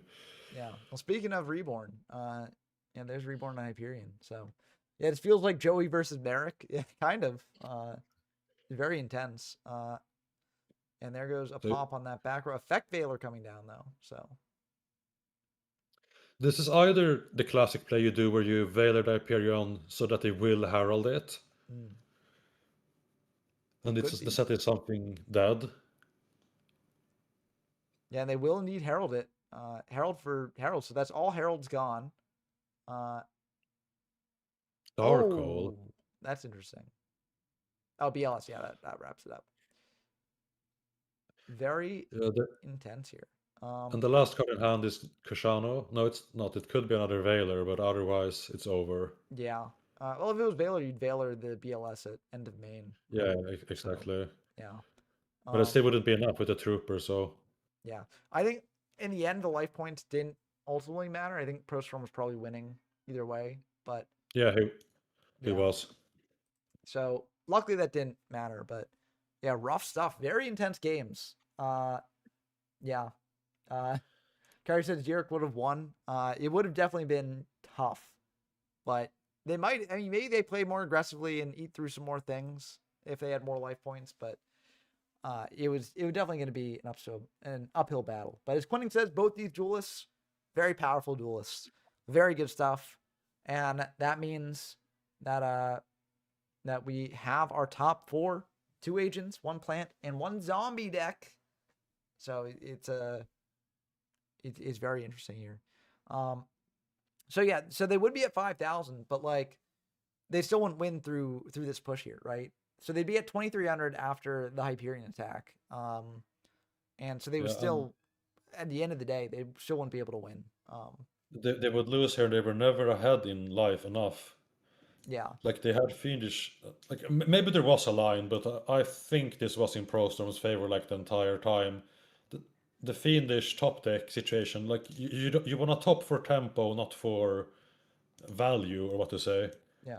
So, Carl, what's your take on it? Because you say we need to rewind more. So, like, what's your scenario where Jurek wins here with 5K versus 3K?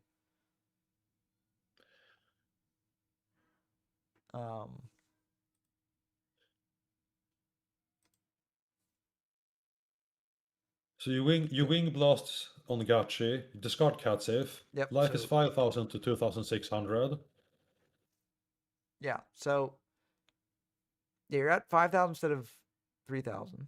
And then, like, what do you do from there? Because you go for chaos, right? So that is still the same in your next turn, right? You go for chaos, try and banish the Gachi. Yeah, They fiendish. You wing blast. Target the fiendish probably, right? yeah. Yeah, because you can't pitch Catset here, so because the Cats is gone. You pitch Kushano, right? Probably. And then Fiendish back on top of the deck. Yeah, Normal. but was it known that the last card in hand was cat? There's only. I don't think it was known. If the last card in hand was Cat, then yes. If the last card in hand was Cat, then you can go from there. But I feel like the last card in hand would still be Cat. In this case, right? Why wouldn't the last card in hand be Cat this time, right? Because you do Kushano to pitch Cat and add back Kushano, right? So effectively, the hand would have been the same either way, right? After the Kushano effect activates. The only difference is that Venus is on the field versus not on the field. On the previous turn, actually, because the Cat would still pop the Venus either way. It's just whether the Venus gets an attack in or not. So They had Herald for that though. Like maybe there was a kill line, but there's a lot of unknowns here, I'd say. yeah. But if the last card in hand was Cat, they could still do that play, regardless of whether they were at 3,000 or 5,000, right? It's a game regardless, right? Because they were either 400 ahead or 2,400 ahead. Yeah. So, last card Cat would, but I don't think it was last card Cat is what I'm saying. Or if it was last card Cat, they didn't see the line here, right? Because they would have had that option anyways, right? To like make Arcanite or like a 7, right? Or Ancient Sacred Wyvern is. Oh, I see. You're saying make Ancient Sacred Wyvern, but okay, yeah. So the life points, yeah, life points making the difference. Okay, I get you. So you're saying with Ancient Sacred Wyvern, it would be enough damage to win there, which is true if the last card in hand is Cat. I'm not sure if the last card in hand was Cat though. I mean, we can check. But I'm waiting for the replay. yeah, I'm just checking here because you can check the replay on just if you're spectating the game. So yeah, if the last card in hand is Cat, then you're right. But yeah, we'll have to see. I'm not convinced the last card in hand was Cat, but if it is, then you are correct. Yeah, but that still didn't matter what their life was if that's the case. It would matter because Ancient Sacred Wyvern would be able to have more attack there. But yeah, maybe 100 behind. Would they be? They would be at a 25. It would be Ancient Sacred Wyvern would be 2,500 up, so it would be at 4,600, which would win. I believe. But it looked like last card in hand was Dark Hole at that point. I think. Yeah, it was Dark Hole. Unfortunate. Yeah. So either way, but yeah, you're right. If it was ancient, if the last card in hand was Cat, then yes, that would be the case. But yeah, Dark Hole being the pick was rough. But yeah, and then this would be the situation. So Yeah. it was a rough situation for sure. Yeah, but that's how it goes sometimes, you know. Some games just aren't meant to be won, right? And That's Yu-Gi-Oh, right? But it's still impressive that Yerk made it this far with Cats of Chaos. So shout out to them. Very cool stuff. And also shout out to everyone who stayed watching the stream throughout the whole thing. Appreciate you. And yeah, I think unfortunately this one was unwinnable, but still means we got some exciting top 4 games to happen in the future. And I'm very excited to see if Zombies will manage to take it or not. Because I mean that deck sort of came out of nowhere and took you by surprise. Not you, Psycom, because you called Arfeo as potentially having one to watch there. But yeah, so we'll have to see if that how that works out. My brain's kind of fried, so that's why I'm my sentences are just trailing off into nowhere. Things But that happen. yeah.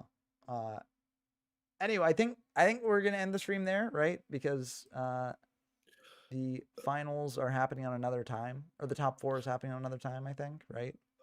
If you don't stream the finals, depending on when they happen, I might try to do it, but I can't guarantee anything. And it depends on how much warning they give us when it's going to happen. Yeah, Don't want to stream to more people. I'll also need some amount of warning, but we'll see about that, and we'll see who ends up streaming if streams happen. Either way, subscribe to Psycon's channel if you are interested in them potentially streaming or not. But also just subscribe to them in general because they make good stuff. And yeah, let me pin that in the thing. Also go back and add that. I'll add a link to your channel in the description of the video too. So that way people can get there. But Yep. yeah, You're free to end now. I can't find the thing to pin. But yeah, so that was great stuff all around though, everyone. And yeah, I'll end it here and see y'all next time. Peace.